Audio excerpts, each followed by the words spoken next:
With the extraordinary talent of sword path transcendence, Meng Fan is reborn in a world of cultivation, becoming the guardian of the Sword Pavilion of the Shu Mountain Sword Sect. Upon touching the 7-star sword, he acquires the 7-star sword art. By grasping the demon-suppressing sword, he attains the essence of demon slaying. By contacting the Fushi sword, he gains the Fushi divine body. During his years as the guardian of the Sword Pavilion, he encounters a beggar born into destitution, who, with Meng Fan's guidance, transforms into the renowned dragon suppressor of the world. A princess from a royal dynasty wreaks havoc in the Sword Pavilion, only to be molded by Meng Fan into the empress of her time. A young master from the demonic path attempts to steal a sword from the pavilion, but after being reprimanded by Meng Fan, he harbors resentment and vows vengeance. A forsaken disciple of the Buddhist sect comes to the pavilion to cultivate his sword, and through a moment of enlightenment, becomes the unique demon Buddha of the era. 80 years later, as demons invade and the demon lock tower collapses, chaos ensues in Shu Mountain. Meng Fan, who has long since achieved the status of an earthly sword immortal, steps out of the Sword Pavilion. I possess a sword that can subdue demons, eradicate evils, slay immortals, vanquish deities, extinguish Buddhas, and pierce the heavens and the earth. Chapter 1. Talent of Sword Path Transcendence. In the vast world of Tianyuan, in the northern domain, at the Shu Mountain Sword Sect, the steward Wang looks at Meng Fan with a cold expression. Meng Fan, you ranked last in this examination for outer disciples. As per tradition, the last will be expelled, and you are to be dismissed from the Shu Mountain Sword Sect. Meng Fan, who had only just traversed into this world for less than 2 days, is taken aback. Is he truly facing expulsion so soon? This opening script is not as expected. After merging with the host's memories, he hesitantly inquires. Steward Wang, I recall ranking second to last in this assessment. Although being second to last is embarrassing, only the last ranked is typically eliminated. With an unfeeling demeanor, Steward Wang replies, the last ranked Yang Qian has violated sect rules and has already been expelled, which makes you the last now. Meng Fan is left bewildered by this turn of events. How can this be? Having just arrived in this world, he was poised to soar to great heights with the Shu Mountain Sword Sect. If expelled, he would be cast aside, unable to join another sect, and in this perilous world, leaving the Shu Mountain Sword Sect could lead to a fatal end. Hastily, he pleads, Steward Wang, might you consider a compromise? Although Yang Qian has broken the rules, he remains the last in the examination. Shouldn't the elimination fall upon him? As he speaks, he produces a low-grade spirit stone from his pocket and offers it to Wang. This spirit stone, depleted of 30% of its spiritual energy, is hardly a valuable item. Yet, it constitutes Meng Fan's entire fortune. As a lowly outer disciple, constantly at risk of elimination, earning money is an arduous task. Meng Fan, I need not remind you of your own abilities. Even if you remain this time, you would surely be eliminated next. Why struggle in vain? Wang coldly accepts the spirit stone. Even a mosquito's leg is still meat. A low-grade spirit stone, with only 70% energy, is still a spirit stone. Why refuse? Beside Wang, another outer disciple named Yang Fei interjects. Meng Shidi, you must know that with your mixed spiritual root, it is impossible to survive in the Shu Mountain Sword Sect. It would be better to leave and seek a living elsewhere. Yang Fei consistently ranks among the top 3 in assessments, casting Meng Fan in a shadow of inadequacy. Recently, he was taken as a named disciple by Steward Wang, promising a bright future ahead. Hearing the term mixed spiritual root fills Meng Fan with a sense of resignation. It is the lowest quality of root, inferior even to low-grade roots. The hierarchy of spiritual roots is vast: mixed, low, medium, high, supreme, celestial, and divine. The very mention of mixed roots reveals their insignificance. Although a mixed root allows for cultivation, it is undeniably akin to cannon fodder in the realm of cultivation. The previous host was a quintessential waste beginning. Yet, this reborn Meng Fan is no ordinary waste. Despite possessing a mixed spiritual root, his reincarnation has granted him a remarkable boon, the talent of sword path transcendence. What is the magnitude of this talent? A naturally born sword heart and sword soul. A born sword deity. Every sword technique is instinctively grasped, every sword intent is intuitively comprehended, every sword momentum is effortlessly understood. The path of any sword can be seamlessly integrated. Given time, Meng Fan is destined to become a legendary sword immortal. Regrettably, having just arrived, he faces the imminent threat of expulsion. While it is true that with Meng Fan's sword path transcendence, he could still rise even if cast out. Why would he choose to endure such a hellish start when the Shu Mountain Sword Sect offers a higher beginning?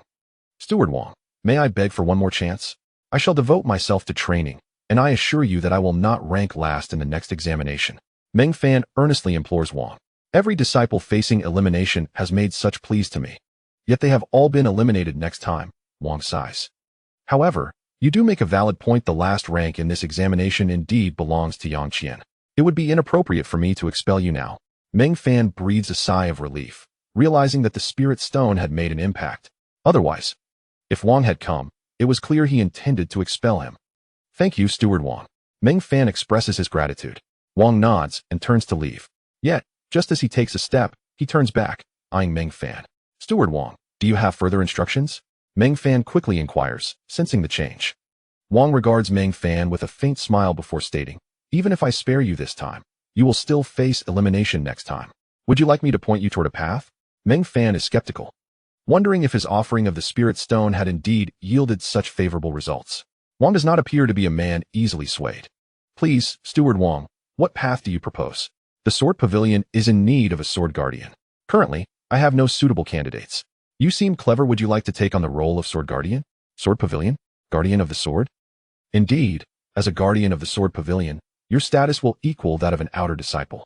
You will no longer need to participate in the outer disciple assessments and will not have to worry about elimination. The Sword Pavilion. Within the Shu Mountain Sword Sect, it is a prestigious place. A disciple of Meng Fan's standing would ordinarily lack the qualifications to enter, let alone retrieve a sword. Only the elite among outer disciples or those of higher intersect status would have the privilege to enter the Sword Pavilion. After a brief moment, Meng Fan accepts the token of the Sword Guardian from Wang and prepares to report to the Sword Pavilion. Though he harbors doubts about Wang's benevolence, he believes that one must seize opportunities when presented. If trouble arises, he would face it with fortitude. Moreover, as a disciple on the brink of expulsion, he possesses little of value for Wang to covet. He had already offered his only spirit stone. Observing Meng Fan's departing figure, Yang Fei furrows his brow in confusion and questions, Master, did not Senior Brother Qian instruct you to expel Meng Fan? Why did you not only keep Meng Fan, but also allow him to enter the Sword Pavilion? Isn't that an affront to Senior Brother Qian? Senior Brother Qian is the son of Elder Qian, you need not offend him. Elder Wang scoffed, what do you understand? The Sword Pavilion houses tens of thousands of swords, among which are countless wicked blades. A mere servant disciple, with negligible cultivation, cannot survive a month within the Sword Pavilion. His demise is inevitable. Chapter 2. The Sword Pavilion, Brother Luo Master. This Meng Fan is quite contemptible. He lacks even the qualifications to offend Senior Brother Qian. Why would Senior Brother Qian pay him any mind? Yang Fei inquired curiously. Elder Wang chuckled, because of Li Shuiro, the celestial beauty. Li Shuiro? A flicker of surprise crossed Yang Fei's face. This girl had consistently topped every assessment, rapidly ascending from a servant disciple to an outer disciple, and then to an inner disciple. Rumors even suggested that she might soon rise to become a core disciple. How could such an illustrious figure possibly be connected to Meng Fan? Elder Wang continued. Qian Luqi has harbored feelings for Li Shuiro for quite some time, yet she pays him no heed. Do you know why? Why? Yang Fei furrowed his brow, questioning. Could it be related to Meng Fan? Indeed.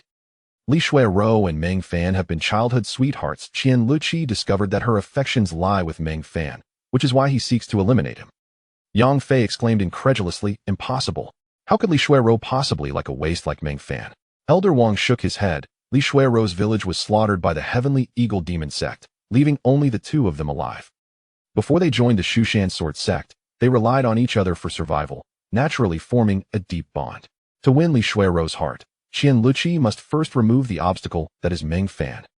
Meanwhile, Meng Fan had arrived at the Sword Pavilion with the token of the sword-guarding disciple. Upon entering, he noticed a ragged old man seated on a small stool at the entrance. Meng Fan immediately felt a surge of respect. In tales and novels, such a figure in such attire is invariably a master among masters. The old man glanced at Meng Fan, his expression unchanged, and said, "You've come to the wrong place, boy. This is not somewhere you belong." Meng Fan quickly held out the token of the sword-guarding disciple. "Senior, I am the newly appointed sword-guarding disciple." The old man took the token, scrutinized it, and then tossed it back to Meng Fan with a cold laugh. "Whom have you offended to end up here as a sword-guarding disciple?"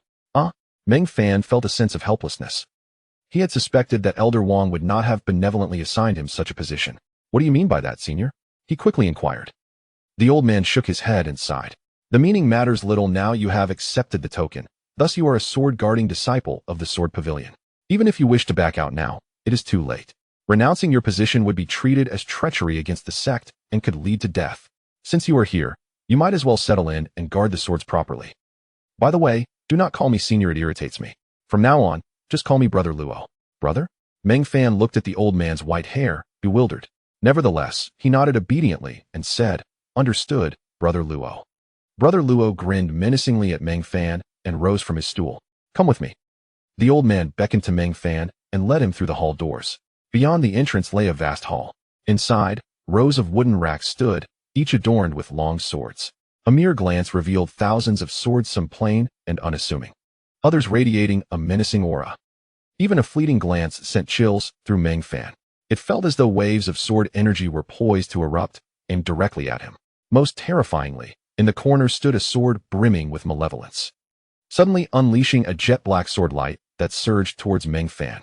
The speed of this sword light was blinding, reaching Meng Fan in the blink of an eye. However, just as it was less than a foot away from him, the sword light abruptly dissipated. Your composure is commendable given your slight frame. It is impressive that you did not collapse in terror. Brother Luo regarded Meng Fan with a hint of satisfaction. Brother Luo, what was that just now? Meng Fan asked, still somewhat shaken. That was Qiyue's provocation. Brother Luo explained. Qiyue is the most sinister sword on this level of the Sword Pavilion. Anyone who enters will be challenged by it. The sword light you experienced was merely a display of intimidation, not an actual attack. If it had truly attacked you, you would be a corpse by now. Meng Fan's heart raced, anxiety creeping in. The swords within the pavilion seemed more terrifying than any human. From Brother Luo's description, it felt as if the swords had a life of their own. This was indeed the realm of immortals, filled with the most extraordinary phenomena.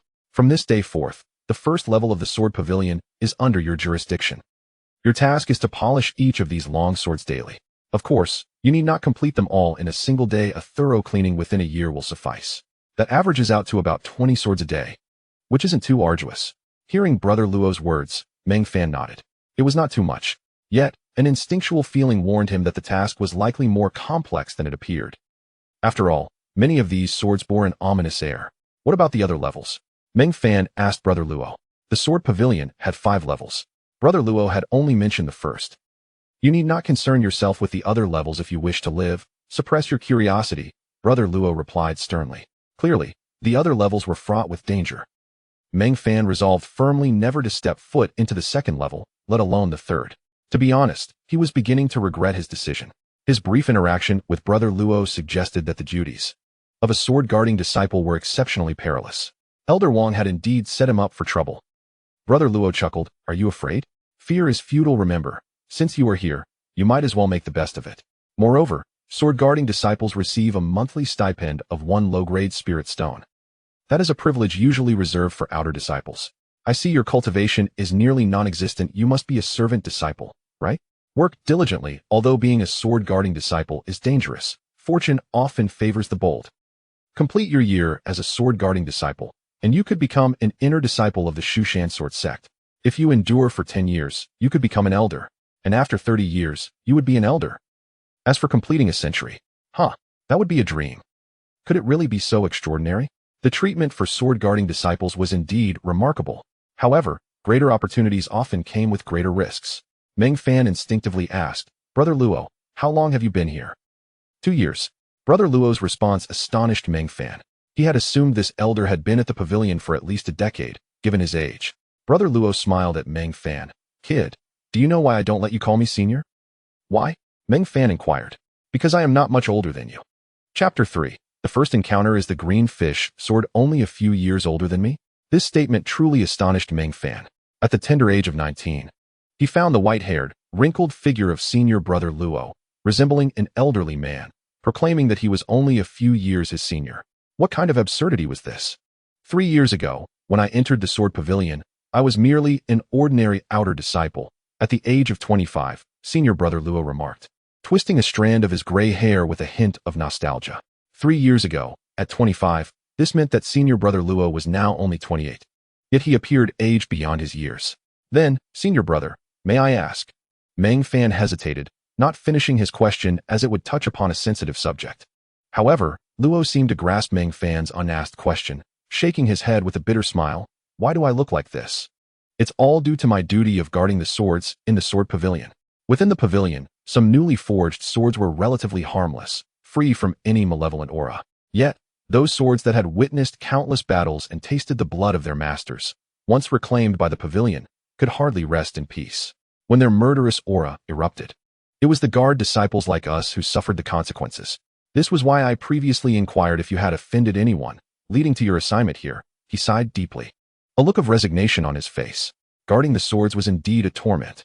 He patted Meng Fan's shoulder, offering a semblance of comfort, as they shared a mutual understanding of hardship. Thank you, senior brother, for sharing this with me. Meng Fan expressed his gratitude. Don't mention it. The last guard disciple left after only 3 months. I hope you can endure a bit longer. Senior brother Luo replied. Meng Fan felt helpless. Others could leave, but he was ensnared in a predicament orchestrated by Steward Wang, rendering any thoughts of escape futile. Yet, he pondered, why would Steward Wang trap him when they bore no grudges? This warranted further investigation. In the following time, senior brother Luo elaborated on the Sword Pavilion, detailing the duties and rules that guard disciples were expected to uphold. Soon, the sun began to set.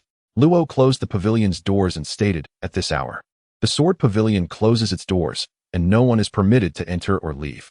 This is the rule. Even the sect master is not exempt. Of course, one could argue that should the sect master truly arrive, who would dare obstruct him? After securing the doors, Luo led Meng Fan to a small room. This will be your residence. Although the previous guard disciple departed early, he left the place tidy for you. Meng Fan surveyed the room. It was small yet impeccably clean. There was only a bed, a table, and a stool, with fresh bedding laid out. A considerate touch. Thank you, senior brother.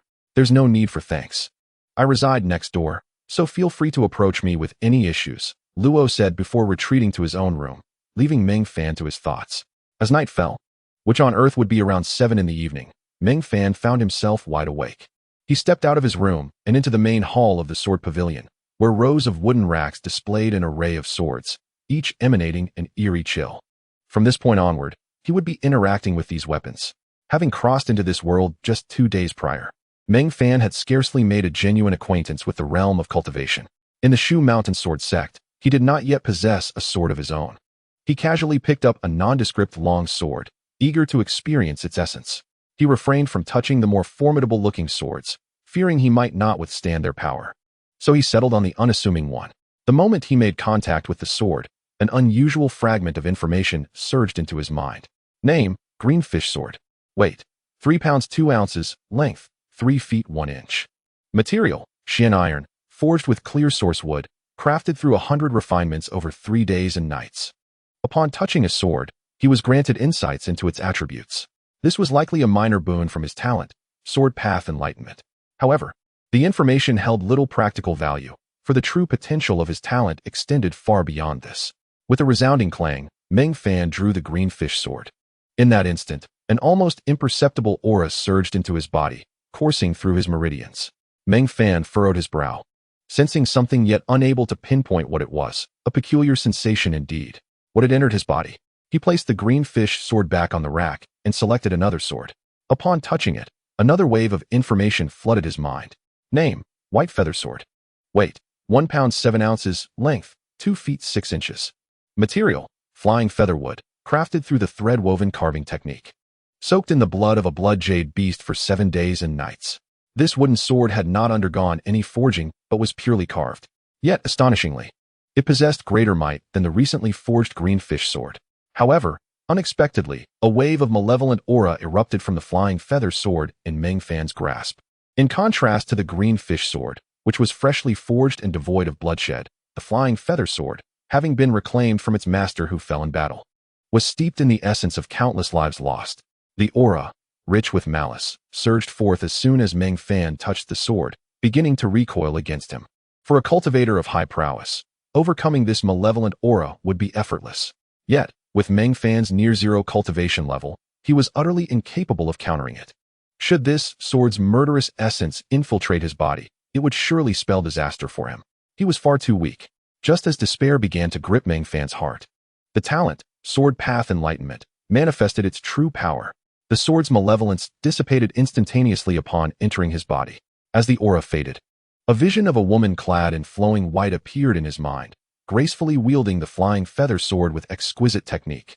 Sword technique, Flying feather sword, art footwork. Surging swan step with the malevolence vanquished. Meng Fan gleaned the residual memories embedded within the sword, learning 2 martial arts techniques. Enhanced by sword path enlightenment, he mastered the flying feather sword art with greater finesse than the white-clad woman had displayed. However, he only grasped the basics of the surging swan step, as the talent primarily bolstered sword techniques. Thus, while he had witnessed 2 martial arts through the malevolent memories of the flying feather sword, he could only effortlessly master the sword technique.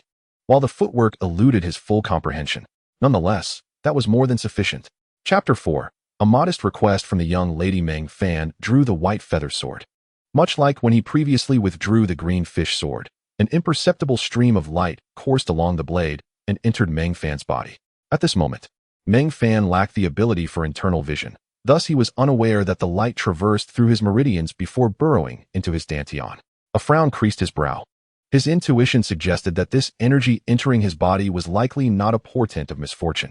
It probably stemmed from the talent of Sword Dao Enlightenment, bestowing upon him another boon. As for what this boon entailed, he would likely comprehend it once his cultivation improved and his horizons broadened. Meng Fan polished the white feather sword before returning it to its rack.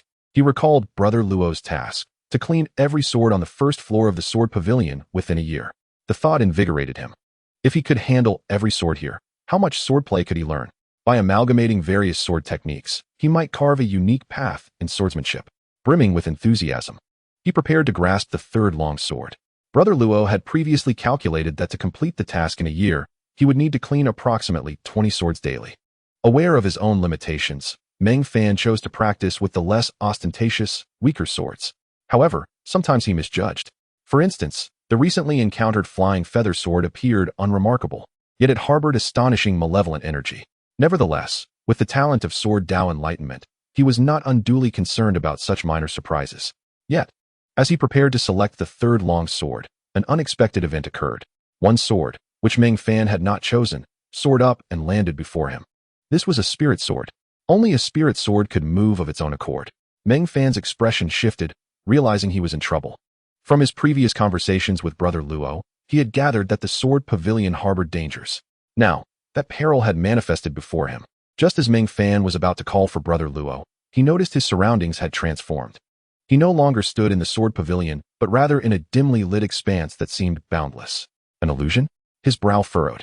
In the next moment, a woman clad in red appeared before him. She was exquisitely beautiful, with flowing long hair and fiery red lips.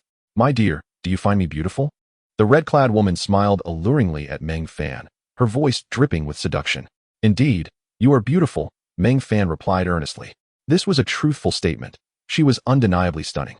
Although he found himself in a perplexing illusion, he remained relatively composed. He deduced from his previous discussions with Brother Luo that he was unlikely to meet his demise on his very first day here. The dangers of the Sword Pavilion were gradual, insidious, rather than immediate. Thus, while he felt some anxiety, he managed to maintain a semblance of calm, eager to discern the intentions of this red-clad enchantress. Suddenly, the scene shifted. A bed appeared before him, and the woman in the red dress reclined upon it. Her attire partially disheveled, revealing her delicate shoulder. "Since you find me beautiful, should we not seize this moment?" She beckoned, her demeanor highly flirtatious. Meng Fan's heart raced, and he felt a lump form in his throat. Was she trying to seduce him?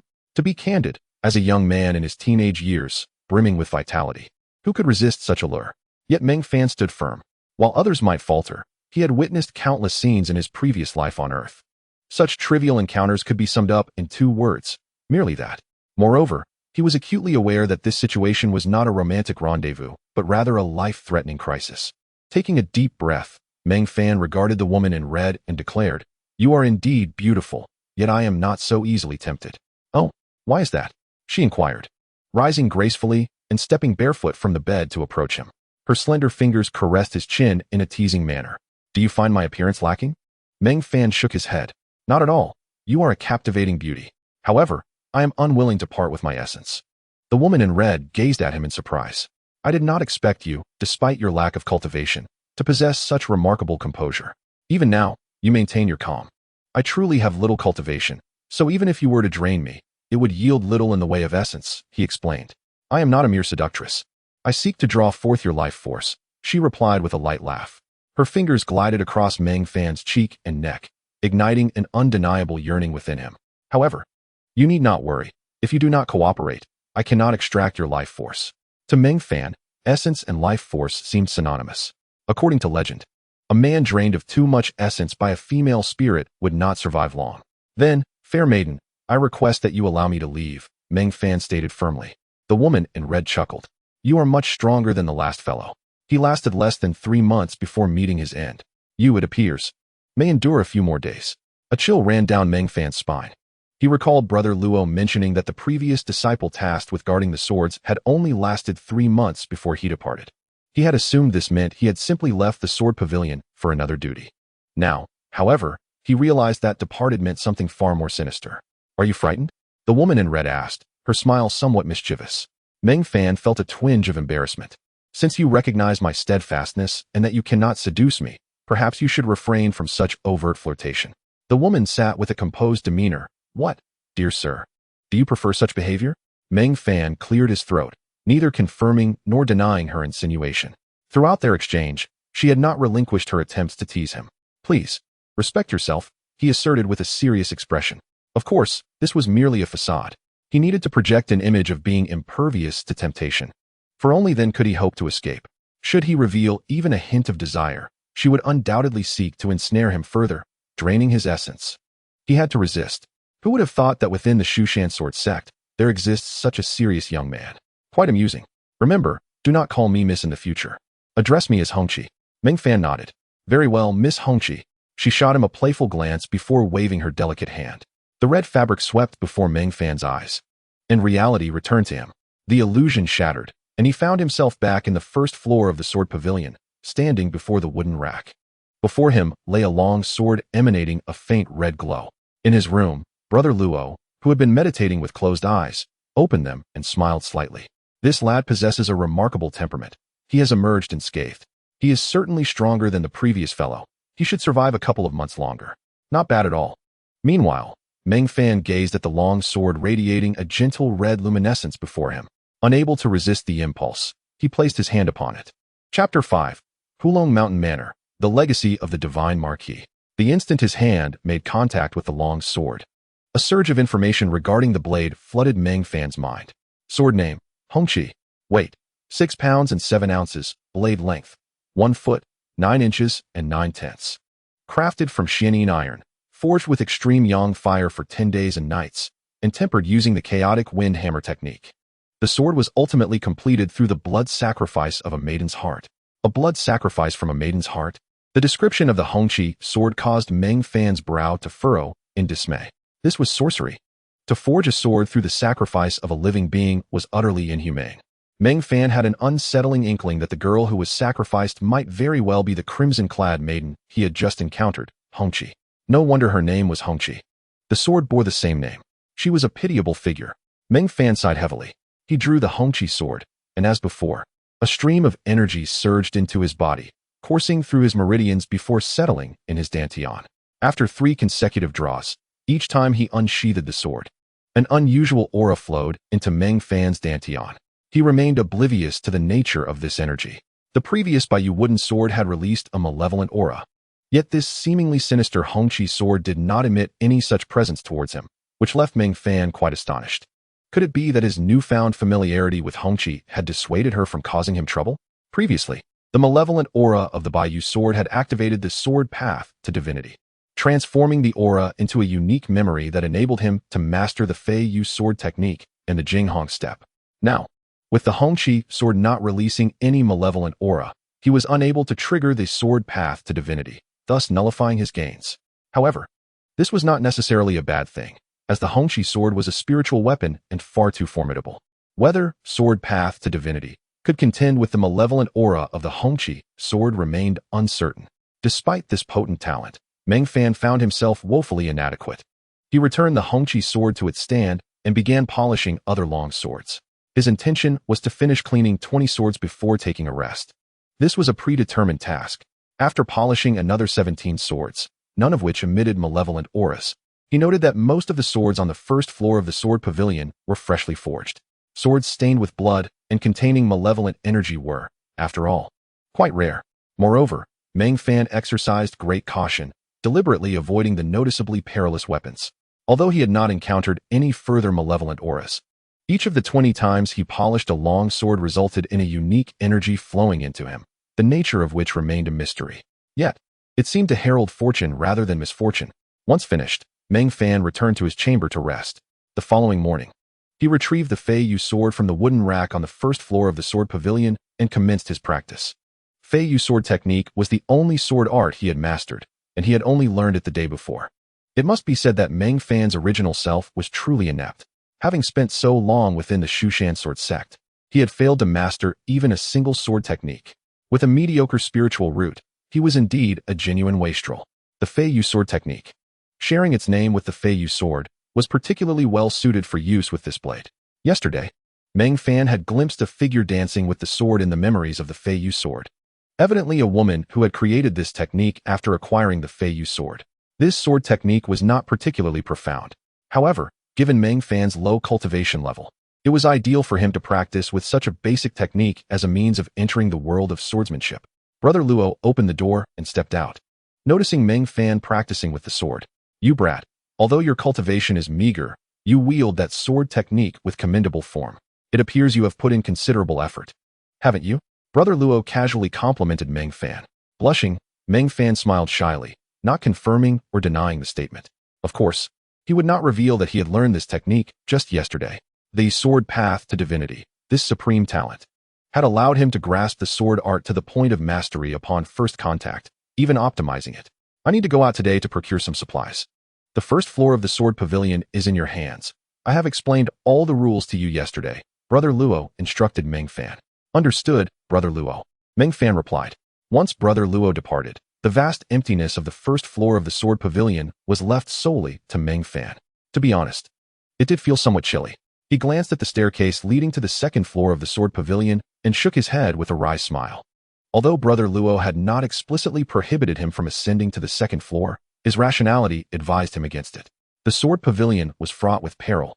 Even the first floor posed significant dangers, let alone the second. He could easily become a corpse upon stepping onto that level. Meng Fan resumed polishing the long swords, determined to complete his quota of 20 for the day. Upon reaching the 8th long sword, a wave of malevolence surged towards him. Sword name, Bai Yi. Weight, 9 pounds and 3 ounces, blade length, 2 feet, 3 inches and 3/10. Crafted from shin iron, forged with mundane fire for 10 days and nights. Hammered 900 times until completed.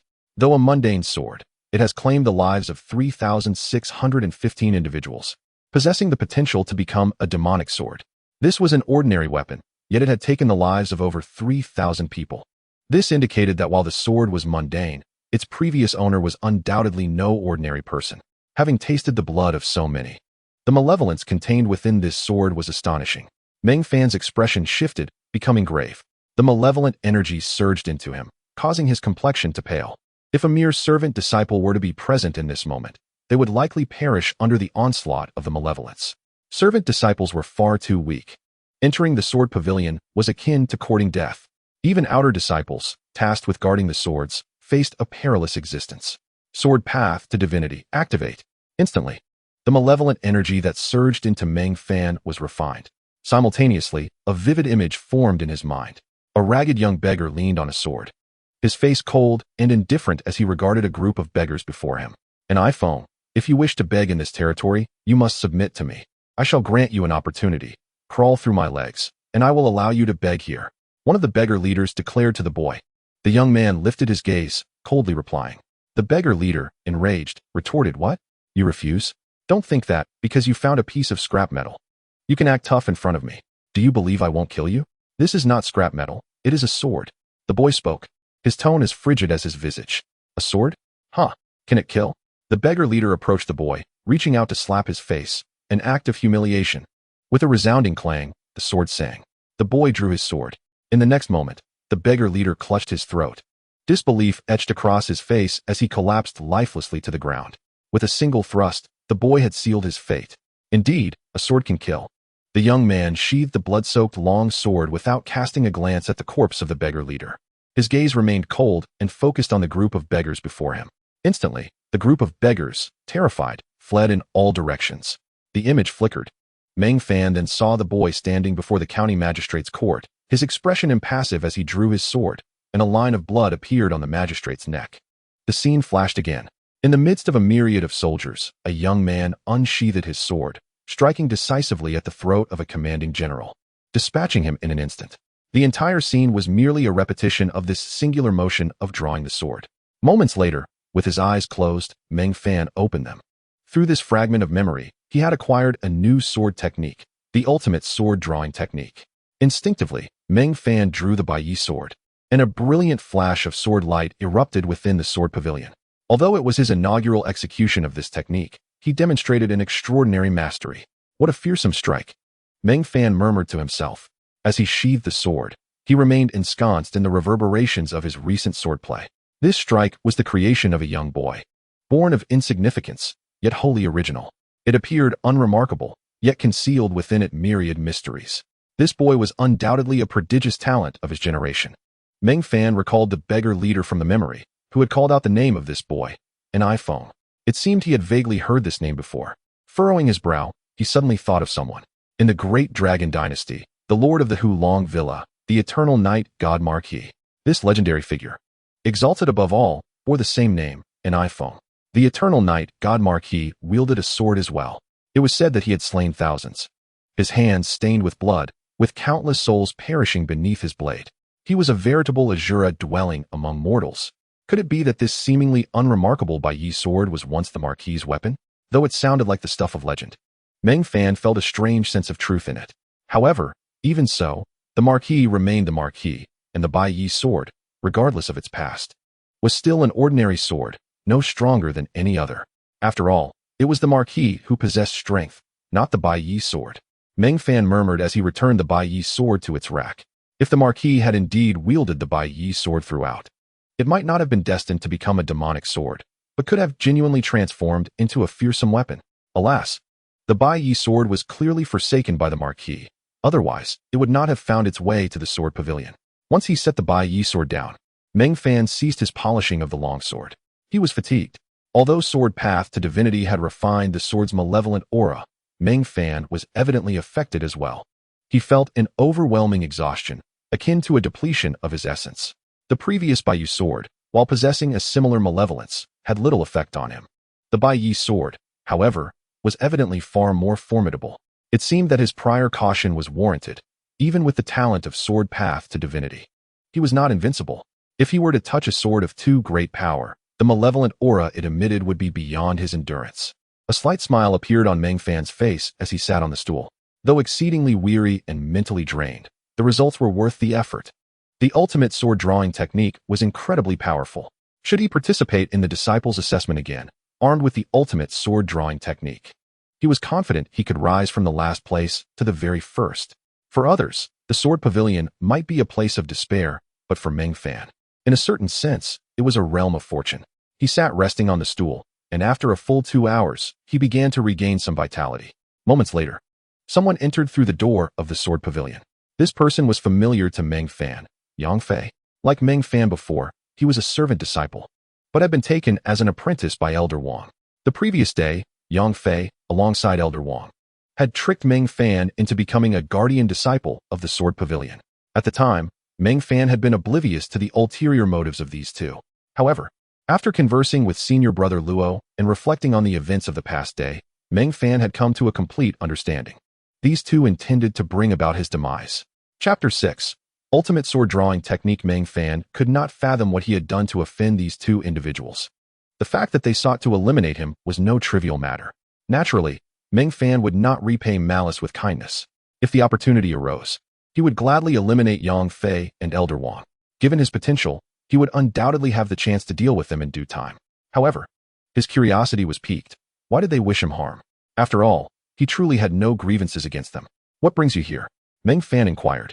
Regarding Yang Fei with a glare, Yang Fei wore a mocking expression. What is this attitude? My master introduced you to such a fine opportunity, and you do not feel grateful?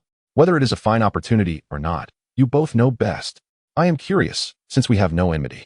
Why do you wish to harm me? Meng Fan shot a glance at Yang Fei, his gaze brimming with anger. Though he had arrived at the Sword Pavilion by what could be deemed serendipity, he harbored no fondness for Yang Fei or Elder Wang. only disdain. Why? Because a toad wishes to eat swan meat. Do you think you are worthy of Sister Li Shuiro, a paragon among women? Yang Fei's gaze towards Meng Fan was filled with ridicule. A toad wishing to eat swan meat? Li Shuiro? Meng Fan's brow furrowed. Yang Fei, as a servant disciple, despite having latched onto Elder Wang, would never dare to covet Li Shuiro. Is Qian Luqi behind this? Meng Fan inquired, frowning. Do you think you are worthy of Qian Shixiang personally taking action? Yang Fei scoffed. At this point, Meng Fan began to grasp the situation. Both he and Li Shuiro hailed from Starwood Village as orphans, having relied on each other, forming a close bond. Qian Luqi had misunderstood his relationship with Li Shuiro, leading him to wish harm upon Meng Fan. Yet, Meng Fan regarded Li Shuiro merely as a sister. There were no romantic feelings involved. Regrettably, this was something he could not convey to Qian Luqi. Even if he did, the latter would not believe him. Originally, Meng Fan had no interest in who Li Shuiro associated with, but it seemed Qian Luqi was of ill intent and unworthy of her affection. Furthermore, Meng Fan bore a grudge. He would not let those who sought to harm him go unpunished. While he lacked the strength to confront Qian Luqi now, that would not be the case for long. Having unraveled this matter, Meng Fan lost interest in further banter with Yang Fei. He coldly addressed him. The Sword Pavilion is not a place for a servant disciple like you. Begone. Yang Fei's face twisted in disdain upon hearing this. You worthless fool. How dare you act so arrogant? If I were you, I would find a good spot and dig a grave. Meng Fan, unwilling to engage further in verbal sparring, uttered a single word, leave. Seeing Meng Fan, whom he deemed a fool, respond so defiantly, Yang Fei was enraged. You seek death. With that, Yang Fei brandished a broken sword, lunging at Meng Fan. Meng Fan had long anticipated Yang Fei's move. The latter had likely come to the Sword Pavilion to exchange swords. However, as a servant disciple, he had no right to take or exchange swords, indicating he was merely running errands for someone else, a mere lackey. As Yang Fei attacked, Meng Fan remained calm, retrieving a long sword from a nearby rack. The sound of the sword unsheathing rang out, resonating through the air. A beam of sword light blossomed within the Sword Pavilion's hall. The ultimate sword drawing technique. Meng Fan learned it in the moment of need. In the next instant, Yang Fei's broken sword slipped from his grasp. A thin line of blood appeared upon his neck. He clutched at his throat, his face a mask of terror as he stared at Meng Fan. In that fleeting moment, he believed he had met his end. The fear of death had never been so vividly palpable. Meng Fan regarded Yang Fei with a cold gaze and spoke in a calm tone. You should consider yourself fortunate that this is the Shu Mountain Sword Sect, the Sword Pavilion. Otherwise, you would already be a corpse. Upon hearing Meng Fan's words, Yang Fei instinctively squeezed his throat and discovered it was merely a superficial cut. In that moment, he was drenched in cold sweat, overwhelmed by a sense of dread. Had Meng Fan exerted just a bit more force, he would have been slain instantly, utterly extinguished. How terrifying. When did this Meng Fan become so formidable? To precisely control the sword's tip to graze his skin without inflicting a fatal wound was a feat more challenging than delivering a lethal strike. Yang Fei was utterly bewildered. Wasn't Meng Fan the one who ranked second to last in the disciples' assessment? How had he suddenly transformed into such a fearsome figure? In a panic, Yang Fei scrambled to escape the Sword Pavilion, neglecting even to retrieve the broken sword that had fallen to the ground. Meng Fan watched Yang Fei's retreating figure with disdain. He then wiped his long sword clean and returned it to its wooden rack. Afterward, he picked up the broken sword that Yang Fei had dropped. Upon touching the sword, he noted, name, Black Flame. Weight, 7.5 pounds. Blade length, 2 feet and 3 inches. Meng Fan's brow furrowed. This sword not only exuded no malevolent energy towards him, but also lacked the peculiar aura that had surged into him from the previous swords. Perhaps it was because this was a broken sword, rendered useless. He placed the Black Flame sword into the recycling chamber and retrieved the sword registration form. Soon, he found the record of this sword. On the 3rd day of the 6th month, outer disciple Yang Shi, ranked 41st, came to the Sword Pavilion to select a sword and chose the Black Flame sword. With over 1,000 outer disciples in the Shu Mountain Sword Sect, only those ranked within the top 50 were eligible to claim a sword from the Sword Pavilion, a reward for exceptional disciples. Inner disciples had unrestricted access to sword selection. It seemed that Yang Fei had come to exchange swords on behalf of Yang Shi. Both shared the surname Yang, suggesting a familial connection. Meng Fan shook his head, dismissing the thought. However, Yang Fei's actions effectively jeopardized Yang Shi. Should a sword be damaged, one could exchange it for another by surrendering 3 spirit stones. In contrast, if a sword was lost, 10 spirit stones were required to acquire a replacement. The difference of 7 spirit stones was a significant burden for outer disciples. Meng Fan harbored no fondness for Yang Shi, given how Yang Fei had acted, and thus had no intention of returning the black flame broken sword to him. As for any potential trouble from Yang Shi, let him come. After a brief respite, Meng Fan resumed polishing the long swords and soon completed the task of cleaning 20 swords. The last few swords bore no malevolent energy, yet each still conveyed a subtle essence into Meng Fan's being, a constant that remained unchanged. As the sun dipped below the horizon, Brother Luo finally returned, his presence marked by the unmistakable scent of alcohol. Chapter 7. Cultivation. The first breath of true qi. It was evident that Brother Luo had been out drinking. Meng Fan had initially assumed the Sword Pavilion was governed with strictness akin to a prison, devoid of freedom. At the very least, he thought he would have to remain within the confines of the Sword Pavilion each day. However, it appeared that was not the case. Since Brother Luo could indulge so freely, it suggested that the disciples guarding the swords were not subjected to excessive hardship. Brother Luo, you're back. Meng Fan greeted him politely. Brother Luo chuckled, reeking of alcohol, and let out a hearty belch. He tossed a gourd of wine to Meng Fan and said, "Don't say I'm hogging it all. This is your share." With that, he retreated to his room to rest. One had to admit, this lifestyle wasn't too shabby. Right, it's south about time to close up, Brother Luo reminded Meng Fan before shutting his door. Meng Fan gazed at the gourd in his hands, a wry smile creeping across his face. He then closed the Sword Pavilion's main door and returned to his own quarters. Having polished the 20 swords for the day, he could finally rest. Carrying the gourd back to his room, Meng Fan uncorked it and took a sip. Not great. After tasting it, he promptly sealed the gourd and set it on his desk. In his past life, Meng Fan had never been a drinker, and now, the taste of the beverages in this world paled in comparison to those on Earth, further dissuading him from enjoying alcohol. It was time to earnestly cultivate. Meng Fan sat cross-legged on his bed, murmuring to himself. He had already mastered 2 sword techniques. With the supreme talent of Sword Path to Divinity, he had completely perfected both techniques. In terms of practical combat, he was more than capable of swiftly defeating someone like Yang Fei, who ranked highly among the outer disciples. Yet, Meng Fan's most significant shortcoming lay in his cultivation.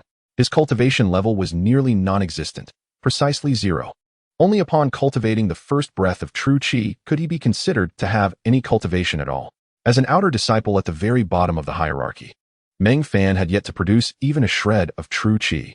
Sitting cross-legged on his bed, Meng Fan began practicing the qi induction technique, the introductory method for disciples of the Shu Mountain Sword Sect. This technique would allow him to generate the first breath of true qi within his body. Only after achieving this could he transition to more advanced cultivation practices. At this moment, Meng Fan found himself in a rather humble position, lacking even a proper cultivation technique. The only way to break this awkward predicament was to diligently practice the qi induction technique to produce his first breath of true qi. The qi induction technique was familiar to Meng Fan, as the original owner had attempted it countless times, yet had never succeeded in generating true qi.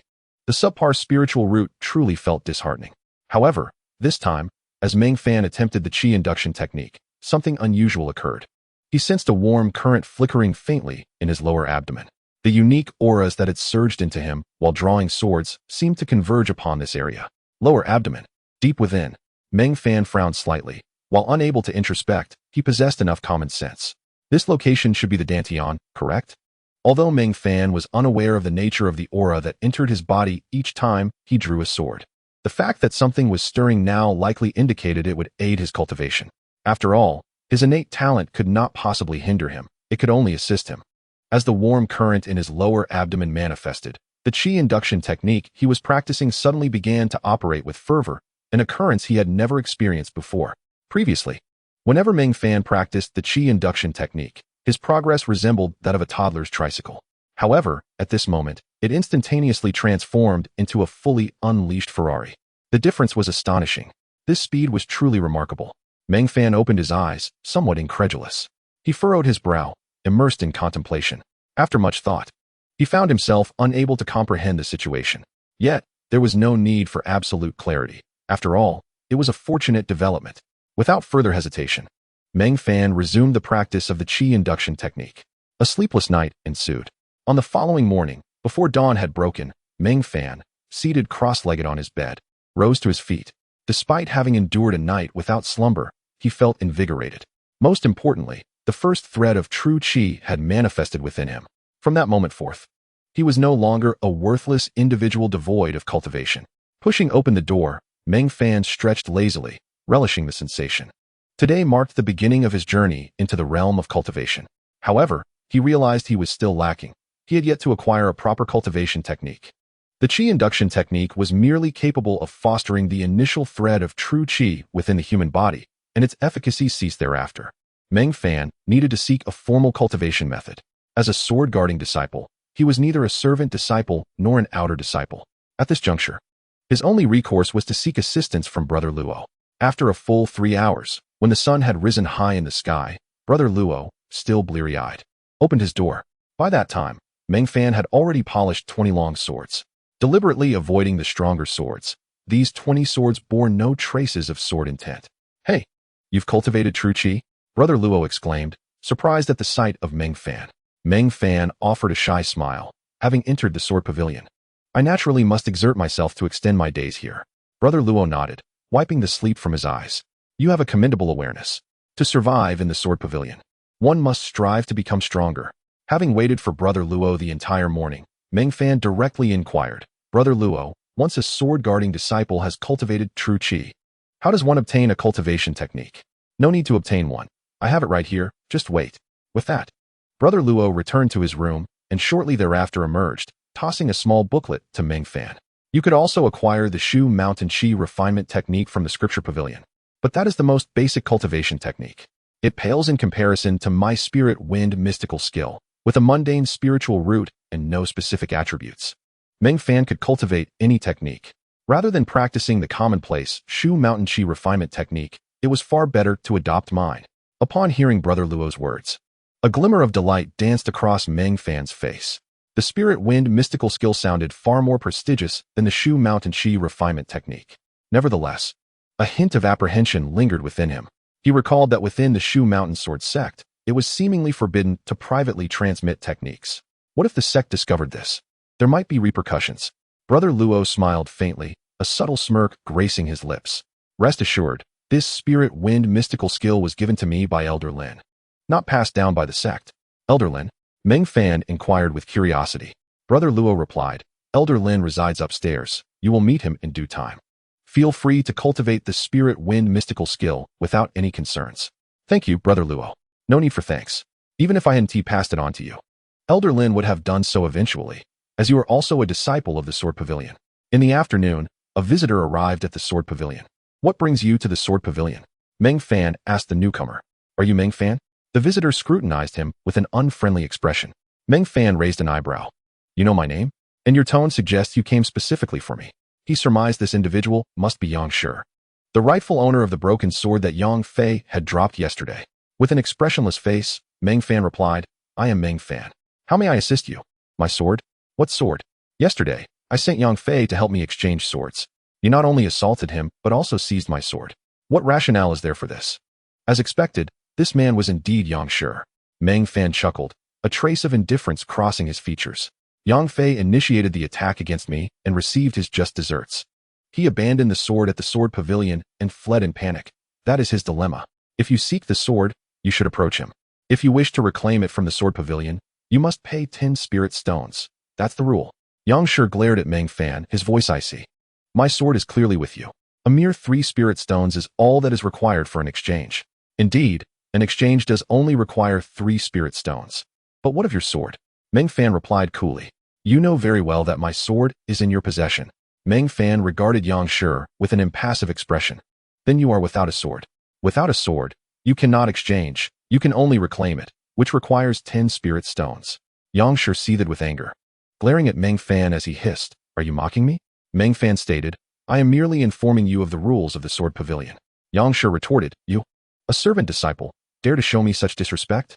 Do you wish to die?" Meng Fan shook his head, coldly observing Yang Shi. "I am now a sword-guarding disciple of the Sword Pavilion, still a worthless one." At that moment, Brother Luo emerged from his room, displeased. "What is all the commotion? This is the Sword Pavilion, not a dining hall." He approached Meng Fan and asked, "What is the situation?" Meng Fan recounted the entire series of events, including Yang Fei's unsolicited attack and his subsequent defeat, culminating in the loss of the sword. Upon hearing this, Brother Luo cast a cold gaze at Yang Shi, stating frostily, one should safeguard their own sword. How can it be entrusted to another? Losing it and placing blame on someone else is unacceptable. Yang Shi, somewhat begrudgingly, replied, but the sword is clearly lost within the Sword Pavilion. Brother Luo's voice turned icy. It matters not where it was lost. You are responsible for its safekeeping. To reclaim it, you owe 10 spirit stones. If you do not possess spirit stones, be on your way. Afterward, Brother Luo turned to Meng Fan and remarked, you were too lenient. That fellow dared to act against you yesterday. Had you killed him, you would have faced no repercussions. Though this was directed at Meng Fan, Yang Shi, overhearing, broke out in a cold sweat. He felt as though he were being threatened. The reality was, he indeed felt threatened. Without further ado, he turned to leave. Had it only been Meng Fan, he would have surely confronted him. However, the elderly man seemed formidable. It was best not to invite trouble. After Yang Shi departed, Meng Fan questioned Brother Luo. Brother Luo, if I had killed Yang Fei yesterday, would there truly have been no punishment? Brother Luo chuckled softly. He glanced at Yang Shi's retreating figure before turning back to Meng Fan. You, my friend, are new to the Sword Pavilion and unaware of its perils. Those who dare to cause trouble here are as good as dead. I can assure you, should anyone else dare to stir chaos in the Sword Pavilion, you may kill them without fear of consequence. Even the enforcement hall of the Shu Mountain Sword Sect must tread carefully around the Sword Pavilion. Certainly, one must possess the requisite strength. Otherwise, succumbing to the hands of others leaves no room for justification. The words of Brother Luo stirred a wave of excitement within Meng Fan. Little did he expect that he had, quite unexpectedly, been lured to the Sword Pavilion and had inadvertently secured an influential ally. However, this ally was not Brother Luo himself, but rather the esteemed Lin Lao from above. As the sun dipped below the horizon, the Sword Pavilion once again closed its doors. Meng Fan returned to his chamber and commenced his practice of the Lingfeng Xiangong. This marked his inaugural formal engagement with the art of cultivation, and he felt a tinge of exhilaration. The wind attribute technique, while not particularly potent in offensive capabilities, was renowned for its incredible speed. Meng Fan felt a profound sense of satisfaction. In contrast, had he chosen to cultivate the Shu Shanqi technique, he would find himself bereft of speed and strength, offering him no advantages whatsoever. During his practice, a warm current surged within his lower abdomen, evidently enhancing his cultivation speed. Under normal circumstances, with Meng Fan's mediocre spiritual roots, he would have progressed at a snail's pace, yielding negligible results even after a night of effort. However, with the fortifying warmth, he could distinctly sense a strand of true qi within him steadily expanding. Alas, this augmentation lasted only until the midnight hour, after which it ceased to have any effect, as the warm current had been completely depleted. Meng Fan opened his eyes, his expression betraying a lingering sense of longing. Following the accelerated cultivation during the first half of the night, the subsequent hours of near stagnation filled him with despair. The warm current was clearly the vital essence that surged into him whenever he drew a sword. To his astonishment, these essences had the power to expedite his cultivation. Filled with renewed determination, Meng Fan resolved to polish 40 swords daily henceforth. The greatest fear lies in the absence of hope. Once hope is glimpsed, one is imbued with boundless motivation. Early the next morning, Meng Fan began his ritual of sword polishing. Upon reaching the 13th sword, he encountered a long-lost sword aura. In his meticulous endeavors, Meng Fan had intentionally avoided the more formidable swords, intending to return to them once he had grown stronger. Yet, fate had other plans. Occasionally, even the most unassuming blades harbored a fierce sword aura. After all, even an ordinary sword, steeped in bloodshed, would inevitably be imbued with a menacing presence. The sword he polished this time bore a striking resemblance to the base sword, rumored to be the earliest weapon of the renowned Eternal Night Marquis in his youth. This sword, named Black Wind, appeared unremarkable, yet had been stained with countless acts of violence and bloodshed. A surge of sword aura erupted from the Black Wind sword, striking Meng Fan with a jolt. The moment the aura entered his being, he trembled, a pain unlike any he had ever known coursing through him, accompanied by a suffocating sensation. The sword aura from the Black Wind was more potent and terrifying than any he had previously encountered. Activating the sword path to divinity, he endeavored to refine the sword aura from the Black Wind.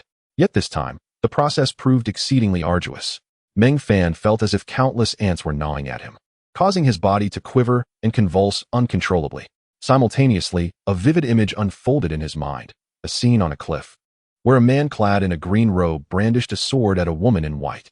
The woman, tears streaming down her face, gazed at him with despair. Li Qingyun, can you truly be so heartless? I am your wife, with your child in my womb. The man's expression wavered, a flicker of compassion crossing his features, but it was fleeting. Coldly, he replied, Qiu'er, I am sorry. I hope you do not encounter me in your next life.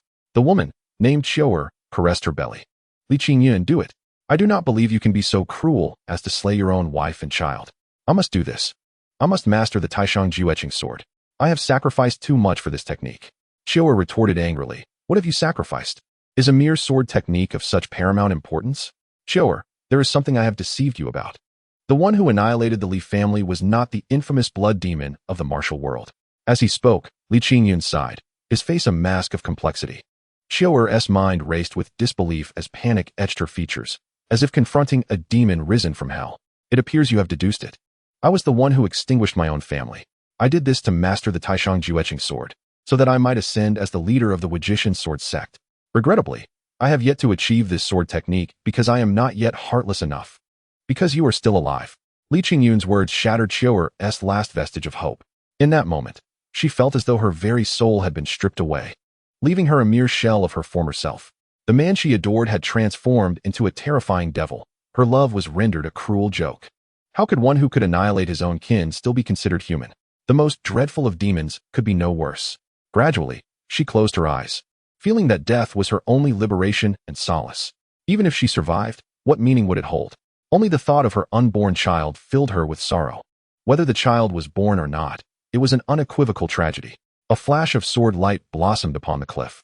This was the Taishang Juetching sword that Li Qingyun had yearned for. At that moment, a frenzied smile spread across his face. He had mastered the Taishang Juetching sword. As he unleashed the strike, it signified his triumph. The blade mercilessly pierced Qiu'er's heart, a crimson flower blooming upon her white gown. Beautiful, resplendent, like the fabled Manjusaka, the red flower of the other shore. I have succeeded. Li Qingyun's face twisted in grotesque satisfaction. He gently nudged Qiu'er's lifeless form, sending it plummeting from the cliff. He had triumphed. Qiu'er was dead. The last remnants of Li Qingyun's humanity were buried forever. In the Sword Pavilion, Meng Fan trembled. He collapsed to the ground, gasping for breath, his body shaking uncontrollably. Pain, rage, indifference, madness, and ruthlessness clashed within his mind, leaving him in utter turmoil. Brother Luo, having just emerged from his room, witnessed Meng Fan seated upon the floor with a sword in hand, and he couldn't help but shake his head in a bittersweet smile, entirely unsurprised. It was common for disciples guarding the swords to experience such turmoil during their polishing rituals. He too had endured similar trials. In fact, Meng Fan's response was far more subdued than his own. When he first entered the Sword Pavilion, he had been tormented beyond measure. Meng Fan's current state was but a minor ordeal. Thus, he paid it no heed. After a considerable time, Meng Fan regained some semblance of composure. He staggered to his feet, drew the Black Wind sword for one last polish, and returned it to its place upon the wooden rack. As he unsheathed his sword, an unexpected surge of energy flowed into him. This energy, reminiscent of the warm currents he experienced during his cultivation, was immensely beneficial to his training. Thus, Meng Fan diligently polished his sword, increasing his output from 20 blades a day to 40. Brother Luo, without casting a glance at Meng Fan, calmly proceeded to wash up. Meng Fan ceased his polishing and took a seat on a stool to rest. The malevolent aura from the Black Wind sword had profoundly impacted him, far more terrifying than the previous White Knight sword. In truth, if an ordinary disciple had been entrusted with the task of guarding the swords in the Sword Pavilion, the earlier sword auras would have merely caused them injury. However, the sword aura from the Black Wind sword could have proven fatal to a regular disciple. Had it not been for his sword path enlightenment, Meng Fan would now be a lifeless corpse. Even with sword path enlightenment, he had sustained significant injuries and internal damage. It was undeniably terrifying. The true horror lay not in the Black Wind sword itself, but in the formidable sword technique known as the Supreme Heartless Sword. It severed emotions and obliterated kin, compelling one to slay their own wife and children. How could such a malicious sword technique exist in this world? In reality, the most insidious aspect was not the technique itself, but the human heart. Sword techniques are not inherently fearsome. The ones who cultivate them with ruthless intent are the true menace. Sitting on the stool, Meng Fan gasped for breath, still struggling to regain his composure. Li Qingyun and the Wujia Sword Sect. The names uttered by Qiu'er in the recent memory replay echoed in his mind. Both names were renowned across the land. The Wujia Sword Sect, like the Shu Mountain Sword Sect, was a prestigious and famous orthodox sword sect. Li Qingyun was the sect master of the Wujia Sword Sect. With such a deranged individual at the helm, did the Wujia Sword Sect truly deserve the title of orthodox? A faint smirk crept onto Meng Fan's lips, an instinctive sneer that was laced with sarcasm. Was this the essence of hypocrisy? To be candid, the fury he felt during the memory of the sword aura was overwhelming. He was consumed by an impulse to slay Li Qingyun with a single strike. This was not meddling in affairs that did not concern him. He had genuinely lived through that scene and felt it deeply, sharing in the experience. Regrettably, he lacked the strength. Li Qingyun, as the master of the Wujia Sword Sect, was no less powerful than the head of the Shu Mountain Sword Sect. Before Li Qingyun, Meng Fan felt like an insignificant ant. Yet this limitation was only temporary. Given a century, he was confident he could surpass Li Qingyun. As he sat on the stool, Meng Fan gazed at the Black Wind sword, and he could not help but be astonished. The Sword Pavilion of the Shu Mountain Sword Sect truly lived up to its reputation for gathering the finest swords from around the world. Even the first level of the Sword Pavilion, considered the least impressive, housed weapons that had once belonged to great figures. Although these were the swords of mighty individuals in their youth, long since replaced by superior weapons. The mere presence of such artifacts attested to the terrifying stature of the Shu Mountain Sword Pavilion. The supreme heartless sword, Meng Fan murmured to himself. After refining the malevolent aura of the Black Wind sword and witnessing that memory, he had indeed gained something. A fragment of the supreme heartless sword's intent had been bestowed upon him. Though it was merely a sliver and not the complete essence, it was a vital seed. The supreme heartless sword was not simply a technique, but an embodiment of sword intent. It transcended mere forms and moves. Truly profound swordsmanship is devoid of specific techniques, existing solely as sword intent. Those capable of cultivating sword intent are absolute prodigies in the realm of swordsmanship. As an orphan with no kin, Meng Fan had no opportunity to cultivate heartlessness. For him, the only way to truly manifest the supreme heartless sword's intent was to fall in love and then personally slay that beloved. In this manner, the sword intent would solidify. But would Meng Fan ever do such a thing? Certainly not. Even television dramas shy away from portraying such melodrama, and no screenwriter would dare pen such a tragic narrative. Why inflict suffering upon oneself? With sword path enlightenment, Meng Fan would inevitably be devoid of a lack of sword intent in the future. There was no need for such self-torment. However, despite enduring such hardship, it was not without its rewards. Meng Fan smiled, a glimmer of exhilaration in his eyes. For although he did not intend to cultivate the supreme heartless sword's intent or allow this seed to blossom, he could harness it to unleash a singular strike of the supreme heartless sword intent. If he chose this route, then this seed of sword intent would serve as a one-time weapon for attack. Though it may seem a loss, for someone not pursuing the cultivation of the supreme heartless sword, it was indeed the most suitable approach. I possess a sword that could render me invincible against outer disciples. Meng Fan thought with pride. In fact, with this burst of sword intent, he might even surpass the inner disciples of the Shu Mountain Sword Sect. This Sword Pavilion was truly a land of fortune for him. Having been at the Sword Pavilion for merely 3 days, Meng Fan had undergone a profound transformation. After resting for over an hour, a disciple entered through the main door of the Sword Pavilion. Having regained some strength, Meng Fan stood to address the newcomer. What brings you to the Sword Pavilion? The disciple hurriedly bowed and replied, Outer Disciple Lu Wei. Ranked 50 among the newly admitted outer disciples, here to claim a sword. Ordinary disciples held the Sword Pavilion in high esteem, treating everyone with utmost respect, including guard disciples like Meng Fan, whom they dared not offend. Furrowing his brows, Meng Fan inquired, The outer disciple assessments have yet to commence. How could there be a rank update? The disciple named Lu Wei explained, One of the senior brothers has fallen, and I was previously ranked 51. Thus I have ascended to 50. Upon hearing this, Meng Fan's gaze revealed a hint of surprise. He had not anticipated such an occurrence. Nonetheless, it was reasonable and justifiable. Very well, you may freely select a sword from the first level of the Sword Pavilion. However, some swords are exceedingly perilous. If you covet a weapon beyond your capability to wield, you risk backlash. This was a necessary warning. Every disciple coming to claim a sword was required to be reminded of it. I understand. Lu Wei nodded and proceeded into the Sword Pavilion to choose his sword. Chapter 10. Outer Disciples. Nothing extraordinary. Moments later, Lu Wei emerged with a sword, practicing with it in the hall to gauge its compatibility. Returning Wind, Caressing Willow Sword. Meng Fan had heard of this sword technique before, but as a former servant disciple, he had never engaged with it. Yet, as he observed Lu Wei's swordplay, He instinctively deduced that this was indeed the returning wind caressing Willow's sword. Remarkably, he could discern the flaws and weaknesses within Lu Wei's technique. It was absurd.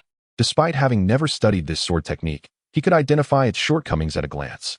Even more astonishingly, he subconsciously mimicked a sword with his finger, casually drawing an arc, and surprisingly improved upon Lu Wei's technique.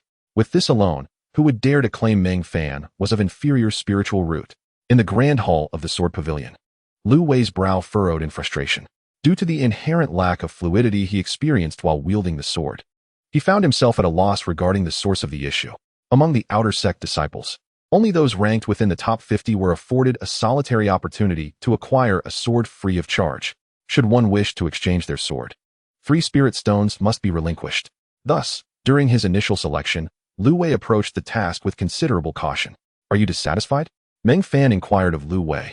Lu Wei nodded, replying, "I have just attempted to choose several swords, and I believe this one is the most suited to me. However, I still felt somewhat uncomfortable while using it and cannot pinpoint the problem." Meng Fan glanced at Lu Wei and smiled. "In truth, your arms are not of equal length. Your right arm is half an inch shorter than your left. Hence, you ought to wield a longer sword.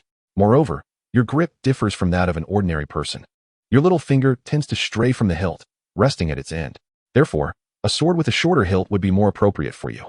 This sword is indeed a better fit." With that, Meng Fan retrieved a sword from the wooden rack, unsheathed it casually, and took a glance.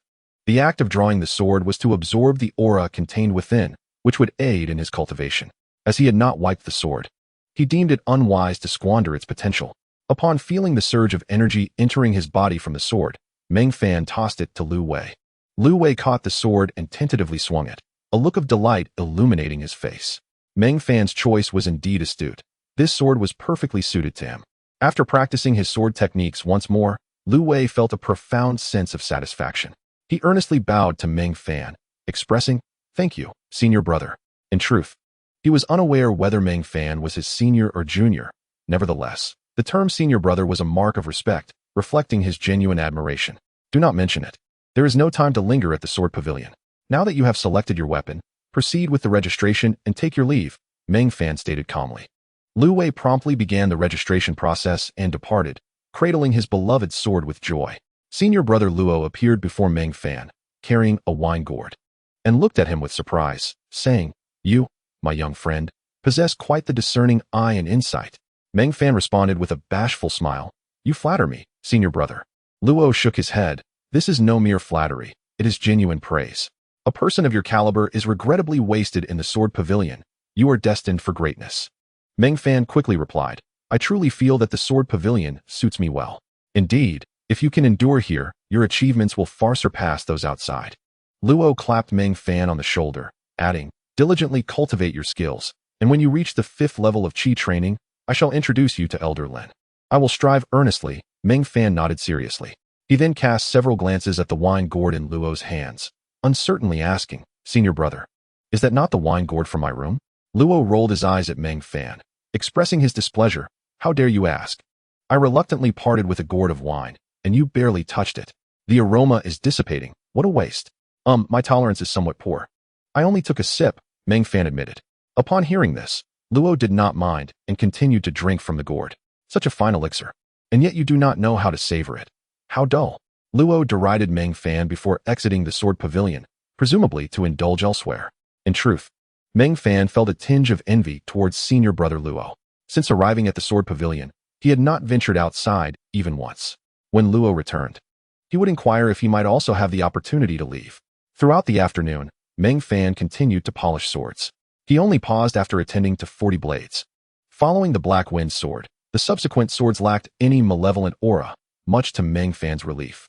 The malevolence of the Black Wind sword had slightly drained his vitality, and he had yet to fully recover. As the sun dipped below the horizon, Luo returned to the Sword Pavilion just as it was time to close for the day. As before, he reeked of alcohol, a gourd fastened to his waist. It appeared that senior brother Luo was indeed a man devoted to his libations. This was fortuitous. In future endeavors requiring Luo's assistance, a fine wine would surely facilitate amicable dialogue.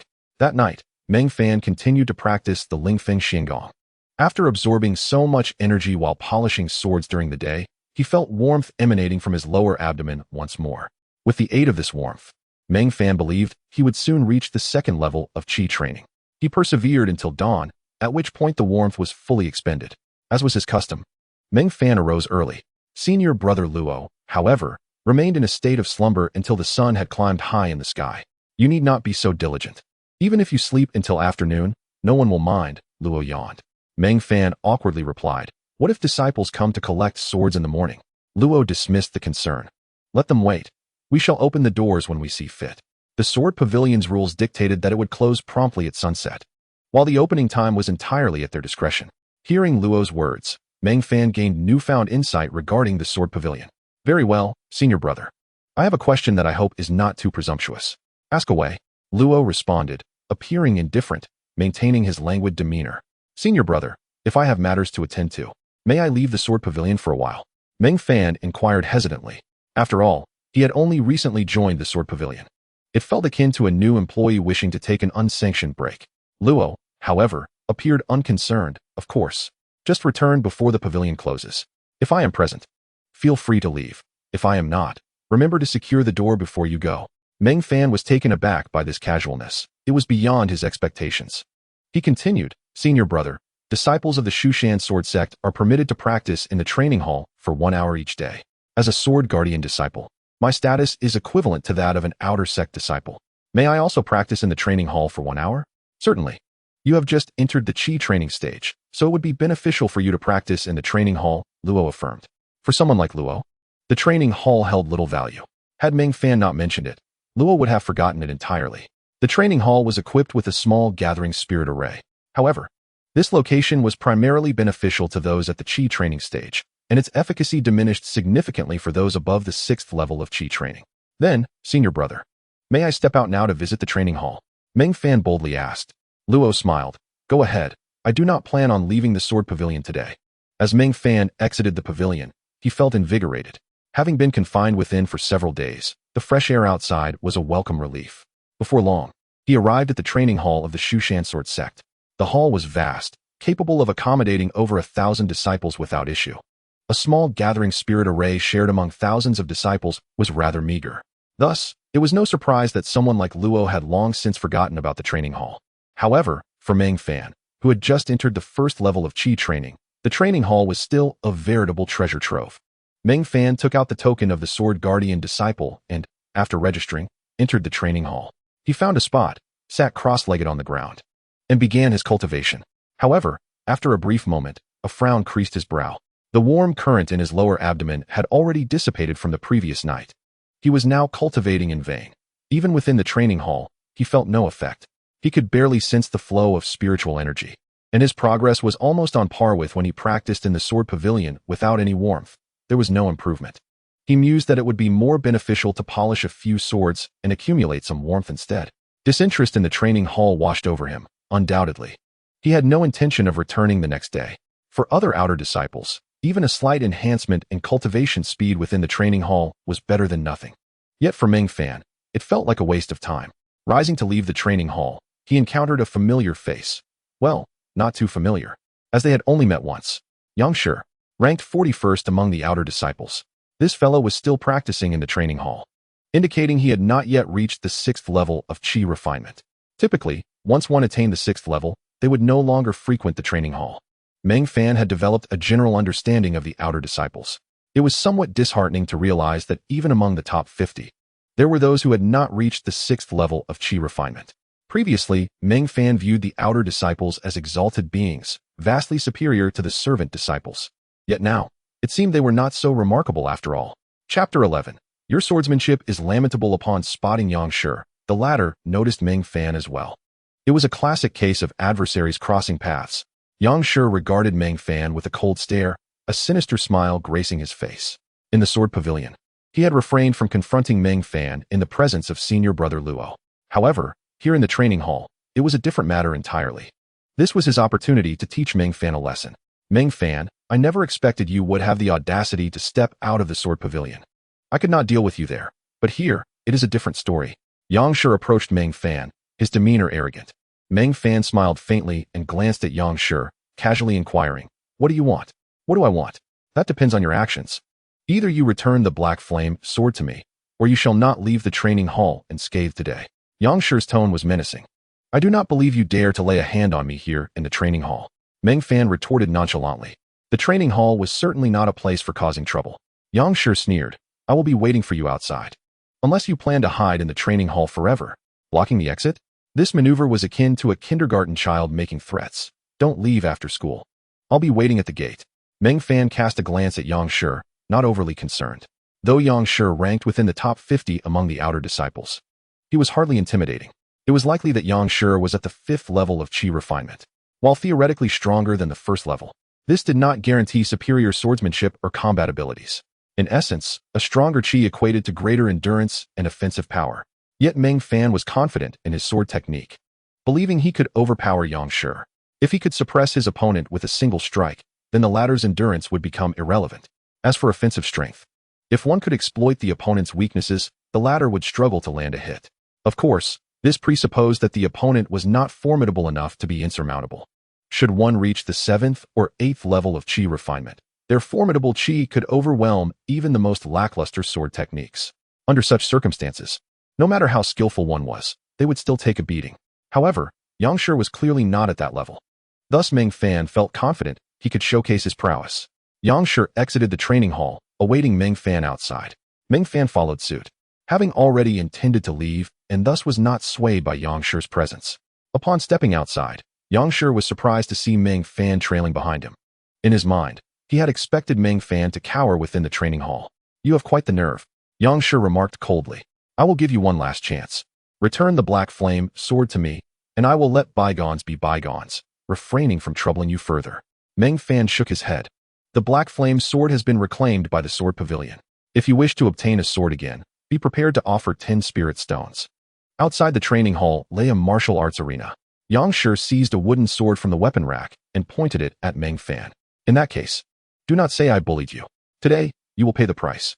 Meng Fan also retrieved a wooden sword from the rack. These were the most ordinary of wooden swords, even dull and unsharpened, lacking any lethal capability. The swords of the Shu Mountain Sword Sect were primarily housed within the Sword Pavilion. Even newly forged weapons from the artifact hall were sent there. Disciples could only obtain swords by visiting the Sword Pavilion. Yang Shi was indeed unfortunate. Having lost the black flame sword, he was left without a proper weapon. Thus, to teach Meng Fan a lesson, he could only resort to the wooden swords found in the martial arts arena. In truth, if he gritted his teeth, he could have gathered the 10 spirit stones. But he felt it was too great a loss to hand them over so easily. The more he thought about it, the more he loathed Meng Fan. The martial arts arena often hosted disciples sparring, so the confrontation between Meng Fan and Yang Shi went unnoticed by others. With a swift motion, Yang Shi drew his sword. Though it was merely a wooden sword, it exuded a faint aura of menace in his hands. As he gazed at the wooden sword, his anger intensified. He could have wielded a proper weapon. All of this was Meng Fan's fault. He lunged at Meng Fan, his sword flickering as he performed a flashy flourish. Meng Fan scoffed inwardly. Such ostentation. Yang Shi did not regard Meng Fan as a threat, so he executed a flourish devoid of practical combat significance, purely for show. As a result, his initial strike was riddled with openings, all too apparent to Meng Fan. Drawing his sword, Meng Fan struck first. His blade met Yang Shi's wrist, sending the wooden sword flying from his grasp. In a fluid motion, he sidestepped Yang Shi's body and delivered a powerful kick to his side. Crack! The distinct sound echoed as at least 3 of Yang Shi's ribs shattered. With overwhelming ease, Meng Fan had dispatched him. He had not even utilized the meager amount of Qi he possessed. Although his Qi was scant, should he choose to use it, it could at least double, if not triple, his striking power. Of course, this would only be for a single attack, as it would deplete his Qi entirely. Yang Shi sprawled on the ground, shock plastered across his face as he stared incredulously at Meng Fan. How could this servant disciple be so formidable?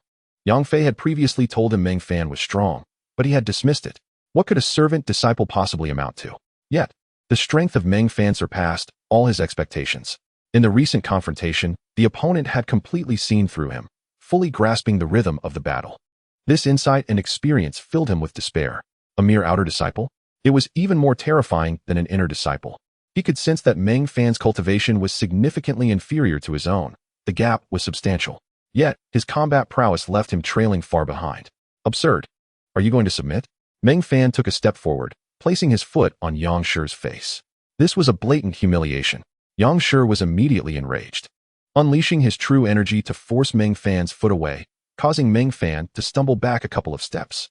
"You're courting death," Yang Shi roared, his sword slipping from his grasp as he charged at Meng Fan, fists flying in a fit of rage. Meng Fan, albeit clumsily executing the stunning step, narrowly evaded Yang Shi's punches. With a swift motion, he drew his wooden sword once more, its tip pressing against Yang Shi's throat. Though it was a dull wooden sword, Meng Fan's strength could easily shatter Yang Shi's throat if he so wished. "Your swordsmanship and awareness are woefully inadequate, mere cultivation without substance." Under normal circumstances, Meng Fan's words would have been met with disdain. However, with the sword poised at his throat, Yang Shi had no choice but to heed them. His throat trembled, and he cautiously admitted, "I concede." This was the unvarnished truth. He genuinely accepted defeat. Chapter 12. I wonder how long you can maintain this defiance. Meng Fan's two strikes made Yang Shi acutely aware that he was no match for him, falling far short. In fact, at this moment, he did not find Meng Fan frightening. Rather, he found the Sword Pavilion to be intimidating. An outer disciple, having only entered the Sword Pavilion for a brief period, had undergone such an astonishing transformation. If it weren't for the Sword Pavilion's influence, he would hardly believe it. "Submit and be gone." Meng Fan cast a cold glance at Yang Shi, then lowered his wooden sword. Yang Shi turned to leave, no longer willing to engage in a futile struggle against Meng Fan. Unbeknownst to him, atop the training hall, a pair of elderly men playing chess observed him keenly. An outer disciple of the first layer of Qi defeating one of the fifth layer? It has been ages since our Shu Mountain Sword Sect has seen such an extraordinary talent. Below the sixth layer of Qi, the differences were not insurmountable. With proficient swordsmanship, overcoming greater ranks was indeed plausible. Yet, it could not be denied that the gap between the first and fifth layers of Qi was considerable. Though impressive, it was unfortunate that he possessed a subpar spiritual root, which limited his potential. However, what of his subpar spiritual root? This young man had, in merely 2 strikes, accurately identified the flaws in his opponent's attacks. Especially when facing the first sword, he had completely deciphered the opponent's technique. This demonstrated his remarkable comprehension, potentially compensating for the deficiencies of his inferior spiritual root. While this possibility could not be dismissed, it was undoubtedly a challenge. In contrast, I hold greater esteem for that girl, Li Shuai, who possesses an exceptional spiritual root, overshadowing others in every aspect. To compare an exceptional spiritual root with an inferior one is truly laughable. Meng Fan, not in haste to return to the Sword Pavilion, decided to explore further. Moments later, he arrived at the Wujian Hall of the Shu Mountain Sword Sect. The Wujian Hall, also known as the Sword Trial Hall, was essentially a place for sword practice. The training hall, infused with a small spirit-gathering array, was a treasure trove for cultivating techniques and enhancing one's cultivation. In contrast, the Wujian Hall served as a venue for disciples to practice and test their swordsmanship. However, unlike the martial arts arena, the interactions in the Wujian Hall were meant to be instructional, with participants learning from each other's techniques. Over time, it had even become a place for lower-ranked disciples to learn from their higher-ranked counterparts, sometimes requiring a token of appreciation. Upon entering the Wujian Hall, Meng Fan was pleasantly surprised. Compared to the training hall, he found the Wujian Hall far more appealing. Here, disciples were engaged in sword practice and competition, and upon his arrival, he felt as though he had opened the door to a new world. The sword path to divinity flourished in this environment. As he entered the Wujian Hall, he observed a plethora of sword techniques. While an ordinary person might be dazzled by so many styles, unable to glean any understanding without dedicated study, Meng Fan was different. His supreme talent, the sword path to divinity, endowed him with an extraordinary aptitude for swordsmanship. Each technique practiced by the disciples appeared to him as pristine, exquisite maidens, easily comprehensible. He fervently absorbed this knowledge of the sword path, sitting quietly in a corner while observing the disciples. Each sword technique replayed and simulated in his mind, allowing him to discern the flaws and deficiencies present, which he then refined and improved upon in his thoughts. This was utterly astonishing, even among the most accomplished of sword practitioners. Mastering a handful of techniques was already quite remarkable. Yet, Meng Fan possessed the rare ability to grasp any sword technique at a glance and achieve mastery with further contemplation. A rarity unparalleled across the realm. No, it wasn't just rare, it was a singularity. Meng Fan remained seated in the corner for 2 hours. Within the Wujian Hall, many noticed this peculiar individual. Most visitors came to practice or test their swords, while some would observe and learn from others. Sitting motionless in the corner for 2 hours was indeed an anomaly. Particularly, a female disciple practicing right in front of him grew increasingly displeased. She misconstrued Meng Fan's unwavering gaze as an unwelcome scrutiny of herself, leading to her embarrassment. After all, who could tolerate being watched so intently for 2 hours? Unable to contain herself, she approached Meng Fan and coldly commanded, "You, stand up." "Me?" Meng Fan pointed at himself, surprised by the sudden attention. Why was someone calling him out? He felt utterly bewildered. "Do you think I'm attractive?" The girl glared at him icily. This question left Meng Fan momentarily dumbfounded. What was happening? "Quite," he replied politely, not wishing to provoke any trouble on his first visit to the Wu Jin Hall. He aimed to be as agreeable as possible. "Even if I am, there is no need for you to stare at me for 2 hours, is there? That is quite rude." The girl's expression remained frosty as she regarded him. Meng Fan's eyes widened in disbelief. Could this truly be misinterpreted? Was she possibly a self-important maiden? He awkwardly explained, "Miss, you misunderstand. I was not watching you, but observing everyone practicing their swords." With a scoff, she retorted, "Watching others practice swords? If that were true, why must you sit directly behind me for 2 hours?" How could he explain this? It seemed that no matter how he tried, it came off as inadequate. "Miss, you genuinely have it wrong. I was not watching you, just observing everyone practicing their swords." He repeated his denial, yet it seemed to lack persuasiveness. An explanation is merely a cover-up. Since you claim to be watching everyone practice, after such a long time, it is only right for you to join in and demonstrate your skills against me. She was determined to teach that scoundrel a lesson. Meng Fan, somewhat helpless, addressed the young woman, "My lady, there is truly no need for this." The woman scoffed, feeling guilty. "Are we? You claim you were merely observing others practice their swordplay. Yet you must have seen me as well. If you can demonstrate the sword technique I just practiced, I shall believe you." A wry smile flickered across Meng Fan's face. In truth, this was not a difficult task. "Very well," he acquiesced, not wishing to refuse. Since it was easily resolvable, there was no point in stubbornly maintaining an unjust misunderstanding. "If I can replicate your sword technique, you must apologize and admit it was a misunderstanding." Meng Fan spoke with resignation. "No problem. I am curious to see how long you can maintain that bravado," she retorted mockingly. In her eyes, this lascivious man could never hope to replicate her intricate swordplay. Her technique was exceedingly difficult to master, even with dedicated practice. One would require at least 10 days and nights to grasp the fundamentals. Even if he had indeed been watching her practice, learning the technique was an impossibility. Her demand was merely a ploy to embarrass Meng Fan. Chapter 13. Guiding inner sect disciples. Unfortunately for her, she had encountered Meng Fan. From this moment on, she would come to realize that true genius exists in this world. "What is the name of the sword technique you just practiced?" Meng Fan inquired. "The Sword of the Rising Tides," she replied. Meng Fan nodded, committing the name to memory. He had observed many sword techniques in the Sword Enlightenment Hall, gaining valuable insights. Yet he had not known their names. "Your technique, though it appears gentle and lacking in force, is relentless, each move interlocking seamlessly, capable of using 4 ounces of strength to topple 1,000 pounds. By drawing your opponent into the rhythm of your swordplay, you can gradually seize control and lead them to defeat. However, there was a significant flaw in your execution. Your speed was far too slow.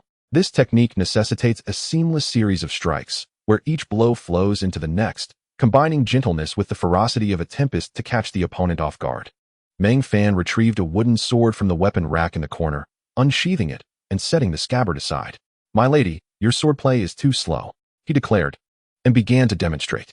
The woman looked on with disdain, believing Meng Fan's words to be mere bluster. How could a novice at the first level of cultivation possibly decipher her Rising Tides technique and instruct her? "Watch closely." Meng Fan began his display. The wooden sword in his hand danced like a striking phoenix, swift and fluid. The 8 forms of the Rising Tides swordplay flowed effortlessly from Meng Fan, nearly indistinguishable from the woman's previous performance. In fact, there were subtle enhancements in the details. Most crucially, Meng Fan's strikes were rapid. One blow followed another in a seamless torrent, dazzling to behold. The woman, standing beside him, was utterly spellbound, her mouth agape in astonishment. After a moment, Meng Fan sheathed the sword and regarded her calmly. "My lady, are you satisfied with this sword technique?" It took her a while to collect herself, and she stared at Meng Fan in disbelief. "Have you already learned the Rising Tides technique?" she asked. Before he could respond, she continued, "No, that cannot be. You could not have come into contact with the Rising Tides." Her brow furrowed deeply as she scrutinized Meng Fan, genuinely questioning her understanding of reality. If this man had merely observed her practice a few times and mastered the Rising Tides to such an extent, it was undeniably preposterous. Who exactly are you? She demanded coldly. At that moment, her curiosity about Meng Fan's prior intentions to spy on her faded. She was far more intrigued by how he had come to know the Rising Tides technique. Meng Fan replied, I am Meng Fan, a disciple tasked with guarding the sword at the Sword Pavilion. May I inquire your name, my lady? Sword Pavilion? Upon hearing that name, the woman regarded him with renewed astonishment. I am Lu Yinping, an inner sect disciple. With her self-introduction, she felt no need to conceal her identity any longer. Meng Fan nodded slightly. He had never heard of her name, let alone met her before. Have you practiced the Rising Tides? Lu Yinping asked, her brow furrowing. No. Then how did you come to know this technique? After observing her practice, he merely mimicked her movements. Nonsense. Lu Yinping shot him a glare, her chest rising and falling with agitation. It was inconceivable that someone could learn the Rising Tides to such a degree simply by watching her practice a few times. Yet, having reached this point, she decided not to press him further. Although she was a woman, she was not one to shy away from defeat. Since Meng Fan had fulfilled her challenge and performed exceptionally well, she had no grounds to continue her complaints. Most importantly, Meng Fan's earlier critique, combined with his demonstration of the sword technique, had indeed enlightened her, providing her with a clearer understanding and direction regarding the Rising Tides. Lu Yinping offered a faint smile. In truth, she felt she ought to be grateful to Meng Fan. Continuing to harass him would be excessive. My lady, unless you have further matters to discuss, I shall resume observing the sword techniques, Meng Fan said to Lu Yinping. He shifted to a distant corner, maintaining a respectful distance, and resumed watching the disciples practice in the Sword Enlightenment Hall. Meanwhile, Lu Yinping began to watch Meng Fan in secret. Without a doubt, she found him intriguing. This was entirely understandable, for his previous performance had been nothing short of extraordinary. She could not fathom how he had not encountered the Rising Tides technique before. Yet, even if he had, how could a first-level cultivation disciple from the outer sect master the technique to this degree? Of course, Meng Fan's claim of being a disciple from the Sword Pavilion only deepened her curiosity. The term Sword Pavilion was shrouded in mystery within the Shu Mountain Sword Sect, particularly the upper levels, which were considered almost sacred. Fueled by curiosity, Lu Yinping began to observe Meng Fan more closely. To her surprise, he was diligently watching others practice swordplay. This struck her as rather perplexing. What benefit could one derive from watching others practice? If a highly skilled swordsman were to observe these disciples, they might glean valuable insights. But what could a first-level outer sect disciple, even one from the Sword Pavilion, possibly discern? Without the proper techniques or methods, merely watching would yield little. If one could learn a sword technique simply by watching, what purpose would the existence of sword manuals serve? Lu Yinping shook her head, deeming him somewhat eccentric.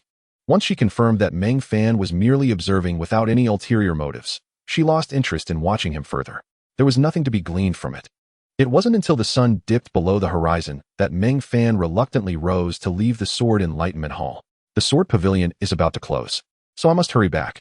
Upon returning, Senior Brother Luo instructed Meng Fan to shut the main gate of the pavilion, then paid him no further heed. Throughout this encounter, he never inquired about Meng Fan's whereabouts, displaying an indifference toward such matters. However, these inquiries were merely a means to grant Meng Fan the freedom he needed. You rascal, it seems you haven't polished a single sword today. Don't forget your daily tasks. Nevertheless, Senior Brother Luo did not neglect to offer the necessary reminders. Meng Fan nodded. Indeed, he had yet to tend to a sword that day, so he promptly set about polishing the long sword. Having felt no discernible progress in the training hall, he understood that diligent polishing was essential to absorb the warming energy. Meng Fan was unaware of the essence flowing from the sword into his abdomen, which he silently designated as sword essence. Chapter 14, Sword Intent, Mountain Splitter. Each time he drew a long sword, Meng Fan was able to absorb a wisp of sword essence. Consuming this essence during his practice would enhance his training speed. Thus, serving as a guardian disciple of the Sword Pavilion and polishing long swords was, for him, an ideal task. At this moment, Meng Fan diligently polished the long swords, aiming to complete 40 before retreating to his room for further cultivation. He calculated that the amount of sword essence from 40 swords would suffice for a night of practice. Of course, this pertains to ordinary long swords. A spirit sword could potentially equal 10 or even 100 ordinary long swords in value. Yet, Meng Fan was still hesitant to touch a spirit sword, especially after his earlier encounter with Hong Qi, which left a profound impression. Last time, fortune smiled upon him, and Hong Qi did not harbor intentions to harm. However, such luck could not be relied upon consistently. True power is paramount. He resolved to consider spirit swords only after enhancing his abilities. As Meng Fan polished the 26th long sword, the long-forgotten sword malice reappeared. The likelihood of encountering a sword imbued with malice is relatively low for ordinary long swords. Yet, when one polishes 40 swords in succession, the chances of encountering a sword containing malice significantly increase. Sword name, Copper Mountain. The moment Meng Fan made contact with this sword, a surge of sword malice violently rushed into his body. As expected, sword path to divinity activated once more, beginning to refine the sword malice. A vivid image began to materialize in Meng Fan's mind. Although these swords were not spirit swords, their malice hinted at a certain sentience. Every sword possessed its own memory. In this memory, Meng Fan beheld a young boy wielding the Copper Mountain sword, practicing a singular sword technique, a simple vertical slash. In this recollection, the boy repeatedly executed this action. Time flowed like water, while the duration in the memory seemed prolonged. In reality, perhaps only a second had passed in the Sword Pavilion. The boy had lost count of how many times he performed this motion. Eventually, the boy matured into a young man. Despite his growth, he remained steadfast in practicing this vertical slash, never wavering in his determination. Meng Fan furrowed his brow, perplexed. After all, this was merely a simple vertical slash, devoid of any particular sophistication and hardly a distinctive sword technique. Even a 3-year-old could replicate it with a wooden sword. Yet, an instinct within Meng Fan suggested that this action was far from ordinary. The memory contained within the sword malice was undoubtedly precious and significant. This vertical slash was destined to undergo a transformative evolution. Soon, the figure in the memory transitioned from youth to middle age. On a certain day, as was customary, the middle-aged man executed a sword strike. However, this time, it was different. As the sword descended, ripples spread through the void. This seemingly mundane strike underwent a breathtaking metamorphosis. Sword intent? No, it was sword momentum. The middle-aged man's strike summoned the very forces of nature, subtly embodying the mysteries of the cosmos. The sword united with the heavens, seizing the essence of creation and condensed into sword momentum. Decades of relentless practice culminated in this moment of fruition. Sword momentum to split mountains. Before the memory faded, Meng Fan faintly heard an ancient voice. Mountain splitter. Upon opening his eyes, astonishment filled his gaze. He had discerned sword momentum emanating from an ordinary long sword. Although he had previously encountered seemingly unremarkable swords that belonged to exceptional masters, this revelation still left him utterly bewildered. One could only marvel at the Sword Pavilion of the Shu Mountain Sword Sect. What a wealth of renowned, extraordinary, and enigmatic swords lay within this modest establishment. And this was merely the first floor. What terrors awaited on the second, third, and fourth floors? In truth, Meng Fan had merely stumbled upon a fortuitous discovery. Whether it was White Night, Black Wind, or the Copper Mountain, now in his possession, each bore its own legacy. White Night was once wielded by the Eternal Night Marquis, from whom Meng Fan learned the supreme technique of sword drawing. Black Wind belonged to Li Qingyun, the master of the Wuji Sword Sect, granting Meng Fan the seed of the supreme, heartless sword intent. As for Copper Mountain, while Meng Fan was unaware of its original owner's identity, any entity capable of cultivating sword momentum was surely not an insignificant figure. For others, these 3 swords may have appeared as mere ordinary swords, unworthy of note. Only with Meng Fan's unique ability, sword path to divinity, could he refine the sword malice and extract such invaluable memories, leading to astonishing gains. Thus, it was hardly surprising that these 3 swords appeared on the first floor of the Sword Pavilion. In a certain sense, it was not the swords themselves that held power, but rather Meng Fan's innate talent for swordsmanship. Sword momentum, Meng Fan murmured to himself. Suddenly, a sharp pain surged through his mind. Clutching his head, he retreated to his room to rest, deciding against further polishing the long swords. Although he had polished only 26 swords, failing to reach his goal of 40, the agony in his head rendered him incapable of continuing. Rest was imperative. The sword malice unleashed by the Copper Mountain sword was, in fact, more formidable than that of all the previous swords combined. Thus, the toll it took on Meng Fan was the most severe. Once in his room, Meng Fan began to recuperate. The warm energy within him, which he had designated as sword essence, began to dwindle once more. After a sleepless night, Meng Fan's headache gradually subsided. At this moment, dawn broke, marking the passage of a night. The sword malice from the Copper Mountain sword had proven excessively potent. Rising from his bed, Meng Fan rubbed his temples. Greater risks often herald greater opportunities. This trial was not without merit. Last night, within the memory, he had glimpsed the sword momentum, mountain splitter, Such a concept as sword momentum is profoundly intricate. Even with his sword path to divinity, it was unlikely he could manifest sword momentum simply by observing it once. Perhaps, with sufficient cultivation, this might be feasible. However, Meng Fan was merely a novice at the first level of qi cultivation at present. Sword momentum remained a distant aspiration. Yet, even so, Meng Fan had not returned empty-handed.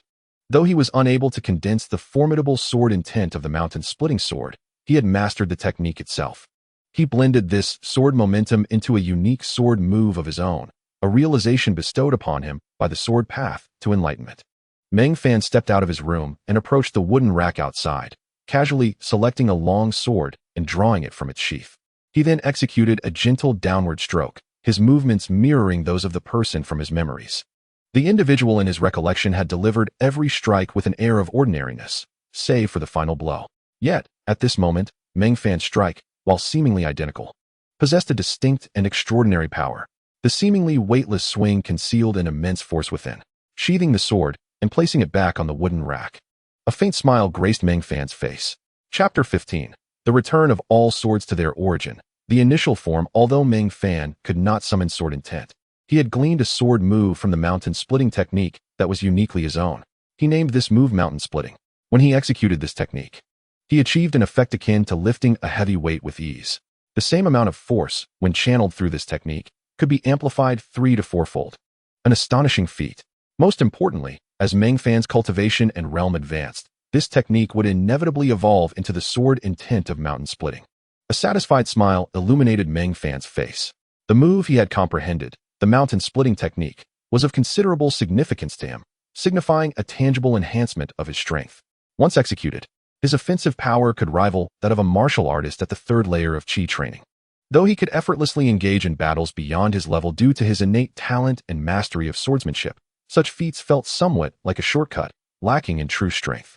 This mountain-splitting technique compensated for Meng Fan's deficiencies in raw power. After testing the sword, Meng Fan contentedly began to clean the long sword. In his hurriedness the previous night, he had hastily returned the copper mountain sword to the rack without the chance to polish it. Most importantly, he had yet to absorb the sword essence, a vital elixir for accelerating his cultivation speed. None of it could go to waste. Drawing the copper mountain sword, a stream of sword essence flowed instantly into his body. He then proceeded to wipe down the copper mountain sword, followed by the other long swords. Brother Luo had not yet risen, leaving Meng Fan with little to do but clean the swords, feeling too shy to leave the sword pavilion. An hour later, Meng Fan had polished all 40 long swords. Whether it was fortunate or unfortunate, all 40 swords contained no trace of sword malice. In truth, Meng Fan had already encountered sword malice numerous times. Any other person would likely be on the brink of collapse after such repeated encounters. Yet Meng Fan remained vibrant and full of life. Feeling bored, Meng Fan began to mentally rehearse the sword techniques he had observed in the sword comprehension hall the previous day. A myriad of techniques, each distinct, totaling dozens of styles, most of which he did not even know the names of. However, this did not hinder his ability to learn them. The innate talent of sword path to enlightenment, regarded as a supreme gift, was truly formidable. In the realm of swordsmanship, Meng Fan was a born sword seed, destined to become a supreme sword master. Thus, even by merely watching others perform a set of sword techniques, he could master them completely, a feat bordering on the miraculous. Nonetheless, these techniques were disorganized and chaotic, and after viewing so many, it seemed unnecessary to actually practice them. Meng Fan murmured to himself, having observed dozens of techniques in a single day, and could even grasp them to a certain extent. However, whether in sword techniques or any other endeavor, there existed a fundamental truth. One cannot overindulge without consequence. Though Meng Fan possessed the capacity to indulge, these techniques held little significance for him. To put it bluntly, he looked down upon them. His reason for studying so many techniques was driven by a personal ambition to amalgamate the strengths of various schools and create a sword technique that belonged solely to him. Were anyone else to entertain such thoughts, it would be akin to a fanciful dream, utterly ludicrous. Such aspirations were the province of grandmasters of swordsmanship, those truly worthy of such ambitions. Though Meng Fan was not a sword master, he possessed the sword path to enlightenment and thus held the right to aspire. With each sword technique he observed, he could master it and comprehend its essence. Once I have accumulated enough knowledge, I shall undoubtedly create a sword technique belonging to me. Meng Fan mused. Although he had yet to take the first step, He had already conceived a name for his future technique, the return of all swords to their origin. This title bore a hint of plagiarism, yet Meng Fan believed that once he had crafted this technique, it would bring honor to those 4 words. With this delightful thought, he continued to mentally rehearse and deduce the sword techniques he had seen yesterday. He refrained from practicing them in reality, fearing that if he were to execute so many techniques, Brother Luo would discover it, leaving him unable to provide a reasonable explanation. Moreover, even if he could deceive Brother Luo, there were still formidable figures in the Sword Pavilion who might notice his performance. Though Meng Fan had consistently demonstrated impressive abilities since joining the Sword Pavilion, his excellence had yet to reach an extraordinary level. He could not afford to be ostentatious. Thus, it was prudent to conceal his brilliance when necessary. Half an hour later, Brother Luo emerged from his room, spotting Meng Fan sitting cross-legged on the ground. A look of surprise crossed his face. "You rascal, why are you out here in the hall instead of meditating in your room?" Meng Fan stood and replied, "I woke up this morning to clean the long swords, and once finished, I had nothing else to do, so I continued meditating." Brother Luo chuckled. "You endured quite the ordeal last night, yet here you are, full of vigor. It seems I did not misjudge you. Perhaps you truly can adapt to being a sword-guarding disciple." Last night, the overwhelming malice emanating from the Copper Mountain sword had been palpable to Brother Luo. Initially, he thought Meng Fan would be severely affected by it, likely unable to rise today. Yet, Meng Fan appeared remarkably spirited. For a Qi training level 1 lad, to possess such extraordinary willpower and resilience was indeed commendable. However, while you possess the talent to be a sword-guarding disciple, your physical condition must keep pace, particularly your cultivation. It cannot lag behind. It must improve, Brother Luo remarked, casting a glance at Meng Fan. He then returned to his room, retrieving 3 spirit stones and handing them to Meng Fan. Meng Fan looked on in astonishment, somewhat puzzled. Brother Luo explained, "Sword-guarding disciples receive a monthly allowance of 3 spirit stones. Though it is not yet the time for disbursement, since your cultivation resources are lacking, consider these 3 spirit stones alone. Once the allowance is issued, you can return them to me." Meng Fan accepted the spirit stones without hesitation, expressing his gratitude. "Thank you, Brother Luo. There's no need for thanks. Helping you is helping myself. After all, if you were to perish, I would still have to clean these swords myself." Brother Luo replied, shaking his head. Meng Fan gazed at the 3 spirit stones in his hand, filled with deep emotion. Previously, he had never possessed a single complete spirit stone. Yet now, he found himself in possession of 3 at once. Such fortune arrived with overwhelming swiftness. It would be wise for you to procure some Qi gathering pills from the Alchemy Pavilion to enhance your cultivation. Although your physique is commendable and you have withstood the onslaught of the sword sabers these past few encounters, your cultivation level is still alarmingly low. You must hasten your progress, lest you encounter trouble within the Sword Pavilion. Thank you for the reminder, Brother Luo, I understand. With that, Meng Fan bid farewell to Brother Luo and exited the Sword Pavilion, determined to visit the Alchemy Pavilion first. Brother Luo was indeed correct. He needed to rapidly elevate his cultivation, as it was far too weak. Though the sword path to divinity was formidable, it was not infallible. Should he encounter a seemingly unremarkable, but ultimately terrifying sword while polishing his blade one day, Meng Fan could very well find himself in dire straits. Upon arriving at the Alchemy Pavilion, which served as the venue for the Shu Mountain Sword Sect's medicinal concoctions, Meng Fan discerned that the only pill suitable for a novice like himself was the Qi gathering pill. Each spirit stone could purchase 10 Qi gathering pills, and without hesitation, he acquired 20. With the remaining spirit stone, he procured 10 body refinement pills.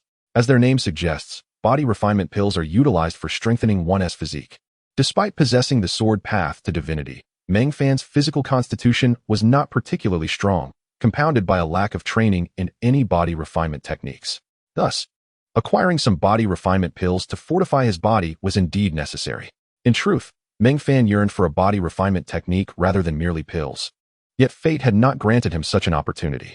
Let it unfold gradually, he murmured to himself as he pocketed the pills and departed the Alchemy Pavilion.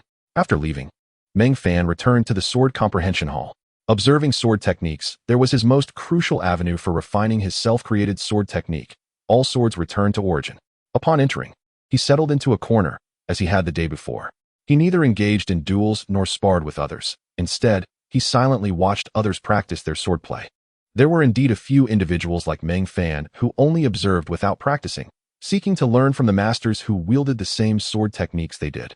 However, Meng Fan's indiscriminate gaze upon all sword techniques was truly unique. just as he was intently watching the disciples of the Shu Mountain Sword Sect train. A somewhat familiar voice broke through his concentration.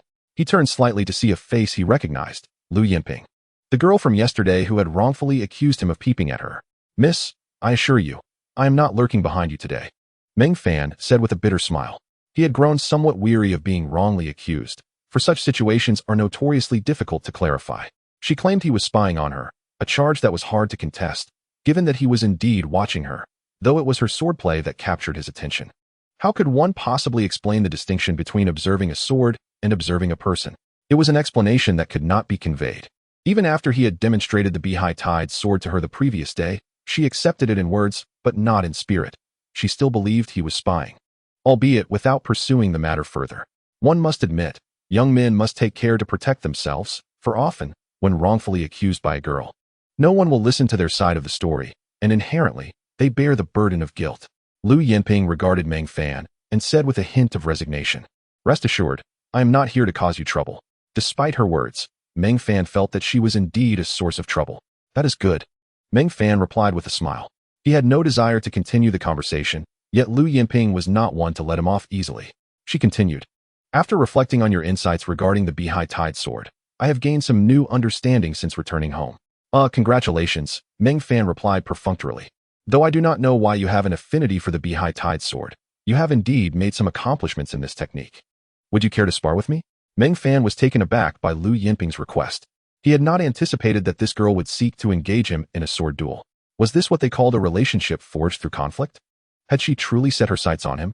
It seemed rather unrefined for a young lady to behave in such a manner, with a sense of helplessness. Meng Fan realized that if one is too exceptional, even the most vigorous attempts to conceal oneself are futile. One will inevitably be discovered. However, it appeared that Lu Yinping possessed a certain obsession with martial arts, which explained her disregard for decorum. Having wronged him the day prior, she now sought to spar with him without a trace of embarrassment. "In truth, I have no interest in the Beihai sword and do not intend to practice it." Meng Fan began to decline when Lu Yinping's assertive voice interrupted him. "1 hour of sword practice with me, and I will reward you with a spirit stone." At her words, Meng Fan found himself at a loss. Initially resolute in his refusal, he could not withstand the allure of such a generous offer. His monthly stipend was merely 3 spirit stones, a privilege granted only after becoming a disciple of the Sword Pavilion. As a mere servant disciple, he had never possessed a single complete spirit stone. "Deal," Meng Fan declared without hesitation. A smile flickered at the corners of Lu Yinping's mouth. "Did you think you could refuse me?" As the beloved granddaughter of Elder Lu from the Alchemy Hall of the Shu Mountain Sword Sect, while she may not be the strongest inner disciple, she is undoubtedly the wealthiest. Rich beyond measure, Lu Yinping was a well-known figure among the inner disciples, often referred to as the little heiress of their circle. In truth, had Meng Fan initially declined her offer, she would have produced 10 spirit stones to persuade him. Should he have continued to refuse, she would not hesitate to offer 20 until he capitulated. Had Meng Fan been privy to Lu Yinping's intentions, he would have lamented his own naivety. Alas, he succumbed to her offer for a single spirit stone. "Since you have agreed, let us commence now," Lu Yinping said, her brow slightly furrowing as she inquired, "Where is your sword?" "My sword?" Meng Fan replied with a wry smile. "Where would I acquire one? Only the top 50 outer disciples are entitled to claim a sword from the Sword Pavilion. I am neither a servant disciple nor an outer disciple. I am merely a guard disciple of the Sword Pavilion." It then dawned on Meng Fan that his status as a guard disciple was equivalent to that of an outer disciple, albeit without a ranking. In such a situation, did he possess the right to acquire a sword from the pavilion? He resolved to inquire with Brother Luo upon returning home, as they were all part of the Sword Pavilion family, and it should not be unreasonable to borrow a sword for practice. Meng Fan approached a nearby wooden rack and retrieved a wooden sword. Lu Yinping shook her head with a look of resignation, opting to exchange her own weapon for a wooden sword as well.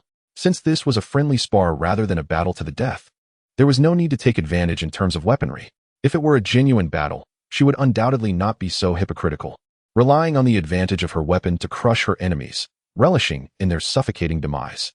However, this moment merely constituted a friendly sparring of sword techniques, with Meng Fan not being her adversary, an entirely different nature. She found it perplexing how a mere novice at the first level of chi cultivation, who didn't even possess his own sword, could master the Beihai Chaoxing swordplay to such an extent. Lu Yinping muttered in confusion. Meng Fan's display of proficiency in the Bihai Chaoxing swordplay the previous day was hardly characteristic of a fledgling at the first level of qi cultivation. Half a stick of incense had already passed, which counted as a full hour. Meng Fan spoke earnestly to Lu Yinping.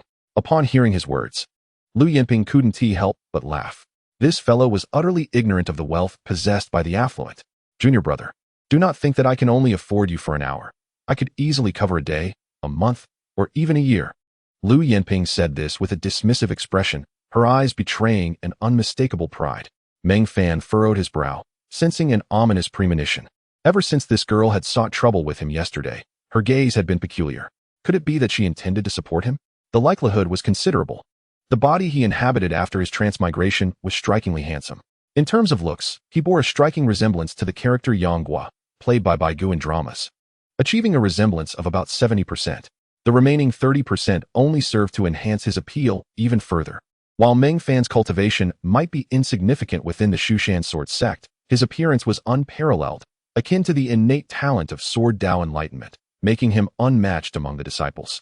Thus, Lu Yinping's earlier insinuations about support led Meng Fan to suspect that she had developed a romantic interest in him. "Miss, please maintain your dignity," Meng Fan said with utmost seriousness. Lu Yinping was momentarily taken aback, struggling to comprehend the meaning behind his words, feeling somewhat bewildered.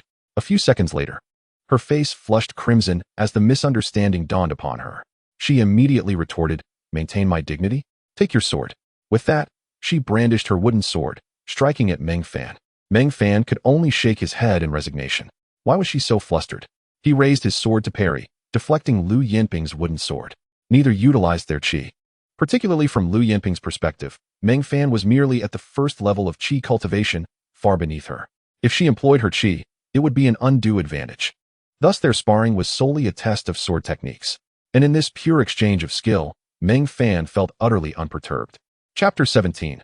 Caught off guard though Meng Fan had only observed Lu Yinping practice the Bihai Chaoxing swordplay a few times yesterday, he had now fully comprehended it. Especially after returning to the Sword Pavilion, he had tirelessly refined various sword techniques, including the Bihai Chaoxing sword, to create his own 10,000 swords return to origin. Lu Yinping unleashed 3 strikes.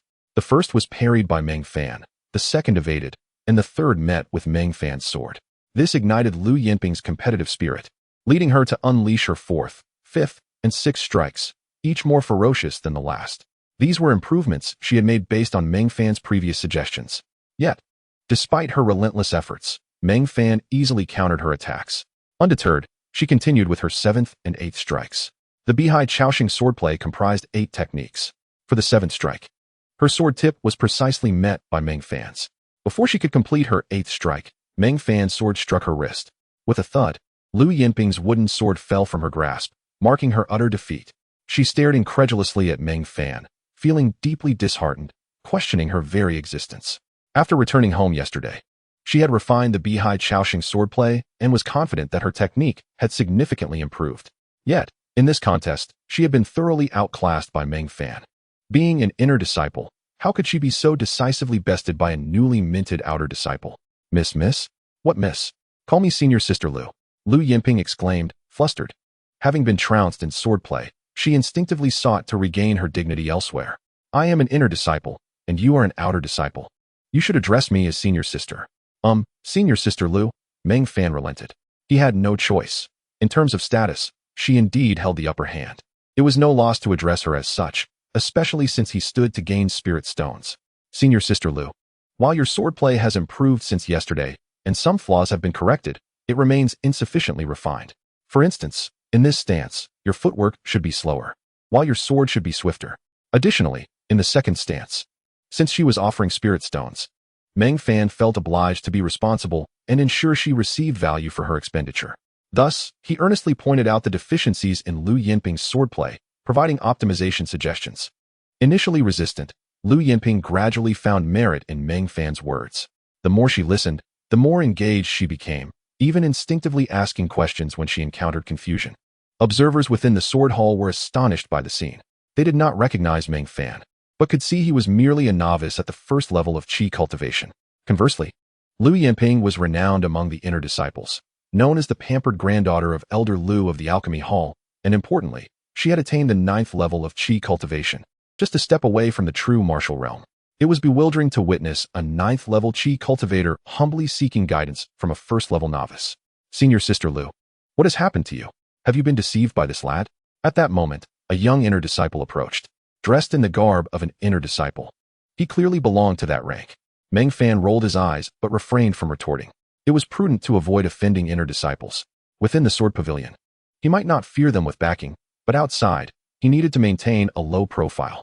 After all, he was genuinely not a match for inner disciples at present, unless he unleashed the seed of the supreme heartless sword intent, which he was reluctant to waste frivolously. Yifeng, do you think I am foolish enough to be duped by an outer disciple at the 1st level of Qi cultivation?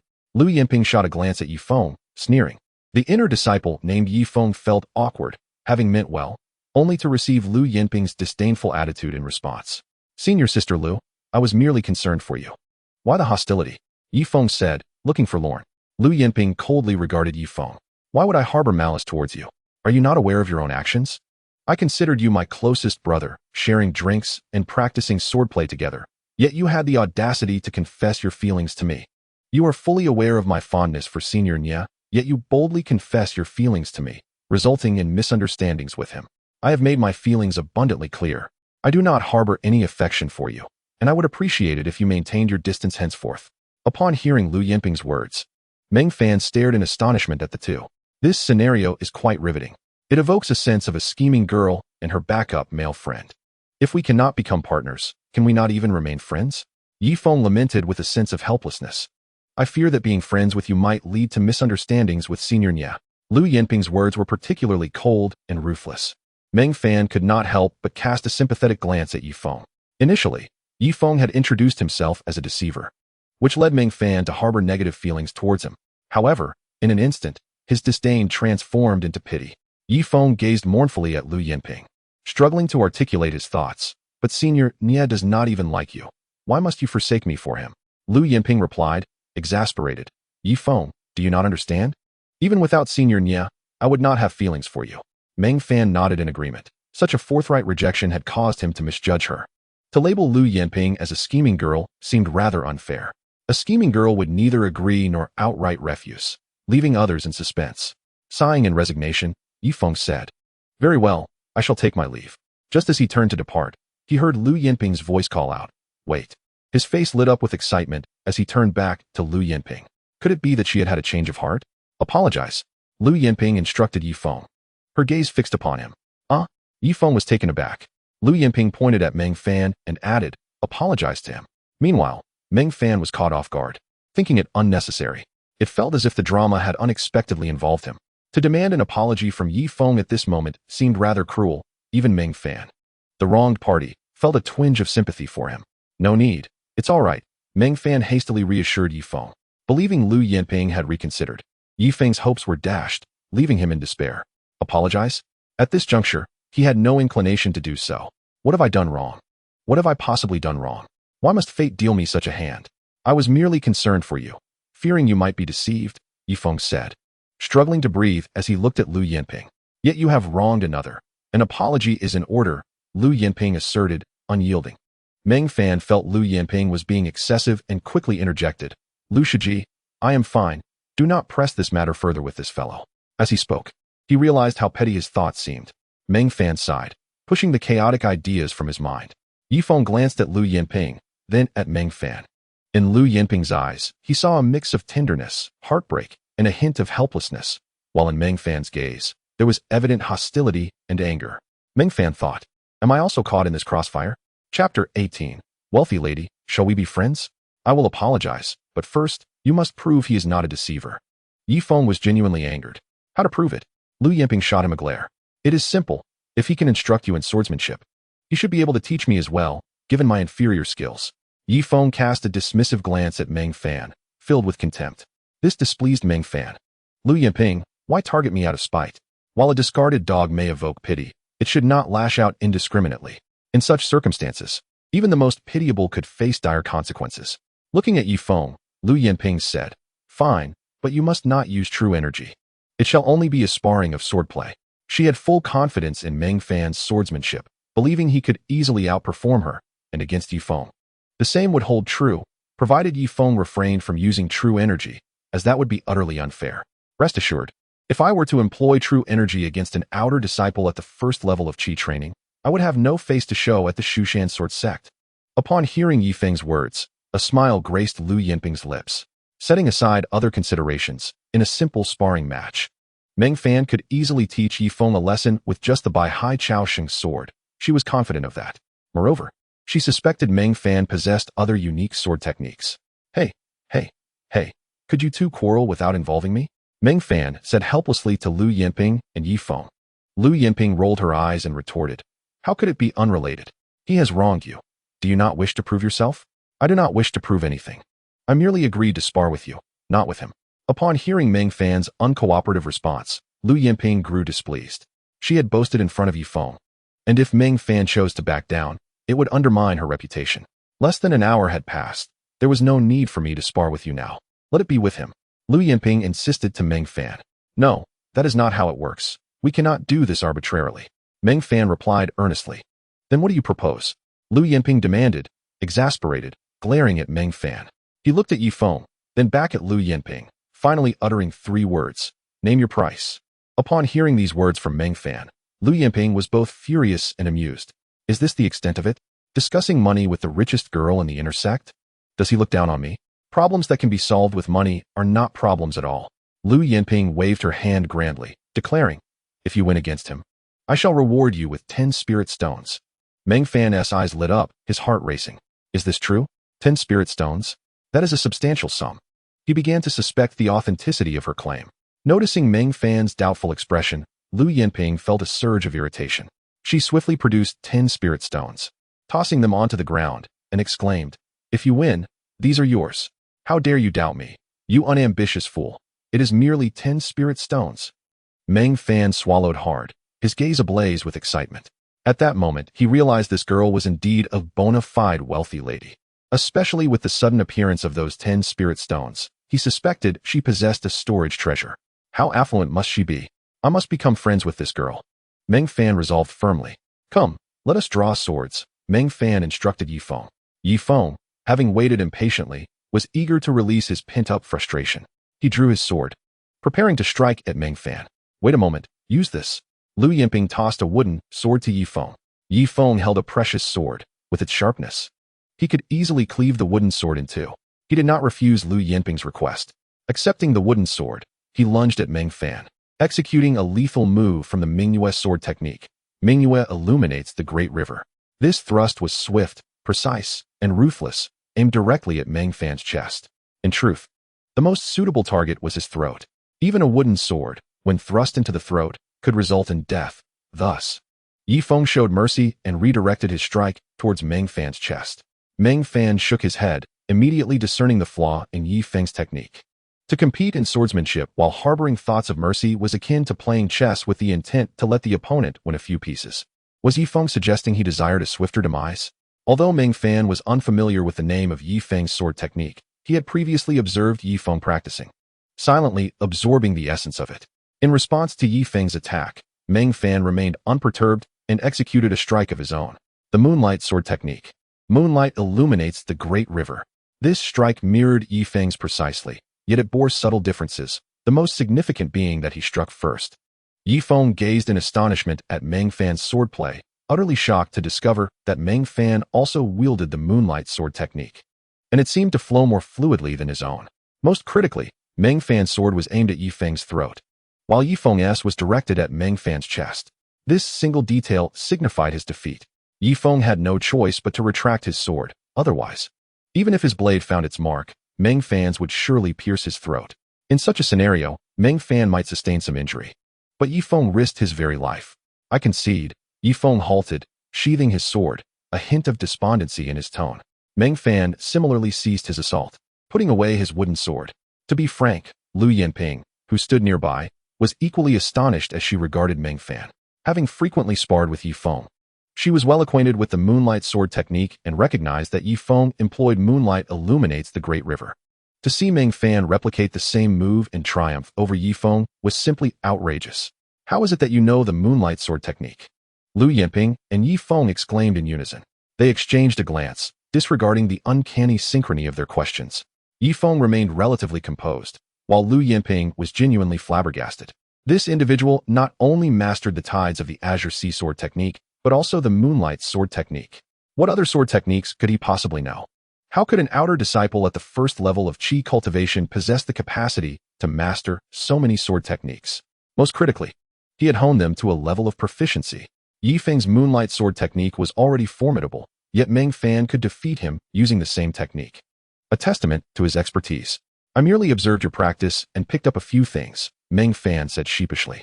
Before Yifeng could respond, Lu Yinping erupted in fury. Nonsense. You expect me to believe that? Yesterday, you said the same to me.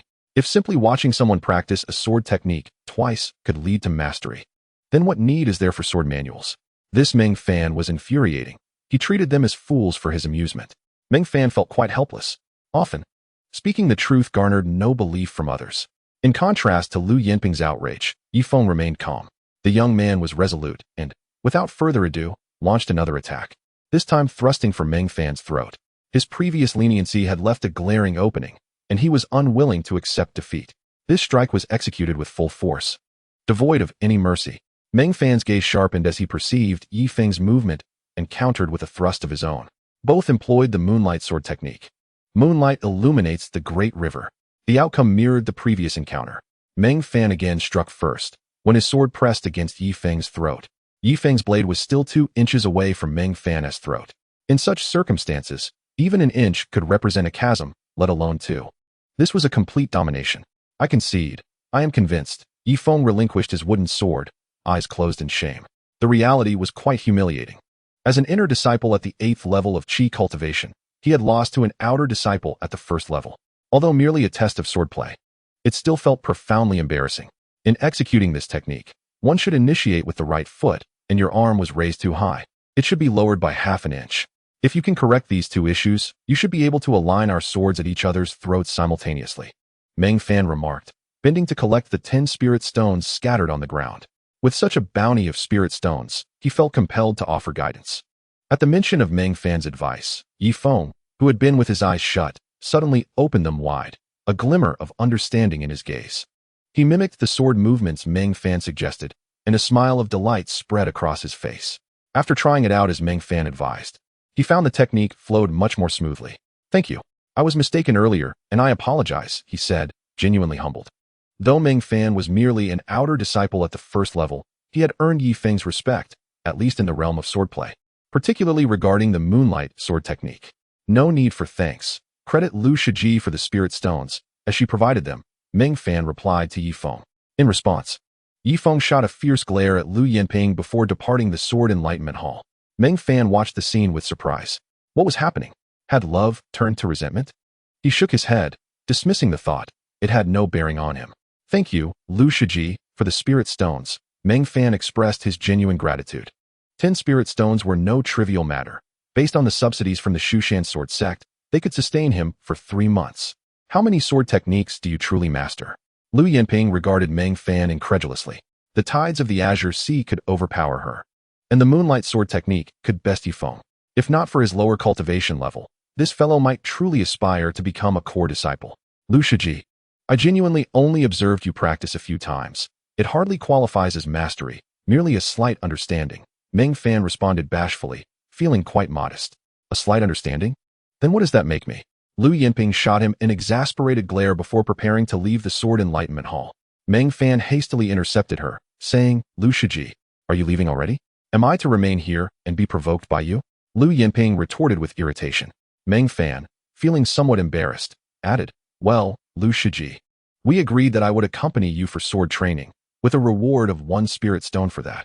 Lu Yinping was instantly furious. This money grubber. She tossed a spirit stone to Meng Fan and turned on her heel. Meng Fan accepted the stone and cautiously surveyed his surroundings. After a moment's hesitation, he too exited the Sword Enlightenment Hall. With such a substantial stash, he dared not squander it carelessly. Having never encountered wealth before, he felt quite humble. He then returned to the pill pavilion, spending 5 spirit stones to purchase 50 Qi gathering pills and 3 spirit stones for 30 body refining pills. With only 3 spirit stones remaining, he prepared to return them to Brother Luo, carrying 70 gathering Qi pills and 40 body refining pills. Meng Fan eagerly returned to the Sword Pavilion. When he returned the 3 spirit stones to Brother Luo, the latter was taken aback. "You rascal, didn't you say you were borrowing them? Are you too shy to use them?" Meng Fan recounted the tale of how Lu Yinping had gifted him the spirit stones. Embellishing it slightly, he refrained from mentioning how his swordsmanship had overwhelmed both Lu Yinping and Yi Feng, merely stating he had accompanied them in practice. Brother Luo did not delve deeper, for he was well aware of Lu Yinping's character. "Youth is indeed a blessing.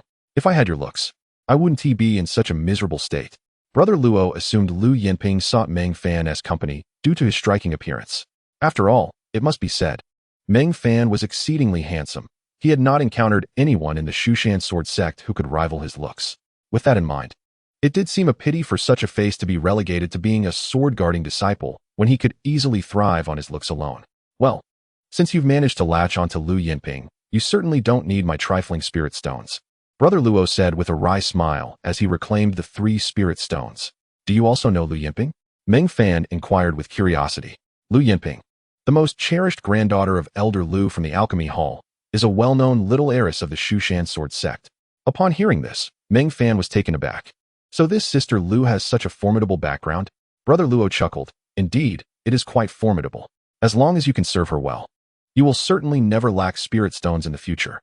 Meng Fan immediately declared with righteous indignation, "Brother Luo, you misunderstand. I am not that kind of person." After their meal, Meng Fan gazed at the countless swords on the first floor of the Sword Pavilion and recalled a question.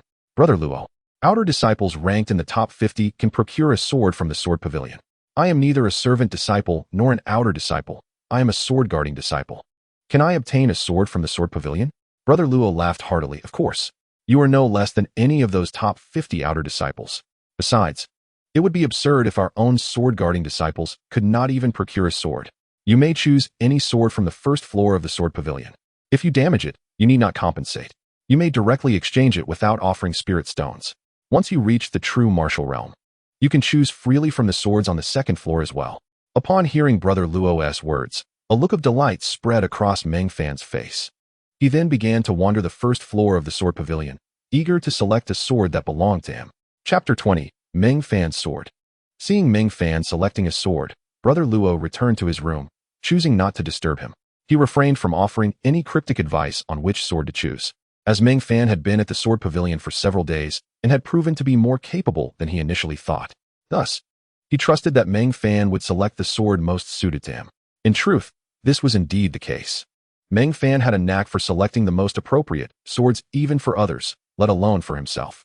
He meticulously examined each sword, for he understood the significance of choosing the right weapon. In fact, there were 3 swords that would be most suitable for Meng Fan. White Knight, the former sword of the Eternal Knight Duke, from which Meng Fan learned the supreme sword-drawing technique. Black Wind, the former sword of Li Qingyun, the sect master of the Wujian Sword Sect, from which Meng Fan acquired the seed of the supreme heartless sword intent.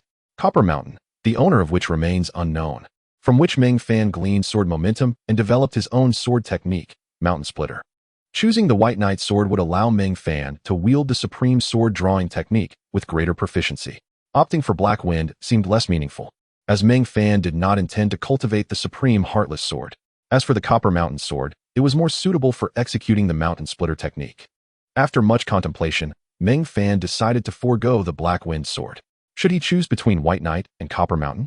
After careful consideration, he ultimately chose Copper Mountain. For at this moment, the technique, Mountain Splitter, held the greatest significance for him. At least for the current Meng Fan, the Copper Mountain sword was the most fitting. Meng Fan took the Copper Mountain sword and returned to his room to begin his cultivation. With the gathering chi pills and the synergy of his internal sword essence, Meng Fan's cultivation speed soared as if propelled by a rocket. At this rate, in just 4 or 5 days, he would break through to the second layer of chi training. The next morning, before dawn broke, Meng Fan halted his cultivation as his internal sword essence was nearly depleted.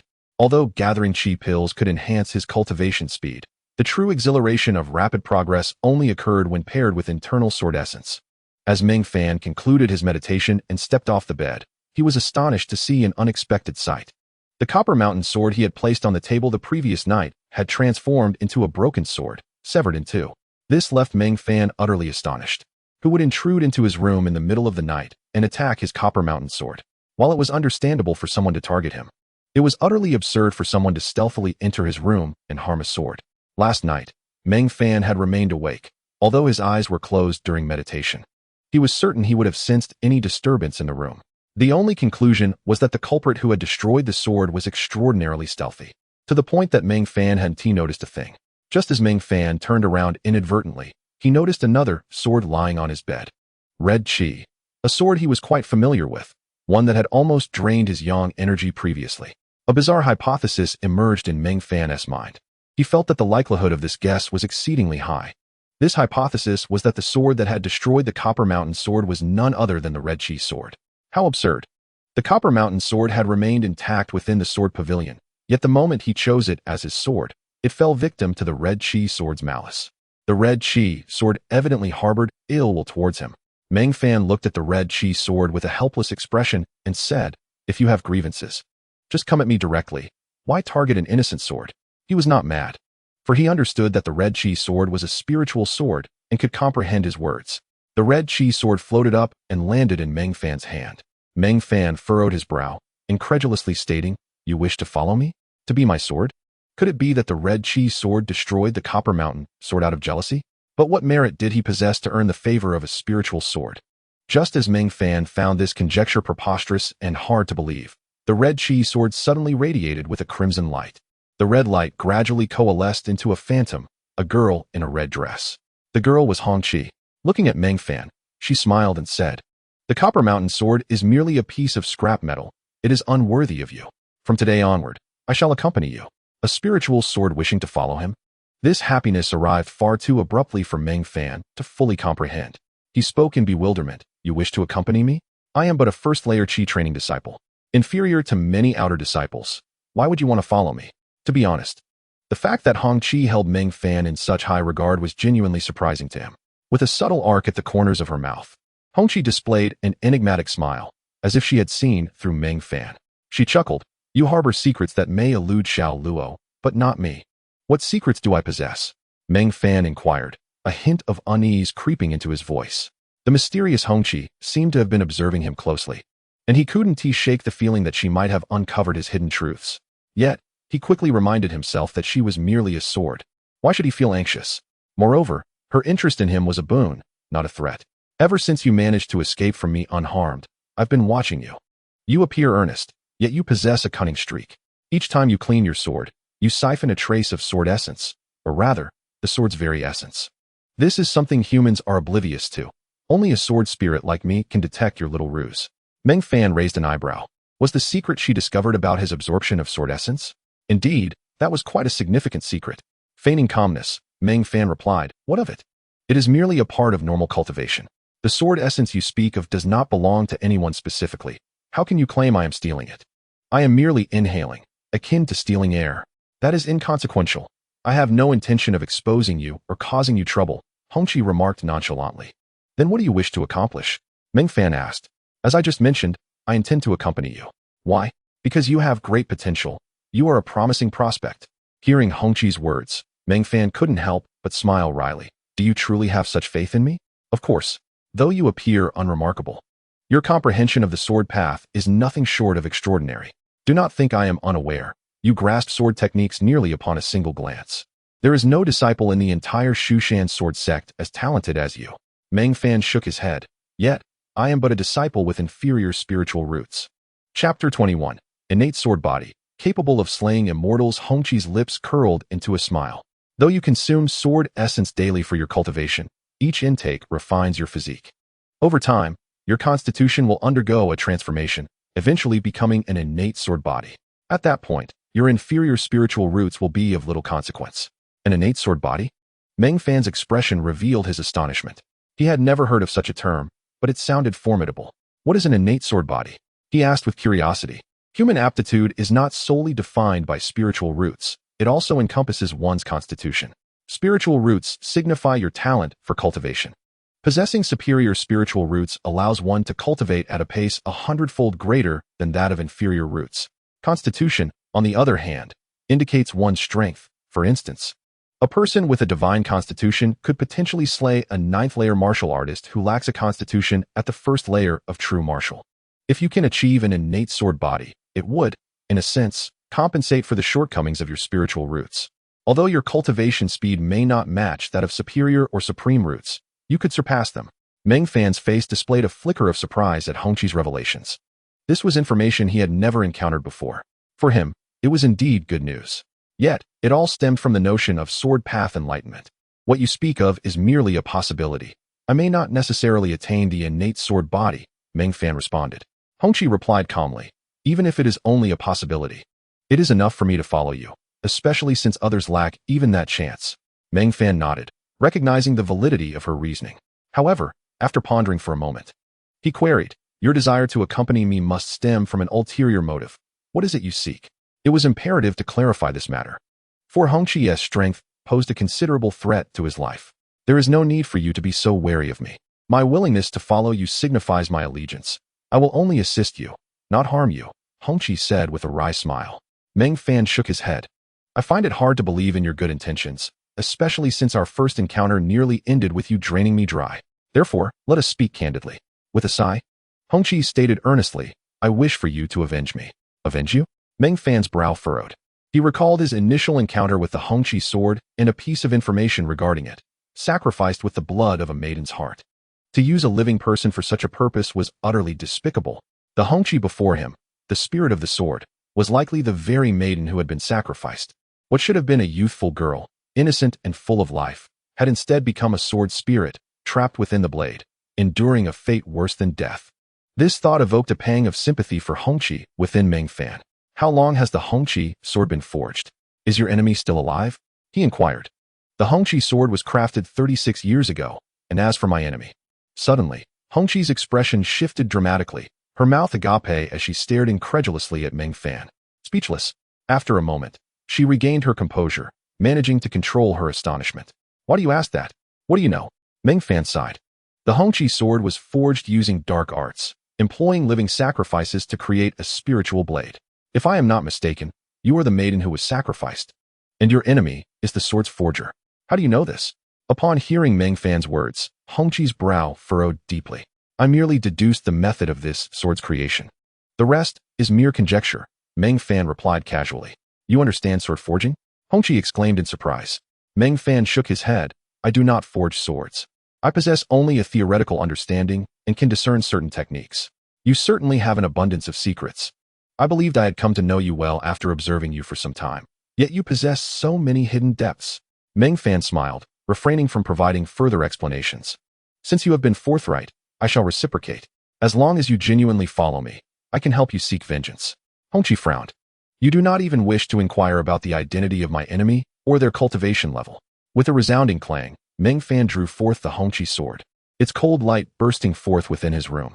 Even without channeling his true energy, the blade radiated a chilling aura. The murderous intent of this sword was truly formidable. Not to mention the blood it had shed, the very essence of Hongqi was steeped in boundless malice and resentment. Meng Fan gazed at the blade, a hint of confidence gracing his features. Regardless of who your enemy may be, or their level of cultivation, even if they were an immortal, they would ultimately meet their end at the hands of this Hongqi sword. Hongqi was taken aback by Meng Fan's unexpected confidence. Previously, this individual portrayed himself as a despondent figure, claiming to possess a miscellaneous spiritual root. Was it all merely an act? Meng Fan smiled at Hongqi and said, I am truly grateful for your trust and confidence in me. However, in reality, I possess even greater confidence. With the supreme talent of Sword Tao Enlightenment at his disposal, given sufficient time, Meng Fan could vanquish the myriad gods and Buddhas before him. I eagerly anticipate that day, Hongqi remarked, her tone somewhat complex.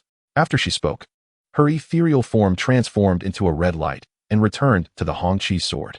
You will witness that day, Meng Fan replied, casting a glance at the Hongqi sword before sheathing it.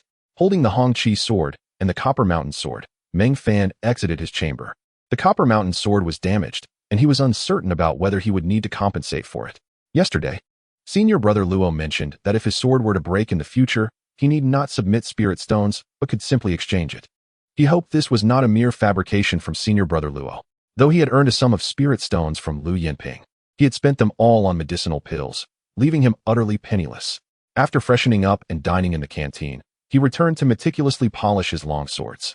Upon completing the polishing of 40 swords, only one emitted a sinister aura. After refining the malevolent energy through Sword Dao enlightenment, Meng Fan acquired an unremarkable technique, the leaf-cutting sword art, which he deemed insignificant. This technique paled in comparison to the tide of the Azure Sea Sword he had learned from Lu Yinping, so he naturally did not dwell on it. Senior brother Luo, adhering to his usual routine, rose late. Only emerging from his quarters when the sun was high in the sky, Meng Fan had waited for a considerable time and promptly presented the Copper Mountain Sword to him. Senior brother Luo gazed at the severed Copper Mountain Sword, astonished. What on earth happened? You selected this sword just last night, and now it's broken? Chapter 22. The Hongqi Sword acknowledges its master. Combat power soars. If Meng Fan had gone out to duel and broken his sword, that would be understandable.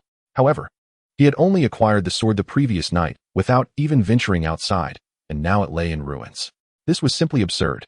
Meng Fan awkwardly explained, actually, it wasn't me who broke the Copper Mountain Sword. It was the Hongqi Sword.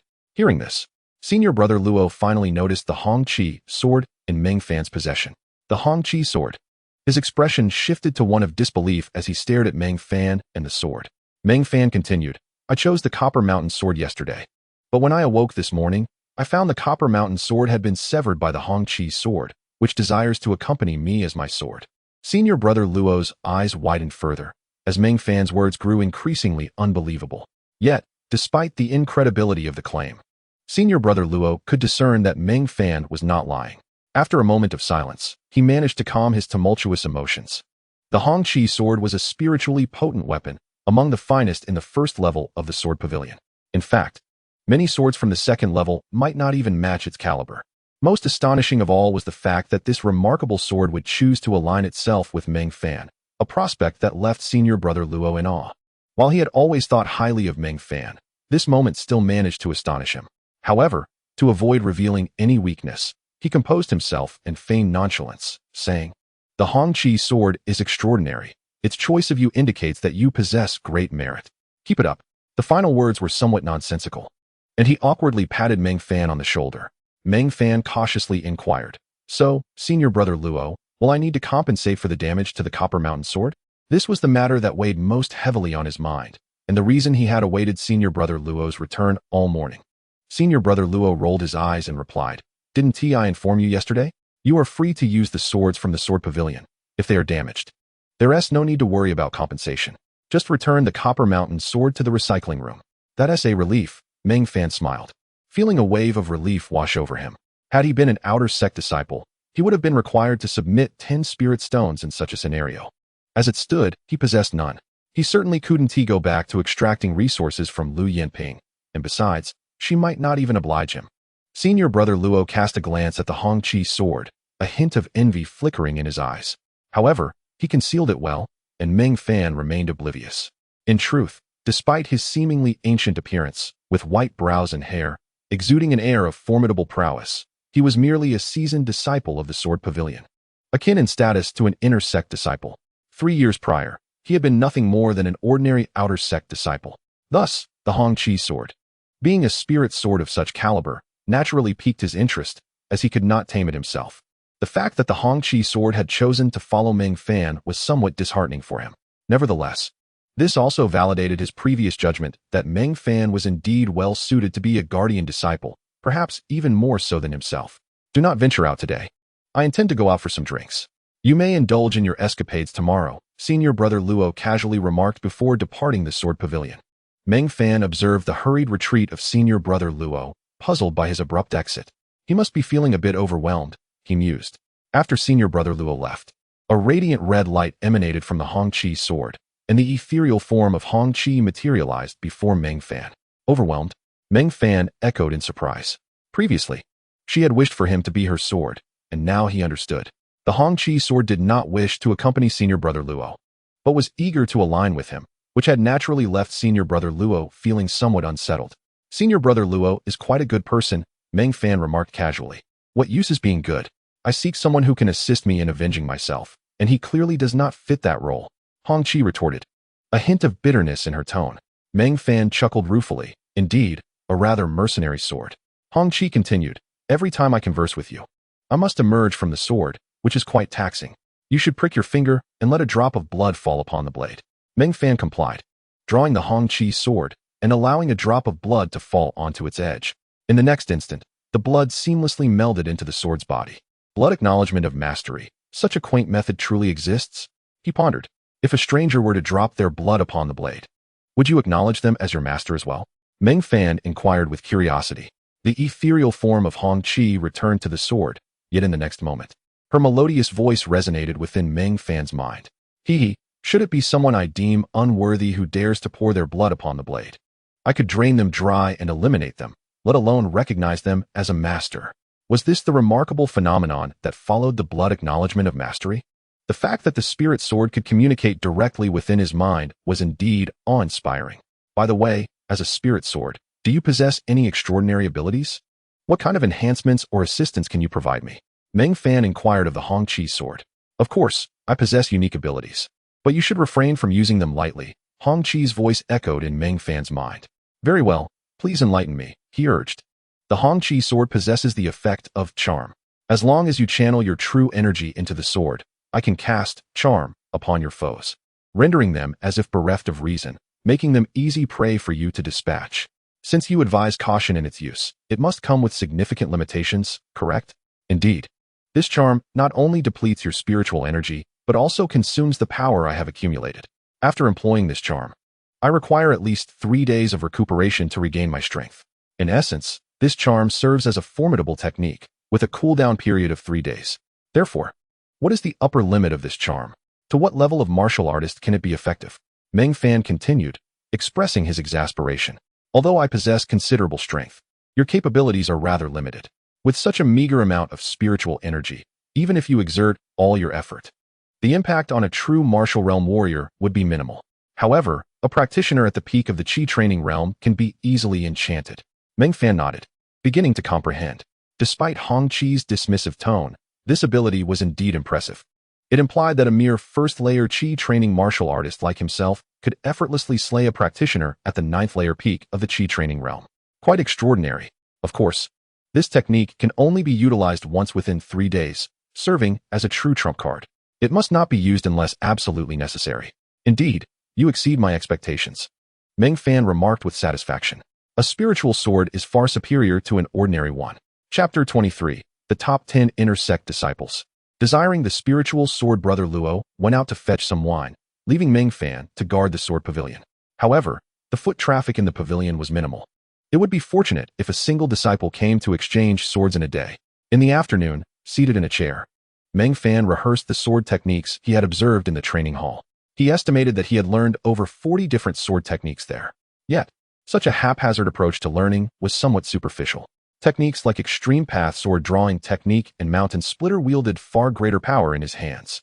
Meng Fan truly lacked the energy to specialize in so many techniques. He merely sought to synthesize and create his own return of 10,000 swords.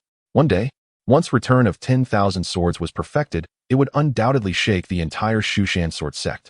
No, it would astonish the whole world. Alas, this was not something that could be accomplished overnight. The path ahead was arduous.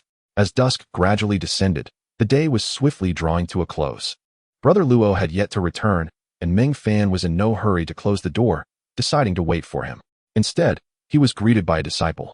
I come to exchange swords, said a young man dressed in the inner sect disciple uniform as he entered the sword pavilion. Meng Fan nodded and retrieved a ledger. Please register. Are you here to take or exchange a sword? To exchange, the young man replied, taking the ledger and writing down his name, Meng, a double surname. Quite rare. However, Meng Fan did not pay much heed, as he had never heard of this name before. In truth, the distance between Meng Fan and the inner sect disciples was vast. He had scarcely interacted with any of them. Well, except for Li Shuero. This young girl had entered the Shu Mountain Sword Sect on the same day as Meng Fan, becoming a servant disciple. While he remained a servant disciple even as she ascended to the inner sect. How infuriating. Though Meng Fan envied Li Shuero, he had never harbored jealousy toward her. After all, she was like a sister to him. Your sword appears to be in pristine condition. Are you certain you wish to exchange it? The exchange requires 10 spirit stones. Meng Fan glanced at Meng's sword and cautioned him. Meng looked at Meng Fan in surprise and remarked, My sword has not even been drawn, yet you can discern its flawless condition? The guards of the sword pavilion indeed possess some skill. Meng Fan smiled, choosing not to respond. If he lacked such skill, what right would he have to be a guard? Du Ming produced 10 spirit stones, placing them alongside his sword on the table. Subsequently, he stepped into the first floor of the Sword Pavilion to select a new sword. Meng Fan picked up Du Ming's sword, Long Bing. At that moment, a surge of malevolent energy coursed through Meng Fan's body. The sword Dao flowed within him, refining the malevolent energy. This malevolent energy was not particularly intense, making it relatively easy to dissipate. Soon, Meng Fan glimpsed the memories associated with the long sword, specifically Du Ming's practice memories. Moments later, he opened his eyes, returning to normal. He had acquired a new sword technique, though it consisted of only a single move. It was capable of adapting to countless scenarios. Windward Sword Slash bore a semblance to Mountain Splitter, yet its power was somewhat inferior. For Meng Fan, this technique was optional and did not weigh heavily on his mind. He then drew the Long Bing sword, allowing a stream of sword essence to flow into his being. However, the sword was intact. Why did Du Ming wish to exchange it?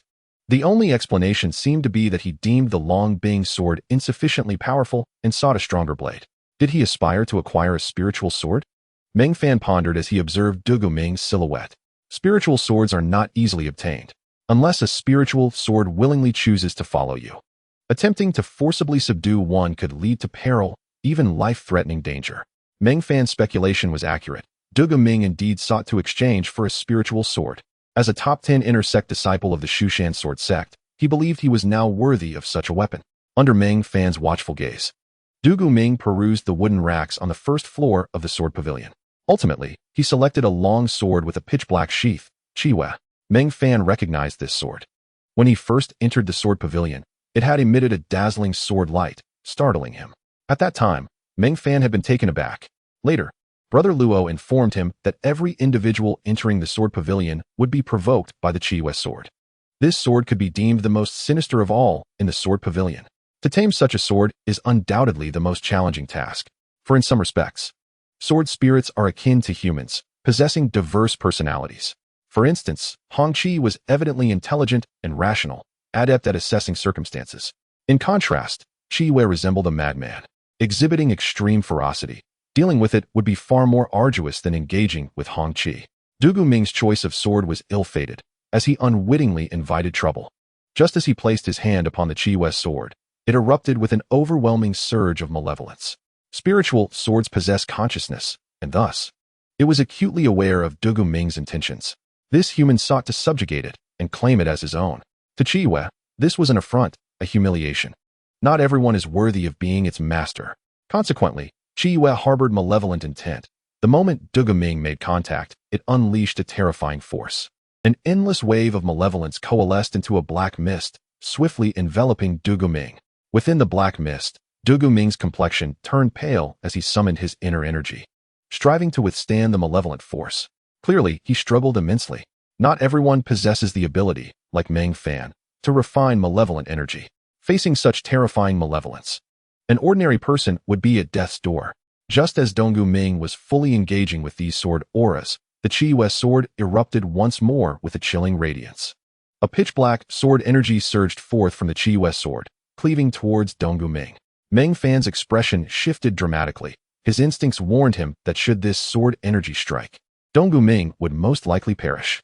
Regrettably, even if Du Ming were indeed to fall, he lacked the ability to intervene. How could a mere inner sect disciple of the true martial realm be saved by him?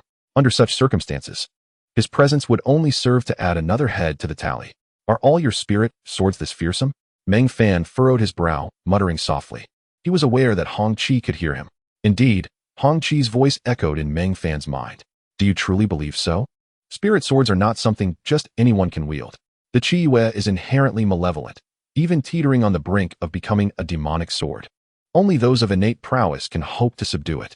Du Ming's choice of the Chiwe sword was nothing short of hubris. Had he not been within the Sword Pavilion, he would surely have met his end today. Chapter 24. How about I serve you in your dreams? Meng Fan was unaware of what a demonic sword entailed. However, merely hearing the term allowed him to surmise its terror. Undoubtedly, it would be far more potent than a conventional spirit sword. You mentioned he would have perished had he not been in the Sword Pavilion. Does that imply he is safe here? Meng Fan inquired, puzzled. From his perspective, Du Ming's situation appeared to be one of certain death. This lad was bound to be mercilessly slain by the Chiwe sword. The next moment, Hongqi's voice resonated once more in Meng Fan's mind. Within the Sword Pavilion, you are not the only one present. Your inability to rescue him does not preclude others from doing so. Upon hearing Hong Chi's words, Meng Fan recalled that there were indeed others above in the Sword Pavilion. However, he had yet to meet these esteemed individuals. Senior brother Luo had never taken him upstairs, and he dared not venture there himself. Just as Meng Fan feared Donggu Ming was about to be cleaved in twain by the Qi West sword, he felt an overwhelming pressure descending from above. He sensed a presence emerging from the second floor of the Sword Pavilion, suppressing the Qi West sword. Yet, he remained clueless as to the nature of this presence. Regardless, it was evident that a powerful figure from the second floor had intervened. Donggu Ming was indeed fortunate. Had he encountered such a situation outside, he would already be lifeless. With the emergence of this aura, the Qi West sword became docile, slowly retreating to the corner, motionless, its malevolence dissipating. Donggu Ming collapsed onto the ground, gasping for breath. Just moments ago, he had been a hair's breadth from death, acutely experiencing the dread that accompanies it. I overestimated my abilities, he thought, staggering to his feet and sighing helplessly. He did not continue to select a sword, but instead retrieved his previous sword and spirit stones from the table. Turning to depart the Sword Pavilion. This fellow, while indeed reckless, had the uncanny ability to recognize when to retreat. While he may not have tamed the Qi West sword, selecting a blade superior to the Chongbing sword should not pose a challenge. Meng Fan shook his head, choosing to disregard Donggu Ming further. You must be wary of this individual. Hong Chi's voice suddenly intruded upon Meng Fan's thoughts. Meng Fan was taken aback. What do you mean by that? Although he did not engage with you, he cast a subtle glance in your direction before departing, his gaze laden with a chilling intensity, even hinting at a trace of murderous intent. Upon hearing Hong Chi's words, Meng Fan was rendered speechless. He had been preoccupied with organizing the roster and had not noticed Donggu Ming's fleeting glance. Are you suffering from paranoia? I harbor no enmity towards him. How could he possibly bear malice towards me? Meng Fan believed Hong Chi was overthinking things. Out of envy, I boldly flaunt my connection to you, nearly proclaiming myself as your sword. And the way Donggu Ming gazed at me was exceedingly fervent. He, a mere inner sect disciple, had yet to acquire a spirit sword, while you, a lowly sword guard of the Qi refining realm, possess one. How could he not feel envious? Yet, he masked his emotions well, revealing none in your presence, which I discerned. Hearing Hong Chi's words, Meng Fan's expression turned grave.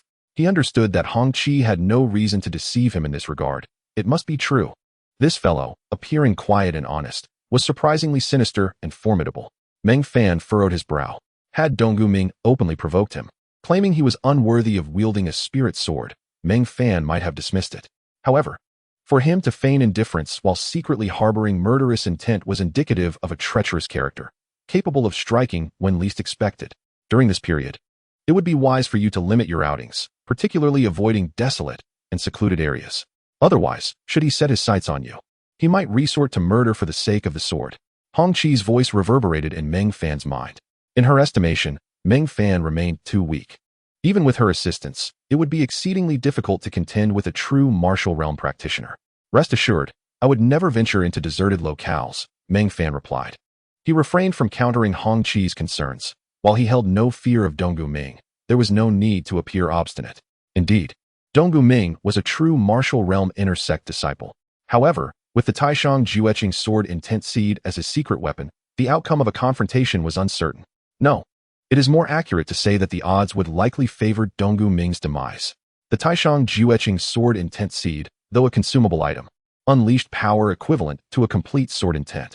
Using it against a true martial realm practitioner would be somewhat excessive. However, you must exercise caution in concealing your presence. Should others appear, do not reveal the aura of the spirit sword. Meng Fan advised Hong Chi. Spirit swords possess sentience. If they actively conceal their aura, it is unlikely that an ordinary person would discern their true nature. Of course, those capable of condensing a sword soul would not be considered ordinary. Very well. I shall be attentive henceforth, Hong Chi responded with utmost cooperation. Moments later, senior brother Luo returned. Meng Fan refrained from mentioning Donggu Ming. He could not burden senior brother Luo with his worries and speculations. Even if he did, Luo would be unable to assist, and it would only serve to portray him as timid and fearful. That night, Meng Fan practiced in silence, with the aid of qi gathering pills and body refining pills. Alongside the support of the sword's essence, his cultivation speed soared as if propelled by a rocket. Through Hong Chi, Meng Fan learned the true name of the sword's essence. It should not be referred to merely as sword essence, but rather as the essence of the sword. In the latter half of the night, Meng Fan's aura surged dramatically. He had finally broken through to the second level of Qi refining. Congratulations, you have reached the second level of Qi refining. Hong Qi's ethereal form emerged from the Hong Qi sword, offering her congratulations to Meng Fan. Meng Fan smiled modestly, stating, "It is merely the second level of Qi refining. It is not particularly noteworthy." Hong Qi exclaimed in astonishment, "Even though you are merely at the second level of Qi refining, your daily absorption of the essence of the sword from your weapon enhances your training speed to a level that rivals that of exceptional spiritual roots. It's simply monstrous. Just think. If one day you truly cultivate the innate sword body and continuously absorb the essence of the sword, wouldn't that place you on par with heavenly spiritual roots? Heavenly spiritual roots are already the pinnacle of this world. As for divine spiritual roots, they exist only in legend, theoretically speaking. No one has ever possessed a true divine spiritual root, and there are no definitive historical records of such individuals. I certainly did not misjudge you. Seeking revenge alongside you seems promising." Hong Qi's face glowed with excitement, even more so than Meng Fan's own breakthrough. She floated gracefully in front of him, her cheeks flushed. And with a playful smile, she proposed, "Master, to celebrate your breakthrough, how about I attend to your bedchamber?" Chapter 25, The Sect Competition. An opportunity to observe the sword. Meng Fan rolled his eyes in response. "Attend to my bedchamber? What do you, a spirit, know of such matters? Are you trying to siphon my yang energy? Hurry back into your sword," he replied irritably. "Am I not beautiful?" Hong Qi had already floated close to him, her delicate face mere inches from his, an unmistakable act of teasing. In exasperation, Meng Fan chose to close his eyes and continue his meditation, believing that out of sight would mean out of mind. "What a dull fellow," Hong Qi muttered, then transformed into a streak of red light and re-entered her sword. Soon, dawn broke. Meng Fan emerged from his chamber, refreshed, and began polishing his long swords. After attending to 40 swords, only one harbored a sinister aura. Upon refining the malevolent energy, he learned a sword technique from the memories of the sword's malice, the Ling Yun sword technique. Though unremarkable, Meng Fan had previously encountered this technique at the Sword Comprehension Hall. Despite his indifference towards it, it nonetheless contributed to the completeness of his all swords return to one philosophy. "Meng, I won't be going out today. Feel free to head to the Sword Comprehension Hall," his senior brother Luo stated, rising leisurely as usual. Having indulged in considerable drinking the previous night, he had enough to sustain him for several days. Meng Fan, not wishing to impose, bade farewell to Luo and departed the Sword Pavilion. With his swords already polished, there was little reason to linger. Observing Meng Fan's retreating figure, Luo's expression shifted to one of astonishment. "This kid is truly remarkable. It seems the Sword Pavilion has unwittingly stumbled upon a treasure." When Meng Fan first arrived at the Sword Pavilion, he was merely a menial disciple, lacking even the first trace of true Qi. Yet, how much time had passed? He had directly broken through to the second level of Qi refining. To be honest, it was somewhat absurd. Was such talent being wasted at the Sword Pavilion? Luo couldn't help but entertain this thought. No, having such talent in the Sword Pavilion truly holds boundless potential.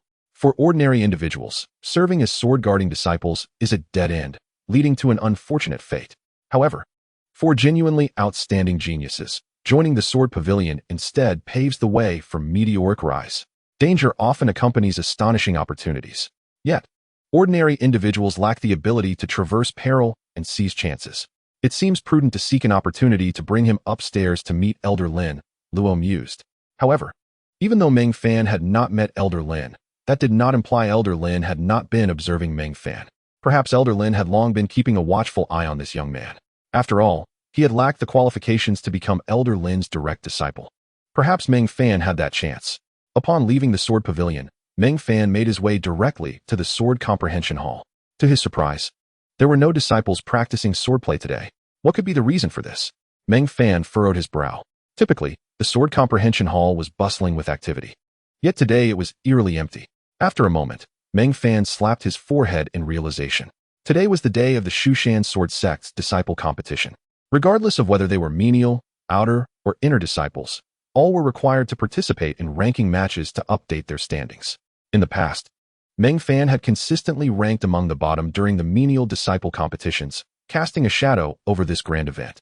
However, now that he had become a sword-guarding disciple of the Sword Pavilion, he no longer needed to participate in such competitions. The sect competition offered an opportunity to observe various sword techniques, far surpassing the benefits of the Sword Comprehension Hall.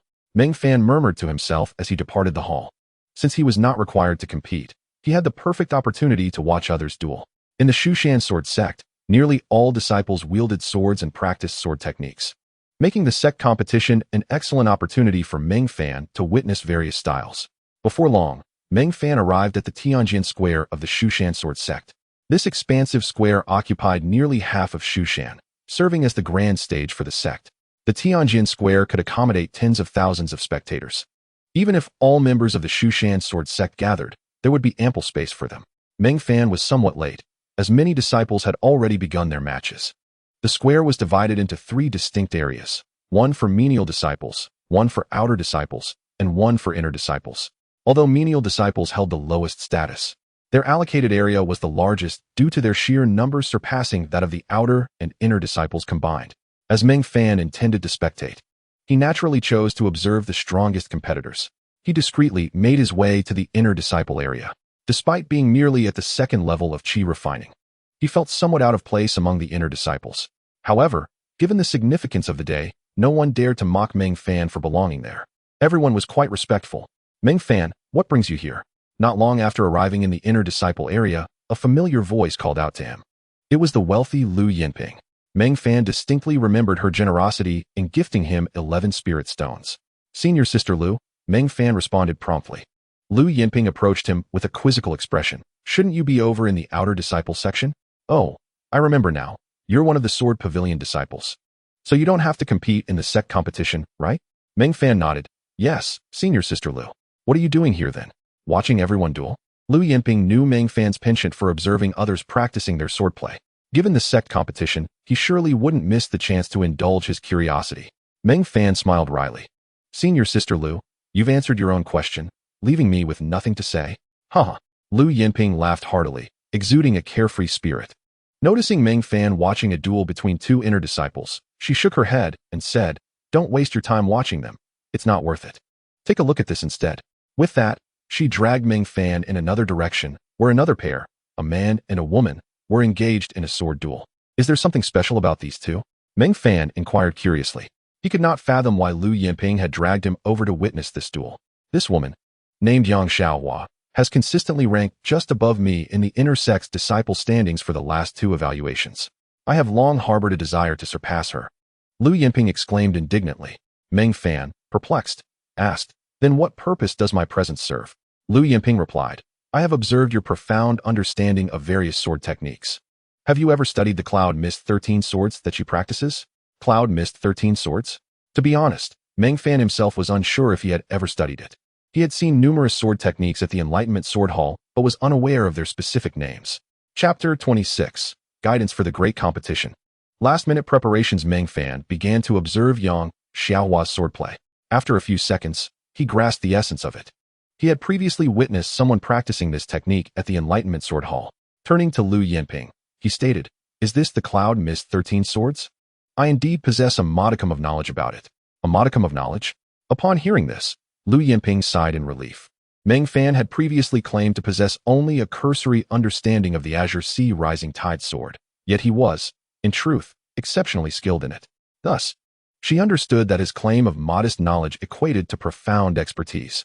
Quickly, Lu Yinping urged, Meng Shidi, if you can identify the flaws in Yang Xiaohua's technique and help me defeat her, I shall reward you with 10 spirit stones. She knew Meng Fan was keen on spirit stones, hence her offer. That won't do. Meng Fan shook his head. Rest assured, this will not violate the rules of the sect's competition. You need only provide me with a few pointers. This is a matter of skill, not cheating. So there is no need for concern about any impropriety. She presumed Meng Fan had reservations and sought to alleviate them. In reality, asking Meng Fan for guidance on her swordplay was entirely legitimate and bore no relation to wrongdoing. An inner sect disciple, at the 9th level of chi cultivation, was merely a step away from entering the true martial realm. Yet she believed it was perfectly reasonable for a disciple at the 2nd level of chi cultivation to seek her guidance. Lu Yinping truly possessed a remarkable lack of self-awareness. Meng Fan shook his head, his expression earnest as he declared, This isn't merely a matter of propriety. What is it then? Lu Yinping pressed. It requires a higher fee. Upon hearing Meng Fan's response, Lu Yinping could not help but roll her eyes dramatically. Was a problem that could be resolved with money truly a problem? This rascal clearly looked down on her, the wealthiest inner disciple. With a hint of annoyance, Lu Yinping retorted, "As long as you enable me to defeat Yang Xiaohua, I shall double it. 20 spirit stones." Meng Fan shook his head. 30 stones. Are you robbing me? Yang Xiaohua is far more formidable than Yifeng. She is worth this price. Moreover, if she discovers that I received guidance from you, she might harbor resentment against me. I am assuming a risk here. 30 spirit stones are hardly excessive. Meng Fan raised his price confidently, his demeanor serious. Lu Yinping contemplated for a moment, feeling that Meng Fan's reasoning was quite sound. Primarily, she genuinely did not perceive 30 spirit stones as a significant amount. To her, 3 stones held little distinction from 30. If it were 300 stones, perhaps she would feel a pang of regret. Thus, she nodded and affirmed, "Very well. If you can help me defeat Yang Xiaohua, I shall grant you 30 spirit stones." Upon hearing Lu Yinping's words, Meng Fan's spirits lifted as he earnestly scrutinized Yang Xiaohua's swordplay. Although he had previously observed someone practicing the Cloud Mist 13 swords at the Enlightenment Sword Hall, that individual's technique was clearly inferior to Yang Xiaohua's. Furthermore, every practitioner imbues their swordplay with personal habits and modifications. Thus, Meng Fan needed to study Yang Xiaohua's approach meticulously. Moments later, Yang Xiaohua's male opponent faltered and conceded defeat. Yang Xiaohua sheathed her sword and descended from the platform. "What do you think? Is my upcoming match against Yang Xiaohua? Have you found any flaws in her technique?" Lu Yinping inquired anxiously. "When does the next match commence?" Meng Fan asked. "Within approximately half a stick of incense." Lu Yinping replied. "Time is sufficient. Follow me." Meng Fan led Lu Yinping to a secluded area. "Pay close attention. Listen intently. I shall only say this once. Memorize my words, and you should be able to defeat Yang Xiaohua." With that, Meng Fan unsheathed the Hongqi sword. Lu Yinping cast a surprised glance at him. The last time she had seen Meng Fan, he had no sword, yet now he possessed his own. The Hongqi sword, obeying Meng Fan's command, concealed its spiritual essence amidst the crowd, appearing merely as an ordinary blade to onlookers. As Meng Fan thrust the sword, he explained to Lu Yinping, "The 6th sword of the Cloud Mist 13 swords harbors a conspicuous flaw, which is magnified considerably by Yang Xiaohua's petite stature. You need only execute the second move of the Azure Sea Rising Tide sword as she performs her 6th sword, swiftly darting to the right and then countering with an upward thrust. There is a 90% probability you will have your sword poised at her throat.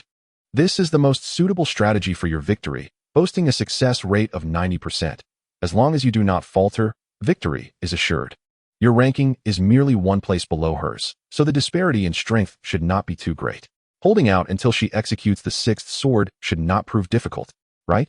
Upon hearing Meng Fan's words, Lu Yinping declared with pride, "Not only is it not difficult, but it is also exceedingly easy. With my prowess, enduring until the 13th sword is a mere formality. Although she managed to triumph over me previously, it was by a hair's breadth. Do not speak so boastfully. It is easy to falter when merely speaking and not practicing. Now, I will simulate Yang Xiaohua's execution of the 6th sword. You shall see for yourself." To ensure he secured those 30 spirit stones, Meng Fan was fully committed. While sparring with Lu Yinping, he intentionally lowered himself to match her stance. Alas, his towering height contrasted sharply with Yang Xiaohua's diminutive form. To provide Lu Yinping with the most exquisite service, he had to endure this inconvenience. Moments later, satisfaction illuminated Meng Fan's face. Lu Yinping, even more pleased than he, could no longer contain her smile, exuding an air of confidence. She felt certain of her victory against Yang Xiaohua. "You, though of a lower cultivation level, truly possess remarkable insight into swordplay." Lu Yinping could not help but commend Meng Fan. Upon mentioning cultivation level, she suddenly realized Meng Fan had advanced to the 2nd level of qi cultivation. "Impressive. Just a few days ago, you were still at the 1st level, and now you are at the 2nd. Lu Yinping expressed her surprise. Meng Fan smiled. "I owe a debt of gratitude to Sister Lu. Without the spirit stones you provided earlier, I would have struggled to break through." Lu Yinping patted Meng Fan's shoulder, her expression a mix of pride and teasing that is not without merit. "Following me, you shall feast well and surely reach the true martial realm in no time." "Then I thank you, sister," Meng Fan replied with a smile, holding great respect for this generous benefactor. With that, Lu Yinping hurriedly dashed toward the arena. Her upcoming match against Yang Xiaohua was fast approaching. Meng Fan, having no interest in observing others, was intent on witnessing the duel between Lu Yinping and Yang Xiaohua. He fervently wished for Lu Yinping to triumph, akin to placing a bet in a high-stakes game. Should Lu Yinping emerge victorious in this contest, he would be rewarded with 30 spirit stones. Ultimately, Lu Yinping did not disappoint Meng Fan. With Meng Fan's guidance, she successfully defeated Yang Xiaohua in a dominating fashion. As Yang Xiaohua unleashed the sixth sword of the cloud missed 13 swords, she was swiftly overcome by Lu Yinping. Lu Yinping burst into laughter, her face alight with excitement and pride. Meng Fan also smiled, the 30 spirit stones now within his grasp. He understood Lu Yinping well enough to know that she would never default on her debts. After stepping down from the platform, Meng Fan cheerfully congratulated her. Congratulations, Senior Sister Lu. You've finally achieved your wish. His smile, however, was rather mercenary, revealing his intentions. Lu Yinping rolled her eyes and produced 30 spirit stones, handing them to Meng Fan. He was astounded, not even noticing where she had summoned the stones from, further convincing him of her possession of a storage artifact. Such items were indeed precious. Even the smallest could fetch a price of 1,000 spirit stones. Meng Fan couldn't help but feel a pang of envy. Yet, some things were beyond envy, particularly the fortune of being born into the right circumstances. Cautiously, he tucked the 30 spirit stones away, feeling a sense of trepidation around others with such a substantial sum in his possession. How ambitious, Lu Yinping remarked, casting a disdainful glance at Meng Fan. He could only respond with a sheepish grin. Lu Yinping's eyes sparkled as she continued, My next opponent is Li Chongqing. This fellow is a true martial realm cultivator, considerably stronger than me. Please, take another look at his swordsmanship for any weaknesses. Meng Fan sighed. A true martial realm opponent? Senior Sister, you haven't even stepped into the true martial realm yet. Do temper your ambitions. Lu Yinping retorted, What of the true martial realm? I am half a foot into it. Li Chongqing is merely at the first level. If I can outmaneuver him in swordplay, I still have a chance. Meng Fan shook his head, aware of the vast disparity in their strengths. If he were Lu Yinping, there might be hope. But for her to defeat Li Chongqing relying solely on a few last-minute tips was exceedingly difficult. Don't be so despondent. First, observe Li Chongqing's swordsmanship, and then give it a try. What if you win? If you help me out, even if you lose, I'll still offer you 10 spirit stones. How does that sound? With this proposition, Meng Fan could hardly refuse. After all, he had no intention of turning down spirit stones. All right then, he replied casually. Subsequently, Lu Yinping led him to witness Li Chongqing's matches. With 2 matches remaining before it was her turn, Meng Fan had ample time to study Li Chongqing's swordplay. The technique he employed was entirely new, one he had not seen anyone practice at the Sword Comprehension Hall. This piqued Meng Fan's interest. What is the name of the sword technique Li Chongqing practices? He inquired of Lu Yinping. The Stormy Waves sword technique, a creation of Elder Li, is scarcely known within the Shu Mountain Sword Sect, with few disciples trained in it, Lu Yinping explained. It was apparent that Meng Fan had not practiced this technique, leading her to feel somewhat helpless. Yet, this was only natural. Had he mastered the Stormy Waves sword technique, it would have been truly remarkable. Chapter 27. The Sword Deity Monument in the Sword Deity Hall. Meng Fan watched the sword technique intently. Undeniably, it was powerful, crafted by an elder. However, Li Chongqing had yet to master it to perfection. By the end of the first match, Meng Fan had already discerned 3 weaknesses in Li Chongqing's swordplay. In the second match, he identified 2 more. He then took Lu Yinping to a secluded area to offer her last-minute insights. Did you not claim you had not studied the Stormy Wave sword technique? Lu Yinping asked, puzzled by his insistence on retreating to this spot. Meng Fan replied, While I have not practiced the Stormy Wave sword technique, it does not hinder my ability to identify its flaws. I have found 5 exploitable weaknesses in his technique.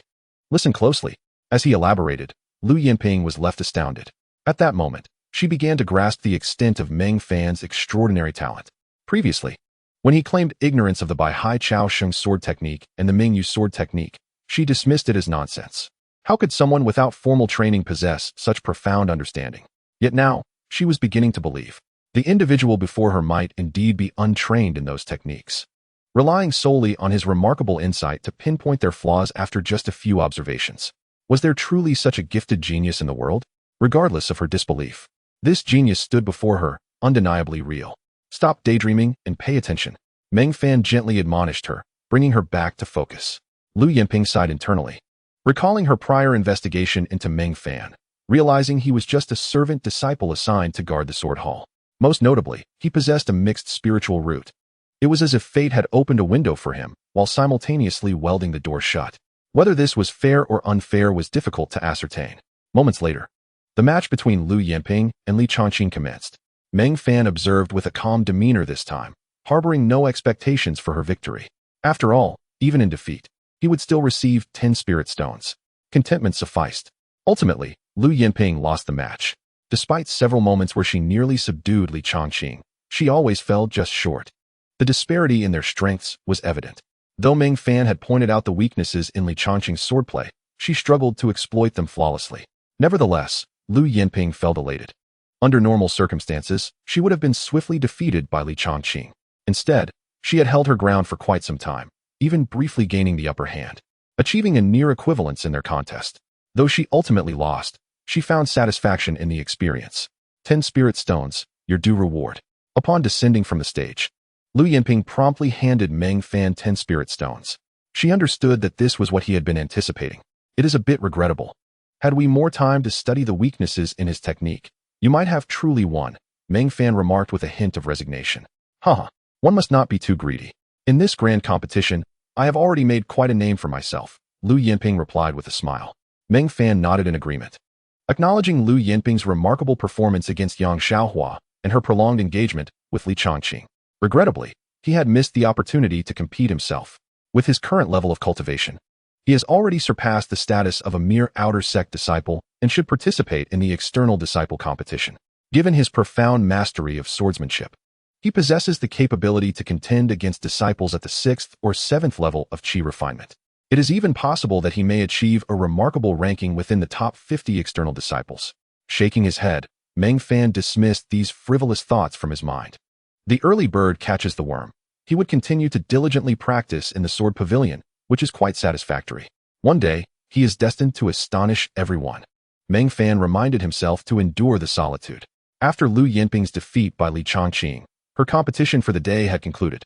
Meng Fan continued to observe the contests of others, witnessing numerous sword techniques he had never encountered before. After all, disciples of Mount Shu, upon reaching the true martial realm, seldom return to the sword comprehension hall. Thus many sword techniques remain unseen by Meng Fan there. This sect competition was indeed a visual feast for him. Moreover, he also witnessed Li Shuero's match. Li Shuero, a girl from the same village as Meng Fan, had survived the massacre by the Heavenly Eagle Demon sect alongside him, subsequently joining the Mount Shu Sword Sect. During this time, Meng Fan remained a mere outer disciple, while Li Shuero steadily ascended from an outer disciple to an inner disciple. In comparison to Meng Fan, Li Shuero's innate talent is truly remarkable. In this grand competition, Li Shuero ultimately secured the 7th rank among inner disciples. A commendable achievement within the top 10. This girl is indeed exceptional, Meng Fan smiled. Although Meng Fan focused on Li Shuero, she remained oblivious to his presence in the crowd. After all, she is the favored daughter of heaven, radiating brilliance on the stage. Meanwhile, Meng Fan was merely an inconspicuous figure in the throng. Aside from Li Shuero, he also noticed another individual, one who had previously sought to bring about his demise, Qian Leqi, the son of Elder Qian. It was this very Qian Leqi who had instigated Steward Wang to deal with him, subsequently relegating him to the Sword Pavilion as a Sword Guardian disciple. However, little did this fellow know that Meng Fan thrived in the Sword Pavilion like a fish in water. Qian Leqi eventually ranked 38th among inner disciples. While not particularly high, he still made it into the top 50 inner disciples, a figure of some standing. Meng Fan scrutinized Qian Leqi for a while, particularly observing his sword technique with great attentiveness. After all, this individual harbored animosity towards him. It would be wise to prepare for any potential future confrontations. As the sun set in the west, the grand sect competition came to a close. Meng Fan brushed off his sleeves, ready to return to the Sword Pavilion. He had to admit that today had been exceptionally fruitful, yielding benefits far greater than those experienced in the Sword Comprehension Hall. Just as he was about to leave the Tianjin Square, he encountered Lu Yinping once again.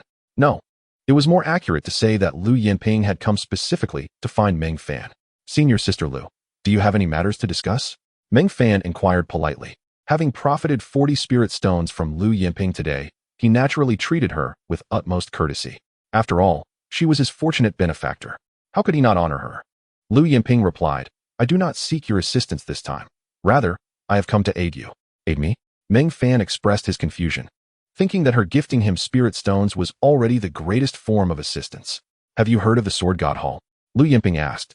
Sword God Hall? Meng Fan shook his head in bewilderment. He had indeed never heard of it. Lu Yinping explained, it's not surprising you don't know. This is typically accessible only to inner disciples.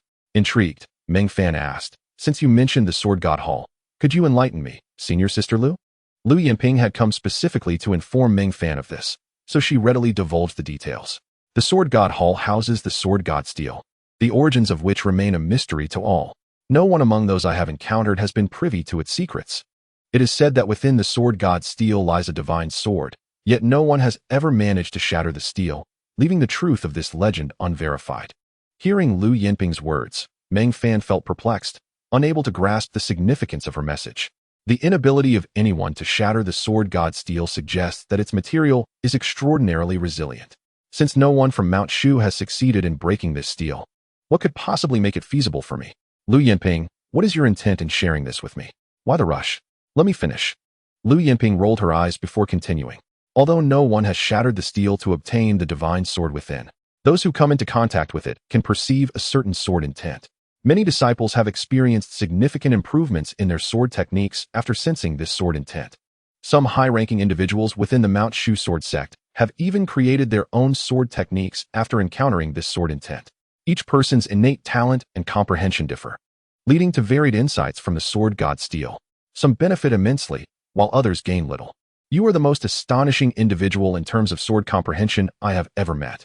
So I believe you could greatly benefit from visiting the Sword God Hall and experiencing the Sword God Steel. Lu Yinping assured Meng Fan that the experience was purely related to comprehension and not tied to spiritual roots, knowing he possessed a subpar spiritual root. Sword God Hall, Sword God Steel? Meng Fan felt a genuine curiosity arise within him. He inquisitively asked, is it true that anyone can seek insight from the Sword God Steel? Surely such an opportunity must come with conditions? Lu Yinping clarified, indeed, anyone can seek insight from the Sword God Steel, even outer disciples. However, there is a fee of 100 spirit stones for each session, and you may only meditate for 1 hour at a time. 1 hour for 100 spirit stones. That is extortionate. When he was an outer disciple, he had never possessed even a single complete spirit stone. 100 spirit stones was an astronomical sum. Although Meng Fan currently held 40 spirit stones, he still deemed 100 spirit stones to be an unattainable dream. His interest waned immediately. It's too expensive. I will consider it when I have more spirit stones. Upon hearing Meng Fan's response, Lu Yinping quickly replied, money is not an issue. I can sponsor you. Meng Fan's first reaction to this proposition was not excitement, but rather caution. There is no such thing as a free lunch. Lu Yinping's generous offer must surely come with ulterior motives. Thus, Meng Fan furrowed his brow and asked, why do you wish to help me? Lu Yinping smiled. My assistance comes with a request, as 100 spirit stones is not a trivial amount. Meng Fan inquired, what do you want? Lu Yinping stated plainly, I want you to share with me the insights you gained from the Sword God Steel. This left Meng Fan bemused. He recalled the days in elementary school when he had paid others to copy their homework. Aren't you afraid that I might gain nothing or deceive you about my insights? Meng Fan responded helplessly, not at all. Lu Yinping declared with unwavering confidence. Why? Meng Fan himself did not dare to possess such confidence. He could not fathom why Lu Yinping believed in him so wholeheartedly. Because you lack spiritual stones, if you wish to profit from me, you cannot deceive me. Lu Yinping declared. This was the self-assurance of the wealthy maiden. Strikingly, Meng Fan found her argument quite reasonable. Indeed, if he desired to obtain spiritual stones from her, he must not deceive her. Even if he were to deceive her, it would be imperative for her to feel that her expenditure on those spiritual stones was worthwhile. Upon reflection, it was evident that she would not suffer any loss. The reasoning was simple. In that moment, Meng Fan regarded Lu Yinping with newfound respect. He had previously thought of her as a foolishly extravagant girl, oblivious to the nuances of wealth. However, it appeared that each time she dispersed her wealth, it was not a loss-making venture. All right, I agree to your terms, Meng Fan said directly to Lu Yinping. This was a mutually beneficial arrangement, and he saw no reason to decline. Then I will wait for you at the Sword Enlightenment Hall tomorrow. Once you arrive, I will take you to the Sword God Temple, Lu Yinping replied. Good, Meng Fan affirmed. Subsequently, Meng Fan returned to the Sword Pavilion, just in time to close the door, as it was nearly closing time. Brother Luo, have you heard of the Sword God Steel? After tidying up, Meng Fan inquired of Brother Luo. The Sword God Steel? Huh, where did you hear about that?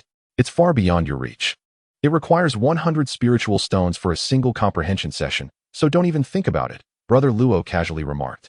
Have you ever comprehended the Sword God Steel? Brother Luo? Meng Fan continued to question. No, if I had 100 spiritual stones, I would spend them on something more beneficial than that. Don't indulge in such wild thoughts. Brother Luo retorted. Indeed, While some individuals gained profound insights from the sword god steel and even mastered formidable sword techniques, they were rare exceptions. The majority of disciples from the Shu Mountain Sword Sect, after engaging with the sword god steel, derived no significant benefit, squandering their 100 spiritual stones in vain. Even if you truly possessed 100 spiritual stones, I would not recommend you pursue that. Upon hearing Brother Luo's words, Meng Fan began to understand. It seemed that the sword god steel was not as easily comprehensible as he had imagined. Lu Yinping was rather naive in this regard. Ultimately, to her, 100 spiritual stones were insignificant, a luxury she could afford. However, for someone like Brother Luo, such a waste was utterly untenable. Meng Fan said to Brother Luo, I plan to comprehend the sword god steel tomorrow, without needing spiritual stones. Huh. Brother Luo looked bewildered. It's that senior sister Lu who wishes to sponsor me to comprehend the sword god steel, so I want to have to spend my own spiritual stones.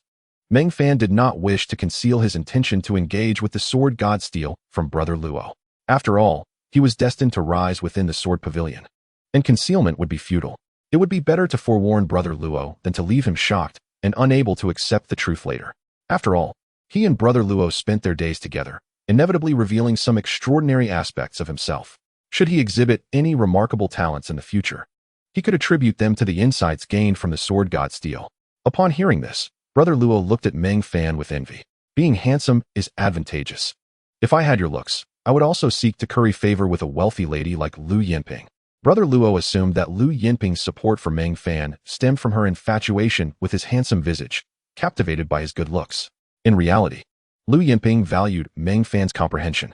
However, Meng Fan found no desire to clarify this, or perhaps intentionally refrained from doing so, allowing Brother Luo to harbor such misconceptions. This way, if any absurd circumstances arose later, he would not need to fabricate excuses. Brother Luo would likely concoct his own explanations. This would certainly spare him a great deal of worry. That evening, Meng Fan returned to his chamber and commenced his cultivation. Now he indulged himself, holding a spiritual stone in his palm to absorb its essence, while simultaneously consuming a chi-gathering pill, complemented by the source of sword energy emanating from his lower abdomen. This pace of cultivation surpassed even that against the finest spiritual roots. Red Chi, have you heard of the sword god steel? During his training, Meng Fan asked Red Chi. No, came the response resonating in his mind. The previous master of the Red Chi sword was not a disciple of the Shu Mountain Sword Sect. After his demise, the Red Chi sword fortuitously found its way into the Sword Pavilion of the Shu Mountain Sword Sect.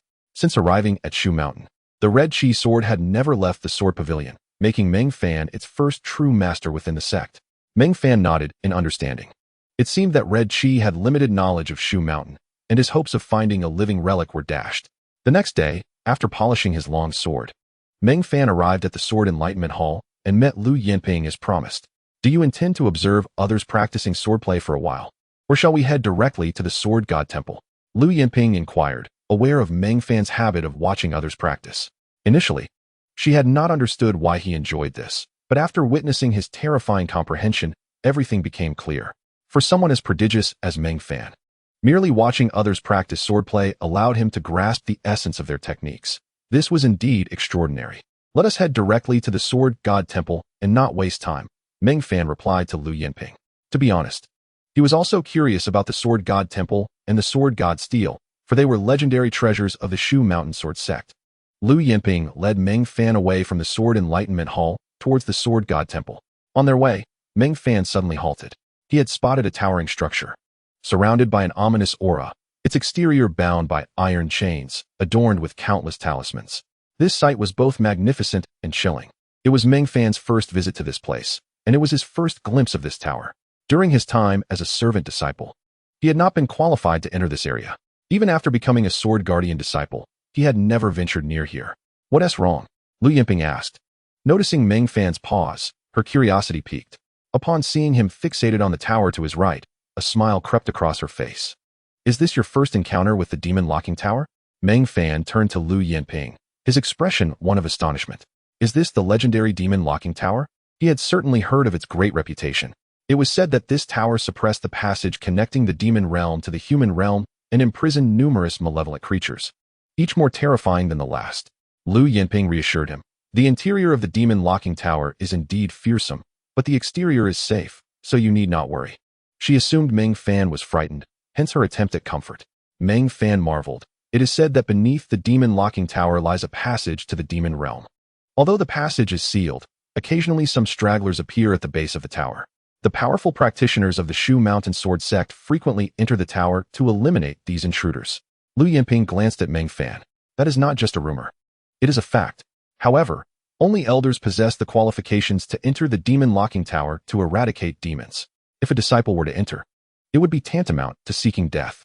I wonder when I will have such an opportunity, Meng Fan mused, filled with longing. To eradicate demons and soar through the skies on a sword. That was the ultimate dream of every sword cultivator. Lu Yinping rolled her eyes, suppressing her urge to critique Meng Fan, and said, once you gain sufficient insights from the sword god steel, perhaps you will have the chance in the future. To enter the demon suppression tower requires the qualifications of an elder level. One must at least reach the realm of the nascent soul, or even condense a sword soul, to possess such capability. Meng Fan, being merely at the second layer of chi refinement, is still far from that threshold. However, given Meng Fan's astonishing comprehension, it is not beyond the realm of possibility for him in the future. After all, Lu Yinping holds Meng Fan in considerable regard.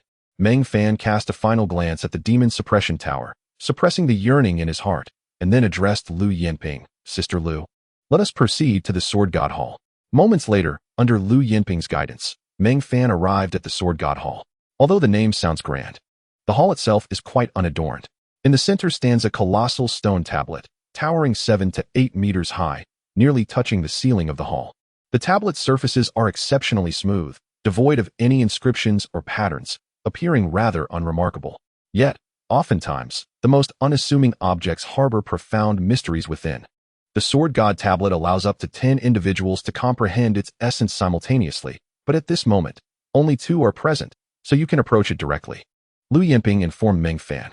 Despite the tablet's marvel, the fees are exorbitant, making it improbable for 10 people to partake each time. In fact, there are times when not even a single person is present. Am I to go alone? Meng Fan inquired of Lu Yinping. Of course, if I were to accompany you. That would amount to 200 spirit stones. Although I have some spirit stones saved up, spending 100 casually is not something to be taken lightly. In Lu Yinping's perspective, expending 100 spirit stones to comprehend the Sword God tablet would be sheer wastefulness. She had previously gleaned only a meager understanding from it, hardly worth the expenditure of 100 spirit stones. Originally, she believed she would never return to this sorrowful place, the Sword God Hall. However, unexpectedly, she had stumbled upon a treasure in Meng Fan. Comprehending the Sword God tablet hinges on one's comprehension rather than spiritual roots. Although Meng Fan possesses a mixed spiritual root, his understanding is the highest Lu Yinping has ever encountered. With such comprehension, he is bound to gain insights from the Sword God tablet. If Meng Fan shares these revelations with her, then her investment of 100 spirit stones would certainly not be in vain. It would be worthwhile. Should it prove unworthy, she would not provide further support to Meng Fan in the future. Before Meng Fan departed, Lu Yinping reiterated her encouragement. Give it your all. You must strive to gain insights. If you return empty-handed, or if your gains do not satisfy me, you can forget about receiving another spirit stone from me. Her words carried a certain severity. Meng Fan, with a grave expression, assured her, Sister Lu, rest assured, I will give my utmost effort. I cannot afford to disappoint anyone, especially not you. After Lu Yinping facilitated the exchange of 100 spirit stones, Meng Fan approached the Sword God tablet. The tablet was immense, resembling a small wall. The method to comprehend the Sword God tablet is rather simple. One merely needs to place their hand upon it. With 100 spirit stones granting him an hour, Meng Fan, determined not to squander time, settled cross-legged before the tablet and placed his hand upon it. In the next moment, he closed his eyes. To his astonishment, the instant his hand made contact with the tablet, he was immediately enveloped by an unparalleled sword intent. This sword intent was overwhelming, boundless in its scope. Meng Fan felt a myriad of profound principles surge through him, subduing demons, vanquishing evil, slaying immortals, striking gods, extinguishing Buddhas, reaching the heavens, and penetrating the earth. This singular sword intent contained an unfathomable essence. Meng Fan was astounded. What manner of sword intent, what path of the sword, could exhibit such grandeur and vastness? This was no mere sword intent. It was the very path of the sword. Simultaneously, Meng Fan's innate talent for the path of the sword began to activate. Instantly, streams of mysterious principles flooded into his consciousness. The path of the sword, primordial, lay within this stone tablet. This path was termed the primordial path. Meng Fan was taken aback, feeling as though he had encountered something extraordinary. The Shu Mountain Sword Sect had countless individuals who had contemplated this stone tablet. Many had derived sword techniques, while others had grasped sword intents. Even those of exceptional talent had attained insights into sword momentum from the tablet. Yet, throughout history, only Meng Fan had comprehended the true path of the sword. The primordial sword path encompasses myriad aspects. Through his talent, Meng Fan voraciously absorbed the knowledge of the primordial sword path. Sword chi, sword intent, sword momentum, sword soul, sword spirit. The path of the sword. Meng Fan gained an extensive understanding of this path, his thoughts unfurling like a blossoming flower. All paths ultimately converge into the primordial. The primordial is but one aspect of the path of the sword, yet it seems to encompass all sword paths, regardless of any sword technique, sword intent, or even sword soul and spirit. If one desires, they may integrate into the primordial path. Though the primordial is merely one of the paths of the sword, it can indeed be regarded as a supreme sword path. Furthermore, one can incorporate other sword paths into the primordial. Meng Fan's spirit was shaken in this moment. His gains could be likened to a meteoric rise. As a mere practitioner at the chi refinement stage, he should only have been able to comprehend sword chi, with sword intent remaining an unreachable level. Yet now, he had subtly touched upon the very pinnacle of the sword's journey. Although it was merely a touch, it had profoundly transformed him. As Meng Fan immersed himself in this revelation, he felt a tap on his shoulder. He opened his eyes to see an elderly man clad in gray. An hour has passed, the elderly man stated with an impassive expression. Time's up? Meng Fan was bewildered. He had felt as though only a few seconds had elapsed, yet an entire hour had indeed slipped away. Such matters were not to be trifled with. The elderly man would not deceive him. Moreover, Lu Yinping was watching nearby, ensuring he did not lose track of time. Reluctantly, Meng Fan withdrew his hand from the stone tablet, feeling an insatiable yearning. Just that brief hour had radically altered his understanding of the sword. If he could immerse himself for 10 days and nights, he would truly undergo a metamorphosis. At that point, it would not be mere boasting. Meng Fan felt confident that, even at the second layer of chi refinement, he could vanquish a practitioner at the second layer of true martial. For others, spending to comprehend the sword god tablet might seem wasteful. Yet for Meng Fan, it was akin to seizing the heavens. Particularly with the primordial sword path aligning perfectly with his earlier vision of the convergence of myriad swords, both representing a synthesis of countless sword techniques into a singular entity. However, the primordial sword path was even more extraordinary. Meng Fan's concept of the convergence of myriad swords had its limitations. As the name suggests, the fusion of myriad swords was already an extreme endeavor. In truth, Meng Fan had never truly envisioned merging 1,000 sword techniques. He merely aspired to combine a few hundred to create his own unique sword technique. The notion of the convergence of myriad swords was merely a grandiose expression. Where could one truly uncover 1,000 sword techniques? Yet this primordial swordsmanship has transcended Meng Fan's imagination, not to mention a myriad of sword techniques. Even if there were 100,000 or 1,000,000, as long as they exist in the world, they could all be integrated into the primordial swordsmanship. What insights have you gained? Was it worth 100 spirit stones? After leaving the sword god monument, Lu Yinping hurriedly approached to inquire. Meng Fan pondered for a moment and replied, "Let us find a quieter place to discuss." The two departed the sword god hall and found an expansive area outside. "So, what is the verdict?" Lu Yinping asked, somewhat impatiently. Undoubtedly, this experience was worthwhile for Meng Fan. Although the sword god monument seemingly imparted no specific sword techniques or intents, it significantly enhanced Meng Fan's inherent capabilities. Teaching a man to fish is preferable to simply giving him fish.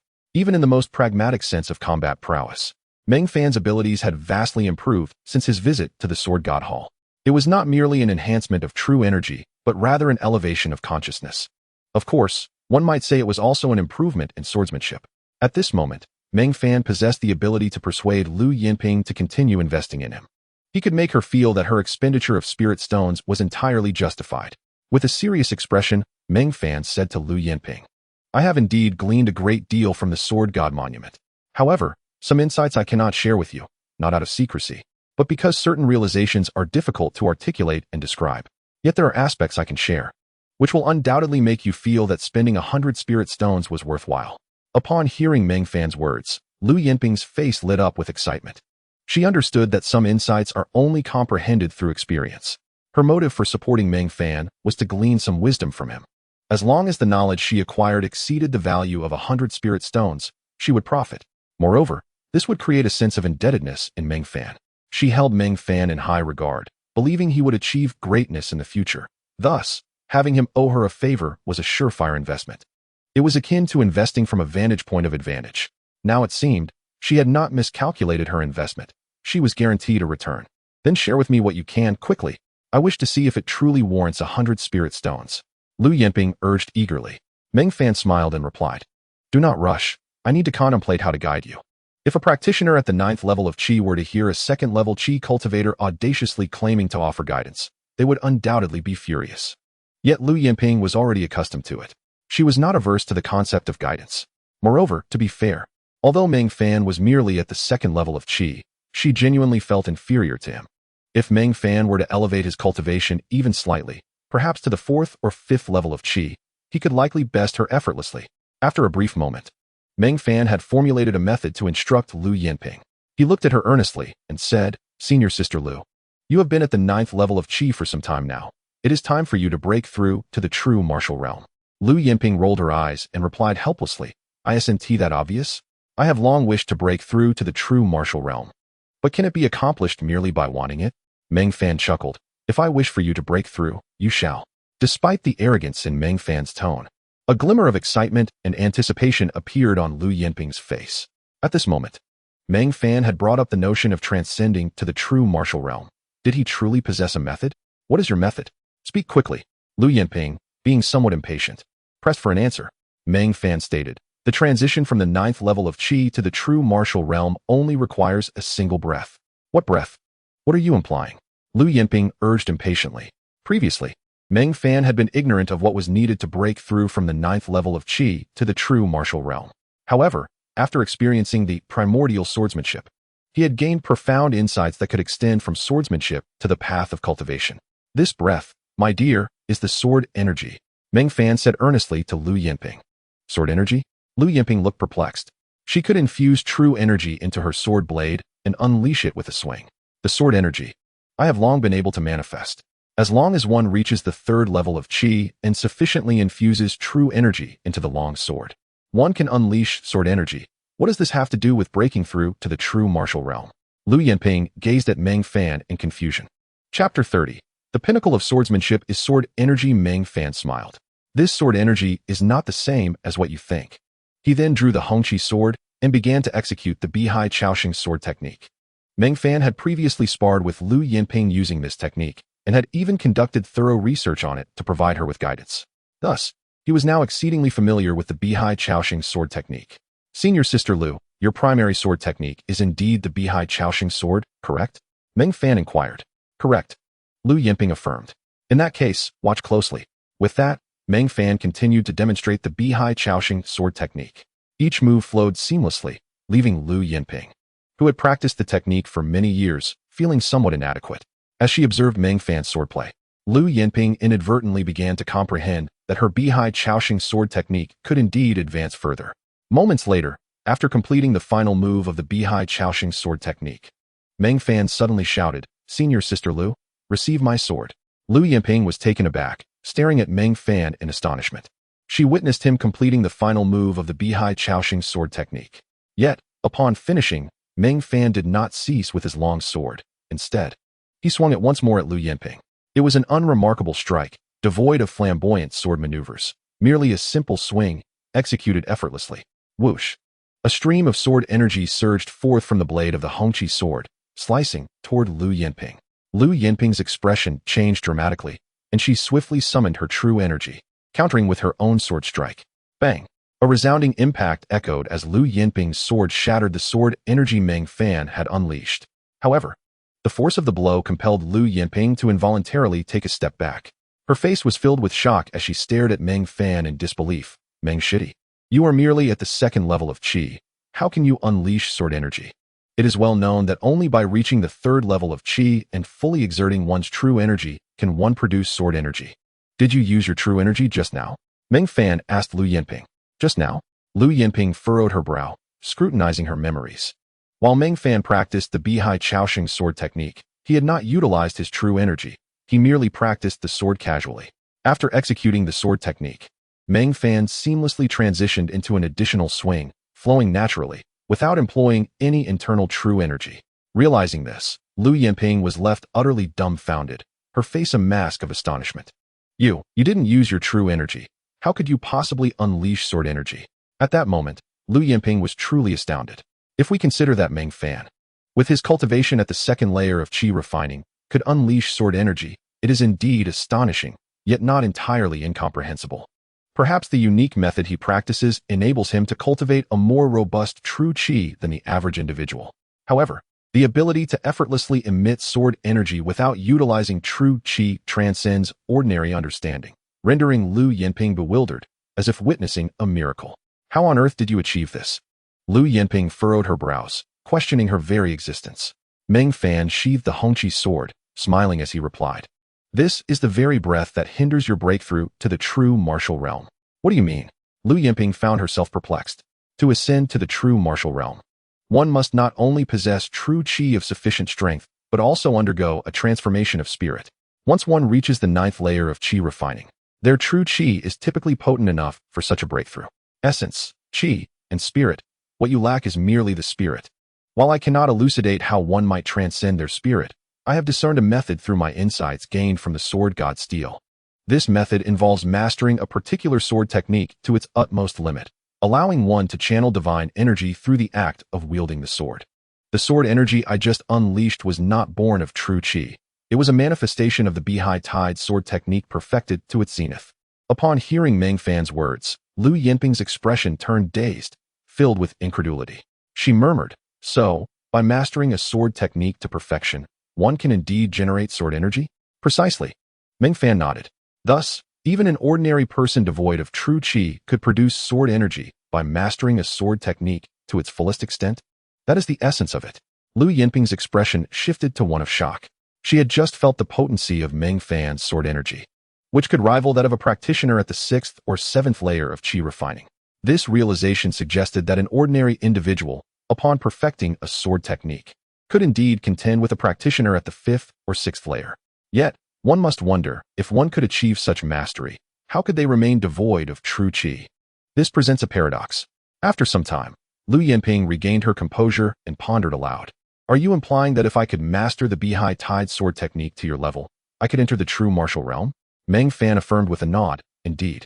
And achieving this breakthrough in such a manner would render you even stronger than the average true martial practitioner, with greater potential. What leads you to this conclusion? Lu Yinping inquired, somewhat puzzled. This Beihai Tide sword energy can be regarded as the seed of the Beihai Tide sword intent. Once you cultivate this sword energy, manifesting the Beihai Tide sword intent in the future will be a trivial endeavor. Meng Fan continued. If you reach the 9th layer of the true martial realm and further consolidate the Beihai Tide sword intent, you will seamlessly transition into the celestial origin realm. The celestial origin realm? Lu Yinping, who had yet to enter the true martial realm, found it amusing that Meng Fan was already painting visions of the celestial origin realm for her, which elicited a bitter smile. However, the notion of sword intent? It dawned on her that the foundation for manifesting a sword intent lies in perfecting a sword technique. She marveled at how a single insight from the sword god steel could expand her understanding so profoundly. Lu Yinping felt a twinge of envy as she recalled her own experience with the sword god steel, which had yielded far less enlightening results. Indeed, comparisons can be disheartening. Meng Fan chuckled, genuinely surprised at how a single encounter with the sword god steel had enriched his comprehension of martial cultivation to such a lofty degree. This experience had truly been a windfall. Suddenly, Lu Yinping's eyes lit up with realization as she regarded Meng Fan with awe. Now that you have perfected the Beihai Tide sword technique and can generate sword energy through it, does that mean once you reach the 9th layer of qi refining, you can seamlessly ascend to the true martial realm? In theory, that is indeed the case, Meng Fan acknowledged. Lu Yinping felt a mixture of envy and resentment, pondering the unfairness of fate that allowed one individual to excel to such an extent. How can others possibly compete? Why can't a fraction of this excellence be shared? She sighed, expressing her admiration. You are truly extraordinary. If one day you suddenly attained sword intent, I would not be the least surprised. Meng Fan smiled, but did not respond. He knew that cultivating sword intent was not an insurmountable challenge. For instance, if he devoted time to the Beihai Tide sword technique, perhaps within a month or two, he could achieve the Be-High Tide Sword intent. However, Meng Fan held little regard for the Be-High Tide Sword technique. Even if he attained sword intent, it would not be of formidable caliber. Such a person as Meng Fan would undoubtedly seek to cultivate a more powerful sword intent. Merely sharing this insight was hardly worth 100 spirit stones. I am one who values honesty, and in the coming days, I shall personally instruct you in the Be-High Tide Sword technique. Meng Fan's offer was exceedingly generous and fitting. After all, he greatly valued Lu Yinping, the benefactor of his fortunes, and wished to glean further insights from the sword god Steel through her.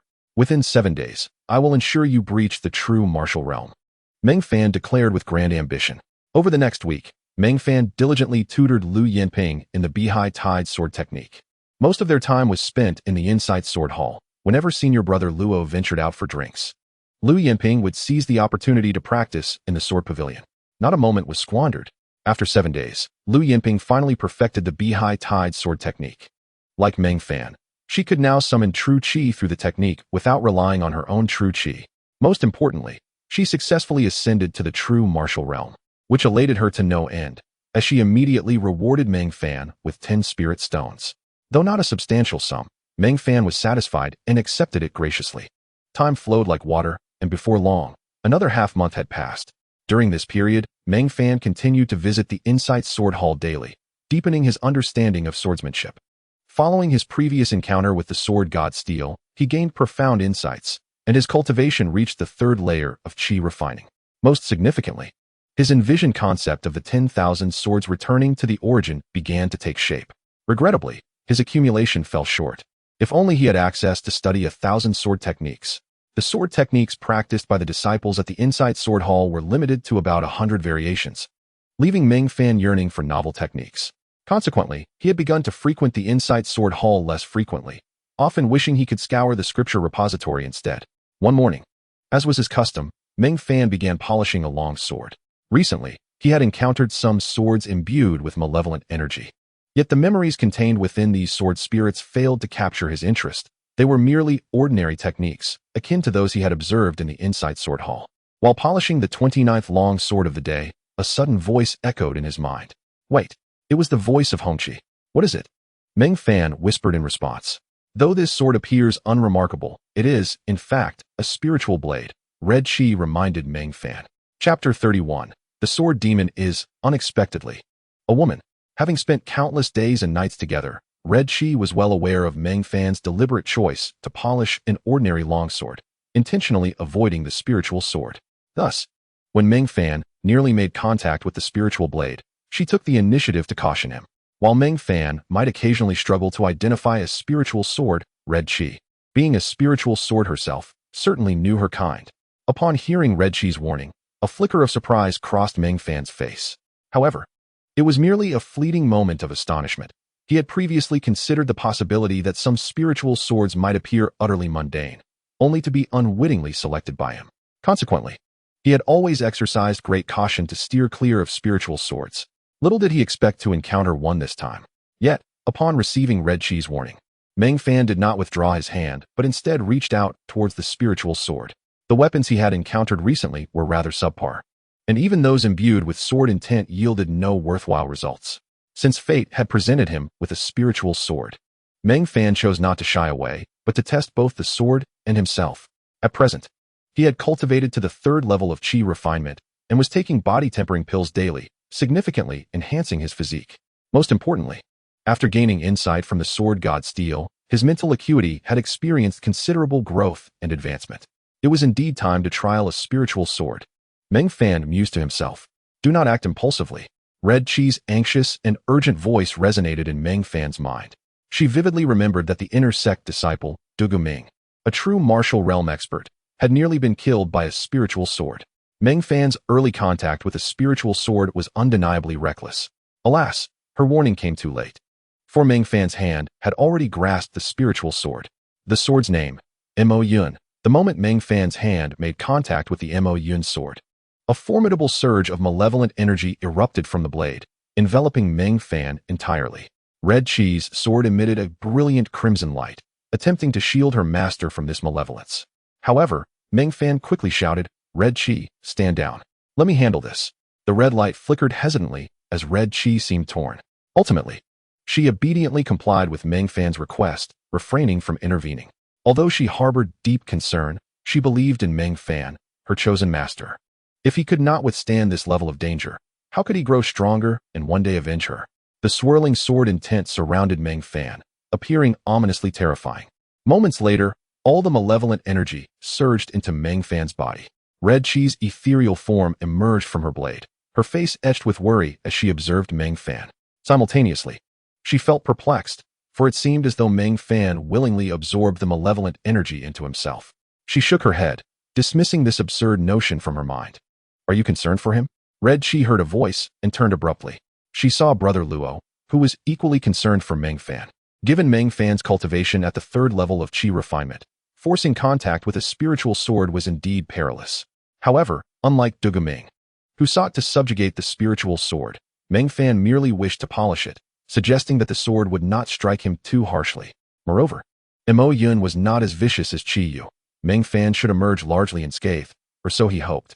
Yet Brother Luo could not be entirely certain. After all, a spiritual sword is not human and cannot be judged by human reasoning. Nonetheless, since Meng Fan had displayed exceptional talents upon entering the Sword Pavilion, it was likely he could withstand the Mo Yun sword. Brother Luo gazed at Red Chi with curiosity. To be honest, I find myself intrigued. Why do you care so much for this lad?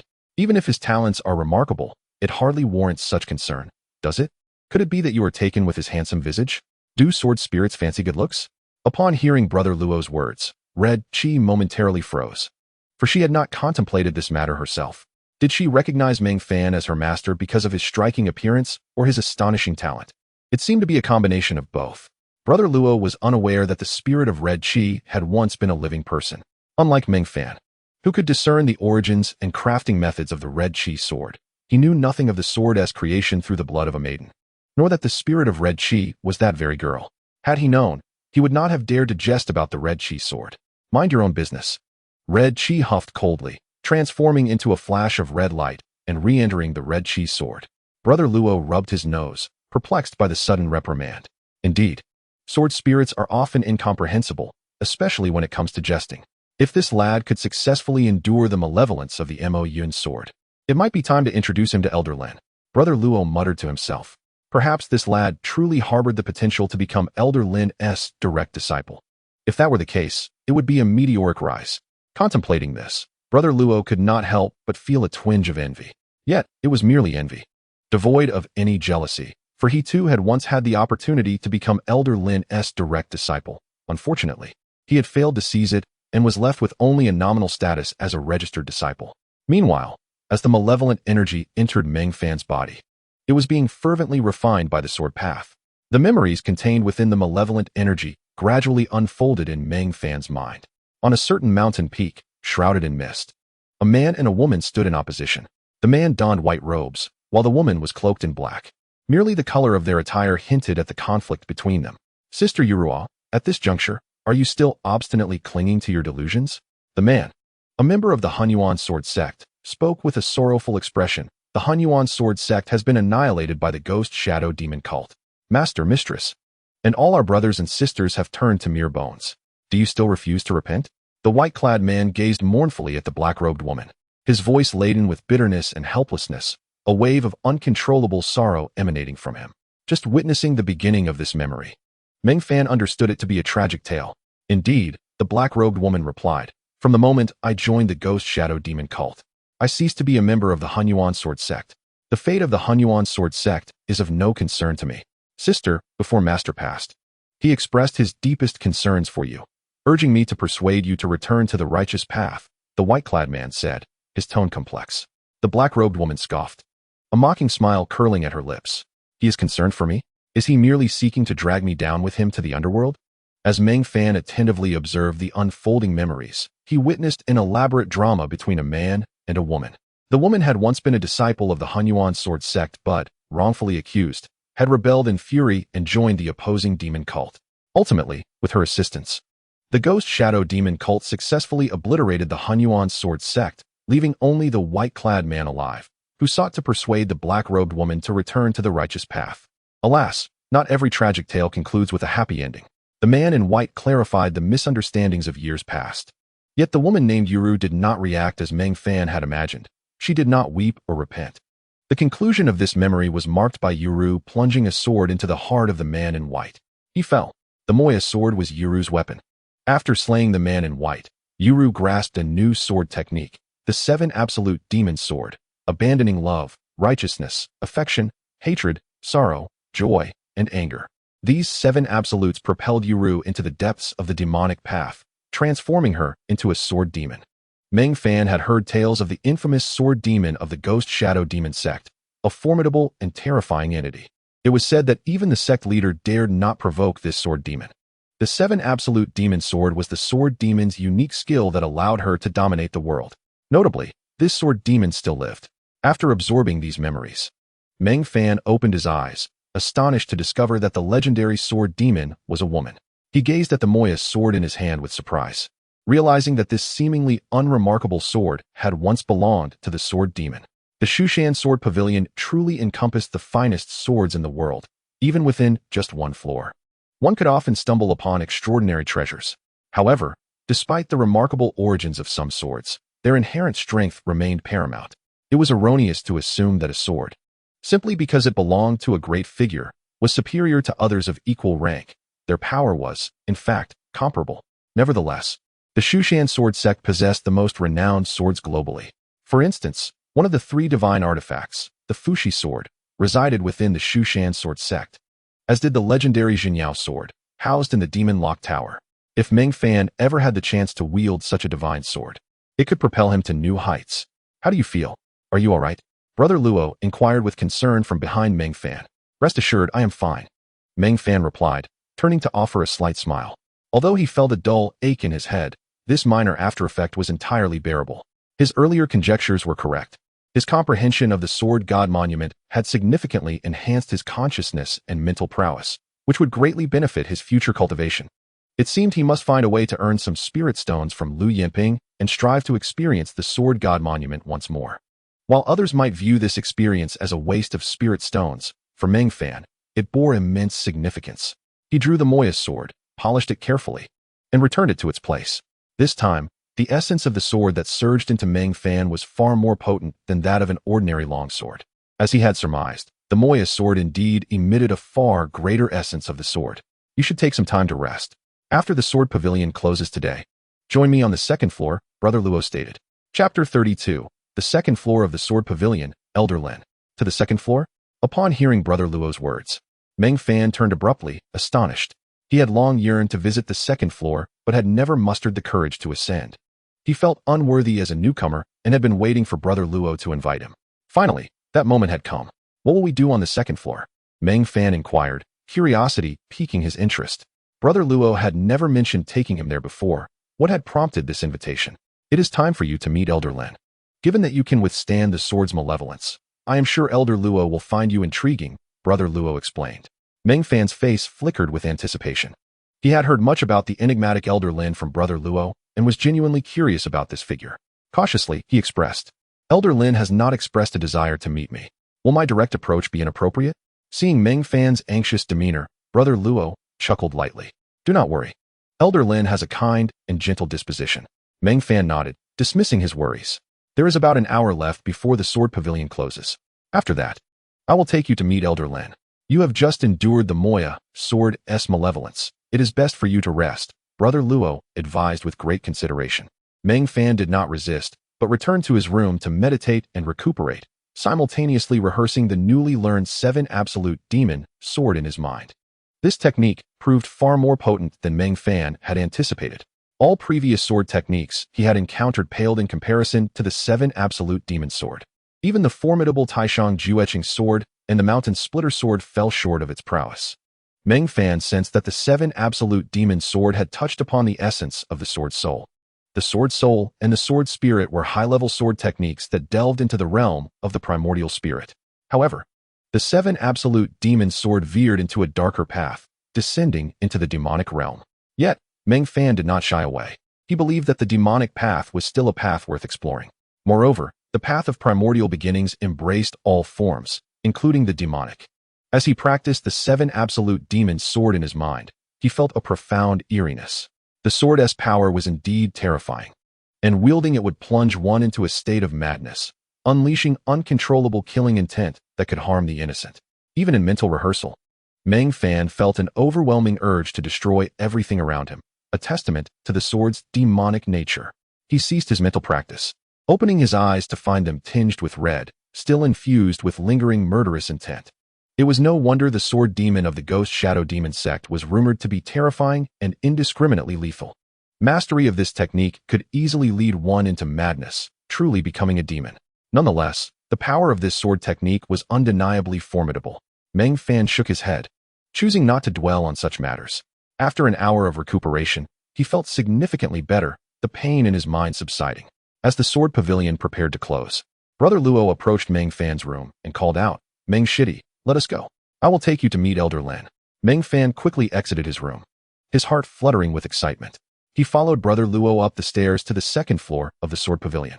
He had seen this staircase daily but had never dared to ascend it. Soon, he arrived at the second floor, which, while slightly smaller than the first, was still spacious. Like the first floor, it was lined with rows of wooden racks, each displaying swords. Yet all on this floor were spirit swords. Though the first floor holds a few spirit swords, they are indeed rare gems. However, the second floor lacks even a single ordinary sword. Meng Fan gazed in awe at the dazzling array of spirit swords before him. If he could absorb the malevolent energy of these swords, how profound would his foundation become? And if he were to further absorb the essence of the swords, what heights could he reach? Most importantly, the Sword Pavilion has 3 more floors, followed by the 4th and 5th. With these thoughts igniting a fervor within him, Meng Fan was convinced that the Sword Pavilion was truly his paradise. In the southern corner of the second floor sat an elderly man on a mat, seemingly lost in meditation. This was indeed a venerable elder. Unlike the falsehoods of Brother Luo, Elder Lin, this is Meng Fan, the new guardian disciple at the Sword Pavilion. He has exhibited exceptional talent since his arrival. So I thought to introduce him to you, Brother Luo stated as he approached Elder Lin, bowing respectfully. Meng Fan quickly followed suit, discreetly studying the elder. The esteemed status of the Sword Pavilion was largely attributed to this man's presence. It was evident that he was an extraordinarily powerful figure. Elder Lin slowly opened his eyes, and in that moment, Meng Fan felt as if he glimpsed a sword, or rather, as though Elder Lin had transformed into a blade. The human form conveyed to Meng Fan the essence of a keen sword. The notion of unity of man and sword surfaced in his mind. Before his comprehension of the sword god steel, Meng Fan would have been oblivious to such nuances. Even with a divine talent for swordsmanship, he couldn't have perceived them. For while the divine aptitude was a remarkable gift, it did not enhance Meng Fan's experience. However, the insights gained from the sword god steel enriched his journey along the path of the sword. The unity of man and sword is not merely a realm, but rather a state of being. Many devote their lives to sword practice, even reaching profound levels of mastery, yet fail to attain this state. Undoubtedly, Elder Lin was formidable. Meng Fan instantly felt a deep respect for this unfamiliar elder. There exists an innate reverence for the strong among humans. Elder Lin regarded Meng Fan with a smile, saying, "You are quite impressive." His tone was gentle, and his gaze radiated satisfaction. Clearly, despite not having met him before, he had been observing Meng Fan's progress. The moment Elder Lin uttered words of praise, Brother Luo felt a twinge of jealousy. After years in the Sword Pavilion, he had never received such commendation from Elder Lin. Instead, he often sensed disappointment in the elder's gaze, realizing he failed to meet Elder Lin's expectations. Having met Elder Lin, Meng Fan introduced himself again. "I am Meng Fan, the new guardian disciple at the Sword Pavilion." Elder Lin nodded, indicating he had acknowledged the name, and then scrutinized Meng Fan for a moment. "What is your aspiration?" he inquired after a brief pause. Meng Fan was taken aback. He hadn't anticipated such an enigmatic question from Elder Lin. It reminded him of a variety show he'd seen in his past life on Earth, where mentors would first ask their students about their dreams. Aspirations and dreams seemed nearly synonymous, yet he felt an odd familiarity, as if he were being lured into a grand vision. After a moment of awkward silence, he finally stammered, Elder Lin, I haven't quite thought of a specific aspiration yet." Elder Lin chuckled, rising to pat Meng Fan on the shoulder. "No rush. Take your time. There is ample opportunity." Meng Fan felt somewhat bewildered. Conversing with Elder Lin felt rather peculiar. Were their positions reversed, he might have impulsively retorted, "Speak plainly." Alas, he could only imagine such a scenario. In reality, he obediently replied, "Disciple is dim-witted and fails to grasp your meaning, Elder." Elder Lin first cast a glance at Brother Luo, then turned back to Meng Fan. I have long desired to take on a direct disciple. I once considered little Luo. But alas, he does not measure up. Elder Lin continued. In truth, I have been watching you since your first day in the Sword Pavilion. Initially, I was disappointed, believing you to be inferior to little Luo. However, during this time, you have surprised me greatly. Meng Fan's heart fluttered. Could it be that Elder Lin wished to accept him as a direct disciple? That would be a meteoric rise. The hierarchy of disciples in the Shu Mountain Sword Sect includes miscellaneous disciples, outer disciples, inner disciples, and the direct disciples of the sect master. Though Meng Fan was unaware of Elder Lin's exact status, it was clear that his authority in the Sword Pavilion was nearly equal to that of the sect master. To become Elder Lin's direct disciple would elevate his status far beyond that of an inner disciple. Master, please allow me to pay my respects, Meng Fan. The time-traveling modern man boldly knelt before Elder Lin, eager to seize the opportunity. You are quite clever, yet I have not finished speaking, Elder Lin replied with a smile. Master, please instruct me. Meng Fan responded earnestly. Brother Luo stood in astonishment, having never before realized the extent of Meng Fan's audacity. Having spent considerable time with him, he had thought Meng Fan a sincere and honest individual. Now, it seemed he had misjudged. Indeed, whether man or woman, those with striking looks often possess a hidden impudence. Simultaneously, Brother Luo felt a pang of envy. Had he possessed such shamelessness, perhaps he too could have become Elder Lin's direct disciple. Alas, he remained the honest one. Elder Lin regarded Meng Fan, his eyes glimmering with satisfaction, yet his expression was serious as he stated, "To be my disciple, you must first undergo an assessment." Chapter 33. 2 years hence, defeating a rival assessment? Meng Fan felt unfazed. He had little fear of evaluations. With his understanding, what challenge could possibly prove difficult? As long as the assessment did not pertain to cultivation levels, he would be untroubled, for his current cultivation was merely at the 3rd level of qi refinement, decidedly low. However, given that Elder Lin had monitored his progress, he surely recognized Meng Fan's inferior spiritual root. His willingness to accept him as a disciple would imply he would not impose difficulties regarding cultivation. Master, please proceed with the assessment. I shall strive to fulfill your expectations. Meng Fan declared with unwavering determination. Hearing Meng Fan address him as master, it seemed he had already assumed the role of Elder Lin's disciple. Brother Luo was genuinely impressed. In terms of audacity, he could not match Meng Fan. It was one thing to possess good looks, but to also have such a thick skin left others in disbelief. Elder Lin's smile remained, clearly unbothered by Meng Fan's audacity. Demonstrating a touch of boldness in the presence of a senior would not only fail to annoy, but might even delight the elder. The reason I asked about your aspirations is that if you become my direct disciple, I shall grant you one wish. Certainly, it lies within the bounds of my capabilities, though my potential may exceed your expectations. However, to become my direct disciple, you must defeat someone in 2 years. Elder Lin gazed at Meng Fan with utmost seriousness and gravity. Defeat someone?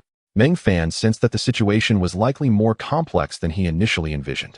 This individual would undoubtedly be stronger than Senior Brother Luo, and it was evident that by the time 2 years had passed, Senior Brother Luo would not be a match for this person either. Otherwise, the coveted title of direct disciple would have been secured by Senior Brother Luo long ago, leaving no room for him. Thus, in Elder Lin's eyes, it seemed that he believed Meng Fan would surpass Senior Brother Luo in 2 years. To be honest, Meng Fan was quite taken aback by Elder Lin's confidence in him. After all, he was still unaware of Senior Brother Luo's cultivation level. Given Senior Brother Luo's demeanor and presence, he could only assume he must be at the Celestial Origin stage, right? Elder Lin, may I inquire what stage that individual is currently at? Meng Fan asked with a hint of curiosity in his expression. Just a year ago, he stepped into the Celestial Origin stage, Elder Lin replied, his tone laced with complexity. Hearing this, Meng Fan was momentarily stunned. He had entered the Celestial Origin stage just a year ago? Would he be able to reach the Celestial Origin stage in 2 years? It seemed rather improbable. Even if he could reach that stage, one would expect that person to be at least at the 2nd or 3rd level of the Celestial Origin stage, right? How could Elder Lin possess such unwavering faith in him? Meng Fan genuinely felt a mix of surprise and flattery. Elder Lin, you truly hold me in high regard. He replied with a wry smile. Yet, to be fair, if Meng Fan could indeed achieve the Celestial Origin stage, even if only at the 1st level, he could likely contend with those at the 3rd or even 4th levels. Who's to say I'm not special? But while it was one thing for him to have such confidence, why would Elder Lin, a stranger, place such trust in him? Upon hearing Meng Fan's words, Elder Lin could not help but let out a bitter laugh, tinged with a hint of helplessness. Apart from Xiao Luo, you are the only one left in the Sword Pavilion. I have long since given up on Xiao Luo, and now I can only place my hopes on you. Meng Fan, curious, turned to senior brother Luo and asked, what level are you currently at? Is there a significant disparity between you and the individual elder Lin mentioned? Senior brother Luo, somewhat embarrassed, replied, I'm at the 8th level of the true martial stage. The 8th level of the true martial stage? A look of astonishment crossed Meng Fan's face. He had always assumed senior brother Luo was also at the celestial origin stage, as he exuded the aura of a true master. It turned out to be a facade. Senior brother Luo was still at the 8th level of the true martial stage, while the individual elder Lin spoke of had already reached the celestial origin stage a year ago. It was clear that elder Lin had already trained senior brother Luo, and thus he understood that senior brother Luo could not possibly be a match for that person. Yet, the gap between Meng Fan and that individual was even greater. He was merely at the 3rd level of the Qi refinement stage, which was an insurmountable chasm when compared to cultivators at the celestial origin stage. Elder Lin, who was that person you mentioned? Why must I defeat him? Meng Fan inquired, his curiosity piqued. Elder Lin sighed, his expression exceedingly complex. He fell silent for a moment before speaking with evident regret. That person is the disciple of an old rival of mine. 8 years ago, we made a wager to each raise a disciple, and after 10 years, our disciples would compete. The disciple who loses would have to fulfill one request for the other. This tale, though somewhat melodramatic, was entirely understandable to Meng Fan. However, he could not fathom why, with 2 years remaining in their decade-long agreement. Elder Lin had yet to find a suitable disciple. Surely, within the ranks of the Shu Mountain Sword Sect, there must be a disciple worthy of Elder Lin's esteem? Elder Lin, it has been 8 years. Are you still in search of a disciple? This endeavor seems rather prolonged, Meng Fan cautiously suggested. Elder Lin shook his head, lapsing into silence. Nearby, senior brother Luo exchanged a knowing glance with Meng Fan, though the latter's perspective prevented him from perceiving senior brother Luo's expression. After a moment, Elder Lin spoke again, his tone tinged with sorrow. In truth, I took on a disciple 8 years ago. He was extraordinarily gifted and had reached the celestial origin stage 2 years ago. In terms of talent and strength, he was not inferior to my rival's disciple. Meng Fan could discern the sorrow in Elder Lin's voice, making him hesitant to inquire further. It was evident that whatever followed was not a pleasant tale. However, even without prompting, Elder Lin continued. Regrettably, 2 years ago, he perished. After achieving the celestial origin stage, he was filled with ambition, eager to vanquish demons and monsters, only to meet his demise at their hands. After uttering these words, Elder Lin sank back onto the cushion, as if all strength had drained from his body. Clearly, the loss of this disciple had dealt him a tremendous blow, one from which he had yet to fully recover. Observing Elder Lin in such distress, Meng Fan found himself at a loss for words and could only remain silent. Offering words of comfort at this moment would only seem hollow. After a lengthy pause, Elder Lin gradually regained a semblance of composure. Since then, I have lost my fervor and have not left the Sword Pavilion in the past 2 years. I did consider training Xiao Luo to participate in the 10-year wager.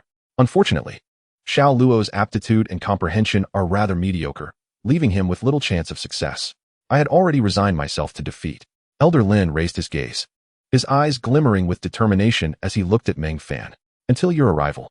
Chapter 34, The Sword God Steel. 10 days and 10 nights your presence has rekindled my hope. When you first entered the Sword Pavilion, I did not take you seriously, for your spiritual root was merely of the inferior variety. I even believed you might not survive a month here. Yet, you have surprised me greatly. Although your spiritual root is of the lowest grade, your comprehension, particularly in the realm of swordsmanship, is unparalleled. It is no exaggeration to say that there is no other individual in the entire Shu Mountain Sword Sect whose swordsmanship talent can be compared to yours. A poor spiritual root can be remedied, but if one's comprehension and swordsmanship talent are lacking, there is no hope.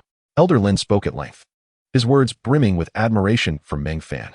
This left senior brother Luo envious, as he had always been on the receiving end of Elder Lin's critiques and had never been praised.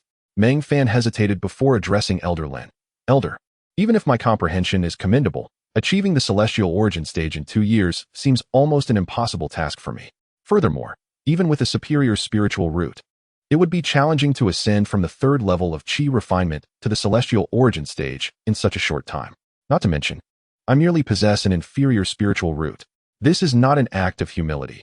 Even with the ability to absorb the essence of the sword to enhance my cultivation speed, it remains exceedingly difficult for me to reach the celestial origin stage in just 2 years. After all, consider this. There is a gap of 17 levels. Surely, one cannot expect to advance a level every month. In the early stages of chi refinement, there may be hope for a monthly advancement, but it becomes increasingly arduous as one progresses. Especially upon reaching the true martial realm, advancing a level within a month is akin to a fool's dream. However, this was merely Meng Fan's perception. Lin Lao, with a calm demeanor, remarked, "For you, this may indeed be impossible, but for me, it is not necessarily so." At this, Meng Fan composed himself, realizing the limitations of his own perspective. Given Lin Lao's stature, he undoubtedly possessed methods to expedite one's cultivation. Elevating one's cultivation is not an arduous task. However, it does not equate to enhancing one's strength. Take Xiao Luo, for instance. I could easily elevate him to the Tianyuan realm. Yet, without sufficient foundation in swordsmanship, achieving the Tianyuan realm would render him incapable of defeating others. This would merely be a case of forcing the growth of seedlings. Lin Lao gazed at Meng Fan with fervor in his eyes and stated, "But you are different. Your innate understanding is exceptional. Accumulating a foundation in swordsmanship will be far simpler for you than merely raising your cultivation.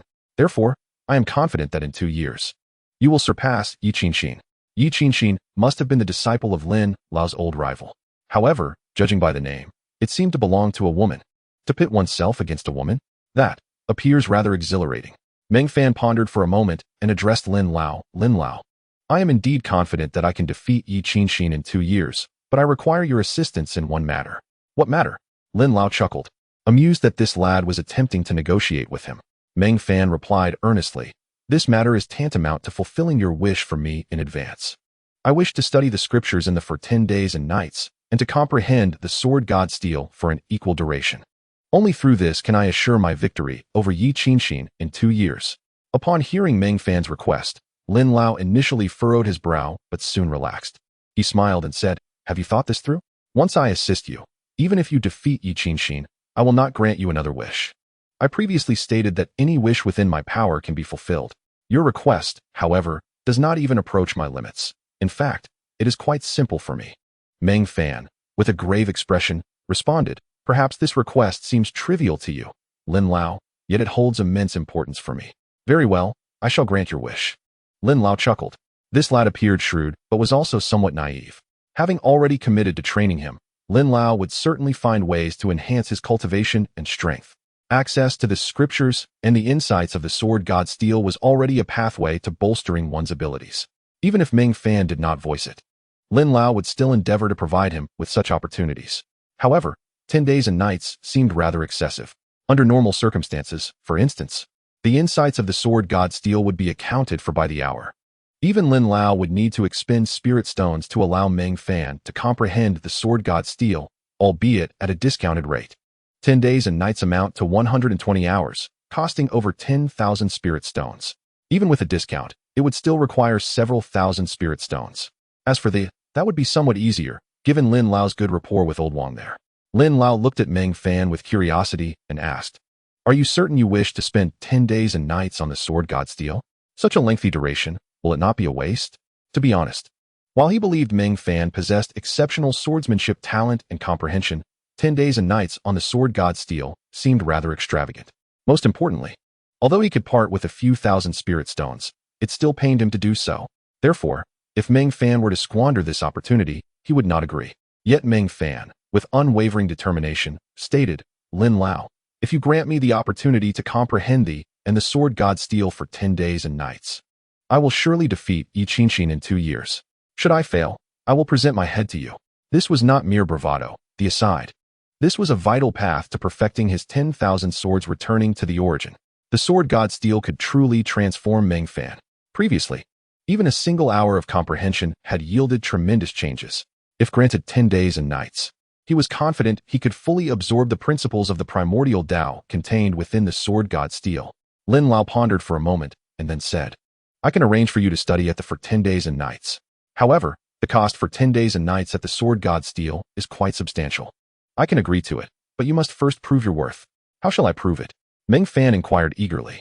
"A year from now, if you can defeat Xiao Luo, I shall grant you the opportunity to comprehend the sword god steel for 10 days and nights." Lin Lao stated with utmost seriousness. After all, with the expenditure of over 10,000 spirit stones at stake, Lin Lao would not foolishly hand them over to Meng Fan without assurance. Only by proving himself worthy would Lin Lao consider assisting him. If Meng Fan could not defeat Xiao Luo a year from now, then it would be even less likely he could best Yi Qinxin in 2 years. This was Lin Lao's test for Meng Fan. Upon hearing this, Xiao Luo chuckled and said, "Junior brother, do not worry. This year, I will do my utmost to suppress my cultivation and refrain from advancing." Yet, even if Xiao Luo did not break through within the year, he would still be at the true martial 8th layer. What if, during this year, Xiao Luo experienced a sudden breakthrough and ascended to the Tianyuan realm? How would that play out? Meng Fan's expression turned troubled, for this indeed posed a challenge. His confidence in defeating Yi Qinxin hinged on the insights from the Sword God Steel. Although the Sword God Steel could not elevate his true Qi realm, it could drastically enhance his swordsmanship. If granted 10 days and nights of comprehension, even at the 3rd layer of Qi cultivation, he would be capable of contending with those at the 3rd layer of true martial realm. By then, he would dominate in swordsmanship. Take Lin Lao as an example. Even if he only utilized the true Qi of the 3rd layer of Qi cultivation, he could easily defeat a master of the Tianyuan realm without even needing to use true Qi. This is the overwhelming advantage of superior swordsmanship. What is it? Do you lack confidence? Lin Lao noticed Meng Fan's troubled expression and furrowed his brow. Meng Fan sighed. Lin Lao, I have previously comprehended the Sword God Steel once, and it greatly benefited me. My confidence in defeating Yi Qinxin is indeed built upon the immense assistance the Sword God Steel has provided. Without the opportunity to comprehend the Sword God Steel, it would be exceedingly difficult for me to achieve significant improvement in such a short time. Hearing this, Lin Lao pondered for a moment. After a brief silence, he replied, "In that case, if you perform satisfactorily in 6 months, I shall reward you with a day and night of comprehension at the Sword God Steel. Then, if you can defeat Xiao Luo a year from now, I shall further reward you with 10 days and nights of comprehension at the Sword God Steel. Does this give you confidence?" To be honest, Lin Lao had already made concessions for Meng Fan. This was due to his genuine regard for Meng Fan and his desire to nurture him. Meng Fan, no longer hesitant, promptly replied, "Rest assured, Lin Lao, I will surely defeat Brother Luo in a year." At this, Brother Luo interjected with feigned indignation. Hey, I'm still here. Could you not be so boastful in my presence?" Meng Fan offered an awkward smile to Brother Luo, having inadvertently spoken the truth, which was indeed a bit disheartening. Elder Lin waved his hand and addressed Meng Fan. "You may return for now. Starting tomorrow, come to me at the hour of Chun each day for an hour. I will personally instruct you." Tonight, he needed to ponder carefully how to guide Meng Fan. Meng Fan and Senior Brother Luo bowed to Elder Lin before returning to the 1st floor of the Sword Pavilion. At the door of their room, Senior Brother Luo spoke earnestly to Meng Fan. "Junior Brother Meng, put forth your utmost effort. You must not disappoint him again. I have already let Elder Lin down once." It was evident that Senior Brother Luo was still troubled by his previous failure to meet Elder Lin's expectations. However, this was beyond one's control. For a person's innate talent and comprehension are determined at birth and cannot be altered merely through effort, such as fate. "Rest assured, Senior Brother, I will not let you or Elder Lin down," Meng Fan replied, his expression grave. "Very well, I look forward to the day you surpass me in a year's time. I believe you can do it." Senior Brother Luo patted Meng Fan on the shoulder. Chapter 35. Elder Lin's Sword Transmission. The Thunderclap sword technique. Senior Brother Luo genuinely believed that Meng Fan could defeat him. During their time in the Sword Pavilion, Meng Fan had continually surpassed his expectations.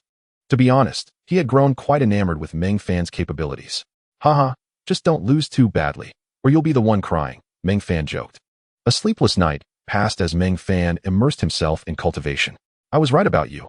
Gold will inevitably shine in due course. I did not expect you to attract the attention of the great figures of the Shu Mountain Sword Sect so soon." Hong Chi's voice resonated in Meng Fan's mind. Meng Fan smiled and replied, "It seems you recognized my potential even before Elder Lin did, proving your discernment surpasses his. Elder Lin is formidable. I feel a shiver in his presence, as if naturally subdued by him," Hong Chi remarked with a complex tone. Meng Fan smiled gently. Elder Lin had attained the realm of unity between man and sword. He was the sword, and the sword was him. In a certain sense, he was akin to a sword, as were you, essentially of the same kind. Yet, his sword was far superior to yours, so it is only natural that you feel constrained by him.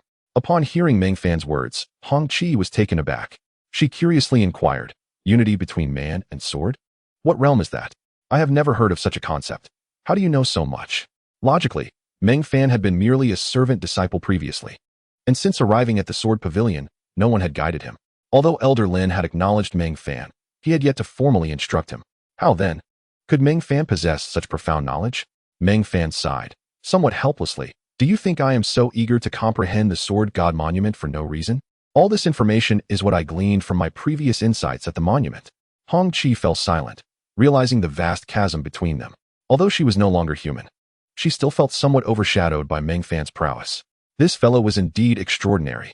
It seemed that within the entire Shu Mountain Sword Sect, only Meng Fan could derive such profound insights from the Sword God Monument. To be fair, the Sword God Monument appeared to be crafted from Meng Fan. Hong Qi couldn't help but ponder. If the rumors were true, and there truly existed a divine sword within the monument, would that sword ultimately recognize Meng Fan as its master and become his companion? What would happen to her then?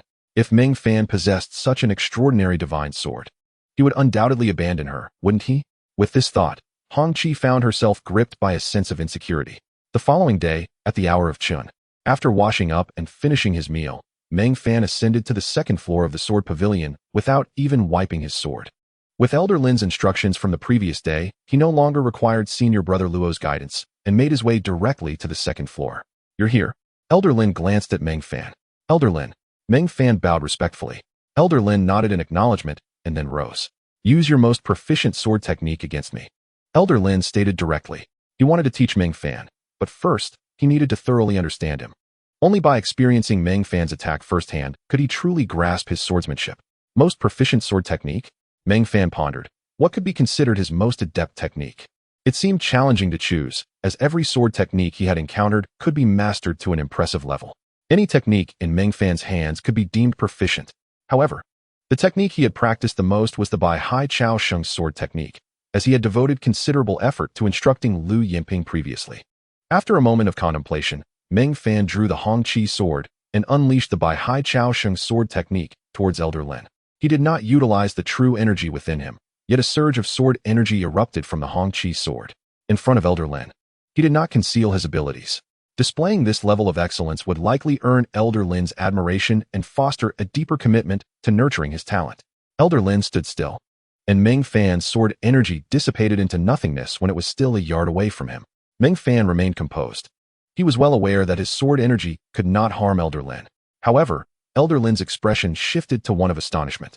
I know your comprehension is extraordinary, and your talent in swordsmanship is unparalleled, but I did not expect you to cultivate a technique to such an extent at this level. Grasping the essence of the sword technique, Elder Lin remarked, clearly astonished.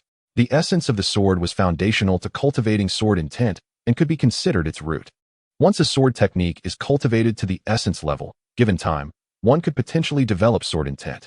Many sword cultivators at the true martial realm struggle to cultivate a technique to this level, just as many at the Tian Yuan realm find it challenging to comprehend sword intent. This illustrates the disparity in comprehension. Nevertheless, while the Bai Hai Chao Sheng sword technique is not weak, it hardly befits my disciple. What a pity. Had you encountered me sooner, you would not have had to practice such a mediocre technique. Elder Lin lamented.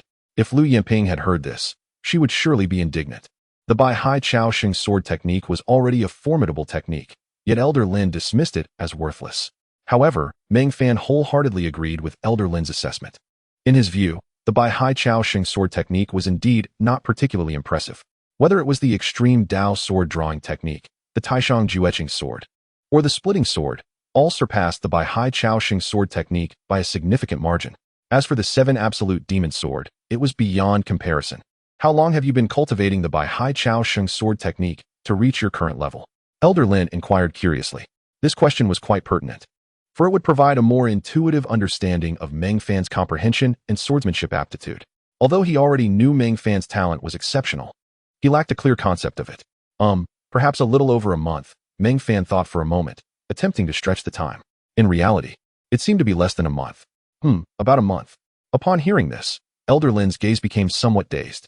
Striving to maintain his composure, he struggled to keep his facial expression steady, but his eyes betrayed him. Over a month to cultivate a sword technique to the essence level? What kind of prodigy is this? Does such a perverse individual truly exist in this world? Old Lin maintained a skeptical demeanor. Previously, he had lamented the fact that Meng Fan was squandering his time mastering the Sea-Tide sword. If only he had encountered me sooner, I could have imparted to him profound and formidable sword techniques. Yet a month's time. How utterly absurd. 1 month, or even just a couple of people could afford to waste such time. Are you jesting with me? Old Lin took a deep breath, feeling a mixture of amusement and exasperation as he turned to Meng Fan. Meng Fan quickly responded with utmost seriousness. Of course not. I was merely a miscellaneous disciple before and had no access to these sword techniques. A month ago, after joining the Sword Pavilion, I fortuitously met senior sister Lu Yanping in the Sword Comprehension Hall, and it was from her that I learned the Sea-Tide Sword. If Master doubts my words, you may inquire with senior sister Lu. Fearing that Old Lin might be suspicious, Meng Fan brought up Lu Yanping. Old Lin shook his head and replied with a wry smile. What need have I to ask her? If what you say is true, it would demonstrate that your innate talent and comprehension of swordsmanship surpass my expectations. Perhaps, indeed, you could defeat Yi Qingxing 2 years hence. However, first, you must prove the veracity of your claims, and that is quite simple. There is no need to consult that little Lu. I shall now teach you a sword technique. And if you can cultivate the sword rhythm within 3 months, it will serve as proof that you speak the truth. Old Lin had unconsciously begun to refer to himself as master, a subconscious acknowledgement of Meng Fan's potential. Meng Fan nodded, pondering the challenge of mastering a sword technique to its zenith and cultivating the sword rhythm within 3 months. This was no longer merely a question of challenge. It was akin to asking a high school student to recite the multiplication table with just 3 days of preparation. Was this not a condescension? After a moment, Old Lin produced a volume of sword techniques and handed it to Meng Fan. You shall have 1 hour to memorize this sword manual, after which I will personally instruct you in the technique. Meng Fan accepted the manual and seated himself on the ground to study it. Old Lin tossed over a cushion, casually remarking, "The ground is cold." "Thank you, master." Meng Fan sat on the cushion and began to diligently peruse the sword manual. The name Thunderclap sword technique stirred something within him. Typically, elemental techniques are quite common. Metal, wood, water, fire, earth, and even wind and cloud attributes are not unusual. However, thunder is something extraordinary. Techniques bearing the character thunder are, in most cases, exceptionally powerful. Coupled with the fact that this sword technique was presented by Old Lin, Meng Fan instinctively sensed its formidable nature. Indeed, upon completing his reading of the sword technique, Meng Fan was left astounded. The Thunderclap sword technique surpassed all other sword techniques he had encountered. Even the 7 Absolute Demon Sword seemed to pale in comparison. While the 7 Absolute Demon Sword might wield greater power, it came with significant drawbacks, easily leading one to madness, unleashing uncontrollable murderous intent. "Master, I have finished reading." After a half an incense stick's time, Meng Fan addressed Old Lin. Old Lin, somewhat irritable, replied, "Keep reading, memorize it well." Resigned, Meng Fan continued, "I have already committed it to memory. If it were any other technique or book, it would be impossible for Meng Fan to memorize it in such a short time. However, with the Sword Path Divine Insight talent enhancing his abilities, a single reading was sufficient for him to retain the content in his mind. Anything related to swords seemed to come to him with extraordinary ease. Old Lin shot Meng Fan a skeptical glance, feeling that the young man was becoming somewhat arrogant and lacked groundedness. He simply could not believe that Meng Fan could memorize such an extensive sword manual in so short a time. "Very well, recite it back to me." A half an incense stick's time to memorize a sword technique? Old Lin was utterly unconvinced. Yet, to his astonishment, Meng Fan recited it flawlessly, word for word. Such feats were beyond the capabilities of an ordinary individual. This young man was anything but normal. Old Lin came to this realization with a tinge of embarrassment, though his expression remained composed. "Indeed, you possess extraordinary insight. I have not misjudged you." He nodded approvingly at Meng Fan. Meng Fan smiled humbly. Subsequently, Old Lin rose to personally instruct Meng Fan in the Thunderclap sword technique. He retrieved a sword from a nearby rack. To Meng Fan's surprise, it was an unremarkable wooden sword. Upon closer inspection, it was simply an ordinary wooden sword. Previously, he had assumed the second floor of the Sword Pavilion contained only spiritual swords, but now he realized he had been mistaken. It seemed there was indeed a lone exception. Yet, given Old Lin's cultivation level, even the most mundane wooden sword in his grasp was akin to a divine weapon. Before Meng Fan, Old Lin began to demonstrate the Thunderclap sword technique. Having already read and memorized the technique, Meng Fan was not entirely lost as he watched Old Lin practice. Thanks to his Sword Path Divine Insight talent, he could instantly grasp the essence of the technique as he observed. The Thunderclap sword technique consists of 3 moves: Thunderclap Strike, Thunderlight Strike, and Thunderburst Strike.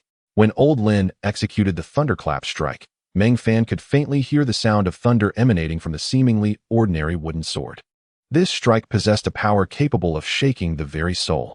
Those with wavering minds might find themselves paralyzed, unable to defend, evade, or counterattack. The second move, Thunderlight Strike, unleashed a speed that was truly astonishing. While many use the term wind to describe swiftness, in the presence of thunder and light, wind pales in comparison. Undoubtedly, Old Lin had suppressed his power to the minimum. Otherwise, Meng Fan would have been unable to discern the trajectory of the Thunderlight Strike. Moreover, the Thunderlight Strike was not only swift but ferocious, embodying the quintessence of speed and precision. With this strike, even an opponent of greater cultivation might not have time to react. Next, Old Lin began to execute the final move of the Thunderclap sword technique, Thunderburst Strike. As he unleashed this strike, Meng Fan observed the wooden sword truly crackling with electric light. This strike seemed to be able to summon the very might of thunder. Incredible! If someone of Meng Fan's cultivation at the third level of Qi refining were to fully unleash this Thunderburst Strike, they could easily obliterate opponents at the 7th or 8th levels of Qi refining, provided those opponents practiced only mundane sword techniques. Of course, if those opponents wielded equally terrifying techniques, the outcome would be entirely different. However, one must note that a third-level Qi refining practitioner could hardly master such an extraordinary sword technique. Alas, Meng Fan was no ordinary individual. After Elder Lin demonstrated the Thunder Sword technique, he calmly regarded Meng Fan and inquired, "How do you feel? Have you discerned any insights?" It must be acknowledged that this sword technique is indeed quite challenging. Even Meng Fan found it difficult to grasp after a single viewing. Feeling somewhat embarrassed, he replied, "Disciple is dull-witted. I kindly ask Master to demonstrate it once more." Elder Lin chuckled inwardly, thinking that even this prodigy must face setbacks at times. He proceeded to execute the Thunder Sword technique again. Upon completion of the demonstration, before Elder Lin could pose his usual question, Meng Fan unsheathed the scarlet sword on his own. Thunderclap style, lightning strike style. Meng Fan executed the moves with commendable flair. Although he had not yet reached Elder Lin's level of mastery, he managed to perform them satisfactorily. However, when it came to the third move, Thunder Explosion style, Meng Fan faced a humiliating defeat. This particular move required an immense amount of true energy to unleash its terrifying power, and with only a cultivation level of 3 layers, Meng Fan found his true energy insufficient. In the absence of adequate true energy, he needed to manipulate it with extreme precision to execute the technique. Regrettably, Meng Fan's command of true energy did not match his proficiency in swordplay, thus rendering him unable to perform the Thunder Explosion style. He realized he needed to diligently practice to master the intricate flow of true energy required for this move. Without a couple of days and nights of relentless training, he estimated it would be unattainable. Disciple feels unworthy of Master's guidance. For now, I am unable to execute the Thunder Explosion style, Meng Fan said, a hint of despondency in his voice. Little did he know that Elder Lin was wrestling with tumultuous waves of astonishment. This was akin to a tsunami of the highest magnitude. Previously, he had thought it remarkable if Meng Fan could master the first move of the Thunder Sword technique within 3 days. Considering that exceptional disciples from the Shu Mountain Sword Sect often took 10 days to accomplish the same feat, he had set a goal of 3 days for Meng Fan, already considering it a lofty expectation. Yet, this young man not only grasped the first move after merely observing it twice, but had also managed to learn the second. Does such a prodigy truly exist in this world? Elder Lin, a man of extensive experience, had encountered countless talents throughout his long life. But he had never before witnessed someone as extraordinary as Meng Fan. The very thought had never even crossed his mind until now, and such an unfathomable event unfolded right before his eyes. He couldn't help but reminisce about his youth. How long did it take him to learn the Thunderclap style when his master first taught him the Thunder Sword technique? Upon reflection, it seemed to take him half a month. Yet, Meng Fan had done it in the span of a mere incense stick. Comparisons breed envy. Elder Lin adjusted his mindset, resolving to never compare himself to this young man again and to accept his prodigiousness as a given. After a few moments, he composed himself, striving to maintain a serene demeanor in front of his disciple. "Indeed, you have performed admirably, although you could not execute the third move.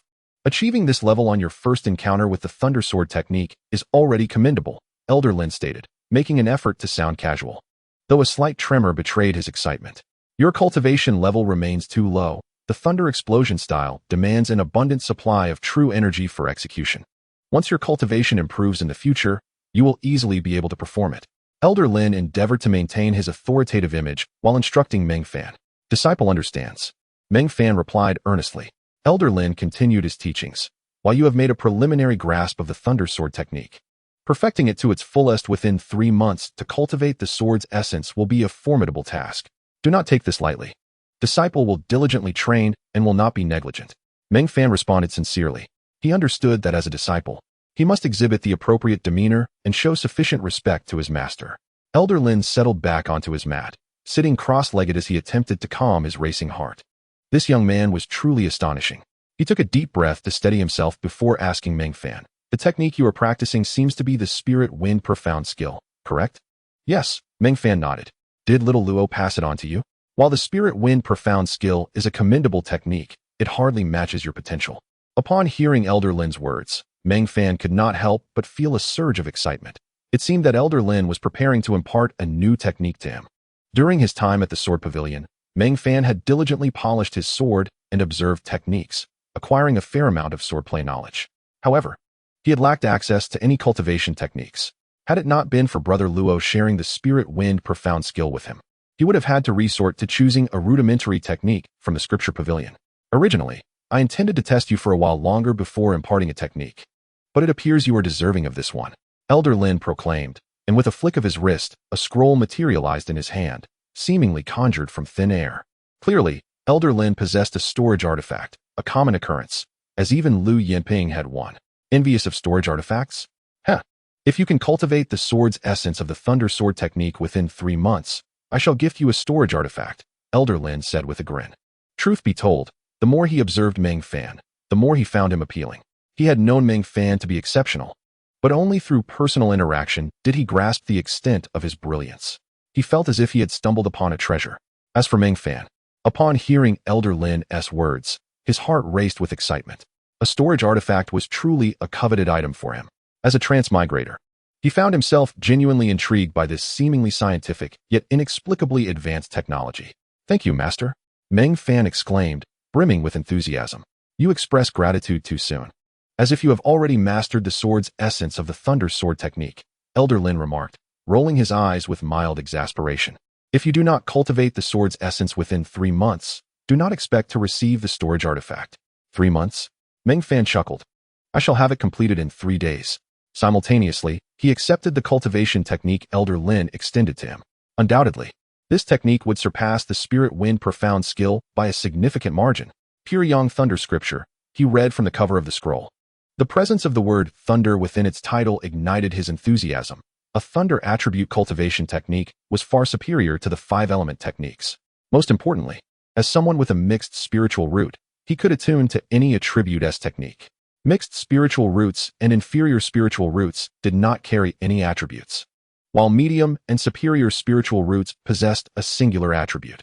Cultivating techniques of the same attribute would yield exponentially better results and accelerate training speed. However, the downside was the necessity to select techniques carefully.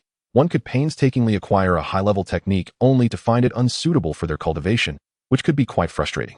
Meng Fan harbored no such worries. Upon encountering the pure Yang Thunder Scripture, he was engulfed with joy and excitement. Chapter 37. Thunder Attribute True Energy, Wind Attribute True Energy. The Thunder Sword technique can only unleash its true power when paired with the pure Yang Thunder Scripture. Although I had not intended to pass on the pure Yang Transformation Thunder Sutra to you so soon, your exceptional performance has rendered any further tests unnecessary. Lin Lao spoke earnestly to Meng Fan, his satisfaction with the latter evident in his tone. The joy of having such a prodigious disciple is something every master cherishes deeply. "Thank you, Master." Meng Fan expressed his gratitude with a sincere demeanor. His greatest shortcoming lay in his cultivation techniques and true energy.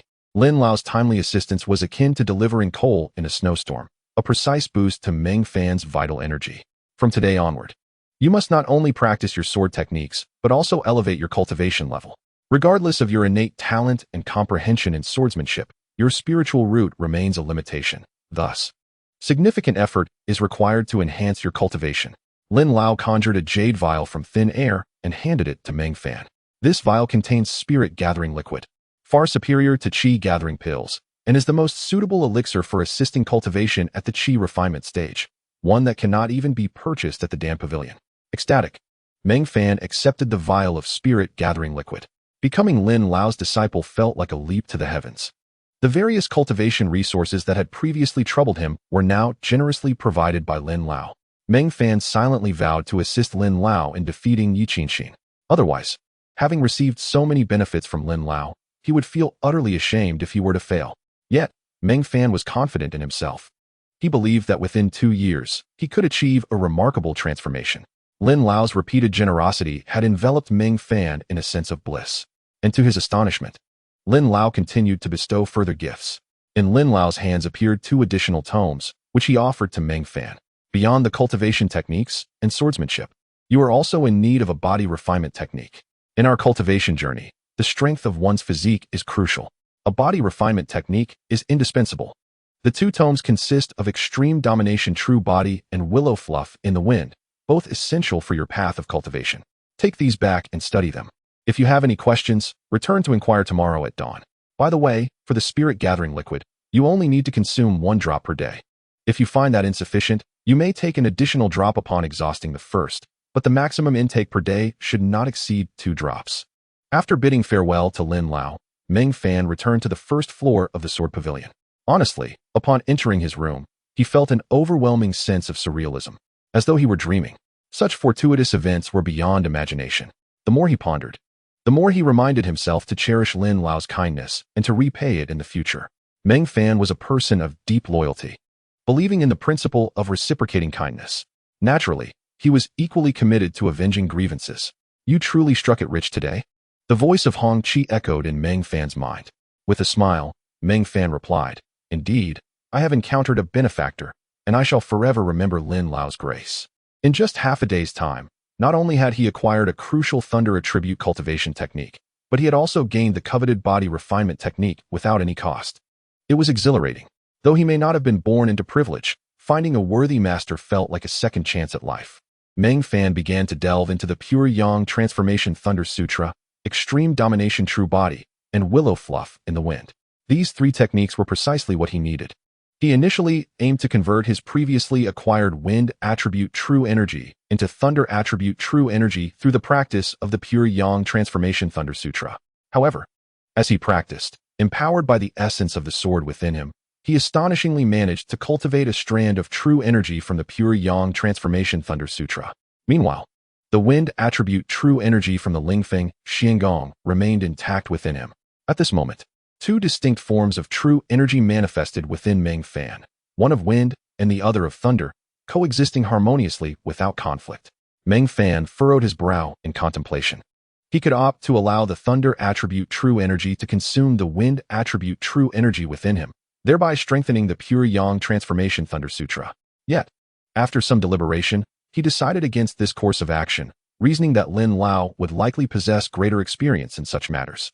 Thus, he ascended once more to the 2nd floor of the Sword Pavilion to relay his situation to Lin Lao. Hearing this, Lin Lao's brow furrowed slightly, and he hesitated before speaking. "I possess a thunder attribute spiritual root and have only cultivated thunder attribute true energy. I have not experienced your situation myself. However, I have heard that those with mixed or inferior spiritual roots can indeed practice techniques of varying attributes, though most tend to focus on a single type. After all, the adage one cannot chew too much is well understood, and those with inferior roots are usually aware of their limitations and do not entertain unrealistic expectations." Lin Lao regarded Meng Fan, his brow slightly furrowed. "As for you, although you possess a mixed spiritual root, your other qualities are exceptional, making it difficult to assess you by the standards of an ordinary mixed root.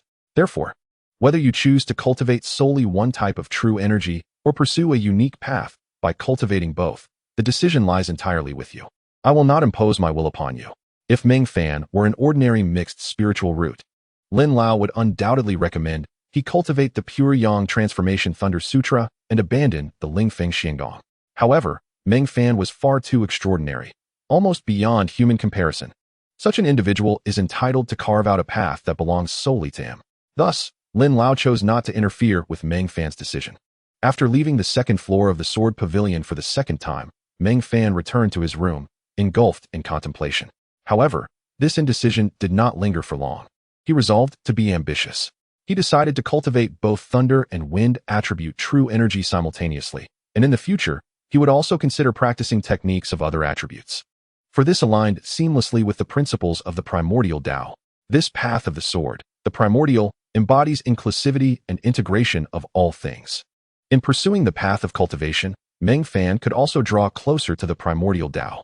This was the choice he made after careful consideration, and he would not regret it. Subsequently, Meng Fan began to study extreme domination, true body, and willow fluff in the wind. It was not until sunset, when the Sword Pavilion closed, that he managed to grasp the basics of these two techniques. Both body refinement and movement techniques were not sword techniques, and his innate talent for swordsmanship could not assist him in mastering them with a mere glance. Even achieving a foundational understanding proved challenging. After the Sword Pavilion closed, Meng Fan stepped out of his room and, feeling somewhat embarrassed, spoke to Senior Brother Luo. Senior Brother Luo, I became so engrossed in my practice today that I neglected the affairs of the Sword Pavilion and forgot to close the door. Ordinarily, Meng Fan would be the one to close the Sword Pavilion's doors, but today he had forgotten, and it was Senior Brother Luo who had done so. Senior Brother Luo shook his head and replied, "From today onward, you need not concern yourself with the affairs of the Sword Pavilion. Focus solely on your cultivation." "But that cannot be," Meng Fan said, feeling a bit awkward. Senior Brother Luo patted Meng Fan's shoulder, smiling. "There is no need to feel embarrassed. Your current task is to cultivate. 2 years from now, you must defeat Yi Qin, which has been Lin Lao's long-held aspiration." Chapter 38. Within 3 days. The demon-slaying sword technique Old Lin has been immensely helpful to me. His aspirations align closely with my own. If trivial matters were to disrupt your cultivation, it would leave me quite unsettled. Meng Fan furrowed his brow. "However, there is no however. Your current task is not to manage the Sword Pavilion, but to cultivate." Brother Luo interjected, his expression turning serious. With the conversation reaching this juncture, Meng Fan felt it would be somewhat ungrateful to continue resisting. Reluctantly, he conceded, "All right, Brother Luo. I will heed your advice, but I would like to handle the polishing of the long swords myself. Engaging with these blades has granted me numerous insights into the way of the sword, significantly aiding my cultivation." Brother Luo hesitated briefly, but upon hearing that it would benefit Meng Fan's cultivation, he eventually nodded in concession. Although he found it difficult to comprehend how polishing long swords could enhance one's training, he observed that Meng Fan seemed to exhibit a peculiar change each time he engaged in this task. With that, Meng Fan promptly set about polishing the swords. After visiting Old Lin in the morning, he returned to his quarters to study the newly encountered techniques, realizing he had yet to polish the swords that day. He had set a personal goal of polishing 40 long swords daily, as the essence of these swords was precisely sufficient for his daily cultivation needs.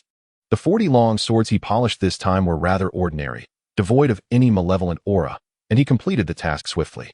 Upon returning to his room in the evening, he commenced his cultivation. To his astonishment, he discovered that with the enhancement of the sword's essence, he could simultaneously practice the spiritual wind profound art and the pure yang thunder transformation scripture. Cultivating two techniques at once transcended the notion of multitasking. It could almost be classified as dual purpose. A tad peculiar, indeed. Yet Meng Fan had long since grown accustomed to his own uniqueness, viewing it as a positive development. With both techniques in simultaneous practice, augmented by an energy-gathering pill, a drop of spirit-gathering elixir, and the sword's essence, Meng Fan's rate of cultivation was nothing short of astronomical. Likening it to riding a rocket would not be an exaggeration. The following morning, at the hour of Chun, Meng Fan returned to the second floor of the Sword Pavilion. Old Lin began to address his uncertainties regarding his cultivation, primarily concerning the extreme dominance body and the willow fluff in the wind technique, along with a few queries about the pure yang thunder transformation scripture. As for the thunderclap sword technique, Meng Fan had not sought Old Lin's guidance on it since he had already successfully executed the third form, the thunder burst. With his innate talent for the sword, he believed it would not be long before he could embody the essence of the thunderclap sword technique. After an hour, Meng Fan departed from the second floor of the Sword Pavilion and returned to his room to continue his training. In the afternoon, while he was immersed in his practice, he was interrupted by a visitor. Sister Lu Yanping had come to the Sword Pavilion specifically to find Meng Fan. It had been quite some time since Meng Fan had visited the Sword Comprehension Hall, as he found the sword techniques practiced there had lost their allure. In fact, he had mastered them all. During his absence from the Sword Comprehension Hall, Lu Yanping had not seen him for a while either. Naturally, her visit was not merely for social pleasantries, but for a specific reason. Although Meng Fan was strikingly handsome, Lu Yanping had already set her affections on Brother Nya. In her eyes, Meng Fan was merely a friend, one who was both a mentor and a companion. However, both Meng Fan and Lu Yanping were aware of this dynamic, while Brother Luo remained blissfully ignorant. He had always assumed that the relationship between Lu Yinping and Meng Fan was more than mere friendship, a notion that Meng Fan had previously tacitly accepted. Thus, upon seeing Lu Yinping seek out Meng Fan, Brother Luo did not hesitate to notify him, feeling a sense of matchmaking potential. "Sister Lu, what brings you here?" Meng Fan inquired, a hint of surprise in his voice as he regarded Lu Yinping in the hall of the first floor of the Sword Pavilion. No visit is without purpose. Meng Fan did not share Brother Luo's belief that Lu Yinping had romantic inclinations toward him. Thus, her initiative to seek him out must surely be for something significant. "Junior Brother Meng, I have a matter that requires your assistance," Lu Yinping stated, glancing at Brother Luo. With an awkward smile, Brother Luo retracted his curiosity and left for his own quarters. "What is it?" Meng Fan asked after Brother Luo's departure. "Naturally, I seek your guidance on sword techniques," Lu Yinping replied. Meng Fan had anticipated this response, recognizing that her interest in him was solely related to swordsmanship. This was the only area where he could offer her assistance. "However, your Tides of the Azure Sea Sword technique has already reached its pinnacle, achieving the sword's essence." Making further advancement challenging in the short term, Meng Fan remarked with a slight frown. Lu Yinping's mastery of the technique had indeed reached a limit, and even with Meng Fan's continued instruction, she would struggle to surpass it. "It is not the Tides of the Azure Sea. It is the demon-slaying sword technique," Lu Yinping said with a hint of frustration. "The demon-slaying sword technique?" Meng Fan was momentarily perplexed, as he was hearing of this technique for the first time. If he recalled correctly, Lu Yinping had never practiced this particular style. During their prior lessons, she had shared all the techniques she had learned. Yet this one had not been mentioned. "You did not mention this technique before," Meng Fan pointed out. "Indeed, I had not practiced it before, which is precisely why I am seeking you now," Lu Yinping sighed. "I must master this technique within 3 days." Master a sword technique in 3 days? Meng Fan looked at her with astonishment. Had he wished to master a sword technique, accomplishing it within 3 days would be a trivial affair. For instance, he had only taken a day to grasp the thunderclap sword technique, which was considerably more advanced. What sort of technique is this demon-slaying sword technique? Why must you master it so urgently? Meng Fan queried, puzzled by Lu Yinping's urgency. Lu Yinping, wearing a resigned expression, explained, 3 days from now is the day for inner disciples to venture out for practical training. Any inner disciple who turns 18 and wishes to undertake this journey may register." And then, Meng Fan nodded, encouraging her to continue. "And I am turning 18 this year. I was originally filled with ambition to embark on this journey. However, I just learned today that to participate in this practical training, one must have mastered the demon-slaying sword technique. My family concealed this information from me, believing the outside world to be perilous, in order to prevent me from going. I was filled with excitement when I went to register today, only to discover this news. It infuriates me." Meng Fan could hardly suppress a chuckle at Lu Yinping's predicament. "Is that the reason? Then why not simply remain here and cultivate? Staying at the Shu Mountain Sword Sect is perfectly fine." He ventured casually. He had no desire to venture out for practical training. He preferred to cultivate steadily in Shu Mountain, quietly growing stronger. Chapter 39. You have yet to reach your limits. The desire to venture forth and experience life struck Meng Fan as somewhat pretentious. Of course, once one's cultivation reached a sufficient level, seeking external experiences would indeed be warranted. For the present, Meng Fan firmly believed that remaining in the Shu Mountain Sword Sect to cultivate in peace was the best course of action, without the need for external distractions. However, Lu Yinping's perspective diverged entirely from his own. She had grown up within the Shu Mountain Sword Sect. It was her home. From a young age, she had hardly ever left the Shu Mountain Sword Sect. Now, at the age of 18, she was presented with a rare opportunity for external training, which filled her with excitement as she yearned to witness the vibrant world beyond. The deliberate concealment and even deception by her family left her feeling exceptionally stifled. Everyone possesses a rebellious spirit, and for someone like Lu Yinping, a young lady of privilege, this rebellious nature was particularly pronounced. The more they tried to restrict her, the more determined she felt to venture out and hone her skills. She was not a pet to be kept caged, and she absolutely refused to let them have their way. Lu Yinping exclaimed indignantly. However, it was utterly impossible for her to master the demon-slaying sword technique within just 3 days, so she immediately thought of Meng Fan. After all, she had witnessed Meng Fan's exceptional abilities on more than one occasion, particularly in the realm of swordsmanship.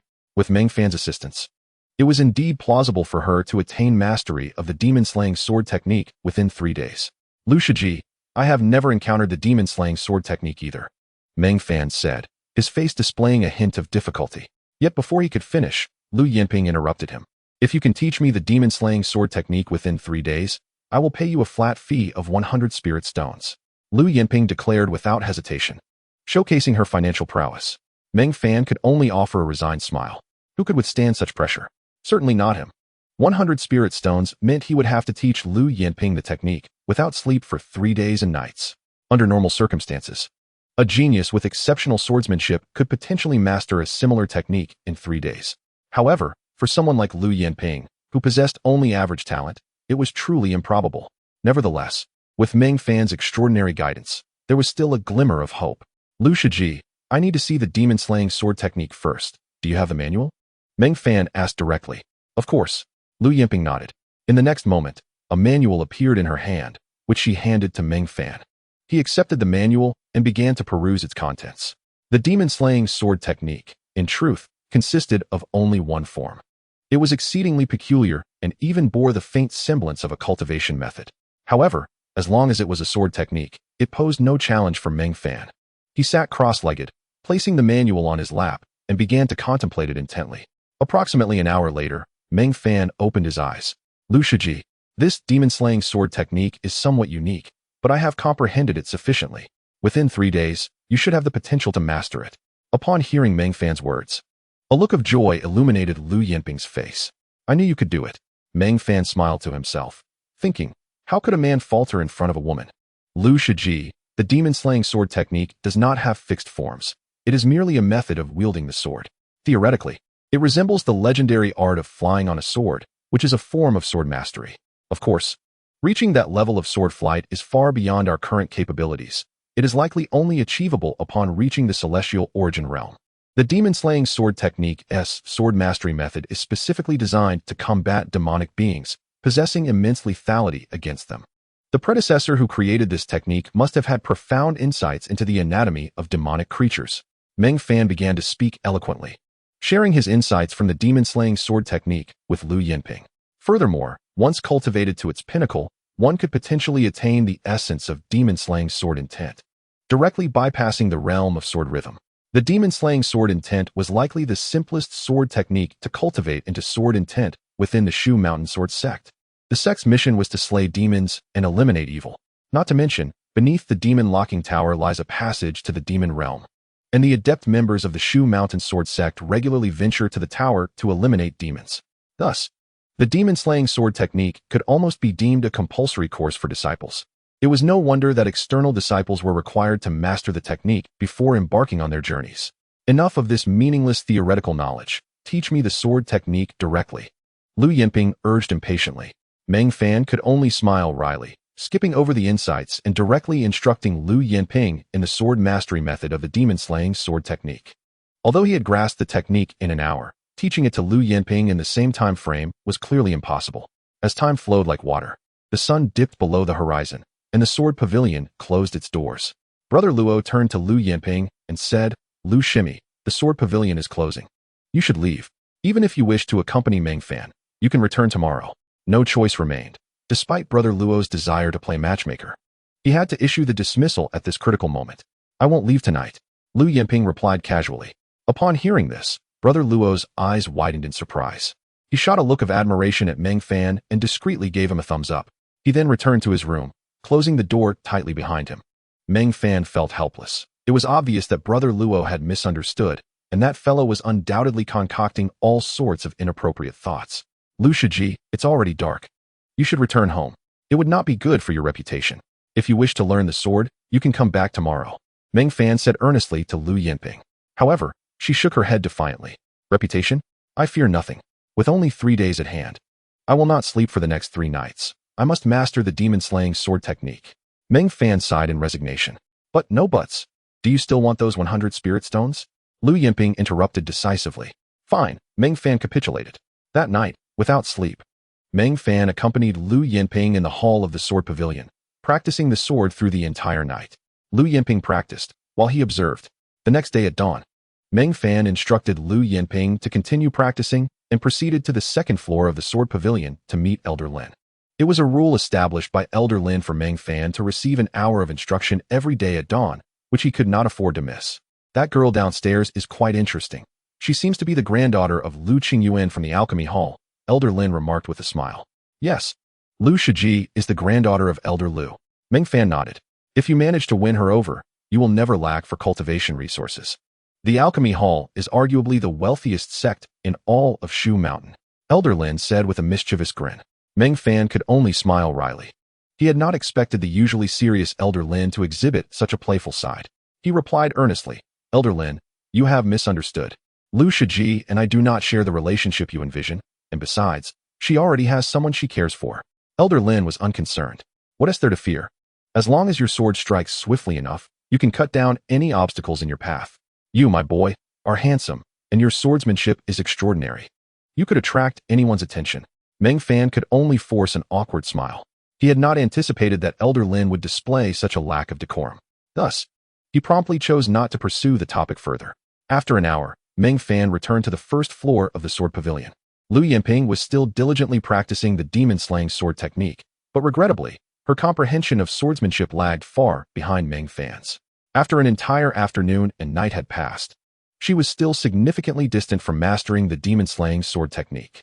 Meng Fan could hardly bear to watch, reflecting on how someone as poised as Lu Yinping could be so slow to learn. In truth, even if another core disciple were to take her place, they would likely not perform much better under the same circumstances.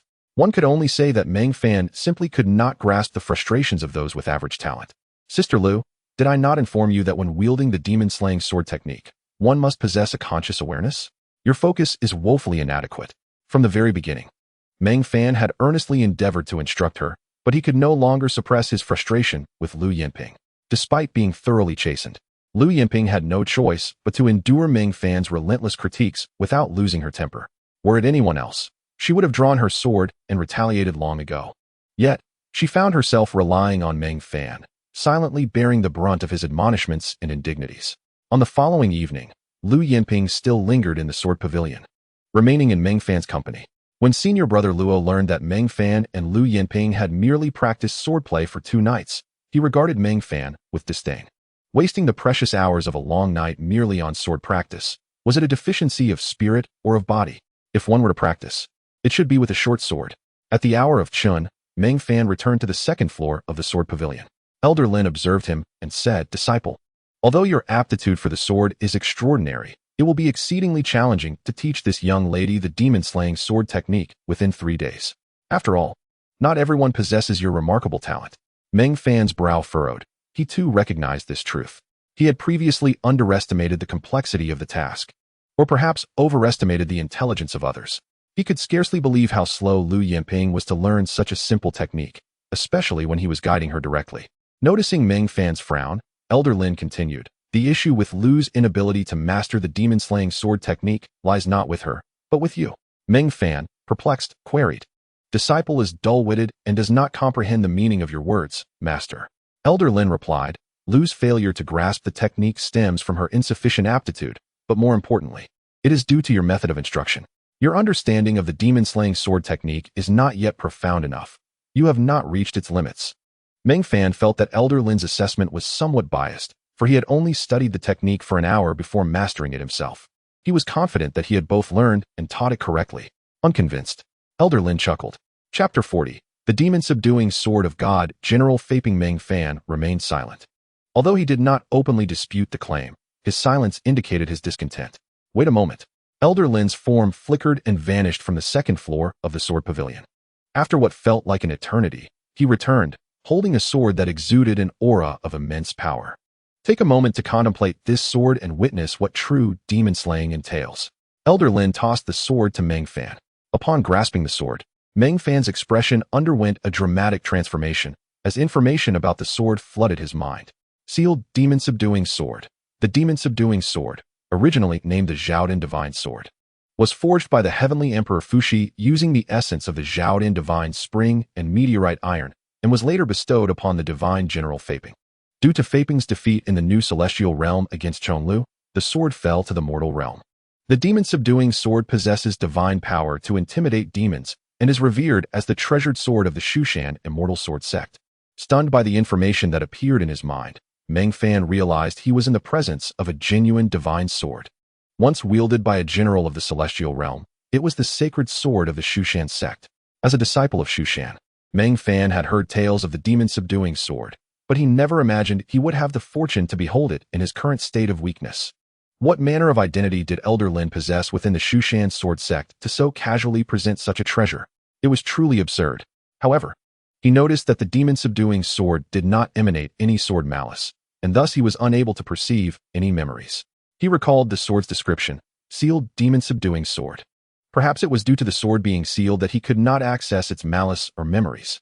Yet, it stood to reason that had the sword not been sealed, Elder Lin would not have dared to present it to him.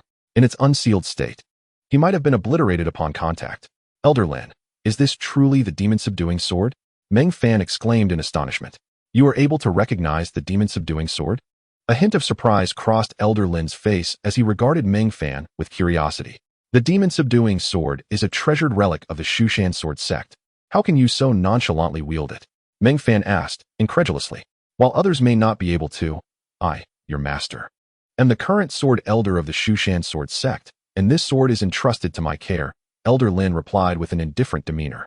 Meng Fan felt a mix of resignation and awe. Nevertheless, this was a fortuitous circumstance, as he too would bask in its glory. Had Elder Lin not held the position of sword elder, he would never have had the opportunity to witness the splendor of the demon-subduing sword, even if it was in its sealed state. Yet, what a significant position the sword elder must be. It certainly sounded impressive, far surpassing that of an ordinary elder. Elder Lin continued, the demon-subduing sword is sealed, allowing you to examine it without fear of risk. Although it is sealed, the residual essence of the demon-slaying intent within it is sufficient for your comprehension. Had it not been sealed, I would never dare to present it to you, as it could be detrimental to your very existence. Meng Fan nodded in understanding. Even in its sealed state, the sword would provide ample opportunity for insight. Master, may I draw this sword? Meng Fan inquired cautiously, eager yet apprehensive, for the sword's reputation was indeed formidable. Go ahead, it poses no significant threat, especially with me here to protect you, Elder Lin assured with a smile. With excitement coursing through him, Meng Fan placed his hand on the hilt of the demon-subduing sword and, with a sudden exertion of strength, attempted to draw it. However, the sword remained utterly immovable. Embarrassed, he stood there, unable to budge it at all. Elder Lin chuckled, gripping the sword's sheath and exerting a slight force. With a resounding clang, the sword sang as it was drawn from its sheath, landing firmly in Meng Fan's grasp. His expression shifted dramatically, turning crimson as a surge of the sword's essence flooded into his being. Not merely flowed, but surged. The magnitude of this essence was staggering. Yet, at that moment, Meng Fan's focus was solely on the demon-subduing sword. As the sword was drawn, despite its sealed state, a terrifying aura erupted from the blade. Meng Fan's innate swordsmanship talent activated instinctively, fervently absorbing this essence. After what felt like an eternity, the sword's aura began to stabilize. Meng Fan's eyes sparkled with newfound brilliance. Elder Lin smiled knowingly, saying, It seems you have made some progress? Indeed, I have. Meng Fan nodded enthusiastically. Let me see the extent of your gains, Elder Lin urged. Meng Fan gripped the demon-slaying sword and struck down with a single stroke. The technique of the demon-slaying sword art was not the focal point. Rather, it was the manifestation of a sword intent that appeared seemingly out of thin air. Although it is said that the demon-slaying sword intent is the easiest to comprehend among all the sword techniques of the Shu Mountain Sword Sect, the fact that Meng Fan grasped this sword intent merely 2 days after beginning his study of the demon-slaying sword art was astonishing beyond belief. Elder Lin, a seasoned expert, gazed in disbelief at this spectacle. A person of his caliber had witnessed countless scenarios, yet he was still taken aback by Meng Fan's prowess. In truth, Elder Lin had presented the demon-slaying sword with the intention of guiding Meng Fan to comprehend the associated sword intent. The demon-slaying sword, a revered artifact of the Shu Mountain Sword Sect, had slain innumerable demons, including formidable demon kings and emperors. The sword was imbued with a vast reservoir of demon-slaying sword intent. Undoubtedly, many could derive insights into this sword intent through the sword. But for someone to achieve such understanding in the span of a mere incense stick was beyond Elder Lin's expectations. Aware of Meng Fan's extraordinary aptitude, Elder Lin had initially hoped that Meng Fan would comprehend the sword intent within 10 days, a notion already quite extravagant. Yet Meng Fan surpassed even that expectation, accomplishing it in just the time it took to burn an incense stick. Elder Lin had grown accustomed to being astonished by Meng Fan. He could maintain an outwardly calm demeanor despite the tumult of emotions within. Indeed, I entrusted you with the demon-slaying sword to facilitate your understanding of the sword intent. And you have not disappointed me, Elder Lin remarked with an air of tranquility. While his words suggested this outcome was anticipated, the slight tremor at the corner of his eye betrayed his true feelings. Thank you, Master, for granting me the opportunity to observe the sword, Meng Fan said as he reluctantly returned the demon-slaying sword to Elder Lin. The elder sheathed the sword, knowing it could not be left in Meng Fan's possession for long. Now that you have comprehended the demon-slaying sword intent, do you have a new perspective on the demon-slaying sword art? Elder Lin inquired, his tone enigmatic. Indeed, Meng Fan nodded affirmatively. Very well, you may leave now. Teaching that girl, Lu Yanping, will be much easier for you now, Elder Lin instructed. Chapter 41. Could it be the reincarnation of an immortal? Having grasped the demon-slaying sword intent, Meng Fan indeed had a newfound understanding of the demon-slaying sword art. In fact, if he were given the opportunity to slay 2 demons at this moment, his insights would deepen even further. However, there were no such opportunities available. Upon returning to the first floor of the Sword Pavilion, Meng Fan resumed instructing Lu Yanping in sword techniques. He contemplated whether allowing Lu Yanping to meditate upon the demon-slaying sword would yield better results, though he knew it was merely a thought. Firstly, Elder Lin would never permit Lu Yanping to study the sword. Granting such a privilege to Meng Fan was a testament to his exceptional talent, one that Lu Yanping did not possess. Secondly, Lu Yanping was rather slow-witted. Even if she were given the demon-slaying sword, it was unlikely she would glean much from it. Only through hands-on guidance from someone like Meng Fan could she hope to make any progress. Ultimately, by the 3rd day, under Meng Fan's tutelage, Lu Yanping successfully mastered the demon-slaying sword art.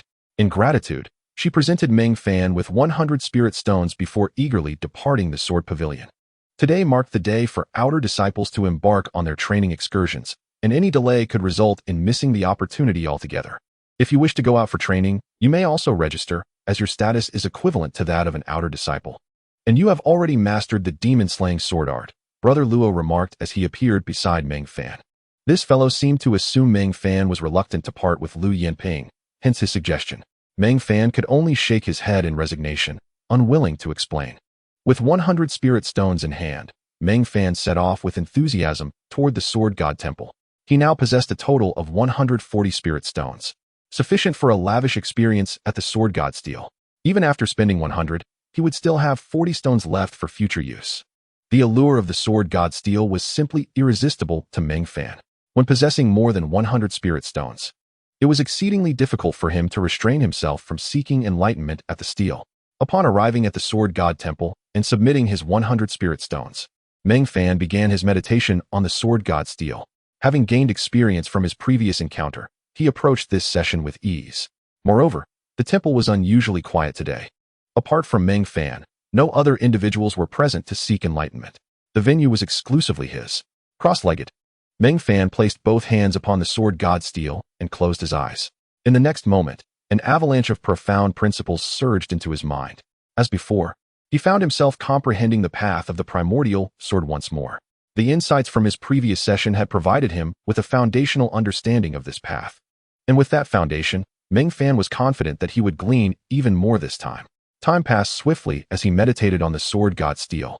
Just like last time, although he had intended to meditate for a full hour, it felt as though only an instant had elapsed. This was precisely why he had previously made an audacious request to Elder Lin, hoping to meditate on the Sword God Steel for 10 days and nights. Even with such a lengthy duration, Meng Fan dared not guarantee that he would fully comprehend the primordial sword path within the steel. The steward of the Sword God Steel gently tapped Meng Fan on the shoulder, inquiring, "An hour has passed. Would you like to extend your session?" Meng Fan shook his head. Extending for an additional hour would cost another 100 spirit stones, a price he simply could not afford. As he left the Sword God Temple, Meng Fan remained absorbed in the insights he had gained regarding the primordial sword path. Though he had only meditated for an hour, his understanding of the sword arts had undergone a remarkable transformation. Given his still nascent foundation in swordsmanship, each session of enlightenment contributed to significant qualitative growth. Notably, he had already advanced the thunder sword art to the level of sword resonance. With a simple flick of his wrist, he could unleash a bolt of thunder sword chi without even drawing upon his internal energy. While walking back to the Sword Pavilion, Meng Fan drew the Hongqi sword and waved it toward the sky, sending a bolt of thunder sword chi soaring into the heavens. The sword energy streaked through the air, accompanied by a faint rumble of thunder. Meng Fan nodded in satisfaction. This was merely a small boon resulting from his meditation on the Sword God Steel. The steel's assistance had proven invaluable. Upon returning to the Sword Pavilion, night had fallen. Meng Fan entered his room to begin his cultivation. These past 3 days had been dedicated to earning that 100 spirit stones, during which he had focused entirely on instructing Lu Yanping in the demon-slaying sword art, causing his own cultivation to lag behind. Having encountered the demon-slaying sword yesterday, I absorbed a considerable amount of sword essence, which will undoubtedly aid my cultivation, he thought eagerly, and he promptly commenced his training. Sitting cross-legged on his bed, he began practicing both the spirit wind profound art and the pure yang thunder transformation technique simultaneously. Although he consumed both chi gathering pills and spirit gathering liquid, their effects paled in comparison to the immense sword essence he had absorbed. In the latter half of the night, a powerful aura erupted from Meng Fan's body. 4th layer of chi refinement. Meng Fan's face lit up with excitement. The sword essence that flowed into him from the demon-slaying sword was indeed astonishing. In just half a night's effort, he had surged from the 3rd layer to the 4th layer of chi refinement. Moreover, Meng Fan could sense that the essence of the sword within him had consumed less than 1/10 of its total, leaving a substantial reserve. If he were to refine and absorb all this sword essence, perhaps his cultivation could reach the 9th level of chi refinement. Meng Fan murmured to himself in delight. This was indeed a double blessing. The insights gained from the Sword God Monument had fundamentally transformed his swordsmanship. Additionally, the sword essence imparted by the demon-suppression sword propelled his true energy cultivation to unprecedented heights. The ethereal figure of Hong Qi emerged from the Hong Qi sword. Congratulations, Master, on yet another breakthrough. Meng Fan smiled and replied, Fortune smiles upon me. I have absorbed a considerable amount of sword essence from the demon-suppression sword. This truly is an unexpected joy. Hong Qi remarked, This is a testament to your extraordinary talent, Master. I have yet to encounter anyone besides you capable of absorbing sword essence from a weapon. Many have come into contact with the demon-suppression sword. Yet only you possess such fortune. Unbeknownst to her, Hong Qi had begun to evolve into a devoted admirer of Meng Fan. This was a subconscious recognition of Meng Fan's exceptional qualities. Over the time they spent together, she realized he was indeed extraordinarily remarkable, to the point of earning her admiration. Previously, she felt that choosing Meng Fan was a concession on her part. Now, she believed that following him was her good fortune. And she even felt somewhat unworthy of him. It is inevitable that when two individuals are together, if one is particularly outstanding, the other may unknowingly feel a sense of inferiority. The following day, at the hour of Chun, Meng Fan arrived at the 2nd floor of the Sword Pavilion, as usual to pay his respects to Elder Lin. Elder Lin looked at Meng Fan in astonishment, exclaiming with a prolonged tone of surprise, You rascal, have you already reached the 4th level of chi refinement? It was no wonder Elder Lin was astonished. Although he was aware of Meng Fan's prodigious sword talent, he also knew that Meng Fan possessed a mixed spiritual root, which typically hindered cultivation. Yet, the pace of Meng Fan's progress was astonishingly rapid, almost unnatural. Elder Lin vividly recalled when Meng Fan first joined the Sword Pavilion. He had not even reached the chi refinement realm and lacked any true energy. How could it be that only a short time later, he had achieved the 4th level? Even with the spirit-gathering liquid I provided, your speed of cultivation should not have accelerated to this degree, Elder Lin pondered, perplexed. Meng Fan smiled faintly and said to Elder Lin, Master, today's surprises extend beyond this. What other surprises could there be? Elder Lin gazed at Meng Fan in astonishment. With a flourish, Meng Fan drew the Hong Qi sword and, with a casual motion, unleashed a stream of sword energy that sliced toward Elder Lin. This was not an act of rebellion, but merely a demonstration of his sword technique. If Elder Lin were harmed by his own swordplay, that would indeed be a farce.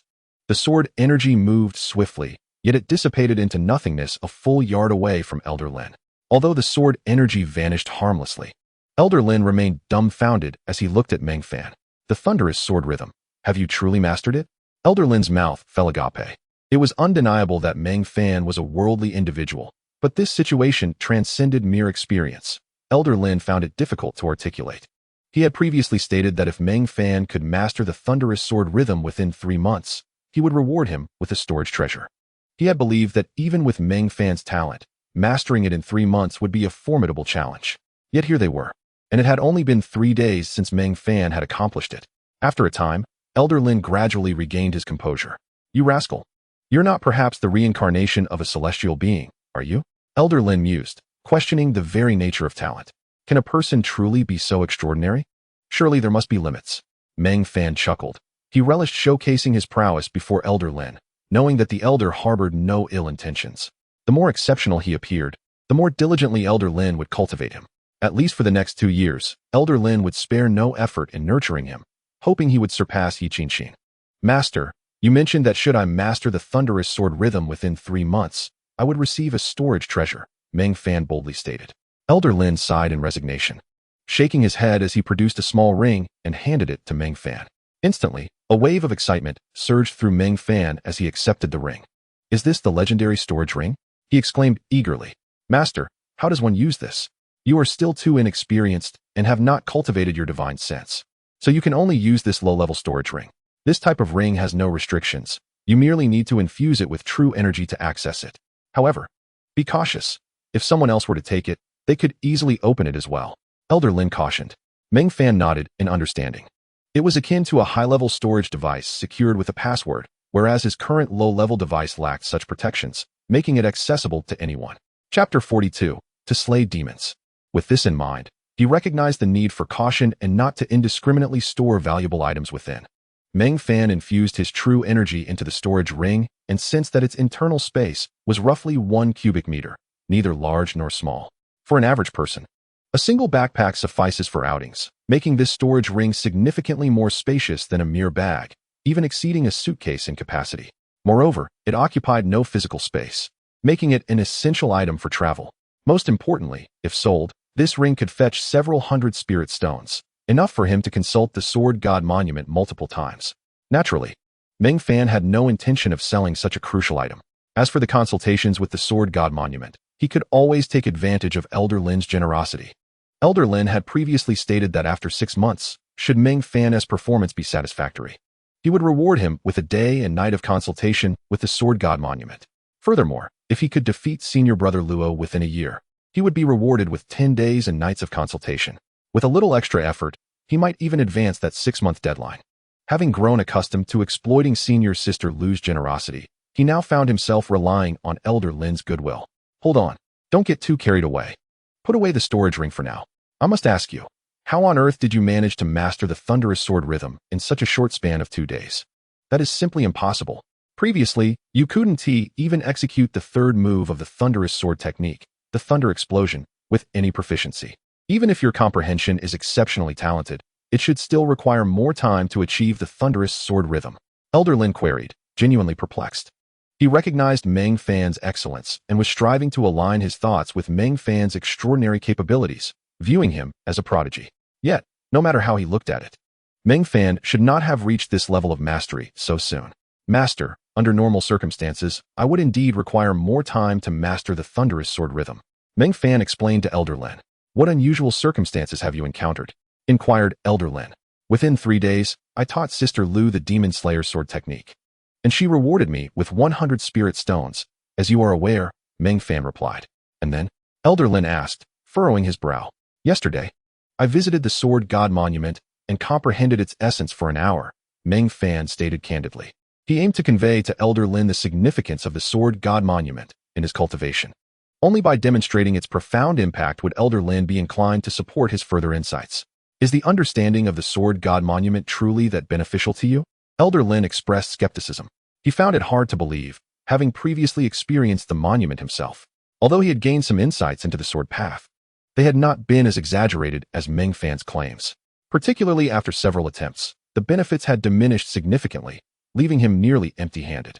The notion that one could comprehend the monument once and achieve the thunder sword rhythm seemed absurd. In truth, what Elder Lin could not fathom was that Meng Fan's attainment of the thunder sword rhythm was merely a minor benefit. His true gains extended far beyond this. Nevertheless, this small gain was the most tangible. If he could immerse himself in the Sword God Monument for several more hours, he would likely grasp the thunder sword intent directly. Master, the understanding of the Sword God Monument indeed aids me greatly, which is why I expressed my desire to comprehend it for 10 days and nights. Meng Fan asserted earnestly. Elder Lin's eyes narrowed as he pondered. The benefit you derive from a single comprehension of the Sword God Monument exceeds the value of 100 spirit stones. Thus, your endeavor to understand the monument is undoubtedly a worthwhile investment. Given this, I shall support you. Upon hearing Elder Lin's willingness to assist, Meng Fan felt a surge of excitement. However, The subsequent but tempered his enthusiasm. Such words were indeed rather unfriendly in the context of their conversation. But what? Meng Fan cautiously inquired, wary of Elder Lin's potential reversal of support. However, your current mastery of the sword path is already exceptional. What you need now is to enhance your true chi cultivation, not solely focus on swordsmanship. An overdeveloped sword skill combined with a low personal realm creates an imbalance that is not advantageous. Here is the plan. Once your realm reaches the true martial level, I shall reward you with a day and night to comprehend the sword god monument. Hearing Elder Lin's words, Meng Fan released a sigh of relief. This condition was acceptable. Moreover, he acknowledged that his swordsmanship far surpassed his true chi realm and indeed required significant improvement. Fortunately, having absorbed a substantial amount of the demon-suppressing sword's essence, he believed this would elevate him to the true martial realm without delay. Previously, Elder Lin had mentioned that if Meng Fan could impress him in 6 months, he would reward him with a day and night at the sword god monument. It now seemed this timeline could be expedited. Meng Fan was confident that reaching the true martial realm would not take half a year, a belief rooted in the power of the sword essence. However, Elder Lin was unaware of Meng Fan's advantage, so he devised a method to help his disciple elevate his realm. My disciple, to enhance your cultivation, relying solely on solitary meditation is a slow process. Therefore, I have conceived a method, Elder Lin stated. Meng Fan's heart stirred with excitement. Elder Lin was about to assist him in accelerating his progress. Master, what is this method? Elder Lin looked at Meng Fan seriously and uttered 2 words, slay demons. Meng Fan was momentarily taken aback. Slay demons? Do you mean I must personally eliminate demons? While such an endeavor would indeed enhance his combat experience and practical skills, he questioned its relation to advancing his true chi realm. Elder Lin, noticing Meng Fan's confusion, smiled and explained. The demon you are to slay is called the Purple Thunder Pig, a creature whose ancestors are the Heavenly Thunder Pigs, masters of lightning, and thus quite formidable. Meng Fan subtly sensed the connection and asked, killing the Purple Thunder Pig is related to cultivating the pure Yang transformation thunder scripture, isn't it? Elder Lin smiled, clearly pleased with Meng Fan's insight. Indeed, each Purple Thunder Pig contains a strand of thunder essence, which is exceptionally suitable for cultivating the pure Yang transformation thunder scripture, far superior to spirit-gathering liquids. Slaying the Purple Thunder Pig will not only enhance your combat capabilities, but also elevate your pure Yang transformation thunder scripture, truly a dual benefit. Meng Fan's face lit up with anticipation. The prospect of slaying demons stirred something deep within him. Fear was not an option, if one feared even a pig. What right would they have to aspire to immortality? Very well, Master, I am ready to slay demons, he declared with enthusiasm. Elder Lin nodded. There is no time to waste. Return to prepare. Tomorrow at dawn, I will take you to confront the Purple Thunder Pig. Upon returning to his chamber, Meng Fan found little to prepare. He packed 2 sets of clothing and gathered some baked goods from the dining hall, storing them in his storage ring. Besides that, he needed only to bring along the Hongqi sword. This would be Meng Fan's first true battle since arriving in this realm, and his initial encounter with a demon. As a disciple of the Shu Mountain Sword Sect, slaying demons was part of their duty. He had assumed his first encounter would be far off, yet it had arrived swiftly. However, regarding danger, he felt none. The risk was essentially zero. With Elder Lin accompanying him, Meng Fan was assured of safety. Elder Lin cherished his disciple greatly. That night, Meng Fan addressed the Hongqi sword. Hongqi, tomorrow you will make your debut in battle. This will be your first fight in my hands. Are you nervous? The sword's ethereal projection emerged, standing before Meng Fan with a resigned expression. Master, I am merely a sword. Why would I feel nervous? It is you who should be concerned. Since achieving the Qi refinement realm, you have been diligently training, experiencing rapid progress, yet you have never truly fought. You have not witnessed bloodshed. When it comes time to slay demons, do not falter. Meng Fan chuckled and shook his head. Falter? As long as I wield a sword. That is inconceivable. I have trained diligently. It is time to test my skills. Knowledge gained from books is merely superficial. True understanding comes from experience. I eagerly anticipate slaying demons, a sentiment that others may not grasp. The act of vanquishing demons embodies a profound passion, as does flying with a sword. Regrettably, the distance to fly with the sword was too great for Meng Fan, compelling him to first engage in slaying some demons to satiate his cravings. The following day, at the hour of Chun, Meng Fan eagerly arrived at the 2nd floor of the Sword Pavilion. Elder Lin, seated on the meditation mat, opened his eyes and glanced at Meng Fan. Are you prepared? Meng Fan promptly nodded, declaring, Master, I am ready. Then let us depart, Elder Lin replied, rising to his feet. By the way, Master, Where are we headed? Meng Fan inquired with curiosity. To the Mount Tianxin, Elder Lin answered. Meng Fan pondered that the Shu Mountain Sword Sect likely did not harbor creatures such as the Purple Thunder Pig, suggesting they would indeed be leaving the sect. Since his crossing over, Meng Fan had never ventured beyond the Shu Mountain Sword Sect. Previously, when Lu Yinping expressed a desire to embark on an external training journey, Meng Fan felt content within the confines of the sect. However, the prospect of departing to slay demons filled him with excitement and anticipation. Thus, they journeyed to the Mount Tianxin. Mount Tianxin? Meng Fan felt somewhat bewildered upon hearing the name, as he had never encountered this place before. Yet, he acknowledged his limited knowledge, having only heard of a few locations. Under Elder Lin's guidance, Meng Fan left the Shu Mountain Sword Sect, entrusting matters of the Sword Pavilion to senior brother Luo. After departing the pavilion, he followed Elder Lin on foot. Master, can you perform the legendary sword flight? Meng Fan asked Elder Lin. Indeed, Elder Lin replied calmly. Meng Fan instantly felt an overwhelming envy. Sword flight was a cherished dream for many. Then, Master, why must we walk to Mount Tianxin? Can't we fly on our swords? Meng Fan questioned. Elder Lin looked at him incredulously, remarking, I can fly on a sword. But you cannot, Meng Fan suggested. Then, Master, you could take me with you. Elder Lin rolled his eyes, exclaiming, You think I can carry you while flying? What nonsense is this? With your frail physique, if I were to take you, wouldn't you be hastening your own demise? Meng Fan felt somewhat helpless, realizing his weakness. But he had not anticipated being too feeble to be carried. Master, my body is indeed weak, but I can protect myself with true qi. If it comes to it, could you bear the burden and shield me? Meng Fan said somewhat shamelessly. Elder Lin chuckled, recognizing that this lad was still daydreaming, having yet to grasp the essence of the situation. Not everything can be delegated. Some challenges necessitate one's own strength. Even if I were to use my true qi to shield you, the tearing sensation from high-speed movement cannot be mitigated by mere protection. Therefore, you must remain grounded. Practicality is paramount. Elder Lin imparted his wisdom to Meng Fan. Understood, Master, Meng Fan replied earnestly. For 7 consecutive days, the master and disciple journeyed onward. After a week, Meng Fan arrived at the Mount Tianxin alongside Elder Lin. Gazing at the vast expanse of towering trees, he felt a sense of awe. Disciple, within the Mount Tianxin, numerous demons dwell. The deeper you venture, the stronger the creatures become. The Purple Thunder Pig, being a lower-tier demon, typically resides on the outskirts.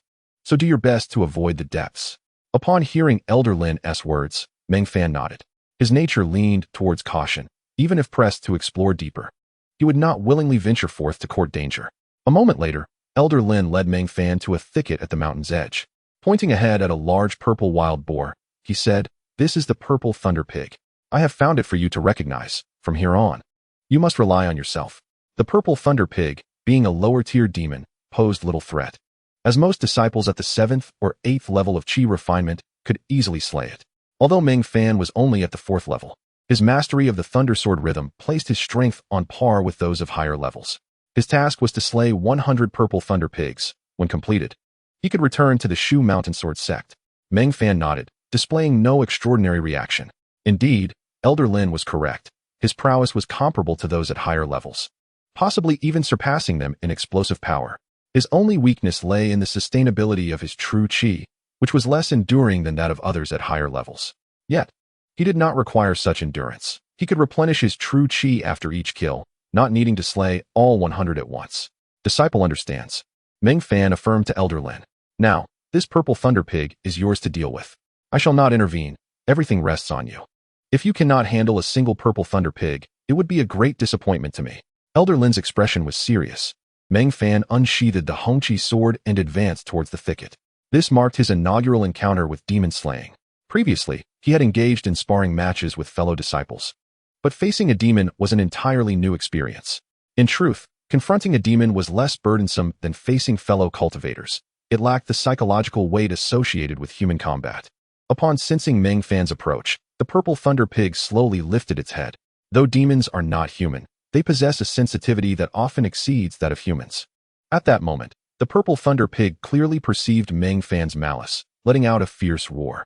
Demons, unlike humans, are often more decisive, devoid of hesitation or emotional turmoil. This particular Purple Thunder Pig, upon sensing the threat, charged directly at Meng Fan without a moment's pause. Meng Fan, feeling the gravity of the encounter, understood that this was his first battle with a demon. compelling him to exert his utmost effort without underestimating the situation. Despite its appearance as a mere pig, the creature moved with remarkable speed, closing in on him like a tempest. Employing the willow fluff wind technique, Meng Fan deftly evaded the purple thunder pig's assault. As they narrowly passed each other, Meng Fan swung the Hongqi sword, delivering a decisive blow aimed at the creature's neck. The essence of slaying demons surged forth. The thunder sword technique erupted with a thunderous force. The sword gleamed like a flash of lightning, accompanied by a resounding crash of thunder. As the pure yang lightning energy coursed through him, Meng Fan's Hongqi sword shimmered with the flicker of electric light. With the sword's descent, the next moment saw a severed pig's head rolling onto the ground, its deep purple blood splattering across the earth. Elder Lin believed in Meng Fan's ability to slay a purple thunder pig, as did Meng Fan himself. However, neither had anticipated that he would vanquish one with a single stroke. Holding the Hongqi sword, Meng Fan stared, wide-eyed, at the fallen purple thunder pig. Slaying demons, was it truly this effortless? To be honest, he had felt a twinge of anxiety beforehand, even fearing for his own safety. Although the presence of Elder Lin assured him that his life would not be in jeopardy, he felt that some physical injuries were inevitable. However, he couldn't help but think that this purple thunder pig was rather weak.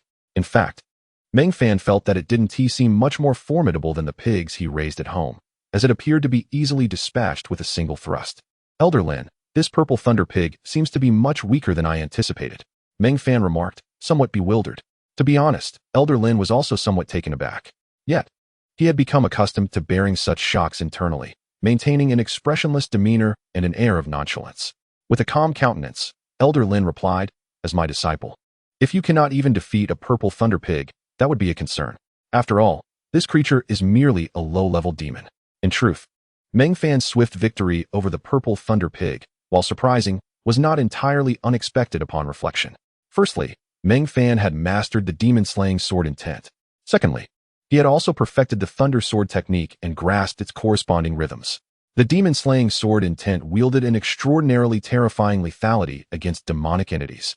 While the demon-slaying sword technique was relatively easy to cultivate, achieving the sword intent was considerably more challenging. Typically, even disciples of the true martial realm from Mount Shu found it difficult to attain the demon-slaying sword intent. Thus, for Meng Fan, a mere fourth-layer Qi practitioner who had mastered both sword rhythms and intents, it was indeed a remarkable feat. Subsequently, Elder Lin began instructing Meng Fan on how to extract the thunder essence from the purple thunder pig. The thunder essence resided deep within the creature's heart. Once extracted, it needed to be absorbed immediately, otherwise it would dissipate into the air. Following Elder Lin's guidance, Meng Fan successfully extracted the thunder essence and absorbed it into his body. The thunder essence would gradually dissipate within the human body, so it was advisable to refine it immediately using the pure yang thunder transformation technique after absorption. Once Meng Fan had extracted the essence, Elder Lin continued, after you absorb it, you should promptly begin refining it. Upon hearing this, Meng Fan showed no hesitation, sitting down right there to commence the operation of the pure yang thunder transformation technique. If he were alone, he might have sought a secluded spot to practice. However, with Elder Lin present, he felt secure in staying put. Having someone backing him allowed him to act with abandon. Approximately half an hour later, Meng Fan stood, having completely refined the thunder essence. His internal qi had significantly strengthened. He believed that if he absorbed 3 more thunder essences, he would surely break through to the 5th layer of qi cultivation.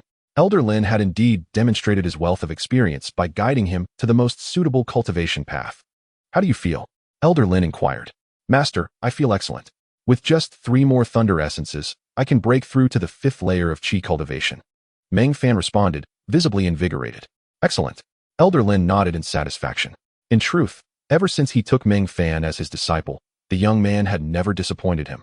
He was consistently extraordinary. Now, seek out the purple thunder pig on your own. The rest is up to you, Elder Lin instructed Meng Fan. To further cultivate Meng Fan, Elder Lin intentionally concealed himself, allowing Meng Fan to experience the most authentic trials. As Meng Fan traversed the Tianqin mountain range in search of the purple thunder pig, he was aware that while his goal was the pig, the area teemed with various demonic creatures, making it difficult to ensure he would encounter one. Indeed, the next creature Meng Fan encountered was not the purple thunder pig. A massive serpent, comparable in thickness to Meng Fan's calf and nearly 5 meters long, blocked his path, flicking its tongue at him.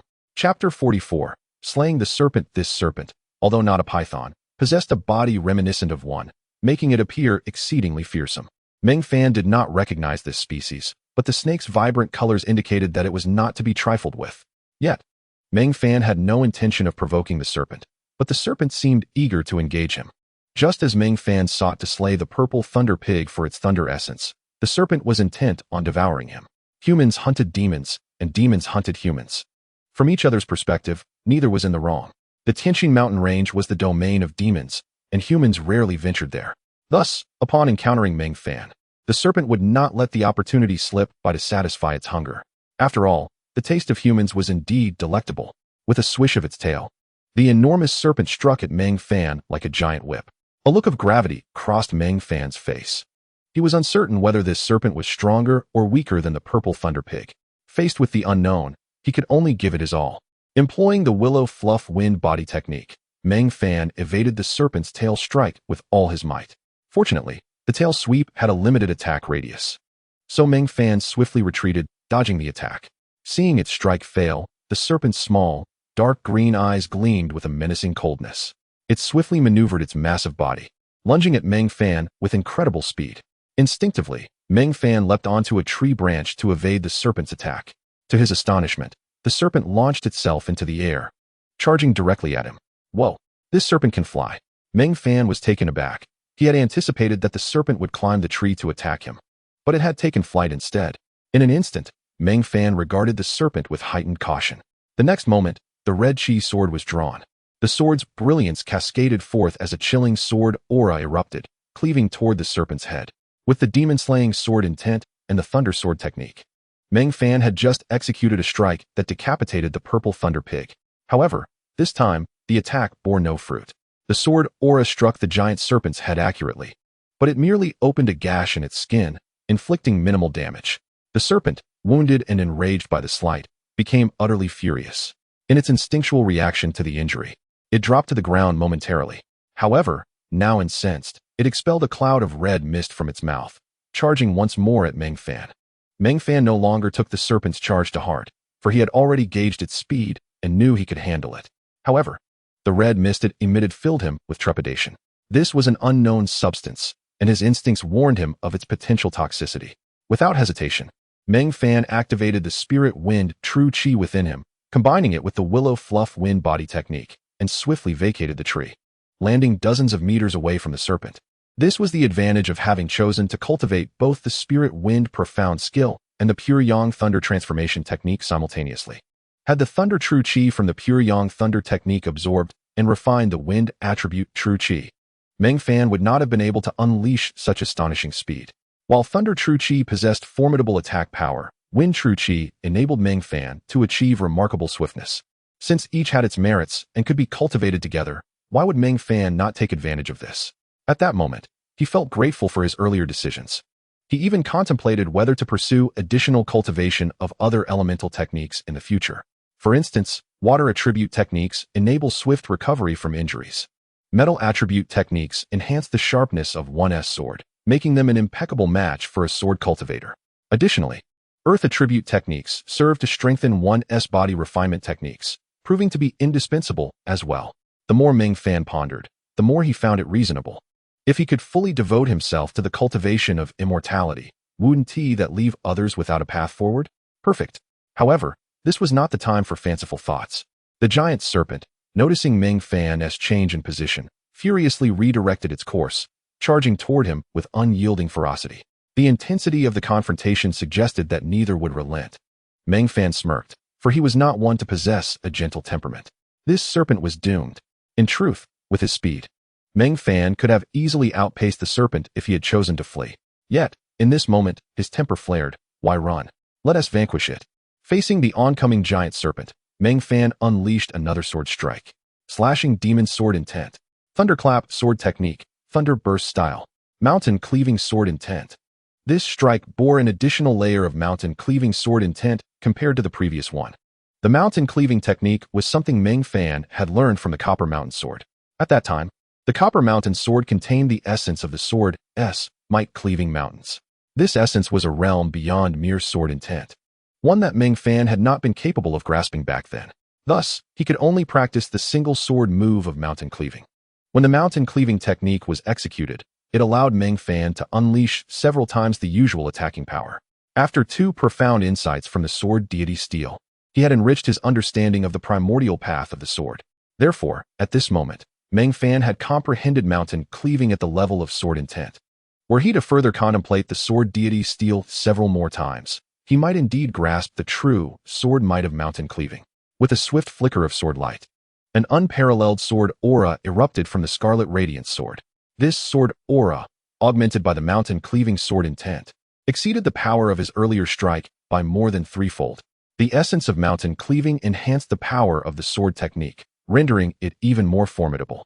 Meng Fan's strike precisely landed on the same location on the serpent's head that had already been grievously wounded.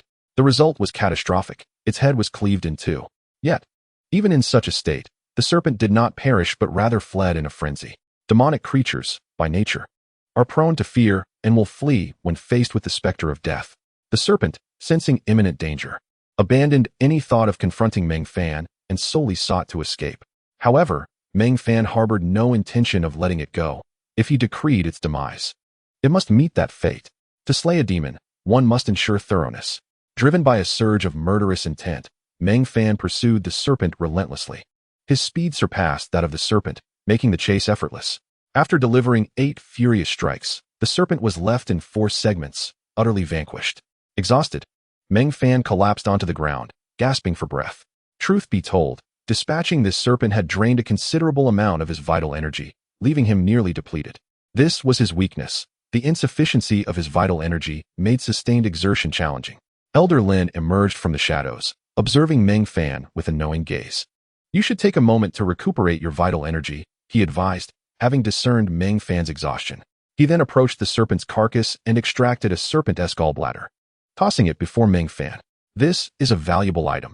You should be able to sell it for 10 spirit stones at the alchemy hall upon your return." Chapter 45. Allure, Illusion. Fox Demon. Had Elder Lin not intervened, Meng Fan would have remained oblivious to the treasure hidden within the serpent's body.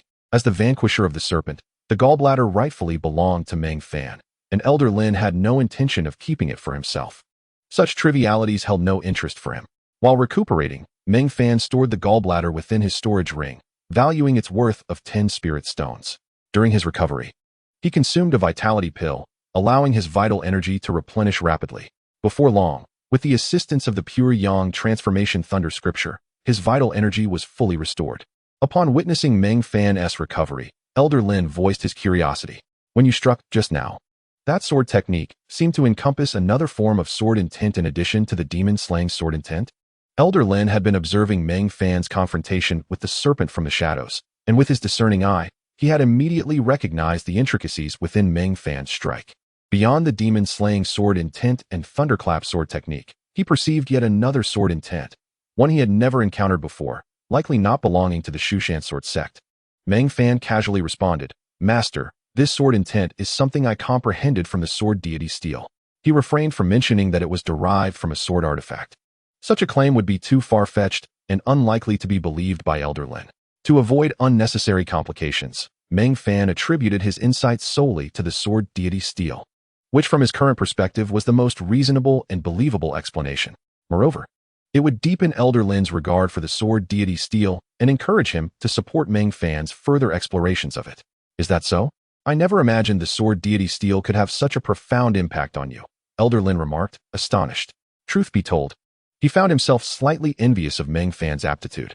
Merely grasping the essence of the sword deity steel had afforded Meng Fan accomplishments unattainable for many throughout their lifetimes. "If only I possessed the same insight as this young man," Elder Lin sighed, shaking off such fanciful thoughts. Once Meng Fan had restored his vital energy, he resumed his pursuit of the purple thunderboar.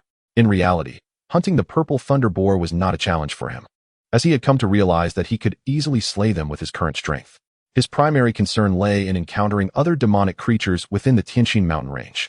For instance, the earlier giant serpent was significantly stronger than the purple thunderboar.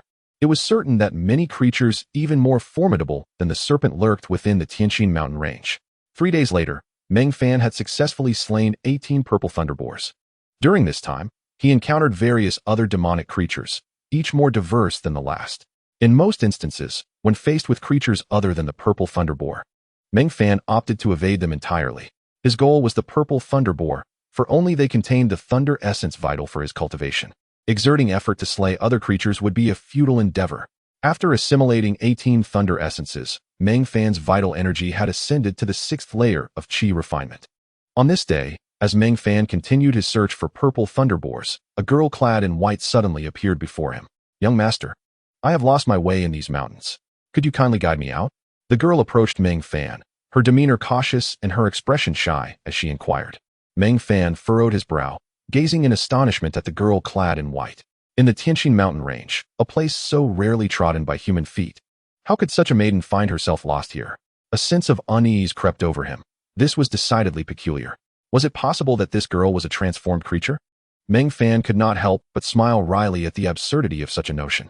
The kind of being capable of shape-shifting must be a terrifying entity indeed. Such creatures could extinguish his life with a mere breath, and it was inconceivable that they would engage in trivial banter with him. As he observed the girl, he realized he could not discern her cultivation level. She was either an ordinary person devoid of any martial prowess or someone whose abilities surpassed his own. Regardless of which was true, Meng Fan felt a sense of helplessness. In such a ghostly locale, encountering another human, regardless of their intentions, would not permit him to simply slay her with a single stroke of his sword. What if she truly was a lost, ordinary maiden? Most importantly, Meng Fan was aware that Elder Lin was undoubtedly watching him from the shadows. Thus, he concluded that whatever choice he made would likely not lead to peril. Even if the girl was a formidable opponent, Elder Lin's presence would prevent her from causing any significant upheaval. With that thought, Meng Fan felt a sense of relief. "Who are you, and what brings you to this place?" he inquired of the girl. "Young master, I reside in a nearby mountain village. I ventured into the mountains to gather herbs, but I lost my way and have become lost," the girl replied, her head lowered and her voice trembling with fear. "Master, draw your sword and slay her." A voice echoed in Meng Fan's mind, the voice of Hong Qi. Without hesitation, Meng Fan unsheathed the Hong Qi sword and struck downwards toward the white-clad girl. He chose to trust Hong Qi. The action was incredibly decisive. As the sword fell, it seemed to slice through the void, and the figure of the girl in white dissipated into thin air. What just happened? Meng Fan furrowed his brow in confusion. Hong Qi's voice resonated in his mind once more. "Master, it was an illusion. Look to your left, a few meters ahead. That white fox is the one who enchanted you." Enchantment. Previously, Hong Qi had informed Meng Fan about the sword's ability to charm foes. Thus, he was not surprised that Hong Qi had seen through the enchantment and roused him from his stupor. Had it not been for Hong Qi's warning, he would have fallen victim to this trickery with unknown consequences. Although Elder Lin was present, which should ensure his safety, Meng Fan still regarded being deceived as quite shameful. "Spirits of mischief," Meng Fan exclaimed, raising the Hong Qi sword again. With the intent of slaying demons, he unleashed the thunderbolt strike, the willow catkin technique. The white fox was 10 meters away, and it appeared nimble and quick. Thus, Meng Fan prioritized speed over power for this strike. The thunderbolt technique was arguably the swiftest of the sword techniques he had mastered. In the next moment, the Hong Qi sword cleaved through the white fox, severing it in twain, blood splattering everywhere. Meng Fan's expression remained serene, betraying no emotion. He had slain numerous creatures in recent days and had grown accustomed to such brutality. This fox possessed an enchanting ability capable of creating illusions, yet was inherently weak. Hong Qi's voice echoed once more in Meng Fan's mind. Chapter 46, Sword Control Technique? Sword Driving Technique? Meng Fan nodded, offering no response. Following this encounter, he was eager to ascend to the true martial realm. He had become acutely aware of his own weaknesses. His spiritual energy was alarmingly feeble. A frail fox like that could enchant him and ensnare him in illusions. Had his spiritual energy been sufficiently robust, he would have remained unscathed. Once a practitioner attains the true martial realm, they can cultivate visualization techniques to enhance their spiritual energy until they achieve divine perception. The subsequent step would lead to the possibility of cultivating a sword soul, rendering him impervious to such malevolent spirits. Then, Elder Lin emerged from the shadows. With a wave of his hand, he gathered some twigs and leaves, igniting a small fire. He then procured a twig, skewered a fox heart on it, and roasted it over the flames. Once cooked, he tossed it to Meng Fan. "Consume it." Meng Fan frowned. He had eaten duck hearts, chicken hearts, pig hearts, and even beef hearts, but he had never tasted a fox heart. Noticing Meng Fan's reluctance, Elder Lin explained, "It actually tastes quite good, and more importantly, it is extremely nourishing. Just as the purple thunder pig contains thunder essence, The heart of this enchanting fox possesses unique properties that can enhance your spiritual energy. Though the boost may be modest, it is better than nothing. Upon hearing this, Meng Fan no longer hesitated and promptly swallowed the fox heart. He had just been lamenting his weak spiritual energy, and now an opportunity to strengthen it had presented itself. Why not seize it? Elder Lin did not deceive him. The taste of the heart was indeed pleasant. Unfortunately, it lacked a touch of cumin or chili powder. After consuming it, Meng Fan did not perceive any significant enhancement to his spiritual energy. Of course, this could be attributed to his already weak spiritual energy and the fact that he had not yet practiced any visualization techniques, which would naturally hinder his awareness of any changes. 3 days, 7 days, 10 days, and a full month later, Meng Fan finally accomplished his goal of hunting 100 purple thunder pigs. In tandem, he absorbed 100 units of thunder essence. His true chi strength had now ascended to the 9th layer of chi refinement. In fact, he could elevate himself to the true martial realm at any moment, should he wish. Previously, while instructing Lu Yinping, he had learned that mastering a sword technique to the point of achieving sword rhythm would allow for a seamless breakthrough to the true martial realm. Meng Fan not only had sword rhythm, but had also cultivated more than one form of sword intent. Achieving the true martial realm would be effortless. However, Elder Lin prevented him from making that leap. Your rapid increase in true chi over the past month poses a risk of unstable foundations. You must take your time before advancing to the true martial realm. Hearing Elder Lin's words, Meng Fan nodded. In matters of this nature, Elder Lin undoubtedly possessed more experience than he. He had no qualms about heeding his advice. During this period, not only had his true chi cultivation advanced, but his combat experience had also significantly enriched. This month of rigorous training had proven worthwhile. However, the notion of unstable foundations warranted attention. He needed to refine his skills diligently. Now, we shall return to the Shu Mountain Sword Sect. I have a method to mitigate the risks associated with your rapid increase in true chi. 7 days later, Meng Fan followed Elder Lin back to the Shu Mountain Sword Sect. Upon returning, he felt as though he had undergone a transformation. In just over a month, he had ascended from the 4th layer of chi refinement to the 9th layer. An extraordinary feat, it must be said that associating with Elder Lin was indeed a rewarding experience. Back in the Sword Pavilion, senior brother Luo gazed at Meng Fan, his eyes widening in astonishment. He had witnessed the transformation in Meng Fan's cultivation level. To ascend 5 minor realms in a month was utterly preposterous. Although he knew that Elder Lin's assistance was undoubtedly the catalyst, it still seemed surreal. Incredible. Junior brother Meng. At this rate, won't you be able to defeat me within a year? Senior brother Luo said with a wry smile. Meng Fan could only offer an awkward yet polite smile in response. To speak frankly, this is an undeniable fact, without a trace of doubt. After a month of arduous toil, one must first rest well for a night. Tomorrow at dawn, come to me, Lin Lao instructed Meng Fan. Having spent a month in the Tianxin mountain range, Meng Fan sometimes resembled a wild man. Thus, the term toil aptly described his experience. Upon returning, Meng Fan first indulged in a long, cleansing bath, followed by a decent meal in the cafeteria. That night, back in his room, Meng Fan refrained from practicing. He feared that should he commence, he might uncontrollably ascend to the Jinwu realm. Lin Lao's prohibition against such a breakthrough surely held its reasons, a notion that Meng Fan firmly believed. Furthermore, he sensed that his rapid advancement could harbor potential risks. Lin Lao mentioned possessing a method to help eliminate these risks, yet Meng Fan remained oblivious to what that method entailed. That night, Meng Fan lay peacefully in bed, enjoying a restful slumber. The following morning, he arrived early at the 2nd floor of the Sword Pavilion, eager to uncover Lin Lao's means of assisting him in dispelling his potential hazards. Master, you previously stated that my rapid enhancement of true energy poses a risk due to an unstable foundation. You also mentioned a method to eliminate this risk. What is it? Meng Fan inquired impatiently. Lin Lao chuckled. You, my boy, truly lack patience. Meng Fan smiled sheepishly, a rather bashful expression adorning his features. Of course, it was an act. The essence of the matter is that due to the swift enhancement of one's true energy, control over it tends to spiral out of grasp, thus reflecting the risk of an unstable foundation. To mitigate this risk is relatively simple. One must enhance their mastery over true energy. I possess a sword technique that is perfectly suited for your current predicament. Upon hearing Lin Lao's words, Meng Fan promptly asked, what sword technique? The Qi sword technique. Lin Lao pronounced, enunciating each word clearly. The Qi sword technique? Meng Fan had heard of the sword control technique, but was unfamiliar with the Qi sword technique. Lin Lao noticed the puzzlement etched on Meng Fan's face and smiled. explaining, "Previously, you inquired about the topic of flying with the sword. Sword flight is a highly sophisticated aspect of the sword control technique, requiring profound cultivation to master. The chi sword technique can be seen as a simplified version of the sword control technique. Mastering the chi sword technique to its fullest will facilitate future cultivation of the sword control technique, yielding efficient results. Most importantly, this chi sword technique is most appropriate for you to enhance your control over true energy." Thus, Lin Lao commenced imparting the chi sword technique to Meng Fan.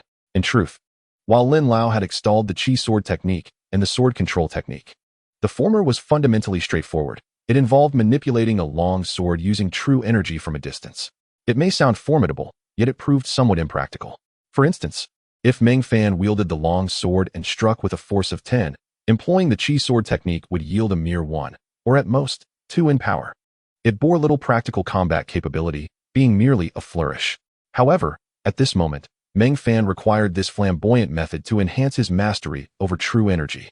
Thus, he approached the chi sword technique with utmost seriousness.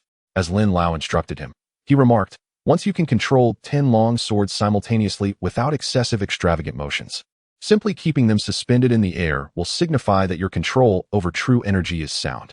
At that point, you may choose to break through to the Jinwu realm at any time." Meng Fan nodded, dedicating himself to the practice of the chi sword technique. Generally, he grasped sword techniques quickly. Yet, when he first mastered the chi sword technique, he could only control 1 long sword. By nightfall, he managed to control 2 long swords. The following day, he progressed to 3. However, as the number of controlled swords increased, so did the difficulty. After a day and night, Meng Fan was able to manipulate 3 long swords. Yet, 2 days later, he could only manage 4, and after 5 days, he could control 5. It took a full month for Meng Fan to achieve Lin Lao's requirement of simultaneously controlling 10 long swords. However, he could merely keep them floating before him. Attempting to make these swords attack would be utterly fanciful, as they possessed no real offensive power. Nevertheless, this sufficed. Having met Lin Lao's criteria, Meng Fan, with Lin Lao's consent, began his breakthrough into the Jinwu realm that night. The process unfolded smoothly, and Meng Fan successfully transitioned into the Jinwu realm. Upon achieving this breakthrough, Meng Fan's spirit soared. In truth, the speed of this advancement was not particularly rapid, at least not in Meng Fan's estimation. However, with Lin Lao's assistance, he ascended to the Jinwu realm without utilizing the considerable source of sword energy acquired from the Jinyao sword. Instead, he relied on the thunder essence from the purple thunder pig. Thus, Meng Fan still harbored a significant reserve of sword energy, and if all went well, depleting this source could elevate his cultivation to the 3rd or even 4th layer of the Jinwu realm. Congratulations, Master. You have finally broken through to the Jinwu realm. A red, ethereal figure emerged from the Hongqi sword, her face radiating joy, seemingly more delighted than Meng Fan himself at his achievement. Indeed, this was the case. Within the entire Shu Mountain Sword Sect, she could be considered the first to recognize Meng Fan's extraordinary talent. She had chosen to place her trust in him early on, and the outcome reaffirmed that her choice was astute. Given Meng Fan's aptitude and performance, avenging her would not pose a challenge. After all, it was merely the Jinwu realm. A long road lay ahead. Meng Fan smiled, maintaining composure despite his excitement, devoid of any boastful demeanor. Nevertheless, it must be said that for one with a mediocre spiritual route to ascend from nothing to the Jinwu realm in such a brief span was indeed a remarkable feat worthy of historical record. Rest assured, I remember my promise to avenge you. However, who exactly is your enemy, and what is their current realm? Meng Fan inquired of Hongqi. Previously, he had refrained from asking this question, feeling it too distant and lacking in credibility as one in the Qi realm. He feared it might render him a laughingstock. Now, having reached the Jinwu realm, while it may still be deemed insignificant, he had already showcased his extraordinary side before Hongqi. Thus, posing the question now would at least not seem ridiculous and would carry some weight. Hongqi fell silent for a moment, even after more than 30 years. Recalling her adversary sent tremors through her body. It was evident that the shadow cast by that person was profoundly terrifying. After a lengthy pause, Hongqi broke the silence, stating, "My enemy is at the Baijin Villa and has been the villa's master for many years. As for their cultivation level, I only know that over 20 years ago, they were already at the Dan condensation realm. Qi, Jinwu, Tianyuan, Dan condensation."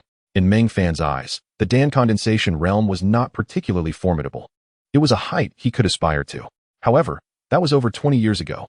With the passage of 2 decades, Who knew what realm that foe had ascended to?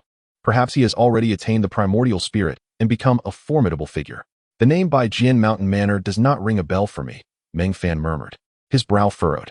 Hongqi nodded and explained, Bai Jian Mountain Manor is, in fact, a sword forging estate, primarily inhabited by swordsmiths, with some individuals also practicing swordsmanship.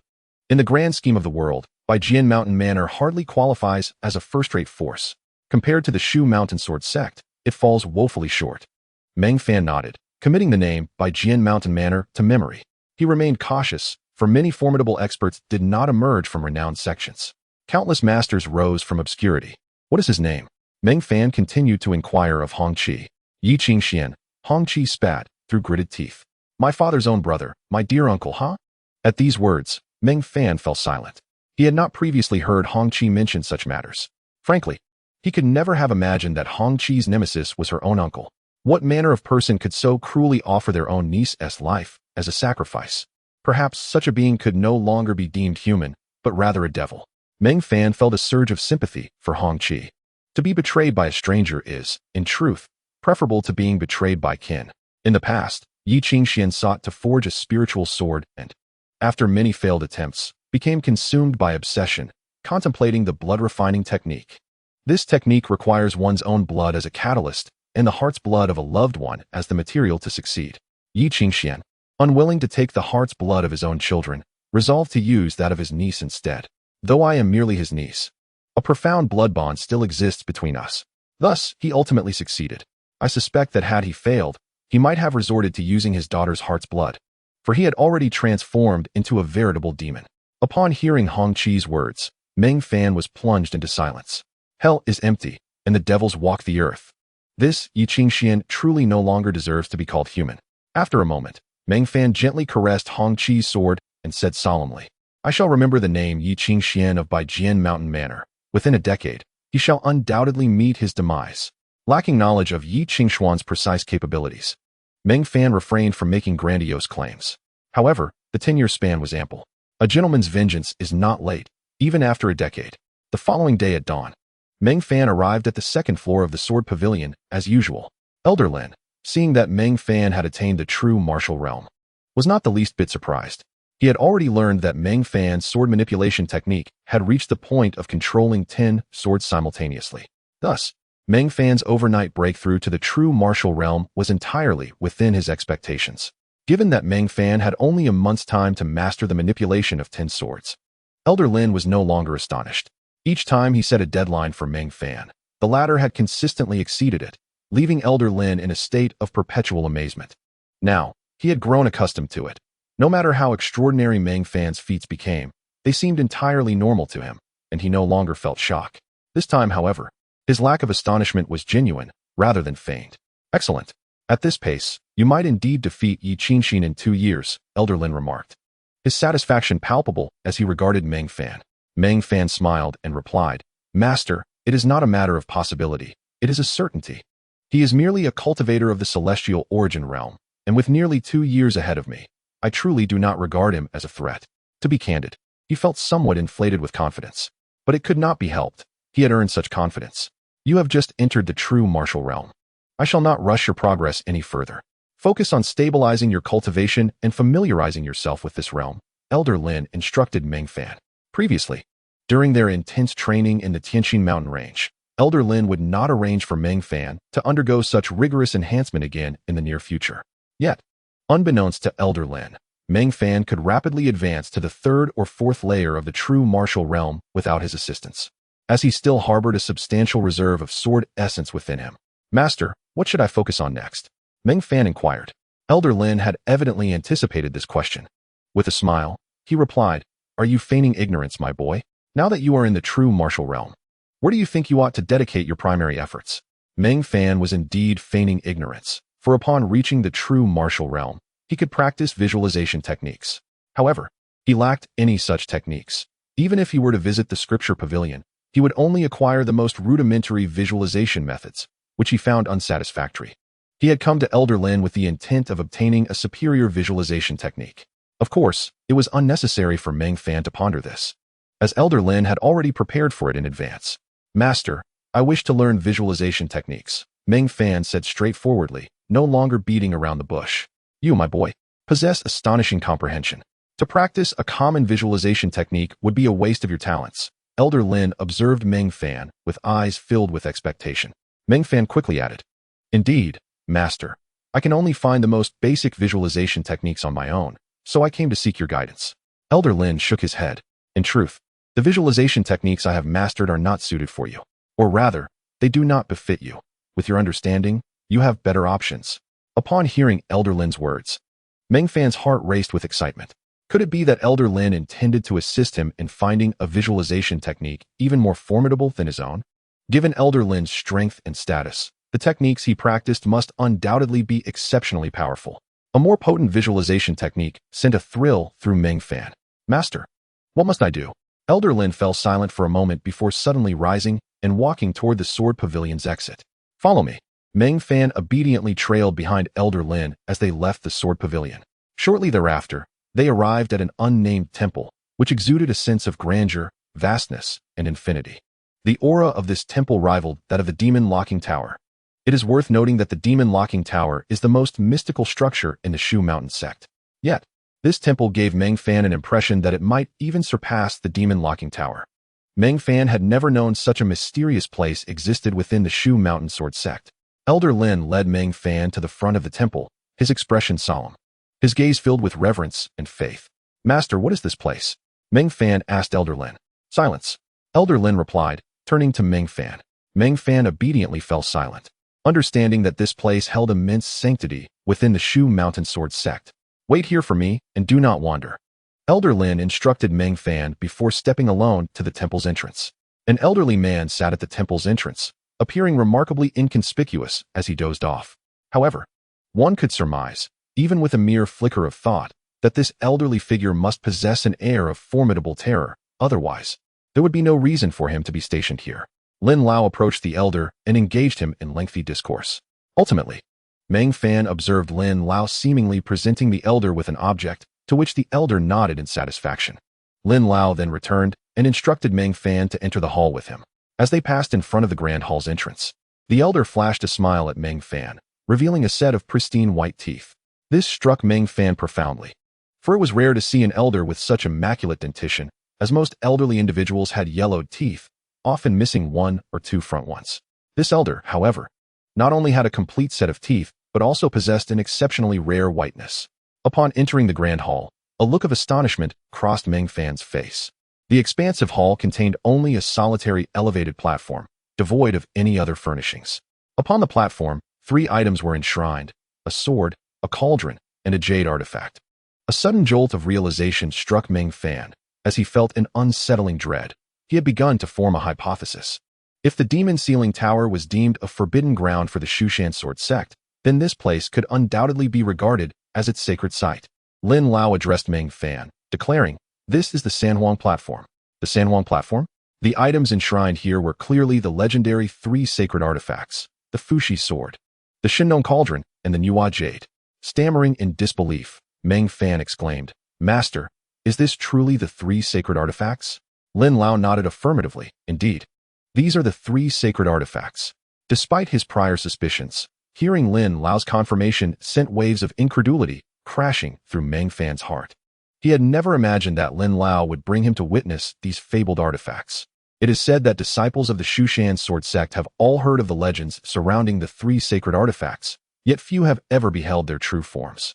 Meng Fan could scarcely fathom his fortunate timing in being granted the honor of witnessing the grandeur of the 3 sacred artifacts firsthand. He had merely sought to glean a modicum of advantage, yet Lin Lao had bestowed upon him a veritable expanse of opportunity. "Master, what is the purpose of this?" Meng Fan inquired, feeling somewhat flustered. He was genuinely perplexed regarding Lin Lao's intentions in bringing him here. His face was a canvas of confusion.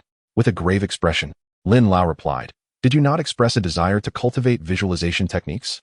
The most potent visualization methods of the Shu Mountain Sword Sect reside here." Meng Fan furrowed his brow, struggling to comprehend. Lin Lao elaborated, "The Fushi sword allows for the visualization of Fushi, the Shinnong cauldron allows for the visualization of Shinnong, and the Nuwa jade facilitates the visualization of Nuwa. What visualization technique could possibly rival the contemplation of these 3 sovereigns?" Meng Fan stood, dumbfounded. realizing the vastness of Lin Lao's perspective, to visualize the three sacred artifacts in order to contemplate the three sovereigns. Indeed, what other visualization could surpass that of these revered figures? However, he understood that this endeavor was exceedingly difficult. Even he had failed in his attempts to visualize the three sovereigns in his youth. Yet he sensed that Meng Fan possessed the potential to succeed. Lin Lao's unwavering confidence in him caused Meng Fan to feel a twinge of apprehension. His exceptional comprehension stemmed solely from his innate talent in the sword path, rendering his insights applicable only within that realm. The visualization of the three sovereigns seemed unrelated to swordsmanship. The Shinnong Cauldron and Nuwa Jade appeared to be beyond his reach, leaving only the Fushi sword as a glimmer of hope. After all, it was a sword, thus offering a tenuous connection. The three sacred artifacts were far too powerful to be physically approached, and thus, one could not hope to engage with them directly. One must maintain a distance of at least 10 meters, otherwise, one's very being would suffer harm. Therefore, one must endeavor to perceive and visualize the three sacred artifacts from afar. Nonetheless, there was no need for undue pressure if one failed to grasp or visualize them. It was entirely normal. My only intention is to guide you in this endeavor. There is no need to force it. Simply make an earnest attempt. Upon hearing Lin Lao's words, Meng Fan felt a small sigh of relief escape him. To be frank, he lacked confidence in himself. His recent extraordinary performances had led Lin Lao to place unwavering faith in him, but he recognized that this was a mere illusion. Meng Fan was indeed remarkable, but only in specific areas. He was not omnipotent. Very well, master, I shall make an attempt, Meng Fan declared, taking a deep breath. Regardless, since Lin Lao had provided him with this opportunity, he was determined to give it his all. This was an unforeseen chance. Should he succeed, it would be wonderful. But even in failure, he would lose nothing. After all, he was merely taking advantage of an opportunity. Pour your heart and soul into the contemplation, and I shall remain here to protect you. Do not worry about any distractions, Lin Lao stated, settling into a cross-legged position with a serious demeanor. Meng Fan nodded, then approached the Sanhuang platform. Lin Lao was correct. As Meng Fan drew within 10 meters of the platform, he felt an overwhelming pressure weighing upon him. With each step closer, he felt as though he might falter under its might. Thus, he halted at a safe distance and began to concentrate intently on the Fushi sword. He consciously disregarded the Shinnong Cauldron and Nuwa Jade, knowing full well that he could not glean any insights from those artifacts, and chose not to squander any more time. The Fushi sword remained his sole flicker of hope. Meng Fan fixated on the Fushi sword while Lin Lao maintained his watchful gaze upon Meng Fan. At this moment, he would not permit anyone to disturb Meng Fan, for he was at a pivotal juncture in his life, one far more significant than the time spent battling the Thunder Pig for its essence. Meng Fan's eyes remained locked on the Fushi sword, unwavering, as he sought to extract some understanding from it. Yet, merely staring proved fruitless. He found himself unable to grasp anything at all. If only he could touch the Fushi sword, perhaps something extraordinary might occur. But he was confined to observing from a distance of 10 meters. This was indeed a source of frustration. Meng Fan's brows knitted together in dismay at his predicament. It seemed that he would be unable to derive any understanding, ultimately wasting Lin Lao's painstaking efforts. With a resigned sigh, he lamented internally. Just as he was on the verge of conceding defeat, the red chi sword he possessed suddenly erupted in a radiance of crimson light, surging toward the Fushi sword. Almost instantaneously, a divine light emanated from the Fushi sword as well. In the next moment, the red light dissipated. Red Chi, are you all right? Meng Fan inquired, a furrow of concern etching his brow. Rest assured, master, it was merely a minor depletion of vitality. A few days of recuperation will suffice. Came Red Chi's voice in Meng Fan's mind. Why did you provoke the Fushi sword? He pressed. Because Lin Lao is present, there is no danger. I merely wish to explore if there might be other opportunities for you, Red Chi responded. Very well. Clearly, Red Chi had sensed Meng Fan's prior state of helplessness and desired to create some commotion in hopes of uncovering alternative opportunities. However, Meng Fan held little hope for Red Chi's actions. After all, it was not easy for a blind cat to stumble upon a dead mouse. Yet, the outcome left Meng Fan wide-eyed in astonishment. As the divine light overflowed from the Fushi sword, the innate talent of sword path enlightenment within him unexpectedly began to awaken. What truly constitutes a supreme talent? This remarkable ability to seize fleeting opportunities is genuinely formidable. Under the influence of this divine light, the essence of Meng Fan's sword path enlightenment gradually drew the light closer to him, until it was wholly absorbed into his being, as if he had forcibly drawn it into himself. Beside him, Elder Lin's eyes widened in astonishment, his face alight with elation. This young man had indeed exceeded his expectations, once again creating a miracle. After witnessing Meng Fan accomplish the seemingly impossible time and again, Elder Lin now found it almost commonplace, devoid of the initial shock. It felt as though it were a natural occurrence. This was absurd. Throughout the history of the Shu Mountain Sword Sect, only a handful of individuals could envision the three sovereigns from the three divine artifacts, countable on one hand, and even then, scarcely enough to fill it. In fact, among the first generation of the Shu Mountain Sword Sect, no living disciple or master had achieved such a feat. Yet, he thought perhaps he was celebrating prematurely. Elder Lin murmured to himself. The mere absorption of a divine light from the Fushi sword did not necessarily indicate that Meng Fan had attained any profound understanding. Nevertheless, it was certainly a promising omen. Elder Lin ceased fixating on Meng Fan and instead surveyed the surroundings with heightened vigilance. He feared that, at such a critical moment, some unwitting entity might disrupt Meng Fan's focus, an occurrence both absurd and trivial, yet historically frequent. Thus, he would not permit such an event to transpire. Meanwhile, as the divine light from the Fushi sword surged into Meng Fan's body, he closed his eyes. At this juncture, there was no need for him to gaze upon the Fushi sword with his physical eyes, as the light was refined through his sword path enlightenment. The image of the Fushi sword manifested in his mind. Gradually, it transformed into the visage of a being with a human head and a serpent's body, Fushi, one of the three sovereigns. This was indeed the image of Fushi. Meng Fan diligently began to imprint this image of Fushi deep within his consciousness. The method of visualization involves concentrating on immensely powerful entities, ideally divine beings. Only by envisioning such existences can one enhance their spiritual power. Fushi, one of the three sovereigns of humanity, is far mightier than ordinary divine beings. The opportunity to visualize the sovereign is an extraordinary fortune for Meng Fan. Elder Lin's efforts bore fruit. This opportunity was crucial for Meng Fan, who seemed to be truly seizing it. An hour passed, then 2, and then 3, until a full day and night had elapsed. Suddenly, a terrifying divine light erupted from Meng Fan's entire being. Simultaneously, the image of the sovereign was fully realized within his mind. He had succeeded. Meng Fan named this method Fushi visualization, and from now on, he could visualize the sovereign day and night to enhance his spiritual power, ultimately cultivating divine awareness and even the primordial spirit. As he opened his eyes and stood, 2 beams of divine light emanated from them.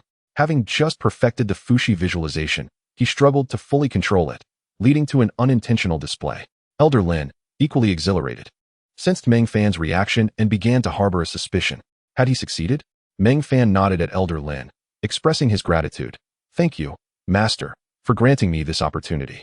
I have visualized the sovereign. There was no need for concealment regarding Elder Lin. Without him, Meng Fan would not have had this chance. Moreover, such an evident accomplishment could not be hidden even if he wished to. Fortunately, Elder Lin would not hinder his own disciple. Success at last.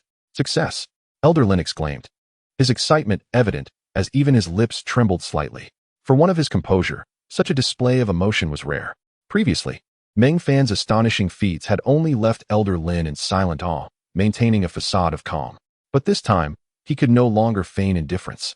For what Meng Fan had achieved was unparalleled within the Shu Mountain Sword Sect, an accomplishment that only a scant few throughout history had attained.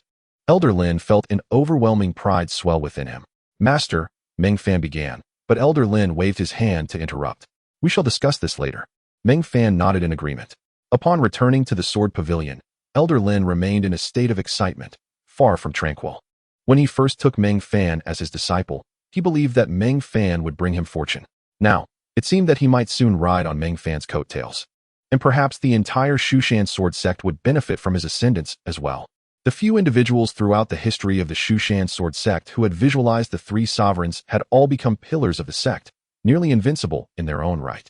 Master, while I have visualized the sovereign, I am uncertain of the path that lies ahead, Meng Fan confessed, a hint of confusion in his voice. The path of visualization is one you must navigate alone. As your master, I cannot assist you. Offering casual guidance might lead you astray, Elder Lin replied, a touch of helplessness in his tone. The Shu Mountain Sword Sect had no records regarding the visualization of the 3 sovereigns, as their might was beyond what could be encapsulated in written form. Not even the hides of divine beasts could withstand the weight of their visualization. Any attempt to record it would result in utter destruction. Only the 3 divine artifacts could bear the essence of the 3 sovereigns. Therefore, Meng Fan's method of visualization could only be explored through his own diligent study, relying on no one else. However, you may delve into other methods of visualization. Perhaps they will aid you in your journey, allowing you to draw parallels and integrate your understanding, Elder Lin suggested. But Master, I do not possess any other visualization methods, and I must trouble you to provide me with one for my study, Meng Fan implored, unabashedly seeking knowledge. The idea of enhancing his Fushi visualization through the study of other methods was indeed a sound strategy. However, ordinary methods would lack significance, and Meng Fan could only obtain advanced techniques from Elder Lin. As Elder Lin's disciple, Meng Fan never hesitated to seize every opportunity to gain wisdom. Seeking knowledge from one's master is no shame, as long as one strives to repay the favor in the future. Yet, to Meng Fan's surprise, Elder Lin did not merely provide him with a small benefit. Instead, he offered him a substantial boon. When you first became my disciple, you proposed two ideas: to study in the Scripture Pavilion for 10 days and nights, or to meditate at the Sword God Steel for 10 days and nights. While the opportunity to meditate at the Sword God Steel cannot be granted yet, as I promised to reward you after you defeat Little Loazi, it appears that moment is not far off. However, I can offer you the chance to study in the Scripture Pavilion for 10 days and nights right now. Elder Lin's satisfaction with Meng Fan was palpable.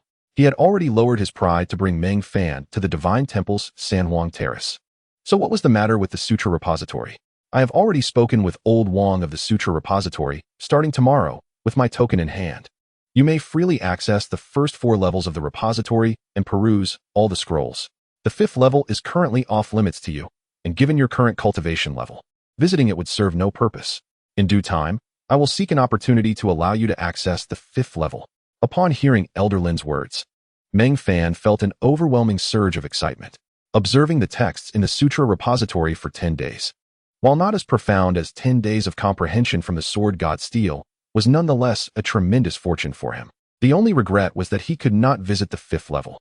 Like the Sword Pavilion, the Sutra Repository also had 5 levels, and undoubtedly, the 5th level was the most significant, containing the most advanced scrolls within. However, despite not being able to access the 5th level, Meng Fan was immensely satisfied with the prospect of studying in the first 4 levels for 10 days and nights. This was a grand surprise. Thank you, Master. Meng Fan expressed his gratitude with a deep bow, overflowing with excitement. You are my disciple, my only direct disciple. Nurturing you is my duty, replied Elder Lin with a smile. He had no children of his own and had gradually begun to regard Meng Fan as his own grandson. Although Xiao Luo was also Elder Lin's disciple, he appeared older than Elder Lin himself, so Elder Lin could not harbor the same grandfatherly feelings towards him. It all came down to appearances. Chapter 51. The gates of the Sutra Repository opened for you the following day. Meng Fan arrived at the Sutra Repository, holding Elder Lin's token. Elder Lin had informed him that he had spoken with Old Wang, so with this token, he should be able to navigate the repository without hindrance, as long as he refrained from entering the 5th level. Indeed, this proved to be the case. After presenting his token upon entering the Sutra Repository, no one hindered his study within. Meng Fan immersed himself in the ocean of knowledge, spending an entire day on the 1st level of the repository. Comprehending the Sword God Steel was, after all, about grasping the work of others. In contrast, studying the swords in this repository allowed Meng Fan to delve into the creation of his own techniques. The Sword Sect's Sutra Repository housed countless sword techniques. Yet Meng Fan had no intention of merely learning any single one. Instead, he aimed to study these techniques to forge his own 10,000 swords, returning to the origin. This notion had long been in his mind, particularly under the auspices of the primordial Tao, which ensured that his decision would yield exceptional results. For ordinary disciples, one might only manage to examine a few sword techniques in a day. However, Meng Fan, possessing the divine insight of the sword path, was able to glean the essence of nearly every technique with just a cursory glance. Furthermore, he did not need to thoroughly master these techniques. Merely viewing them and retaining an impression was sufficient. The key lay in drawing parallels and making connections. By day's end, Meng Fan had reviewed over 100 sword techniques. In a corner of the 1st level of the Sword Pavilion, an elderly man had been observing Meng Fan ever since his entry into the Sutra Repository. He was Old Wang, as mentioned by Elder Lin. Old Wang held a status in the Sutra Repository equivalent to that of Elder Lin in the Sword Pavilion. He and Elder Lin had been close friends for many years, and recently, Elder Lin had taken great delight in boasting about his exceptional disciple. Thus, when Meng Fan arrived at the Sutra Repository, Old Wang was quite curious to see what kind of disciple could elicit such prideful behavior from Elder Lin. After observing Meng Fan for an entire day, however, he felt a tinge of disappointment.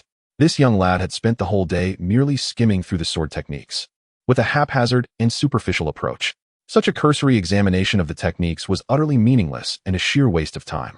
Did this lad come to the sutra repository merely to glance at the titles of these techniques?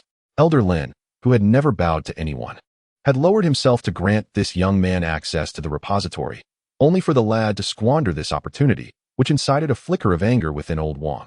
With a hint of irritation, Old Wang approached Meng Fan directly. He regarded Meng Fan coldly and said, "You, young man, what significance do you find in this hasty perusal of sword techniques?" Meng Fan looked up, momentarily taken aback, as he had not sensed anyone approaching him. "Senior, I am diligently studying these sword techniques, not skimming." Meng Fan replied respectfully to the elder, who bore an imposing presence, unlike the superficiality of Brother Luo. "Studying? If you wish to learn, then learn properly.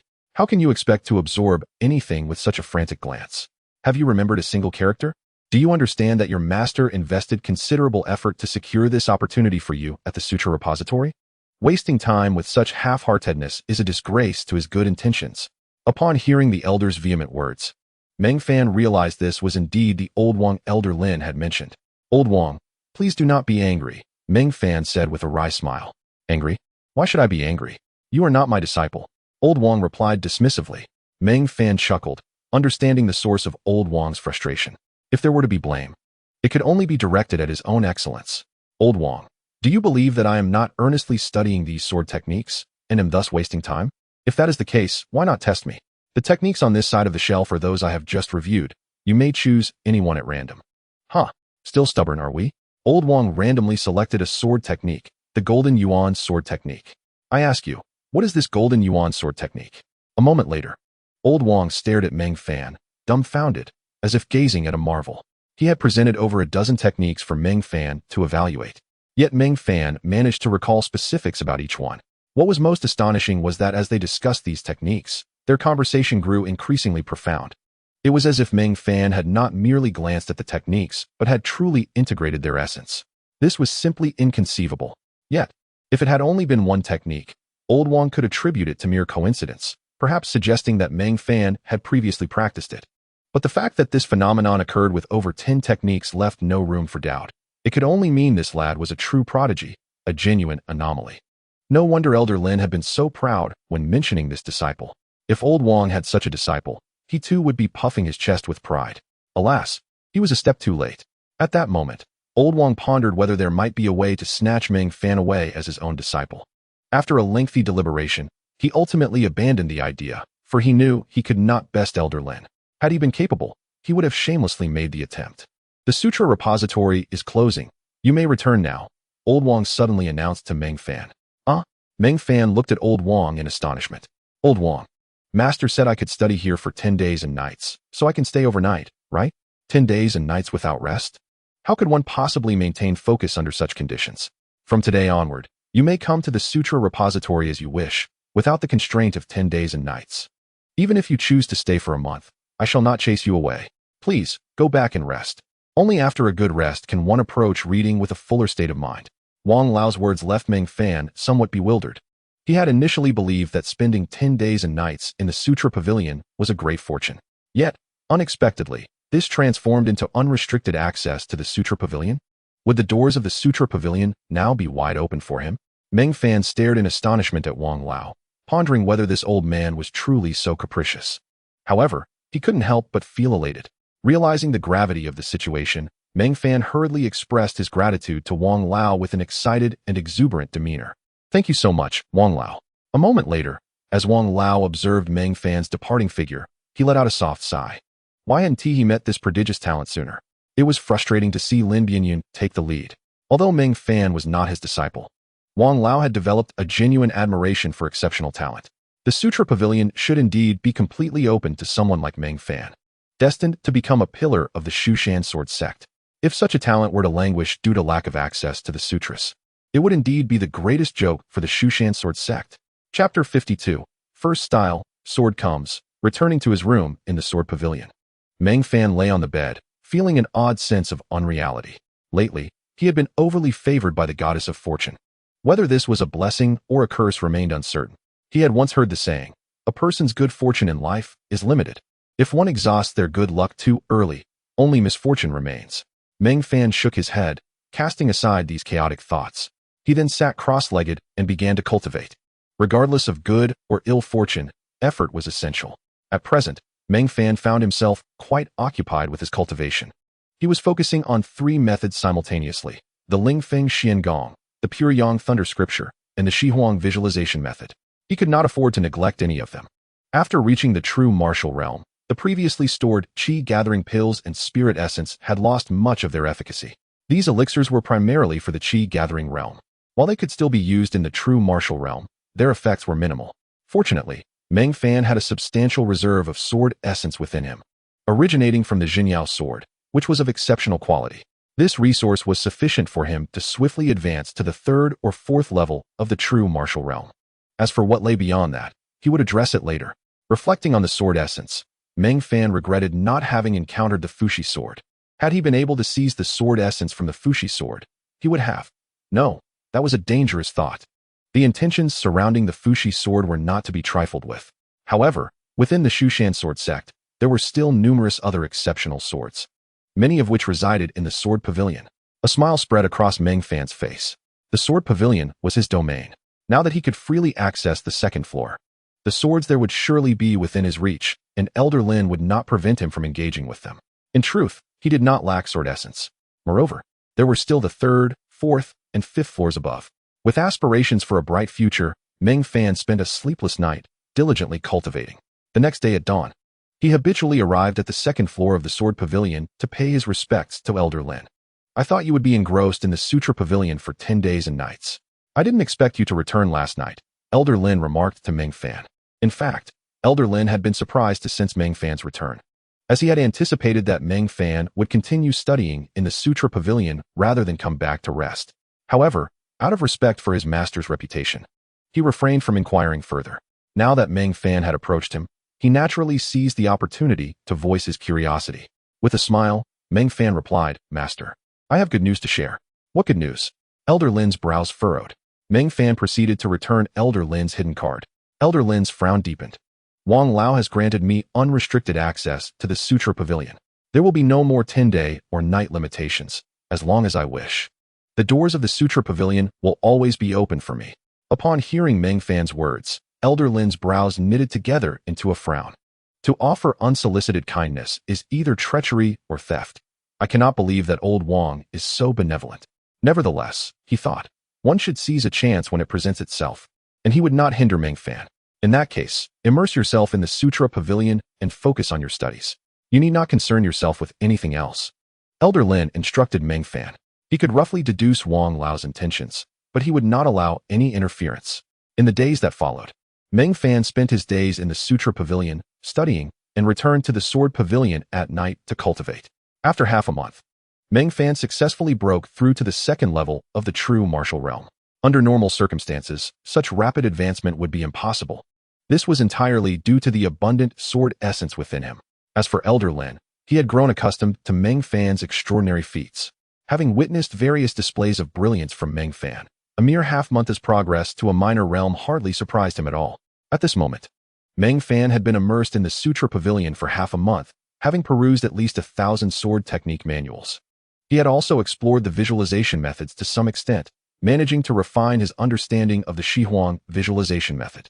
While it was not perfected to an admirable level, it was sufficient to sustain his current mental cultivation. The Shihuang visualization method was not simply a matter of reputation. Its efficacy was indeed remarkable. At the 2nd level of the true martial realm, Meng Fan's mental acuity far surpassed that of his peers. However, these were not Meng Fan's greatest gains from the past half-month. His most significant achievement was the successful creation of the first style of the sword technique he had envisioned, the first style of Wanjian Guizong, sword comes. This first style not only integrated elements from the thousands of sword techniques he had studied, but also subtly incorporated principles from the Yuan Shi sword path.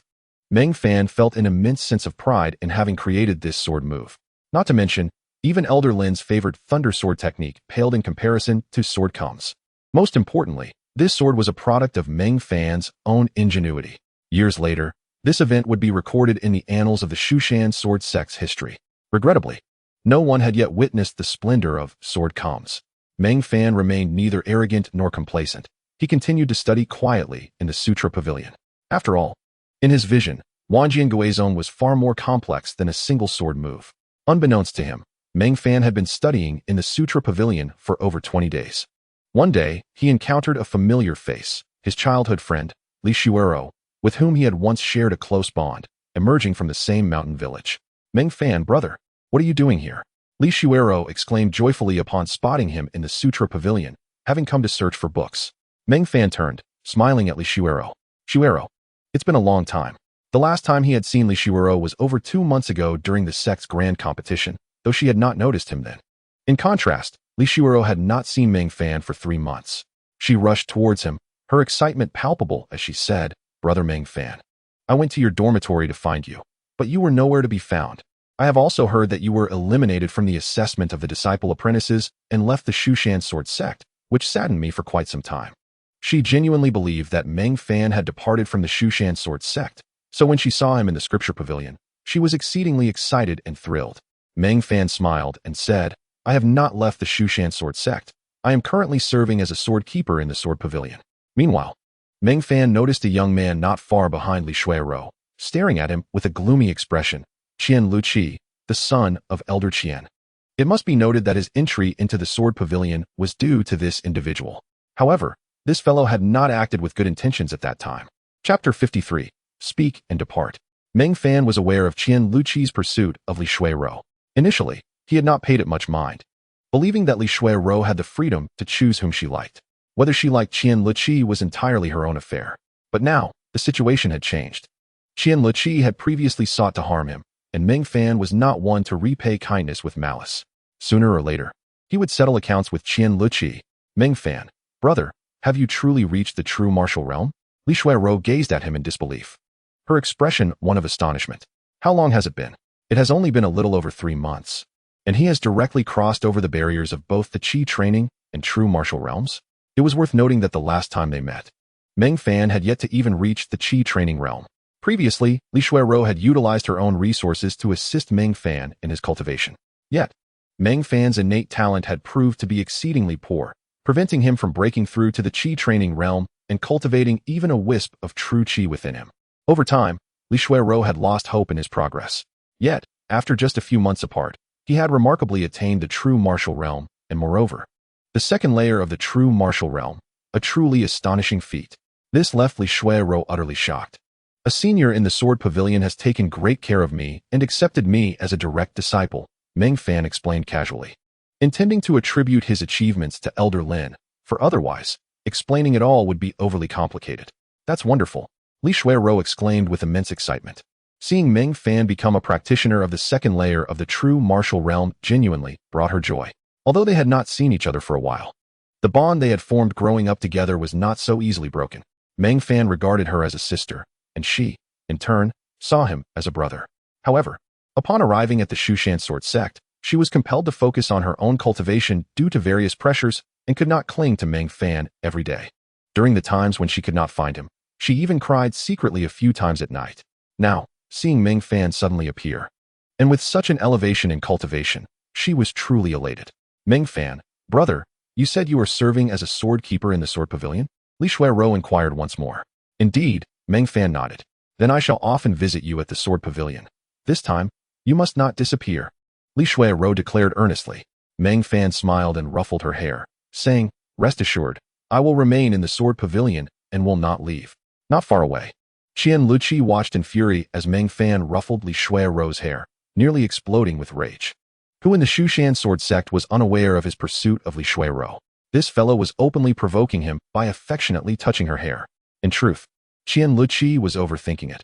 Meng Fan had never regarded him as a threat. Meng Fan, brother, I was unable to find you before. Why didn't you come looking for me? She asked, a hint of dissatisfaction evident in her tone. Your dormitory is for female disciples. How could I just wander over? Meng Fan replied awkwardly.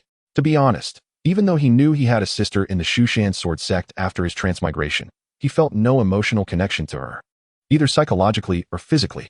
Although he inherited Meng Fan's memories, fully inheriting his emotions was quite impossible. Thus, he would not seek her out unless necessary. After all, Meng Fan's current consciousness was primarily rooted in his earthly experience. However, due to the memories he inherited, he did not feel entirely unfamiliar with Li Shuiro. When face to face, there remained a sense of familiarity and a slight emotional connection. Regardless, in Meng Fan's eyes, she was still a familiar figure. "You are just annoyed by me." Li Shuiro shot him a glare. "How could that be?" Meng Fan replied, feigning indifference. Not far behind, Qian Luqi's heart raced in fury as he witnessed the flirtation between Meng Fan and Li Shuiro before him. This fellow had always been a shadow to Li Shuiro, following her everywhere like an obsessive suitor, an utterly disturbing presence. Although he cherished Li Shuiro, she held no affection for him whatsoever. In fact, in her eyes, he was one of the most detestable individuals. After all, no one enjoys being incessantly stalked, even if it is done in plain sight. "Oh right, Elder Yang is still waiting for me to retrieve a book. I must hurry back to find her," Li Shuiro exclaimed, slapping her forehead in annoyance. "Meng Fan, brother, I will come to the Sword Pavilion to find you later." Meng Fan nodded. "I will be in the Scripture Pavilion during the day and return to the Sword Pavilion at night. Then I shall come to the Scripture Pavilion to find you," Li Shuiro replied with a smile. Afterward, she gathered the book she needed and bid farewell to Meng Fan. He watched her retreating figure, shaking his head helplessly. If possible, he hoped she would refrain from seeking him out so as not to disturb his reading. Yet, he could not bear to voice such thoughts, fearing it would hurt her feelings. Once Li Shuiro departed, Qian Luqi, the persistent shadow, did not follow her this time. Instead, he strode directly to Meng Fan's side. "Is there something you need?" Meng Fan, having just picked up a scroll, set it down again and coldly regarded Qian Luqi. He had no intention of offering this fellow even a hint of kindness. "From now on, keep your distance from junior sister Shuiro," Qian Luqi said darkly to Meng Fan. "And why should I?" Meng Fan replied, meeting Qian Luqi's gaze with an impassive expression. "There is no need for reasons. You simply need to comply. Otherwise, it won't be as simple as tossing you into the Sword Pavilion," Qian Luqi threatened, his tone menacing. "Had I known you were so ungrateful, I would have dealt with you decisively from the start." Meng Fan's brow furrowed slightly. He could not understand why Qian Luqi felt entitled to act so arrogantly before him. After all, he was now at the second layer of the true martial realm. Then a thought struck him. Li Shuiro could perceive that he had reached the second layer of the true martial realm. But perhaps Qian Luqi could not see through his cultivation level at all. This fellow was far beneath Li Shuiro. Meng Fan began to comprehend that his mastery of the Shi Huang visualization technique had significantly enhanced his mental acuity, surpassing that of ordinary individuals, even exceeding Qian Luqi's capabilities. He recalled having learned that Qian Luqi was at the fourth layer of the true martial realm. Thus, it was highly likely that a practitioner at the fourth layer of the true martial realm would be unable to discern his true level. This Qian Luqi was indeed a fool. Had he been able to recognize that Meng Fan was at the second layer of the true martial realm, and understood that Meng Fan had crossed both the Qi training and true martial realms in such a short time, he would not have dared to look down on him with such arrogance. In a sense, ignorance and incompetence were equally despicable. Thus, Meng Fan coldly regarded Qian Luqi, his tone dripping with disdain as he inquired, "Have you finished?" Qian Luqi, equally frigid in demeanor, returned the gaze, affirming, "I have finished." "Then get lost." Chapter 54. Is it difficult to fight beyond one's level? As long as you have hands, it suffices. Upon hearing these 5 words, Qian Luqi's eyes widened in disbelief, fixated on Meng Fan. How dare this mere servant disciple, nay, this sword-guarding disciple of the Sword Pavilion, speak to him in such a manner? Was this a death wish? "You seek death." Qian Luqi fumed.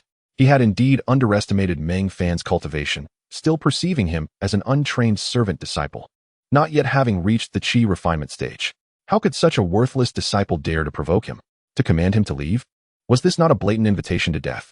Although the Shu Mountain Sword Sect forbade internal strife among its disciples, Qian Luqi's status and position afforded him ample means to dispose of Meng Fan, at least, the Meng Fan he presumed him to be. Enraged, Qian Luqi disregarded the sanctity of the Scripture Pavilion, raising his hand to strike Meng Fan across the face. Yet, the Scripture Pavilion was not a place for his tyranny.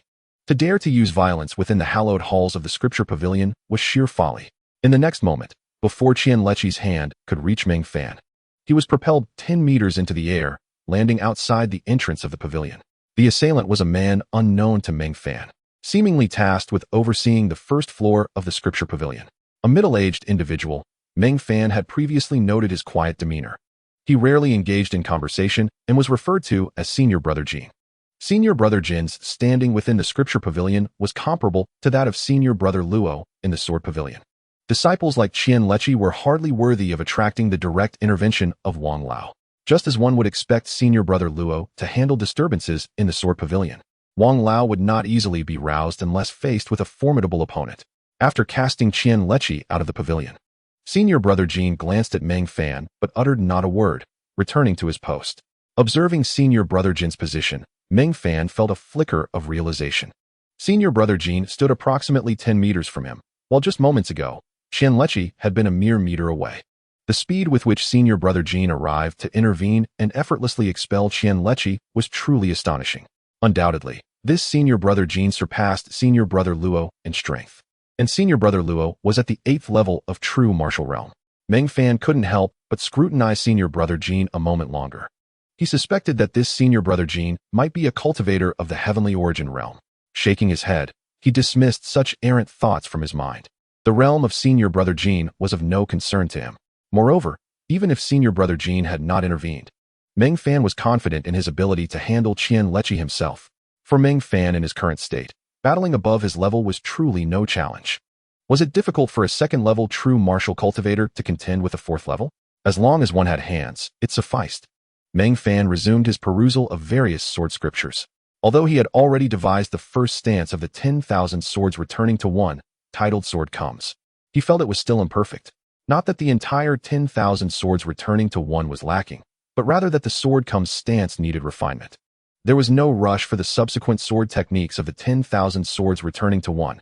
What he needed now was to hone the Sword Comes stance to perfection. With the existence of the primordial path, each additional scripture he studied would further enhance this technique. Thus, in recent days, Meng Fan had not grown weary of his studies within the Scripture Pavilion. He remained wholeheartedly dedicated to his reading. He set himself a small goal, to thoroughly examine all the sword scriptures on the first floor of the pavilion. In about 2 months, he would likely achieve this. For Meng Fan was a quick reader. Rather, he was swift in his reading of sword scriptures. As the sun dipped low in the west, Meng Fan exited the Scripture Pavilion, preparing to return to the Sword Pavilion. To his surprise, he encountered a familiar face outside. Qian Lechi, the very individual who had been ejected from the pavilion, lingered outside, waiting for Meng Fan. After being thrown out by Senior Brother Jin, he dared not return to the pavilion to cause trouble, opting instead to wait for Meng Fan's emergence. He simply could not swallow his pride. He had to confront Meng Fan. How dare this worthless fool command him to leave? What audacity! If he were to leave without uttering a word, he would look down upon himself and never forgive his own cowardice. Haha, I thought you were a coward hiding inside. Upon seeing Meng Fan, Qian Lechi wasted no time in hurling insults. He had waited long enough. His patience had run thin. Were you waiting for me? Meng Fan regarded Qian Lechi with an impassive expression. Not for you, but to teach you a lesson. Qian Lechi drew his sword, slashing towards Meng Fan with a furious strike. This attack was fueled by rage, exuding a menacing aura. Of course, it appeared far more threatening than it truly was. Under the watchful eyes of the onlookers, he lacked the courage to kill Meng Fan outright. However, he was determined to impart some form of punishment, at the very least leaving Meng Fan with a mark. His sword did not aim for Meng Fan's heart or neck, but rather his face. As the blade descended, he had no intention of killing Meng Fan. He merely sought to disfigure him. Such malice was reprehensible. Meng Fan was undeniably handsome, a fact that fueled Qian Lechi's underlying insecurities regarding his own appearance, especially in the presence of Li Shuero, who had grown close to Meng Fan. Although Qian Lechi was not unattractive, he paled in comparison to Meng Fan, who outshone him by a wide margin. Thus, Qian Lechi harbored a dark desire to mar Meng Fan's visage. A few scars would barely count as a serious injury, yet it would serve to diminish Meng Fan's appeal in the eyes of Li Shuero. A perfect plan, one might think. Unfortunately for him, he encountered Meng Fan. Unflinching, Meng Fan regarded Qian Lechi's incoming strike, which was nothing more than a pedestrian thrust devoid of any sword technique. In Qian Lechi's eyes, Meng Fan was unworthy of his employing any technique. A mere flick of his sword would suffice to crush him. As the blade approached, Meng Fan remained motionless, his expression serene. To Qian Lechi, this only confirmed his belief that Meng Fan was paralyzed by fear. A contemptuous smirk spread across Qian Lechi's face, just as the tip of his sword was a mere foot from Meng Fan's face.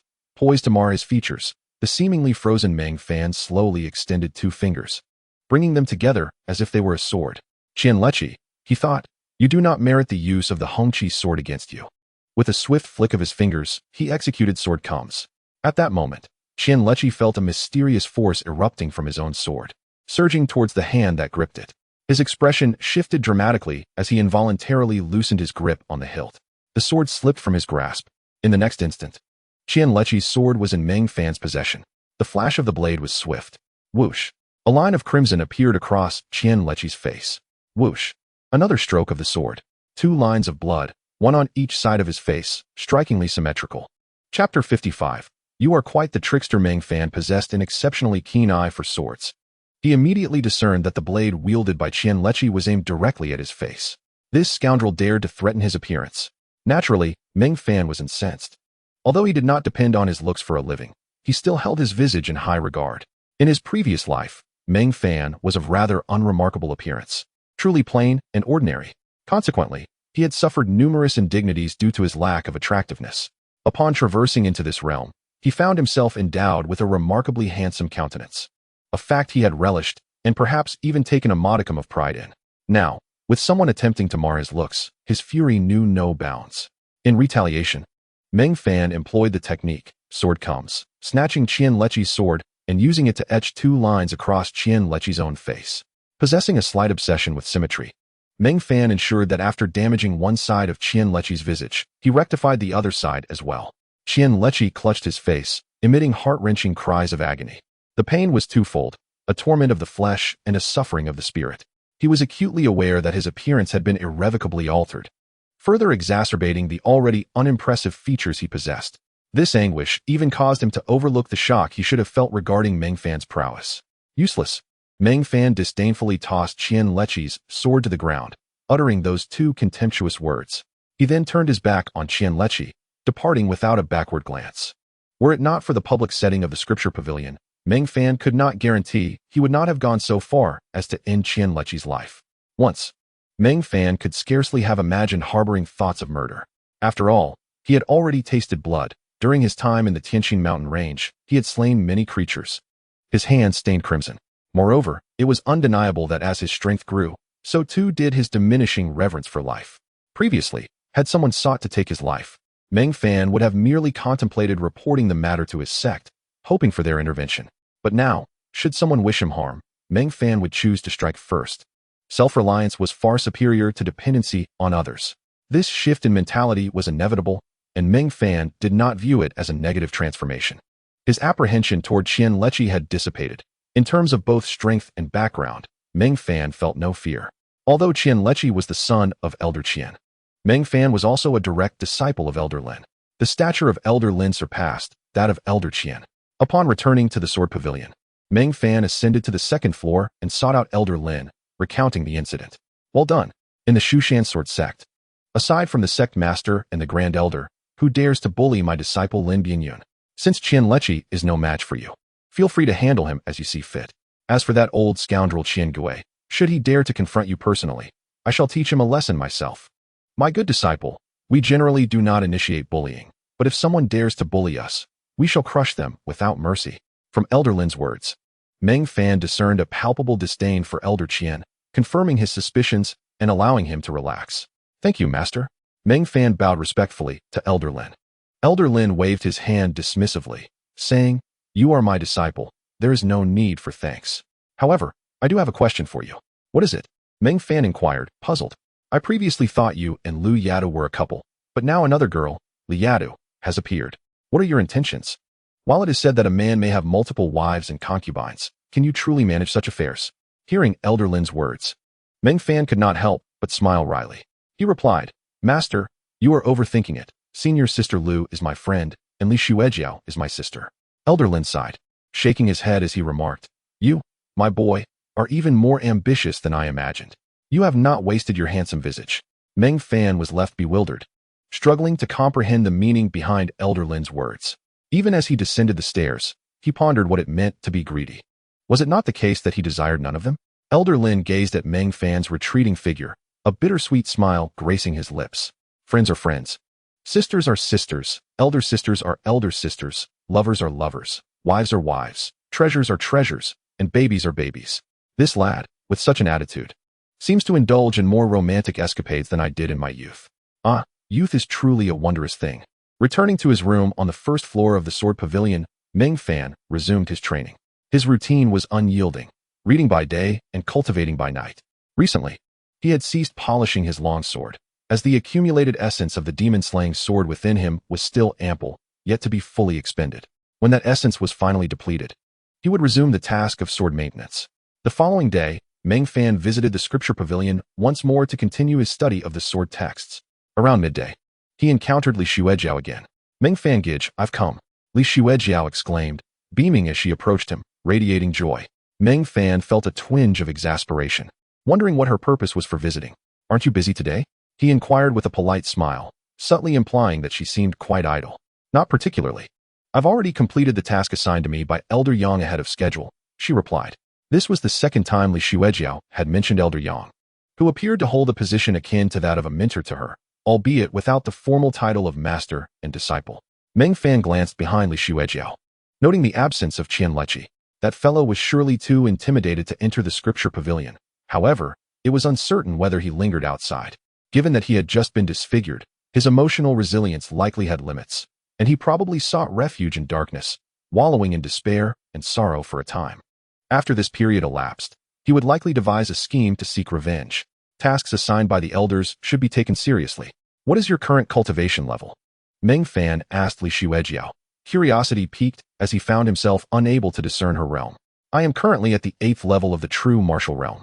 Elder Yang hopes I can break through to the celestial origin realm within 2 months to participate in the core disciple assessment. I find it quite daunting," Li Xuejiao lamented, a hint of frustration evident in her tone. 2 months to breach the barrier between the 8th level of the true martial realm and the celestial origin realm was indeed a formidable challenge, even for her, the gifted prodigy of the Shu Mountain Sword Sect. "Keep at it. I believe in your abilities. Dedicate these 2 months to your cultivation. Do not squander time with me. Once you achieve the celestial origin realm, return to share your success." Meng Fan encouraged her earnestly. "Meng Fan Gage, do you find me bothersome?" Li Xuejiao pouted, her demeanor shifting to one of slight displeasure.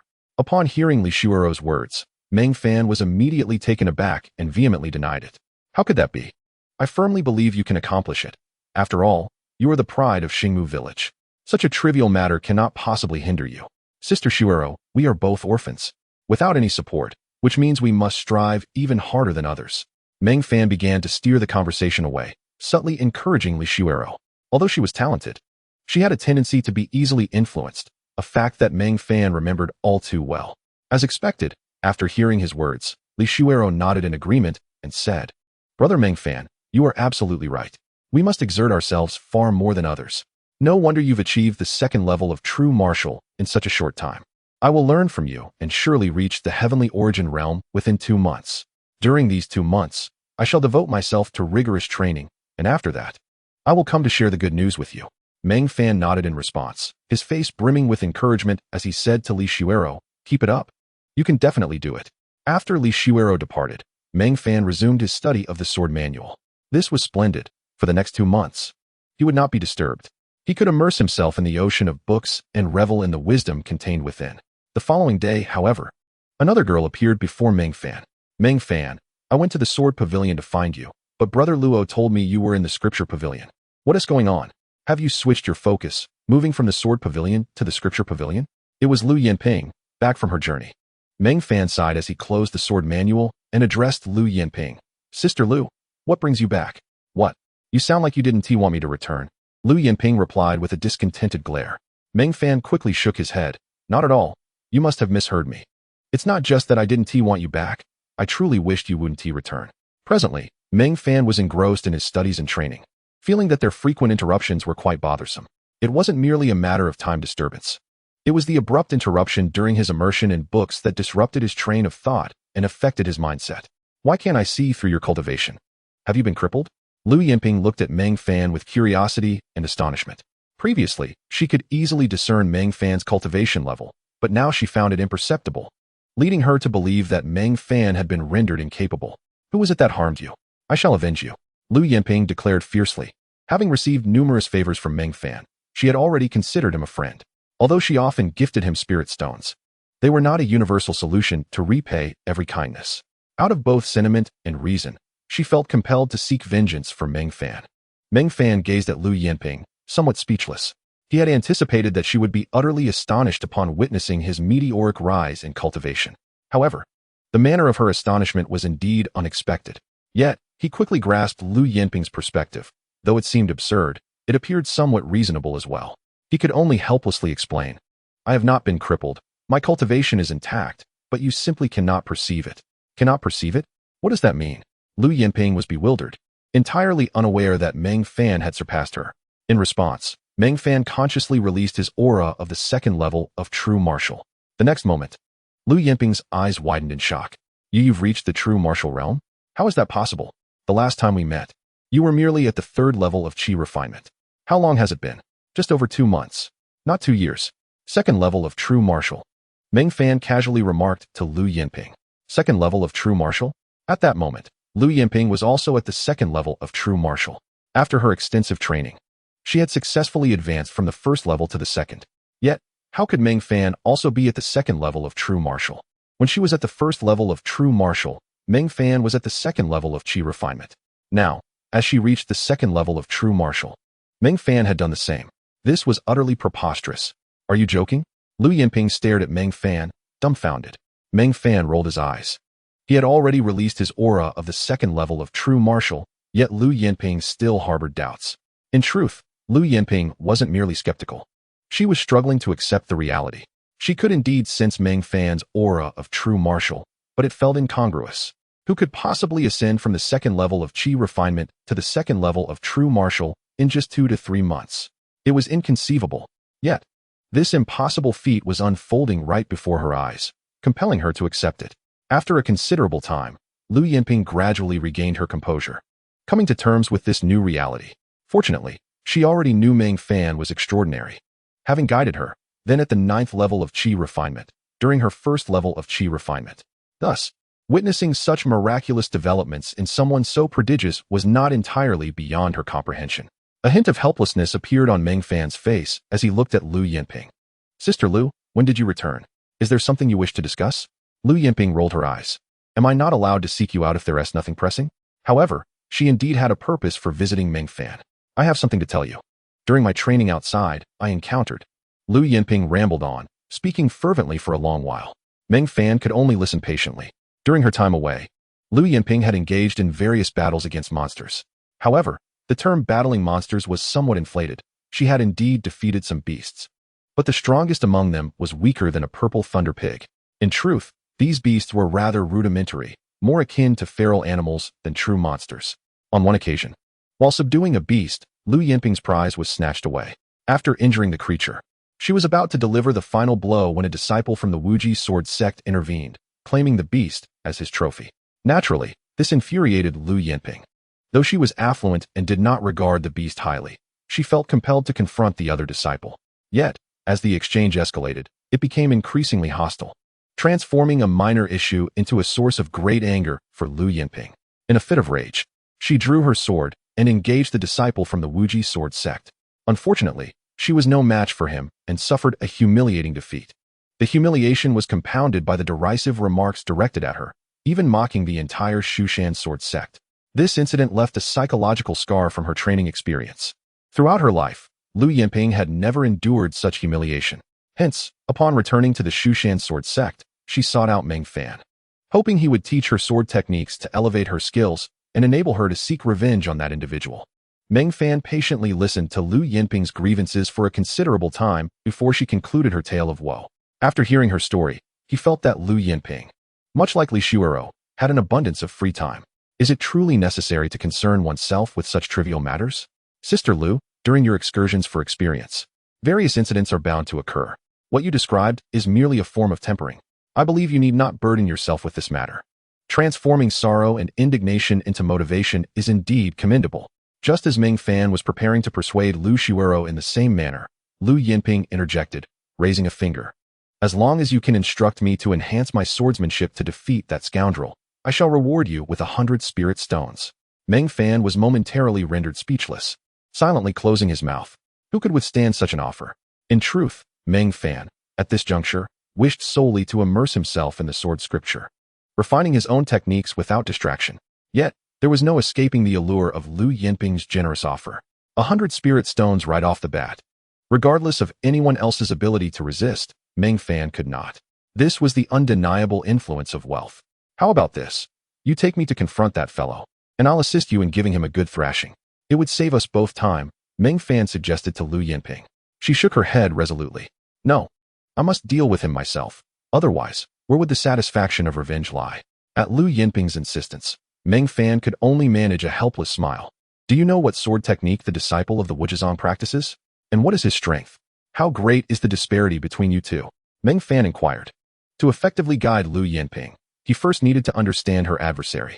To speak of the Wujizong, Meng Fan held no fondness. He had witnessed a vision through the blade's malice. The sect leader, Li Qingyun, had infamously slain his pregnant wife to pursue the Taishang Jueqing sword. 2 lives extinguished. One was his child, the other his spouse. Such a vile man did not deserve to be called human. Truth be told, had Meng Fan possessed the strength, he would not hesitate to enact justice upon Li Qingyun. This was not meddling. Meng Fan had personally witnessed that memory, as if he had been present at the scene, observing the atrocity unfold. Thus, it was inevitable that a flicker of murderous intent toward Li Qingyun lingered in Meng Fan's heart. Consequently, he also harbored a disdain for the Wujizong as a whole. The disciple of the Wujizong has crossed swords with me, while he is indeed stronger. He does not possess the ability to completely overpower me. I can still exchange a few blows with him. This indicates that his superiority is limited. I would estimate his prowess to be around the 4th level of Zhenwu, at most the 5th, Meng Fan assessed. Of course, rank is not the sole measure of strength. Regardless, there are not many who surpass him, and I still hold hope of surpassing him. Upon hearing Lu Yinping's words, Meng Fan obtained a clearer understanding. Strength is a complex concept, difficult to articulate with precise metrics. He felt confident that if Lu Yinping achieved greater heights in her swordsmanship, she would indeed be able to best that disciple of the Wujizong. While it would be challenging to elevate her realm, enhancing her sword technique was within his capabilities. Especially after Lu Yinping's departure from the Shu Mountain Sword Sect for training, Meng Fan had gained significant insights from the sword god steel. Coupled with his time spent studying the sword scripture in the Scripture Pavilion, he had made profound advancements in his understanding of the sword path. Guiding you, Sister Lu, is certainly within my reach. In fact, it is not difficult for you to surpass that Wujizong disciple, Meng Fan casually remarked. Oh, do you possess an effective method? Lu Yinping's interest peaked instantly. The solution is simple. You need only accomplish one task. What task? Attain the sword intent. Upon hearing Meng Fan's response, Lu Yinping rolled her eyes dramatically. Isn't that just stating the obvious? I know that if I could achieve sword intent, I would undoubtedly be able to defeat that disciple of the Wujizong. The crux lies in how could I ever attain sword intent. Are you jesting? I am but at the 2nd level of Zhenwu. It is unfathomable to think that anyone at this level could attain sword intent. Not a single disciple in the entire Shu Mountain Sword Sect could achieve that at my level. Sister Lu, you are mistaken. There is indeed one before you who has achieved sword intent at the 2nd level of Zhenwu, Meng Fan replied with a calm demeanor. Lu Yinping was taken aback for a moment before realizing Meng Fan was tooting his own horn. You think I can compare to you? You're a freak. How about a wager, Sister Lu? Meng Fan proposed with a smile. What wager? Lu Yinping scrutinized him with a furrowed brow. If within a month, I can help you develop your sword intent, you owe me 200 spirit stones. Do we have a deal? Meng Fan stated earnestly. Lu Yinping narrowed her eyes, sensing the sudden increase in stakes. She had previously stated that if Meng Fan could guide her to defeat the Wujizong disciple, she would reward him with 100 spirit stones. Yet, here he was, doubling the price in an instant. She had encountered merchants in the common markets who would not dare to raise prices so brazenly. Deal. Without a moment's hesitation, Lu Yinping accepted the terms. If Meng Fan could truly instruct her to cultivate a sword intent within a month, then 200 spirit stones would certainly be worth it. To give credit where it's due, Lu Yinping had a broad perspective. She did not dwell on what was fair or unfair, only on what was worth the price. Now, you should return. Come find me tomorrow, Meng Fan instructed Lu Yinping. Why must I wait until tomorrow? Can't we begin today? Lu Yinping, ever the impatient one, urged eagerly. Why? Because I need to first cultivate the sword intent of the Bai Hai Chao Sheng tonight. Upon hearing Meng Fan's words, Lu Yinping was left speechless, staring at him in disbelief. In the brief time she had spent in the Scripture Pavilion, she had already shown this astonished expression countless times. It made her feel somewhat inept. Yet, she could not help it. Meng Fan's declarations were simply too astonishing. What had he just said? He claimed he would return tonight to cultivate the Bai Hai Chao Sheng sword intent. To speak of achieving sword intent as if it were as simple as eating a chicken leg. Sword intent. Do you understand what sword intent signifies? It represents the pinnacle of mastery over a particular sword technique. Is this something that can be accomplished in a single night?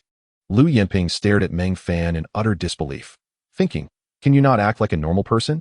With your demeanor, you make us ordinary individuals seem like fools. Meng Fan, are you serious? After a long pause, Lu Yinping finally regained her composure, managing a wry smile. When have I ever jested with you? Meng Fan replied with utmost sincerity. Lu Yinping shook her head in resignation. It must be said that this fellow had indeed made many statements that sounded like jokes. However, in the end, he astonishingly accomplished all that he had uttered. Upon this realization, she felt a sense of relief. If such words had been spoken by another, she would have deemed them insane. Yet, now that she had calmed down, she found it entirely reasonable coming from Meng Fan. After all, it seemed rather unremarkable for a prodigy like Meng Fan to master a sword intent overnight. Indeed, if Meng Fan were not so extraordinary, she would not have sought his assistance time and again. Very well, I shall return to seek your guidance tomorrow. After Lu Yinping departed, Meng Fan set aside the sword manual in his hands and began to mentally rehearse the Emerald Sea Rising Tide sword technique.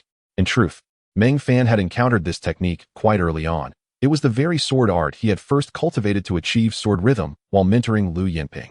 However, he later dismissed it and became disinterested in forging a sword intent from it. Given Meng Fan's current depth of swordsmanship, manifesting the sword intent of Emerald Sea Rising Tide was practically within his grasp. In fact, it would not even require an entire night. After Lu Yinping's departure, Meng Fan contemplated swordsmanship in the Scripture Pavilion, and by the time the sun set and he returned to the Sword Pavilion, he had already cultivated the sword intent of Emerald Sea Rising Tide. Such was the astonishing foundation of his swordsmanship at present. Meng Fan had even achieved sword intent in the Thunderstorm sword technique, which Elder Lin deemed impressive. Hence, it was needless to say that the rather unremarkable Emerald Sea Rising Tide sword technique was well within his capabilities. Upon returning to the Sword Pavilion, Meng Fan continued his nightly training, utilizing the essence of the demon-suppressing sword within him, allowing for an incredibly swift cultivation pace. He believed that it would not be long before he reached the third layer of the true martial realm. By that time, a considerable amount of sword essence would still remain. However, whether it could sustain him to the fourth layer of the true martial realm was uncertain. Yet, it hardly mattered, for the Sword Pavilion was never lacking in swords. The next day, Meng Fan returned to the Scripture Pavilion to continue studying the sword manuals. When Lu Yinping arrived, he led her out of the Scripture Pavilion. It was clearly inconvenient to instruct her sword techniques within the confines of the pavilion. He brought Lu Yinping to the training ground. Your Emerald Sea Rising Tide sword technique has already achieved sword rhythm, so you have reached an extreme with it. However, there are still significant gaps in your ability to cultivate the sword intent, Meng Fan informed Lu Yinping. Instead of acknowledging his comment, Lu Yinping, unable to suppress her curiosity, inquired about another matter. Have you already mastered the sword intent of Emerald Sea Rising Tide? Without hesitation, Meng Fan unleashed a wave of sword intent. After a brief moment, seeing Meng Fan's silence, Lu Yinping, puzzled, pressed further. What's wrong? Did you not succeed? With a sigh of resignation, Meng Fan dissipated the sword intent. He realized it was futile. Lu Yinping was incapable of perceiving the intent. The disparity is too great. I have indeed achieved it. I just unleashed a wave of Emerald Sea Rising Tide sword intent, but regrettably, you were too weak to sense it, Meng Fan bluntly critiqued her. Lu Yinping, undeterred, replied matter-of-factly. My skill level is what it is. Could you refrain from exceeding the curriculum? With a resigned sigh, Meng Fan drew his crimson sword and began to demonstrate the Emerald Sea Rising Tide sword technique, meticulously imparting the sword intent to Lu Yinping. Step by step, he guided her from the basics of the sword moves to the understanding of sword rhythm, and finally to the formation of sword intent, piece by piece. If the sword intent of Emerald Sea Rising Tide were represented as 9, Meng Fan meticulously deconstructed it into 1, teaching her one small increment at a time, as if masticating the food and then feeding it to her mouth. Days turned into weeks. 1 day, 2 days, 10 days, 20 days. After 20 days, Meng Fan had successfully advanced to the third layer of the true martial realm. Lu Yinping, at last, manifested the sword intent of Emerald Sea Rising Tide. True to her affluent nature, she immediately produced 200 spirit stones and offered them to Meng Fan without hesitation. He graciously accepted them, stowing them away in his storage ring. You have a storage ring as well? Lu Yinping gazed at him in surprise. In her mind, Meng Fan had always been impoverished. Otherwise, she would not have been able to leverage him so easily with spirit stones. Elder Lin provided it. It is merely the most basic type, Meng Fan casually remarked. Though it was the lowest grade of storage ring, it was still quite valuable, and Meng Fan had always cherished it. Lu Yinping, however, dismissed it nonchalantly, low-end merchandise. I have no interest. Thank you. To be honest, I once doubted my ability to cultivate sword intent. You truly are a miracle worker. Lu Yinping expressed her astonishment to Meng Fan. She genuinely held him in high regard. She was utterly impressed. Meng Fan smiled and responded. While you have now achieved the sword intent of Emerald Sea Rising Tide, I advise against seeking revenge on that disciple from the Wuji Sword Sect just yet. It would be wiser to wait until you reach the third layer of the true martial realm. I believe you are very close. All right, I will heed your advice. Lu Yinping replied without hesitation. Achieving the sword intent had a profound impact on her, and she felt herself nearing the breakthrough to the third layer of the true martial realm. This exceeded her expectations, as she had only recently advanced to the second layer a mere month ago. It must be said, those 200 spirit stones were well worth the investment. Meng Fan was indeed her little lucky star. No, her great lucky star. Chapter 58. The Sword Debate of Mount Shu after Lu Yinping's departure. It was unlikely she would trouble Meng Fan again in the near future. Over the past 20 days, Meng Fan had spent nearly all his time guiding Lu Yinping through the sword intent of Emerald Sea Rising Tide, which had inadvertently affected his own cultivation. Although he had advanced to the third layer of the true martial realm during this period, his progress in other aspects had been minimal, particularly in achieving his goal of completing the first layer of sword manuals in the Scripture Pavilion, which had been thoroughly delayed. In the days to come, Meng Fan resolved to focus solely on studying the manuals, striving to complete the first layer of sword manuals in the Scripture Pavilion as soon as possible. As for the 200 spirit stones earned from Lu Yinping, Meng Fan was in no rush to spend them. The stones could grant him 2 hours of insight at the Sword God Monument, yet he no longer felt an urgent desire to visit it. Recently, Elder Lin had rewarded Meng Fan with a day and night at the Sword God Monument for comprehension. However, Meng Fan chose not to go immediately. Instead, he decided to finish studying the first layer of sword manuals in the Scripture Pavilion before seeking enlightenment at the Sword God Monument. This way, he could maximize his gains. Thus, Meng Fan continued to immerse himself in the Scripture Pavilion day after day. Before long, it had been 6 months since Meng Fan had become Elder Lin's disciple. Half a year had truly flown by. Now, Meng Fan had reached the 5th layer of the true martial realm. Observing Meng Fan's daily progress, senior brother Luo had completely given up on the year-long bet. 6 months prior, Meng Fan was at the 3rd layer of Qi training, while he himself was at the 8th layer of the true martial realm. Now, half a year later, Meng Fan had advanced to the 5th layer, while he remained at the 8th layer. When the year was up, senior brother Luo felt he would be lucky to reach the 9th layer of the true martial realm, and he doubted he could reach the celestial origin realm. By that time, Meng Fan's realm might even catch up to his, or perhaps even surpass him and reach the celestial origin realm. With the remarkable ability of Meng Shidi to effortlessly engage in battles beyond his level, what could I possibly contend with? Meng Shidi, you have been immersed in the for several months now. How long do you intend to remain there? Brother Luo expressed his helplessness as he inquired of Meng Fan. Meng Fan spent his days in the, returning to the only at night, making it seem as though he were a disciple of the rather than one of the. In about a week, I will have finished studying all the sword scriptures on the 1st floor of the, and at that point, my visits there will become less frequent. Meng Fan replied with a smile. Brother Luo was astounded by this statement. It was vast, filled with numerous sword scriptures, and the thought that Meng Fan aspired to peruse them all was nothing short of extraordinary. It was a feat beyond what one might expect from a mere mortal.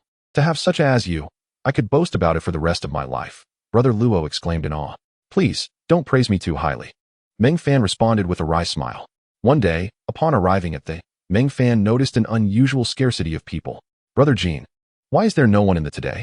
Meng Fan curiously asked Brother Jean. Typically, they would be bustling with activity.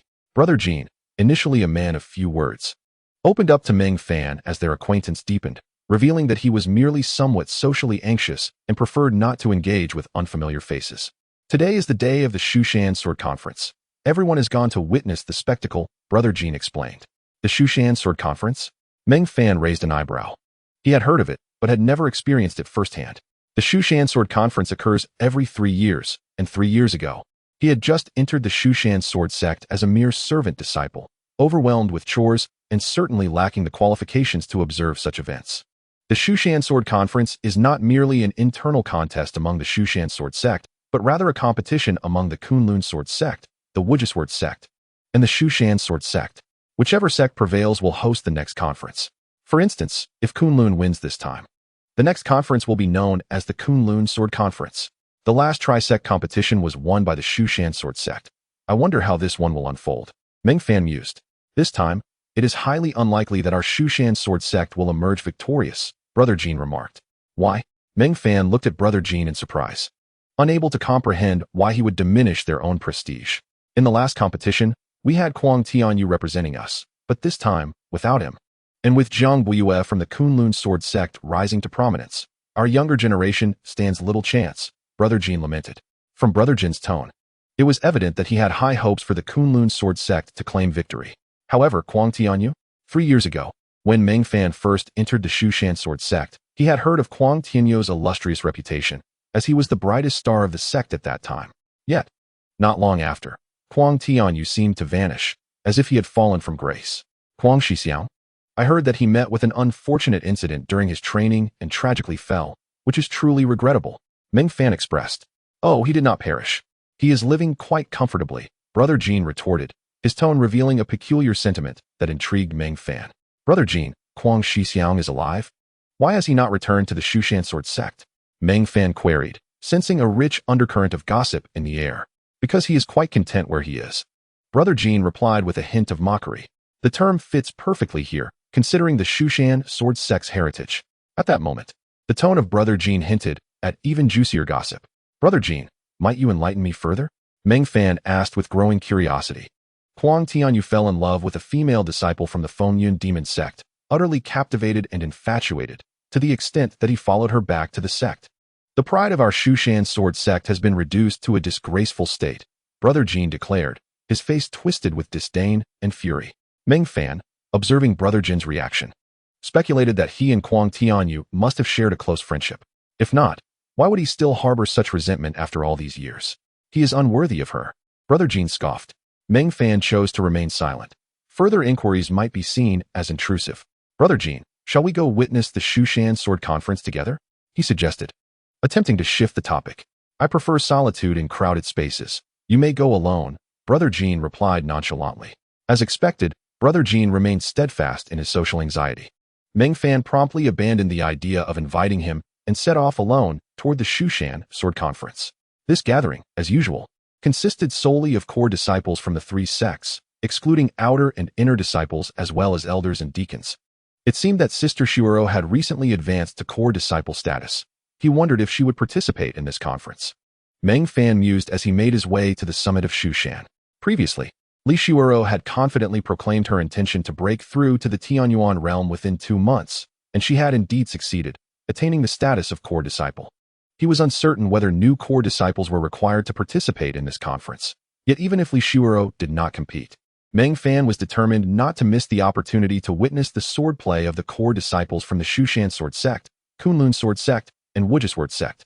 Such an experience was far more precious than any time spent reading in the Shu Mountain Sword Conference was held at the Tongtian platform atop Shu Mountain. Soon, Meng Fan arrived at the summit, approaching the vicinity of the platform. Although merely a platform by name, the Tongtian platform was vast enough to be described as a square. At that moment, the summit of Shu Mountain was teeming with disciples, utterly packed to capacity.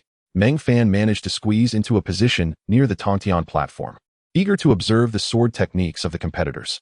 The platform was distinctly divided into 3 sections: the Shu Mountain Sword Sect, the Sword Sect, and the Kunlun Sword Sect. The core disciples from these 3 sects gathered on the stage, representing the pinnacle of the younger generation across the realm. In the Shu Mountain Sword Sect section, Meng Fan spotted Li Shuoro, her expression brimming with excitement and evident determination. It was clear she intended to participate in this conference. However, given her status and abilities as a newly appointed core disciple, she was likely to be outmatched. In truth, it might have been better for her not to compete. Nevertheless, gaining experience could also be a worthwhile endeavor. From the surrounding discussions, Meng Fan learned that the disciples clad in white were from the Kunlun Sword Sect, while those in black belonged to the Sword Sect. The attire of their own Shu Sword Sect was traditionally green. At that moment, a core disciple from the Shu Sword Sect was engaged in a duel against a core disciple from the Kunlun Sword Sect. The disciple of the Shu Sword Sect employs the Fenglei Yitzi sword technique. Meng Fan had previously perused this swordsmanship in the scripture pavilion of the Sword Pavilion, thus possessing a certain understanding of it. Observing a core disciple wielding this technique deepened his comprehension. This was also the reason Meng Fan frequented the Sword Comprehension Hall to witness others practicing their swordplay. As for the sword technique utilized by the core disciple of the Kunlun Sword Sect, Meng Fan was unfamiliar with it. However, while watching this individual, he swiftly discerned both the strengths and weaknesses inherent in their swordplay. It was effortless for Meng Fan to identify both the merits and flaws. Indeed, it is rare in the world to find someone like Meng Fan who can spot the weaknesses in another's sword technique with merely a single observation. After a brief moment, the disciple of the Shu Sword Sect emerged victorious, while the Kunlun Sword Sect faced defeat. Shortly thereafter, another disciple from the Wajijian sect ascended the stage to compete against the Shu disciple. This was a form of defending a title, which, in truth, was not entirely fair. The later contestants inherently held an advantage, as those who entered the fray earlier would eventually become fatigued. Consequently, each sect likely reserved their most elite disciples for the final bouts. This is quite reasonable, as the strongest are indeed meant to take the stage last. Meng Fan, I just spotted someone resembling you from afar, and lo and behold, it truly is you. A melodious voice chimed beside him. Chapter 59. The Supreme Heartless Sword reemerges. Although Meng Fan had been associated with the Shu Sword Sect for quite some time, he had few acquaintances. Upon hearing that voice, he immediately recognized it as Lu Yanping. The Shu Sword Sect was not expansive, nor did it boast a large number of members, and the most numerous disciples, those of the miscellaneous roles, were not qualified to be present here. Thus, it was no exaggeration that Lu Yanping could spot Meng Fan amidst the crowd, especially since his visage was indeed quite striking. Senior Sister Lu. Meng Fan turned and greeted her. As he had anticipated, Lu Yanping had indeed broken through to the third level of the true martial realm. The last time they met, both were at the second level of the true martial realm. Now, merely 2 months later, Lu Yanping had advanced by 2 levels, underscoring her exceptional prowess. Meng Fan, which sect do you believe will triumph in this Shu sword debate? Lu Yanping inquired with a familiar tone. In truth, they had grown quite familiar with one another. I have heard that the Kunlun Sword Sect is favored, Meng Fan whispered. This statement might incite the ire of the nearby disciples of the Shu Sword Sect, as there existed a strong sense of sect loyalty. Those like Meng Fan, who uplifted the achievements of others, were often looked down upon. Heard? Who did you hear it from? Lu Yanping furrowed her brows, intrigued by his claim. Brother Jean from the Scripture Pavilion mentioned a formidable individual named Jiang Poyu from the Kunlun Sword Sect, asserting that he is unmatched among the younger generation. Meng Fan relayed Brother Jin's perspective. Is that so? That poses a problem. Lu Yanping responded with a hint of resignation. What is the issue? The Shu sword debate is merely a spar between sects. It seems that winning or losing is not of utmost importance, Meng Fan remarked casually. How can it not be important? It is indeed crucial. I wagered 1,000 spirit stones on the Shu sword sect to win, Lu Yanping whispered. 1,000 spirit stones? Meng Fan gazed at Lu Yanping in astonishment, realizing the audacity of her wager. He would not even dream of risking such an amount.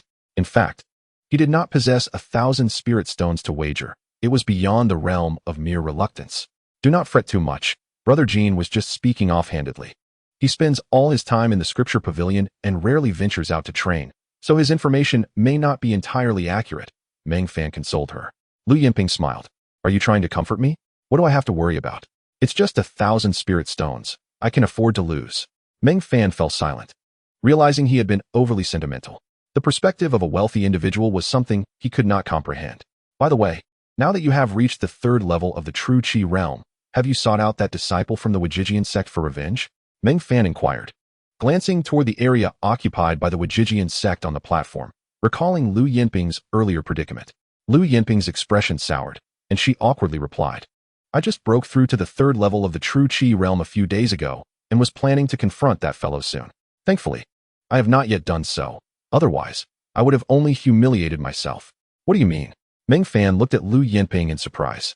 Look at the Wajijian sect's area on the platform, the second person from the left in the third row.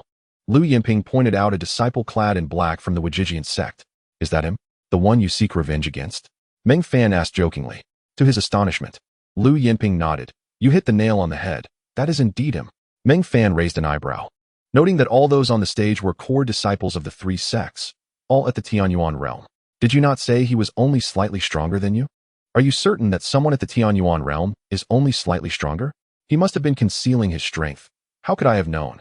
Lu Yinping replied, looking quite helpless. Meng Fan shook his head. This is not merely a matter of concealing strength. He would not need to exert his full power to deal with you. Why do you always have to say such unflattering things? Lu Yinping rolled her eyes. What good would it do to sugarcoat the truth?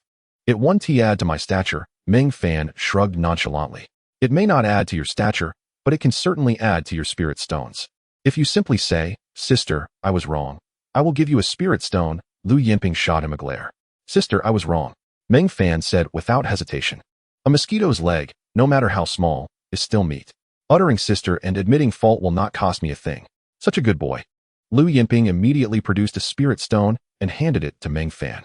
He gladly accepted it without hesitation. However, since the other party was a core disciple at the Tianyuan realm, it seemed unlikely that Lu Yinping would achieve revenge in the near future. Meng Fan expressed some sympathy for her. Although not every disciple at the Tianyuan realm can condense sword intent, core disciples from the three major sects are exceptional talents. And it is highly probable they have already mastered sword intent. Despite having attained sword intent, Lu Yinping would stand little chance against that disciple from the Wajijian sect, who would likely dominate her without difficulty. Do I need you to tell me this? I am well aware, Lu Yinping replied, somewhat deflated. Once that disciple from the Wajijian sect arrived at the Shu Mountain Sword Sect, I had already inquired about him. His name is Lu Feishing, and he is a practitioner at the second level of the Tianyuan realm. Upon mentioning the second level of the Tianyuan realm, Lu Yinping's spirit seemed to deflate, her enthusiasm waning. Meng Fan subtly shook his head. In truth, there was no need for Lu Yinping to investigate further. Regardless of the level of the Tianyuan realm, she had no hope of victory. Even a practitioner at the first level of the Tianyuan realm could effortlessly overpower her. I have no hope left. What about you?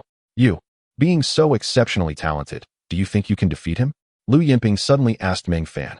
Meng Fan rolled his eyes and chuckled, Sister, I am merely a small practitioner at the fifth level of the true martial realm. Are you jesting with me about going up against someone at the Tianyuan realm? Wait, what did you just say? You have reached the fifth level of the true martial realm? Lu Yinping exclaimed, her eyes wide with astonishment. Since the moment she met Meng Fan, her incredulity had become almost a signature expression. Last time we met, you were only at the second level of the true martial realm. How could such a short span of time, less than 3 months, yield such progress? Lu Yinping blinked her eyes, not in a playful manner, but rather due to her astonishment, which rendered her eyelids somewhat uncontrollable. Her expression management had completely unraveled. It was merely the fifth layer of the true martial realm, not the fifth layer of the celestial origin. What was all the fuss about? Meng Fan remarked nonchalantly. You wretched anomaly. Lu Yinping had no words left to retort. Do not speak. Your nemesis is about to take the stage, Meng Fan said to Lu Yinping. Lu Yinping lifted her gaze towards the Tongtian platform.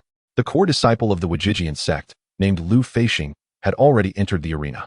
His opponent at that moment was a core disciple from the Shu Mountain Sword Sect. Who is this Shu Mountain Sword Sect senior brother facing Lu Feishing? Meng Fan was unfamiliar with this core disciple. It's senior brother Yang Yang. I hope he can avenge me by thoroughly defeating that Lu Feishing, Lu Yinping said. Her cheeks flushed with indignation. There should be hope, Meng Fan casually responded. This senior brother Yang just won a match, proving he possesses some skill. Defeating someone at the second layer of the celestial origin should not pose too great a challenge, right? After all, core disciples are at least at the first layer of the celestial origin. The second layer is not considered formidable here. However, it should be noted that those who initially took the stage are likely at the first or second layer of the celestial origin. Stronger individuals would not enter the arena so early.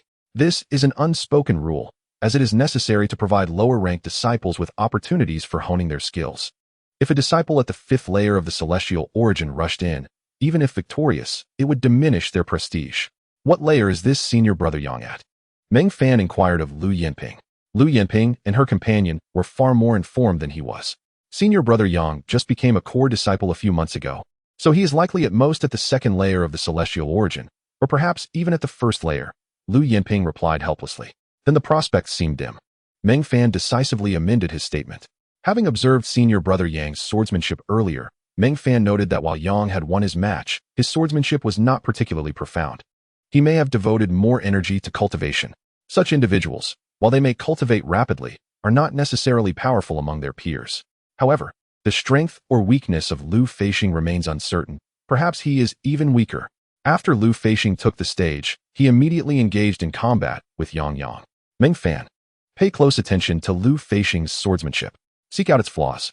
Although I may not be his match now, I will certainly seek revenge in the future, Lu Yinping declared, her anger unresolved. Understood. Having previously observed Yang's swordsmanship, Meng Fan shifted his focus entirely to Lu Feixing for this match. However, the moment Lu Feixing drew his sword, Meng Fan was left utterly stunned. Why are you dazed? Pay attention, Lu Yinping exclaimed anxiously upon noticing Meng Fan's stupor. Meng Fan managed a wry smile, snapping back to reality. Fear not. I shall certainly identify the flaws in his swordsmanship, he replied, his tone laden with complexity. Indeed, Meng Fan had been taken aback. Not because Lu Feixing's swordsmanship was extraordinarily powerful, but because he recognized the technique. Within the entire Heavenly Sword Sect, Meng Fan was familiar with only one sword technique, the Supreme Heartless Sword, which he had witnessed in the memories of the Black Wind Sword. In those memories, he had witnessed the current leader of the Weijian sect, Li Qingyun, slay his own wife and child with a single stroke. His wife had been pregnant at the time. To truly master the Supreme Heartless Sword, Li Qingyun had displayed an alarming level of cruelty. Since witnessing that memory, Meng Fan had often contemplated that once he became powerful, he would slay Li Qingyun beneath his own sword, to honor that poor wife and her unborn child. Although Meng Fan had acquired the seeds of the Supreme Heartless Sword and its intent from the Black Wind Sword's memories, he had never contemplated practicing this technique, believing it to be a blasphemous affront to existence itself. Such a technique should not exist in this world. At that moment, the Lu Feixing on the Tongtian platform was wielding the Supreme Heartless Sword.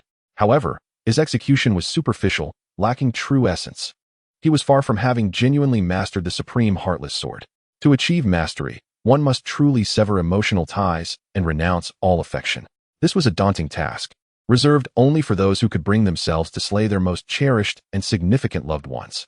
Chapter 60. This is the greatest punishment. Ordinary individuals would never have the heart to commit such an act. If Lu Feixing truly accomplished this and mastered the genuine Supreme Heartless Sword, it would be undeniably tragic. Good deeds bring good returns, while evil brings its own retribution. Meng Fan did not believe that such a deranged individual could ultimately meet a favorable end. Throughout history, there have always been distinctions between the virtuous and the wicked, an unavoidable truth. However, most malevolent individuals possess their own moral boundaries. A complete lack of boundaries and malevolence, in a sense, disqualifies one from humanity. After a brief moment, the match on the Tongtian platform concluded. The Shu Mountain Sword Sect's Yang had been defeated. Lu Yinping looked at Meng Fan helplessly, sensing that he had been lost in thought throughout the match. Under such circumstances, finding flaws in Lu Feixing's swordsmanship seemed implausible. Yet, she felt no right to reproach Meng Fan, as this was ultimately her own affair, not his. Meng Fan, observing Lu Yinping, understood her thoughts well. Rest assured, I have discerned the flaws in his swordsmanship. In truth, his technique has not been fully realized. If he continues to pursue this path, he will inevitably face retribution without your intervention. Upon hearing Meng Fan's words, Lu Yinping was filled with confusion, feeling somewhat bewildered. You seem to be familiar with this sword technique? Have you encountered it before? But this is the technique of the Weijian sect. How could you have come into contact with it? Lu Yinping found it hard to comprehend. Indeed, I am familiar with this technique, and I know that even the leader of the Weijian sect is practicing it. Lu Yinping furrowed her brow upon hearing this. If even the leader of the Weijian sect was training in this technique, it must be quite formidable. Furthermore, this implied that Lu Feixing might very well be a direct disciple of the sect leader. If that were the case, it seemed unlikely that she could ever match Lu Feixing's strength, and the gap would only widen. Contemplating this, Lu Yinping could not help but feel a sense of helplessness. Yet, her curiosity got the better of her, and she asked, "How do you know this?" Meng Fan shook his head casually, replying, "It's nothing much. I believe I may have heard something about this technique, perhaps a few scattered mentions in the scripture pavilion." He refrained from elaborating further, as such details could be detrimental to him if they were to spread. Lu Yinping had no reason to doubt him, knowing that he had spent several months in the scripture pavilion. Apart from martial arts and sword techniques, the pavilion also contained records of legendary figures and various stories. It was entirely plausible that references to other sects' techniques could be found there, albeit only in brief mentions without detailed cultivation methods. You mentioned that if Lu Feixing continues to practice this technique, he will face retribution without my intervention. What do you mean by that? Lu Yinping inquired with curiosity. Meng Fan fell silent for a moment before speaking. To truly master this sword technique, one must sever all ties of affection and loyalty. The most direct approach is to take the life of the one you love most dearly. Upon hearing Meng Fan's words, Lu Yinping too fell silent. To personally slay the one you cherish most, such an act would indeed be the gravest punishment one could inflict upon oneself. Lu Yinping gazed at Lu Feixing atop the Tongtian platform, a cold smile flickering across her face. Those who practice this sword technique, regardless of their eventual fate, have only themselves to blame. Listening to you, I seem to have no need for vengeance, Lu Yinping said with a resigned shake of her head and a bitter smile. Meng Fan remained silent as he shared her sentiment. On the Tongtian platform, after Yang Yang's defeat, the next contender caused Meng Fan's brow to furrow. Noticing his expression, Lu Yinping introduced, "This is senior sister Li Shuero, a remarkable talent among the new generation of our Shushan Sword Sect. However, she only recently broke through to the Tianyuan realm and has just become a core disciple. Though she is indeed outstanding, being new to the core disciple level, she remains relatively weak. She should have taken the stage earlier for this sword competition. Now it feels a bit late." At this point, Lu Yinping's brow also knitted in concern, believing that Li Shuero's timing was ill-advised. Meng Fan glanced at Lu Yinping and shook his head. No need for the introduction. I know her quite well. Lu Yinping raised an eyebrow and retorted, "You, the taciturn one, aside from me, do you really know another woman in the Shushan Sword Sect? Moreover, senior sister Li is the pride of our sect. Not only is she beautiful, but her talent and cultivation are astonishing. Don't even think about her." Suddenly, Lu Yinping paused and tapped her forehead. "However, you seem to be no less than her. You are just too modest. In fact, you are quite deserving of senior sister Li." Lu Yinping realized that, in terms of appearance and talent, Meng Fan was more than a match for Li Shuero. In her heart, she even felt that Li Shuero might be unworthy of him. "So, if you wish to pursue senior sister Li Shuero, I can help you tie the red string. After all, as a woman, I would find it easier to approach her." Upon hearing Lu Yinping's words, Meng Fan rolled his eyes. "I told you, I know her well. And do not make assumptions. Li Shuero is my sister." Lu Yinping's expression shifted to one of confusion. "Sister? Biological sister? But she has the surname Li, and you have the surname Meng. We hail from the same village. She has called me brother since childhood," Meng Fan casually explained. Lu Yinping was taken aback. "So you two are childhood sweethearts. There's no need for you to tie any red string. The bond is already secured. If Li Shuero's suitors were to know this, there would be heartbreak in droves. Put away your wild fantasies. I am her brother, and she is my sister, nothing more." Meng Fan shot back at Lu Yinping. "Brother and sister? Who are you fooling? Perhaps brother-sister might be more fitting." Lu Yinping's curiosity burned brightly. Meng Fan abruptly interrupted her. "Let us focus on the competition." Ignoring her, he returned his attention to the Tongtian platform, where Li Shuero had begun her battle with Lu Feixing. Theoretically, Li Shuero should not stand a chance against Lu Feixing, as she had just broken through to the Tianyuan realm, putting her at a disadvantage of an entire level. Yet, Meng Fan had always dismissed realm differences. For him, battling beyond one's level was as commonplace as breathing. He wondered if Li Shuero possessed such capability. Previously, he had not paid much attention to her, only knowing that she was often surrounded by descriptors like outstanding. He had seen her in action once during a sect competition, and while she performed commendably, it was not particularly awe-inspiring. This time, he hoped she would deliver a surprise. Li Shuero drew her sword almost simultaneously with Lu Feixing, their speeds appearing evenly matched. For someone at the first level of Tianyuan to compete on par with a second-level practitioner in terms of speed was commendable. However, he pondered about her abilities in other aspects. Meng Fan continued to observe intently. The sword technique Li Shuero employed was unfamiliar to him. Although he was nearing completion of the first level of the sword manual, there were still the second, third, fourth, and even fifth levels to master. It was normal not to have encountered the sword techniques of core disciples before. They likely belonged to the collections of the second level of the scripture repository or higher. Though unfamiliar, this did not hinder Meng Fan from studying and understanding her technique. Prior to visiting the scripture repository, he had honed his skills by observing others practice at the Sword Comprehension Hall. Li Shuero's sword technique emphasized speed, each strike executed with remarkable swiftness. It bore resemblance to the Thunder Sword technique's Thunder Flash, but incorporated numerous variations, making it exceptionally difficult to counter. However, it must be said that in terms of power and lethality, it seemed to lack somewhat.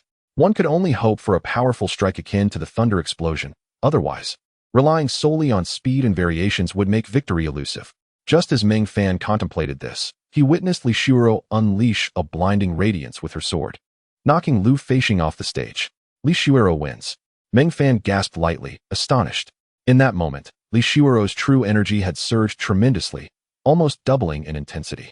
Could it be that she had employed some secret method to stimulate her energy? Such techniques typically bore side effects and were rarely used unless one was fighting for their life, especially in a friendly match where no danger was present. Though Li Shuoro often fell prey to his teasing, she was not foolish. Surely she wouldn't engage in such reckless behavior? Meng Fan's brow furrowed deeply. Well done. Beside him, Lu Yinping clenched her fists in excitement as she watched Li Shuoro's impressive performance. Senior sister is indeed the most astonishing disciple among our Shu Mountain Sword Sect. She is truly formidable. The sight of Lu Feixing's defeat brought her immense joy. Meng Fan could only chuckle wryly. Li Shuoro is younger than you, yet you call her senior sister. Lu Yinping replied matter-of-factly, skill determines precedence. Senior sister's strength far surpasses mine, and being a core disciple, it is only appropriate for me to address her as such. Then I am currently stronger than you. Why do you not address me as senior brother? Meng Fan teased. You are not a core disciple. Lu Yinping rolled her eyes. In saying this, she felt a twinge of guilt, for Meng Fan was indeed significantly stronger than her. However, having grown so familiar with him, she found it difficult to suddenly refer to him as senior brother. She did not know why, but it felt particularly awkward to address him as such, while calling Li Shuoro senior sister felt entirely natural. Chapter 61. The Kunlun Sword Sect. Hehe. One day you will willingly call me senior brother. Meng Fan casually jested, but for some inexplicable reason, Lu Yinping's face flushed. At that moment, another disciple of the Kunlun Sword Sect ascended the stage. The Kunlun Sword Sect is, in fact, the most enigmatic among all sections. Unlike the Shu Mountain Sword Sect or the Wujie Sword Sect, whose disciples frequently venture out to train and vanquish demons, the Kunlun Sword Sect remains withdrawn from worldly affairs, rarely sending disciples down the mountain, preferring to dwell in the secluded heights of Kunlun Mountain. Thus, Meng Fan held a keen interest in the disciples of the Kunlun Sword Sect. He had already discerned some nuances in Li Shuoro's swordsmanship, and during this bout, his primary focus would undoubtedly be on the disciple from Kunlun.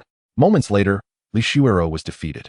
This time, she refrained from employing her explosive vital energy technique. It remained unclear whether she chose not to use it or if she was incapable. Meng Fan intended to seize a moment to inquire how Li Shuoro had managed to unleash such remarkable energy. As for the Kunlun disciple, he merely relied on his superior realm to overpower Li Shuoro and secure victory. His swordplay lacked any striking brilliance. Of course, it was also possible that he had not exerted his full strength. However, the ability to so thoroughly dominate Li Shuoro with his vital energy indicated that his cultivation level was quite advanced, likely at the third layer of the Tianyuan realm. If he had concealed his true strength, then his early appearance in the match would border on bullying, rendering him rather unrefined. Meng Fan continued to observe the competition. Next to take the stage was another disciple from the Wujie Sword Sect. The Kunlun disciple who had just defeated Li Shuoro was promptly vanquished himself. Clearly, he had not been hiding his strength, he simply lacked it. Frankly, this was not a commendable feat. He had taken advantage of his higher cultivation to bully someone of a lower level, only to be swiftly dispatched himself. Rather shameful, indeed. The bouts continued, with increasingly formidable opponents taking the stage. Meng Fan meticulously analyzed their sword techniques, silently studying. Opportunities to witness the various swordplay of elite disciples from other sects were indeed rare.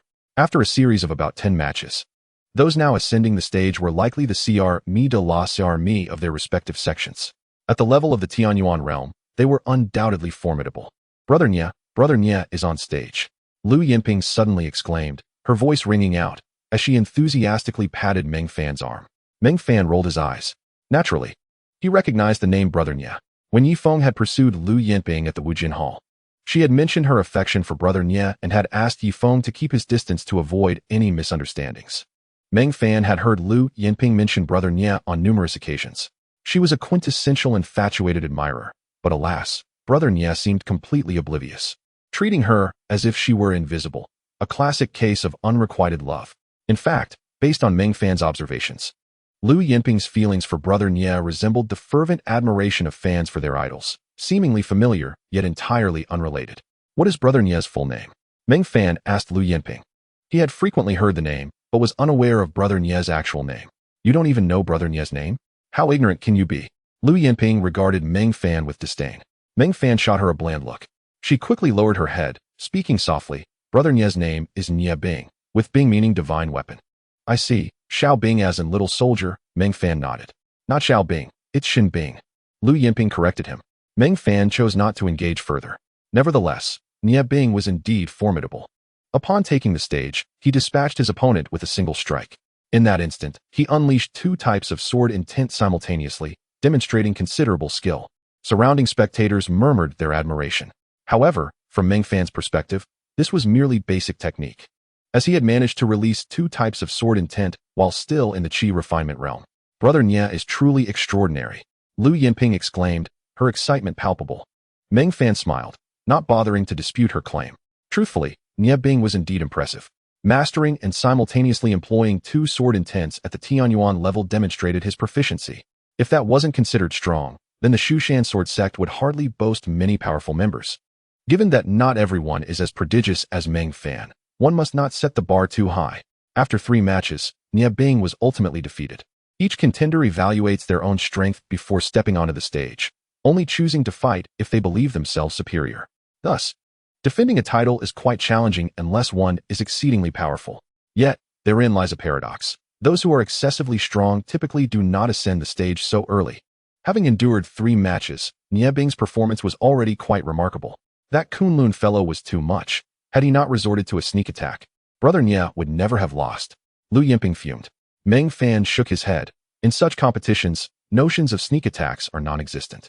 All participants bow to each other face-to-face before commencing the duel, rather than launching surprise assaults. One could only conclude that Nie Bing was outmatched, though he was indeed somewhat careless. The Shu Mountain sword debate lasted for over 3 hours, concluding as night fell. Surprisingly, the ultimate victor was none other than Jiang Poyu of the Kunlun Sword Sect. Earlier that morning, in the Scripture Pavilion, Senior Brother Jean had mentioned that the likely champion of this Shu Mountain debate would be Jiang Poyu of the Kunlun Sword Sect. Unexpectedly, this socially anxious Senior Brother Jean, who seldom ventured out, had accurately gauged the world's affairs. Impressive. The Senior Brother Jean from the Scripture Pavilion has some merit. He actually guessed correctly, Lu Yinping remarked. Somewhat helplessly, she had previously inquired which sect might emerge victorious, and Meng Fan had relayed Senior Brother Jin's prediction. Ultimately, the identity of the winning sect mattered little. But losing 1,000 spirit stones was indeed unfortunate. Meng Fan sighed, unable to contain his sympathy for Lu Yinping, despite not being directly involved in the matter. 1,000 spirit stones. Meng Fan could scarcely fathom losing such an amount. It would likely lead to despair. Indeed, it is quite regrettable. My allowance for 2 months. Lu Yinping lamented, her expression one of heartbreak. Upon hearing this, Meng Fan fell silent. 2 months' worth of allowance? The truth was, Meng Fan felt somewhat disheartened and even slightly inferior. As a child from a working-class family, did he even have the right to compete with those from affluent backgrounds? However, on another note, Jiang Poyu was indeed incredibly handsome and remarkably skilled. Brother Nie seemed hardly worthy to even carry his shoes. Lu Yinping gazed longingly at Jiang Poyu from a distance, her face filled with admiration. Meng Fan could even detect 2 little red hearts shimmering in her eyes. Why? Have you lost interest in Senior Nie and started to favor Senior Jiang instead? Meng Fan teased. To his astonishment, the girl shamelessly replied. When did I ever like Senior Nie? Don't spread rumors and tarnish my reputation. What if Senior Jiang hears and thinks poorly of me? Meng Fan gaped at Lu Yinping, unable to suppress his admiration for her audacity. Honestly, he felt a bit impressed. Could there be such unabashed individuals in this world? And to think she was a woman. This truly opened Meng Fan's eyes. Lu Yinping continued to gush. Senior Jiang seems to be under 30, yet he has already attained the Dan condensation realm. It appears there is no one in the Shu Mountain Sword Sect quite like him. Meng Fan rolled his eyes and casually retorted, actually there are. Lu Yinping, taken aback, asked, who? I had no idea. Kuang Tianyu, Senior Kuang, Meng Fan replied, having just learned the name from Senior Jean that very morning. You even know about Senior Kuang? Lu Yinping shot him a surprised glance. Senior Kuang had been missing for quite some time, and Meng Fan had likely just joined the Shu Mountain Sword Sect when that happened. Nonetheless, it was normal for Meng Fan to have heard of such a gifted individual. What a pity, Lu Yinping sighed, shaking her head. If Senior Kuang were still at Shu Mountain, perhaps the Kunlun Sword Sect wouldn't be so prominent in this tournament. As the sword tournament concluded, the victorious Jiang Boyue suddenly stepped forward and proclaimed, I am Jiang Boyue, the victor of this Shu Mountain sword tournament. However, This was merely a martial contest. For the next 3 days, I shall host a literary contest here. His declaration stirred a flurry of whispers among the crowd, as many regarded him with respect due to his recent victory. What is a literary contest? Someone shouted from the crowd. Jiang Buiyue's voice boomed. A literary contest is a pure comparison of sword techniques. I will not utilize any of my cultivation, nor shall you. In his opinion, that would be the true essence of a sword contest. Upon hearing Jiang Buiyue's words, Lu Yinping instinctively glanced at Meng Fan, who felt that this so-called literary contest was tailored specifically for him. Doesn't this suit you perfectly, Meng Fan? Are you considering giving it a try? Lu Yinping couldn't help but ask. He is in the Dan condensation realm, while I am merely in the true martial realm. Am I to subject myself to humiliation? Meng Fan rolled his eyes. Yet, she continued, but he said no cultivation would be used. It would simply be a contest of sword techniques. Your skills are quite impressive. Perhaps you could genuinely exchange blows with him. As she spoke, her voice grew fainter. All right, she conceded, losing confidence in her own words. Chapter 62, The Demon Domain. Indeed. Meng Fan shook his head, stating, You think my swordsmanship is formidable solely because you are in the true martial realm. Do you believe that a practitioner in the Dan condensation realm possesses weak sword skills? Lu Yinping nodded in agreement, a bitter smile escaping her lips. She realized she might have been overly optimistic about Meng Fan, sometimes imagining him as all-powerful. This is a delusion that requires remedy, she chastised herself internally. How could a true martial disciple dare provoke one in the Dan condensation realm? It was utterly absurd. However, to be honest, Jiang Buiyue's proposal was rather ludicrous. To conduct oneself in such a manner within the Shu Mountain Sword Sect seemed akin to treating it as the backyard of the Kunlun Sword Sect. It implied a blatant disregard for the Shu Mountain Sword Sect and its members, bordering on arrogance. Ordinarily, one would expect the elders of the Kunlun Sword Sect to intervene. Yet upon hearing Jiang Buiyue's proclamation, neither the high-ranking officials of Kunlun nor those of Shu Mountain made any move to stop him. This was puzzling. Meng Fan furrowed his brow, pondering Jiang Buiyue's intentions. A literary contest? Prohibiting the use of cultivation and relying solely on swordsmanship? What significance did that hold? Did he, like Meng Fan, aspire to explore the myriad sword techniques and achieve a synthesis of styles? Such a possibility existed. Studying others' techniques could indeed enrich one's own. However, Meng Fan doubted Jiang Buiyue could learn as he did, merely by observing techniques. That notion lacked scientific basis. Meng Fan's ability stemmed from his unique advantage as a transmigrator, enabling him to grasp the essence with ease. Regardless of Jiang Buiyue's motives, Meng Fan had no intention of participating. In truth, what he had just said to Lu Yinping was not entirely sincere. He believed that in a straightforward contest of sword techniques, his skills might indeed rival Jiang Buiyue's, perhaps even leading to victory. Yet, he had no desire to steal the spotlight. Most importantly, there was no benefit to him. As everyone took turns sparring with Jiang Buiyue, it would only serve to elevate his status. Why should he play the role of mere fodder? Just as Meng Fan prepared to depart, Jiang Buiyue's voice rang out once more. Whoever can best me in swordsmanship shall receive a heavenly heart pill as a wager. Meng Fan had just been contemplating the lack of benefits, and now an enticing offer had arisen. However, what exactly was a heavenly heart pill? He had never heard of it. Yet, Jiang Buiyue spoke with such conviction that it must be an exceptionally rare elixir. Senior Lu, what is this heavenly heart pill? Meng Fan turned to Lu Yinping, who, as the granddaughter of Elder Lu from the Alchemy Hall, should possess some knowledge about medicinal herbs. The heavenly heart pill is an extraordinarily precious elixir. Once a practitioner reaches the celestial origin realm, they can begin to cultivate their divine consciousness. However, achieving this is immensely challenging. The heavenly heart pill aids individuals in successfully manifesting their divine consciousness, unless one is particularly inept. Consuming the heavenly heart pill generally leads to success in developing one's divine consciousness. Upon hearing Lu Yinping's explanation, Meng Fan nodded in understanding of the pill's value. Although it was intended for practitioners at the celestial origin realm, even those in the Dan condensation realm would find it challenging to acquire, given its immense rarity. Jiang Buiyue presenting the heavenly heart pill would attract not only those at the celestial origin realm, but also those in the Dan condensation realm. Is participation in your literary contest limited to core disciples? Can inner disciples join? Someone suddenly called out. Both the Kunlun Sword Sect and the Wuji Sword Sect were represented by core disciples, while only the Shu Mountain Sword Sect had inner disciples present. Thus, the questioner was undoubtedly an inner disciple from the Shu Mountain Sword Sect. As long as you have confidence, regardless of your disciple status or cultivation level, you are welcome to engage in this literary contest with me. Even if senior brothers at the Divine Guidance Realm wish to offer their insights, I would be most grateful. However, there is no need for those above the Divine Guidance Realm to participate. It would be unseemly for you to defeat a junior. Jiang Buiyue declared. Tomorrow at dawn. I, Jiang Buiyue, will be here awaiting your arrival. With that, he turned and departed with the members of the Kunlun Sword Sect. Surrounding him were countless Shushan disciples. Buzzing with intrigue, many of those who had previously been defeated by Jiang Buiyue believed their swordsmanship to be on par with, if not superior to, his. They attributed Jiang Buiyue's victories entirely to his profound cultivation. In terms of swordsmanship, they felt confident they could reclaim their honor the following day. Meng Fan, observing these eager individuals, shook his head in resignation. He had previously scrutinized Jiang Buiyue's sword technique, which appeared to be an embodiment of natural grace, indicative of exceptional mastery. Furthermore, it seemed that Jiang Buiyue had not exerted his full strength. Having been thoroughly bested today, these individuals would likely face a similar fate tomorrow. Senior Sister Lu. I shall return to the Sword Pavilion now. Meng Fan bid farewell to Lu Yinping. Will you be present to witness Jiang Buiyue's challenge tomorrow? Lu Yinping inquired. Meng Fan nodded in affirmation. He had gleaned substantial insights from observing the sword techniques of several core disciples today. With another competition on the morrow, he certainly would not miss the opportunity. Such growth was far superior to merely studying sword manuals in the Scripture Pavilion. The rarity of such chances made them invaluable. Upon returning to the Sword Pavilion, Meng Fan initially intended to retreat to his quarters for meditation.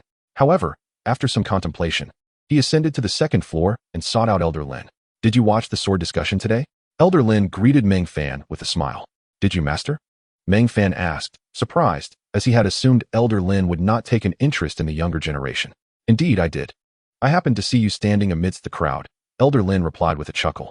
Meng Fan had not seen Elder Lin at the Tontian platform, suggesting he must have had a special vantage point, as it was unlikely he would mingle among the throngs. How do you feel about tomorrow's literary duel? Are you interested in participating? Elder Lin inquired. Although Meng Fan appeared to be at a considerable disadvantage compared to Jiang Buiyue, Elder Lin was acutely aware of his disciple's extraordinary potential. When it came to swordsmanship, without utilizing cultivation, Meng Fan might indeed possess the capability to contend with Jiang Buiyue. Master, I have some questions I wish to pose to you, Meng Fan said to Elder Lin. What are your inquiries? Are they related to the literary duel? Yes, Master. Although the Kunlun Sword Sect has secured victory in this discussion, Jiang Buiyue's open challenge to engage in another literary duel seems rather provocative towards our Shushan Sword Sect. This is our territory, not his Kunlun Sword Sect's garden. Are we simply to allow him to act with impunity? Meng Fan expressed his concerns. The suddenness and strangeness of this unexpected duel felt quite unreasonable. Elder Lin chuckled softly and patted Meng Fan's shoulder. Jiang Buiyue is not challenging the Shushan Sword Sect. In fact, this literary duel was not initiated by him at all. Meng Fan's face registered a hint of confusion. Master, what do you mean? This mysterious literary duel was not proposed by Jiang Buiyue? Elder Lin explained with a smile. This duel was conceived collaboratively by the Shushan, Wuji, and Kunlun sects, merely articulated by Jiang Buiyue, the victor of the discussion. What is the purpose of this joint initiative among the three sects? Meng Fan asked, astonished by this revelation. Was it not akin to establishing a unique form of sword discussion? But what significance did it hold? Simply competing in swordsmanship and selecting individuals seemed futile, as prowess in swordplay alone did not equate to genuine strength. True power lay in the synergy of swordsmanship and cultivation. After pondering for a moment, Meng Fan ventured a possibility. Master, there are two types of individuals with exceptional swordsmanship, those with extraordinary insight and those who are exceptionally diligent and persevering. Could it be that the three sects wish to employ this selection process to cultivate talent? This was the only explanation Meng Fan could conceive. Elder Lin smiled and replied, there is some truth to that, but it is not entirely accurate. Curious, Meng Fan pressed, then what is the true intent? The three sects aim to identify disciples with exceptional swordsmanship, particularly those below the Ningdan realm, Elder Lin clarified. Jiang Buiyue serves as a touchstone to gauge these disciples' swordsmanship. It is highly unlikely anyone below the Ningdan realm could surpass Jiang Buiyue in swordplay. He is indeed the perfect litmus test. In fact, after the conclusion of the Shushan sword discussion, Jiang Buiyue would proceed to Wuji Sword Sect and Kunlun Sword Sect, utilizing the same method of literary duel to identify outstanding disciples from those sects as well. Upon hearing Elder Lin's words, Meng Fan keenly discerned a key point. Master, why do the three sects focus on selecting disciples below the Ningdan realm with strong swordsmanship? Elder Lin sighed, his expression conveying a sense of resignation. Because there exists a specific place and a task that requires these disciples to undertake. It appeared that this task was far from simple. Following Elder Lin's lead, Meng Fan mused aloud, to execute a task and not select disciples with higher cultivation and strength, but rather those with superior swordsmanship, seems rather peculiar. Indeed, it is not simple, Elder Lin nodded. Master, please do not keep me in suspense. Just tell me directly, Meng Fan implored with a hint of frustration. I can divulge this information, as I initially intended for you to be part of this task. Elder Lin's demeanor grew serious as he began to elucidate the complexity of the mission. The reason the Shu Mountain Sword Sect, Wuji Sword Sect, and Kunlun Sword Sect sought to select a group of disciples with exceptional swordsmanship was connected to the demonic realm. Demonic realm? Meng Fan echoed, having encountered yet another unfamiliar term. While he had not heard of it before, it sounded related to demonic entities or creatures. It seemed that he and these highly skilled swordsmanship disciples were to enter the demonic realm to undertake some task. What exactly is the demonic realm? Meng Fan inquired, bewildered. The demonic realm refers to a unique space that exists both within our world and independently of it, akin to the legendary hidden realms, Elder Lin explained. Meng Fan nodded, somewhat comprehending, yet still uncertain. He questioned further, is the task you mentioned about entering this demonic realm? But why not select disciples with greater cultivation and strength instead of focusing on those with superior swordsmanship? Elder Lin responded, there must be a reason for this selection. For the demonic realm is exceedingly peculiar. Only those below the Ningdan realm are permitted to enter. Once one reaches the Ningdan realm or a greater level, they will be barred from entry. Moreover, regardless of whether one is at the Qi refinement realm, true martial realm, or even the Tianyuan realm, upon entering the demonic realm, their cultivation will be sealed, rendering them unable to utilize true energy, as if they were ordinary mortals. When one's cultivation is sealed, the only strength available within the demonic realm will be swordsmanship. This is precisely why the three great sword sects are selecting disciples with formidable swordsmanship below the Ningdan realm. Meng Fan understood this explanation fully. However, one question lingered in his mind. Master, why must we venture into the demonic realm? What task awaits us there? He asked. Voicing his final query, Old Lin spoke with a grave expression. The reason is quite simple. It is to save the common people from peril and to eradicate the demons. The creatures from the demon realm have recently been invading our world, mercilessly slaughtering innocents and feasting upon their blood. Whether it be the Shu Mountain Sword Sect, the Wujijianzong, or the Kunlun Sword Sect, all have taken it upon themselves to vanquish these fiends. If these demons were to remain ensconced in their realm, barely surviving, we might afford them a sliver of mercy. However, their incursions to massacre the populace leave us no choice but to act decisively. Meng Fan nodded in agreement. Given these circumstances, there indeed existed a compelling reason to eradicate the demons. From your tone, Master, does this mission entail the complete extermination of the demons within that realm? Meng Fan inquired. Precisely, Old Lin replied with an air of solemnity. But do not be overly concerned, my disciple. While the cultivation of our human practitioners is suppressed upon entering that realm, the demons there are similarly constrained. With your capabilities, you should encounter no significant danger. However, one must remain vigilant. Complacency may lead to grave errors, and I would not wish for such a blunder to befall you. Meng Fan nodded, reassured by Old Lin's words. A venture into the demon realm seemed feasible. Recently, he had immersed himself in the Scripture Pavilion, diligently honing his sword techniques. It was indeed becoming monotonous. The time had come to confront these demons and offer his sword a taste of battle. Master, since I am to partake in this mission, should I not also engage in a duel with Jiang Buiyue? Initially, Meng Fan had no interest in sparring with Jiang Buiyue. Yet, lack of interest did not equate to fear. If required to duel Jiang Buiyue, Meng Fan would not shy away. I am well aware of your abilities. Thus, regardless of whether you choose to duel Jiang Buiyue or not, you will be selected for the mission. However, I am rather curious. Having witnessed Jiang Buiyue's matches today, do you believe you have a chance of besting him in swordsmanship? Instinctively, Old Lin felt that Meng Fan's swordsmanship could not surpass Jiang Buiyue's. After all, Jiang Buiyue was not only a practitioner of the Dan formation realm, but also possessed exceptional swordsmanship, particularly with his renowned technique, the Void Dragon Slashing Sword, which had reached an unparalleled level of mastery. Yet, Meng Fan's prowess in swordplay was equally formidable, transcending mere excellence. It could be described as extraordinary. Old Lin, despite his initial reservations, could not help but harbor high expectations for his disciple, who had repeatedly defied the odds. Chapter 63. Observations from the Six Realms and the Demon Realm Master. In terms of swordsmanship, I believe I am still capable of contesting Jiang Buiyue, Meng Fan asserted. However, the outcome of our duel can only be revealed through combat. Although Meng Fan held strong confidence in his swordsmanship, he did not underestimate his opponents. Jiang Buiyue, as a practitioner of the Dan formation realm, deserved a measure of respect. To claim he could undoubtedly surpass Jiang Buiyue would be excessively arrogant. Yet, the likelihood of such a scenario was indeed high. If Meng Fan had never witnessed Jiang Buiyue's techniques, he might have found himself at a disadvantage.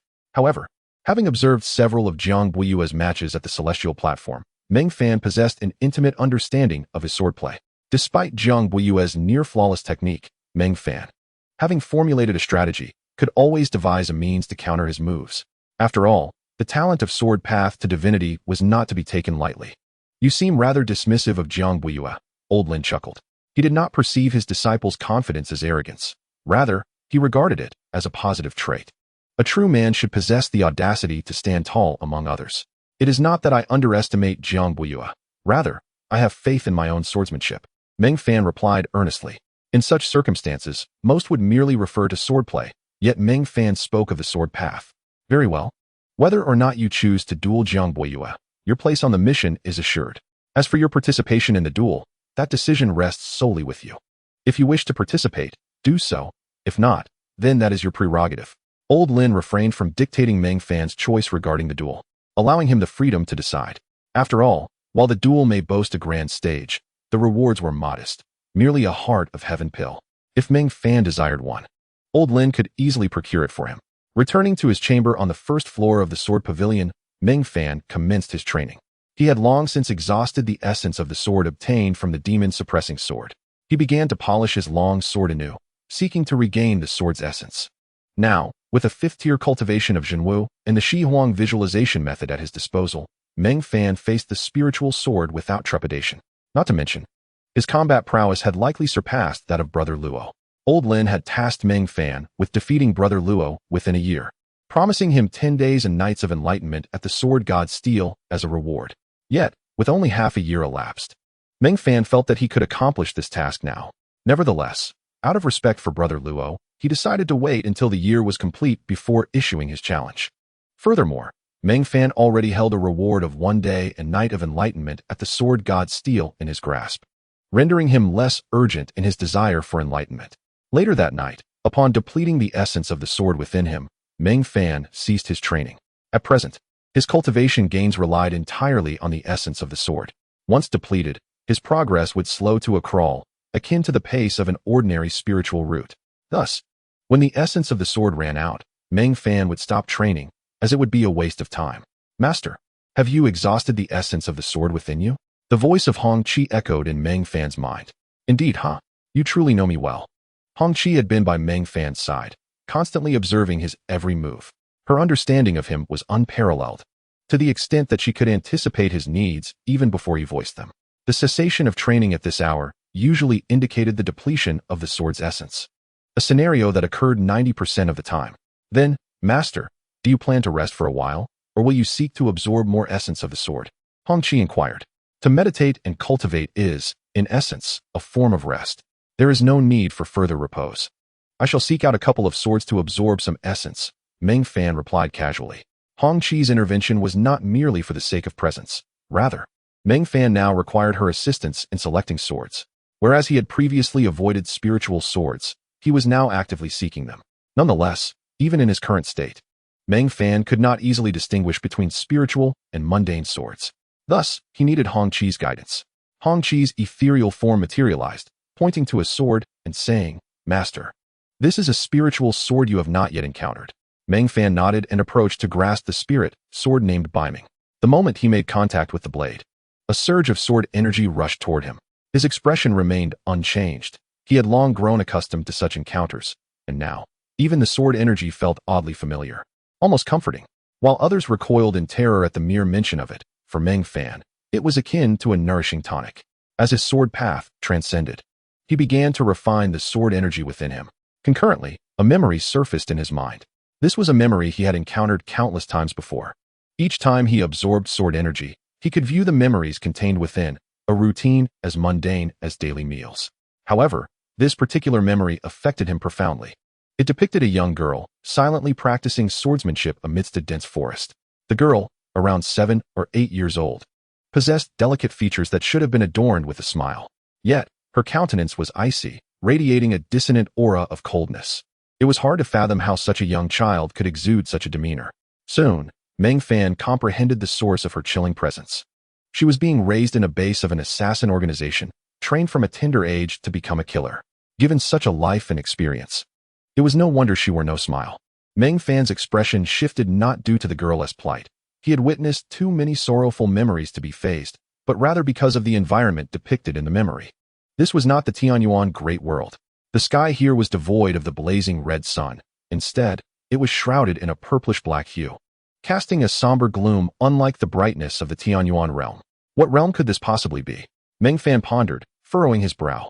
As the memory unfolded, he finally grasped the truth. This world, under the purplish-black sun, belonged to the demon realm. The revelation stunned him. The legendary demon realm, one of the ancient 6 realms: divine realm, celestial realm, human realm, nether realm, monster realm, and demon realm.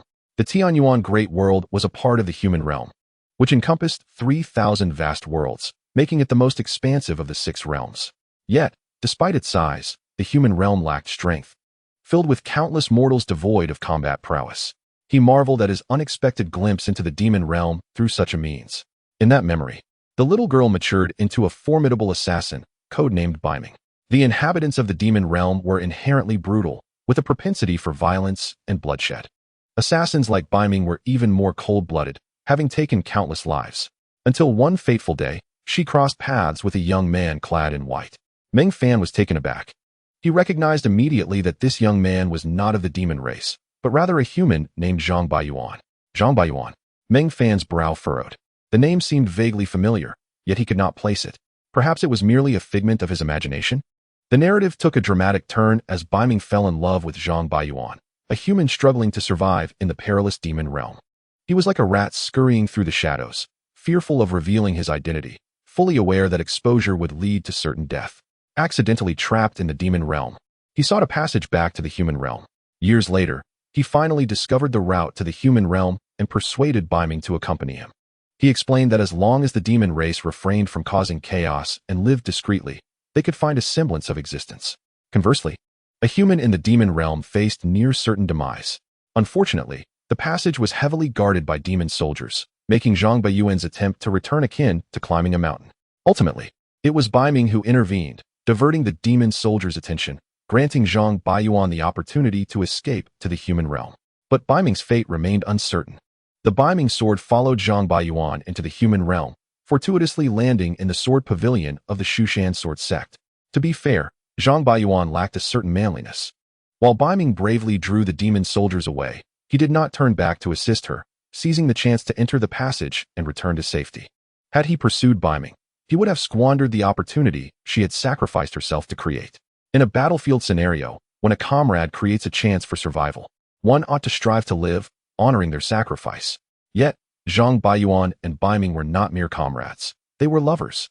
In such circumstances, a true man would be expected to stand by his beloved.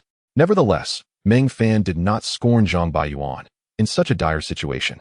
Any choice could not be deemed incorrect. After all, even the most insignificant creatures cling to life, let alone humans. Moreover, had Zhang Baiyuan turned back, he might have inadvertently led to Biming's demise, a fate she would never wish for. Chapter 64. Eternal Night, the first whiff of demonic aura. The memory ended. Meng Fan opened his eyes, pondering how he would choose if he were Zhang Baiyuan. Would he accompany Biming to her death, or would he return to the human realm? Clinging to life? While reason dictated that Zhang Baiyuan's actions were not wrong, Meng Fan felt that Zhang Baiyuan's future was akin to mere survival. If it were me, I would not allow such a situation to unfold. A glimmer of resolve flashed in Meng Fan's eyes. Zhang Baiyuan's error lay not in his failure to share Biming's fate, but rather in his lack of strength. Had he been powerful enough, none of this would have transpired. Meng Fan's heart was resolute. From this memory, he gleaned a singular lesson. He must grow stronger. This world belonged to the strong. The weak either perished or lived in obscurity. Taking a deep breath, Meng Fan dismissed these chaotic thoughts. The experiences of Biming and Zhang Baiyuan were not the crux of the matter. What mattered most was that Meng Fan had acquired some sword techniques and skills from the demon race, mainly of common caliber, except for one sword technique, Eternal Night. The Eternal Night sword technique was exceedingly peculiar. Once unleashed, it clouded the enemy's senses, plunging them into a void of darkness where nothing could be seen or felt. In such conditions, one could effortlessly deliver a lethal blow. Especially in assassination scenarios, the element of surprise rendered opponents nearly defenseless. This technique was the most powerful within Baiming's assassin organization, known by very few.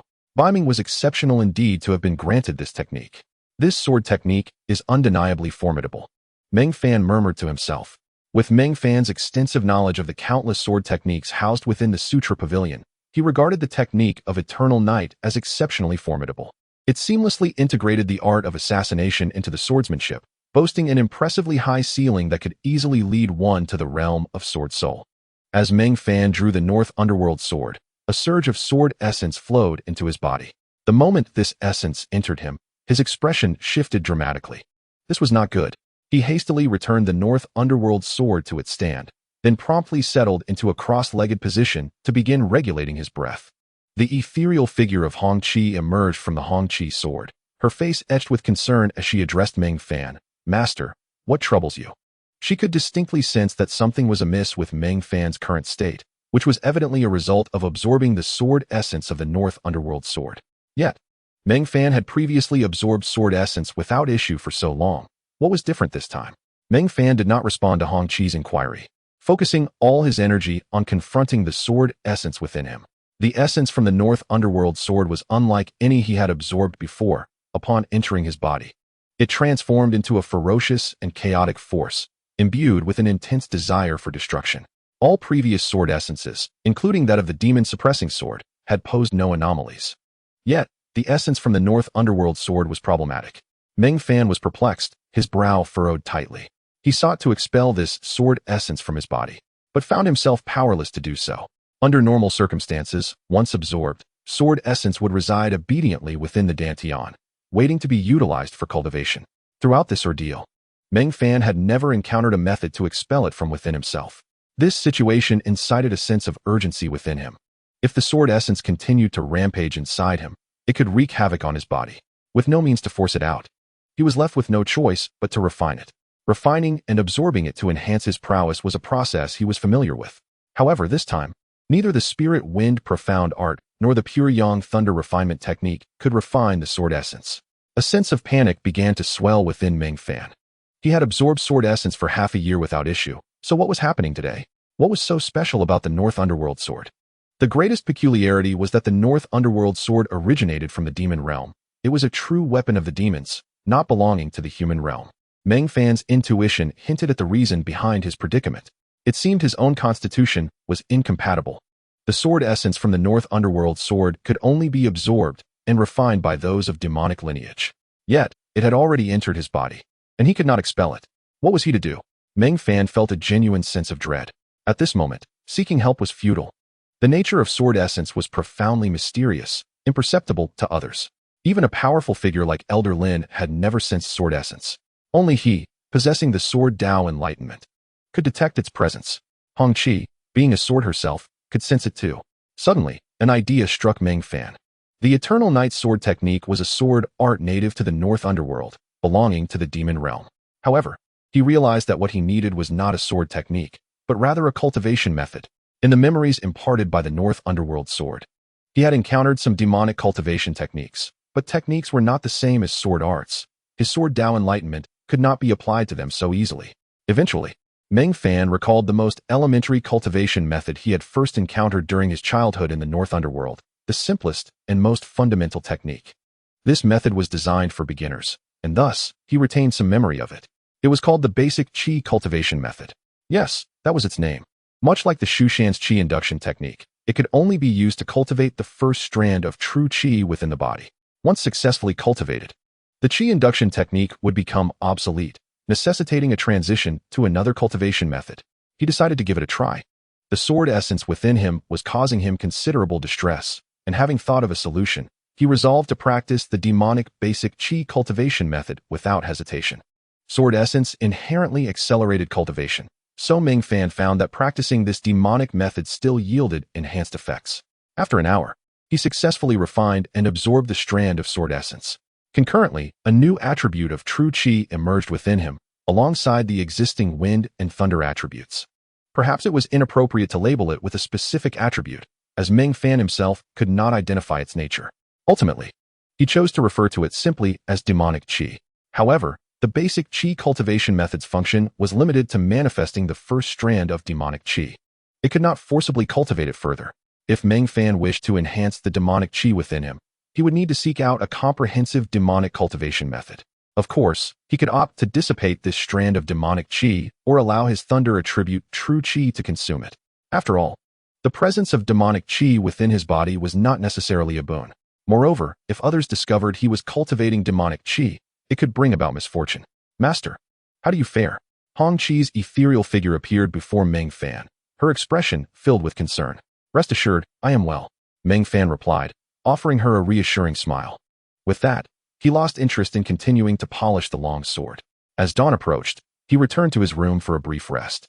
Simultaneously, he pondered whether to dissipate the strand of demonic qi. Truth be told, this demonic qi was an opportunity that had arisen by chance. Under normal circumstances, it was exceedingly difficult for humans to cultivate demonic qi. Such opportunities were indeed rare. If he were to dissipate it, future attempts at cultivation would not be easily achieved. Unless, of course, he encountered another sword from the demon realm and absorbed its sword essence. Yet, swords from the demon realm seldom descended into the human realm. Apart from the North Underworld sword, it was unlikely that any others existed within the entire Sword Pavilion of the Shu Mountain Sword Sect. After much deliberation, Meng Fan ultimately chose to retain the strand of demonic qi, refraining from dissipating it. After all, his primary focus was on the primordial sword Dao, which emphasized the inclusion of all things, allowing for the fusion of the singular. Naturally, demonic qi could be assimilated into the primordial. Not only did Meng Fan decide against dissipating the demonic qi, but he also resolved to seek out a demonic cultivation method to cultivate this strand of demonic qi. Since it was a means to enhance his strength, there was no need to hesitate or second-guess. Having perused most of the scriptures on the first floor of the scripture repository, Meng Fan found no mention of any techniques pertaining to the demonic clan, leaving him uncertain if the second floor might hold such knowledge. He felt somewhat helpless, for a prestigious sect like the Shu Mountain Sword Sect was unlikely to house the techniques of the demonic clan. Regardless, Meng Fan could freely access all 4 levels of the scripture repository, and he resolved to search further when time permitted. Finding such techniques would indeed be a fortunate discovery. Yet he understood that there was no need to force the issue. Opportunities would eventually arise. The following day, Meng Fan returned to the Tongtian platform atop Shu Mountain. Although he had not prepared to engage in a literary duel with Jiang Buiyue, this did not deter him from attending the competition. The opportunity to study swordsmanship was one he would not miss. Previously, while observing the Shu Mountain sword discussion, Meng Fan had garnered numerous fresh insights into the way of the sword, insights that could not be attained merely by studying the sword scriptures within the repository. He even felt a vague understanding blooming regarding the second stance of his 10,000 swords returning to one, while the first stance, Sword Come, had undergone significant refinement. Most crucially, the more he accumulated now, the greater his future revelations at the Sword God Steel would be. When he next approached the Sword God Steel, he could dedicate an entire day and night to contemplation, a reward bestowed upon him by Elder Lin. Chapter 65. I sense you are insulting me. This reward had been something Meng Fan cherished. He planned to finish studying the sword scriptures on the first floor of the repository, accumulating sufficient mastery of the sword before seeking insight from the Sword God Steel. By that time, he anticipated a qualitative leap in his swordsmanship. Today, the summit of Shushan was more bustling than the previous day. Surrounding the Tongtian platform, a throng of people filled the area to capacity. Yesterday, only core disciples were permitted to participate in the sword discussion, while the rest were mere spectators. However, today, regardless of rank or status, anyone with confidence in their swordsmanship could step up to challenge Jiang Buiyue in a literary duel. Even those aware of their inferior skills could take the stage for the experience of sparring with a master. After all, opportunities to duel such exceptional talent might only come once in a lifetime. Given that these literary duels were meant to be lighthearted, Jiang Buiyue would not resort to excessive force against anyone. As Meng Fan finally managed to squeeze his way to the vicinity of the Tongtian platform, the literary duel had already commenced. Jiang Buiyue stood upon the platform, facing a young disciple clad in the inner sect robes of the Shu Mountain Sword Sect. As the match began, with a single sword strike, Jiang Buiyue sent the inner sect disciple tumbling from the stage. Although he refrained from employing his full prowess, Jiang Buyue's swordsmanship was far superior to that of the disciple, placing them in entirely different leagues. Nevertheless, the defeat of this inner sect disciple did not dampen the enthusiasm of those waiting to take the stage. Observing that Jiang Buyue had merely repelled the disciple without inflicting harm only fueled the crowd's excitement further. One after another, inner sect disciples ascended the stage, and even a few audacious outer sect disciples attempted to challenge Jiang Buyue. In the span of a mere incense sticks burning, Jiang Buyue had already bested dozens of disciples from the Shu Mountain Sword Sect.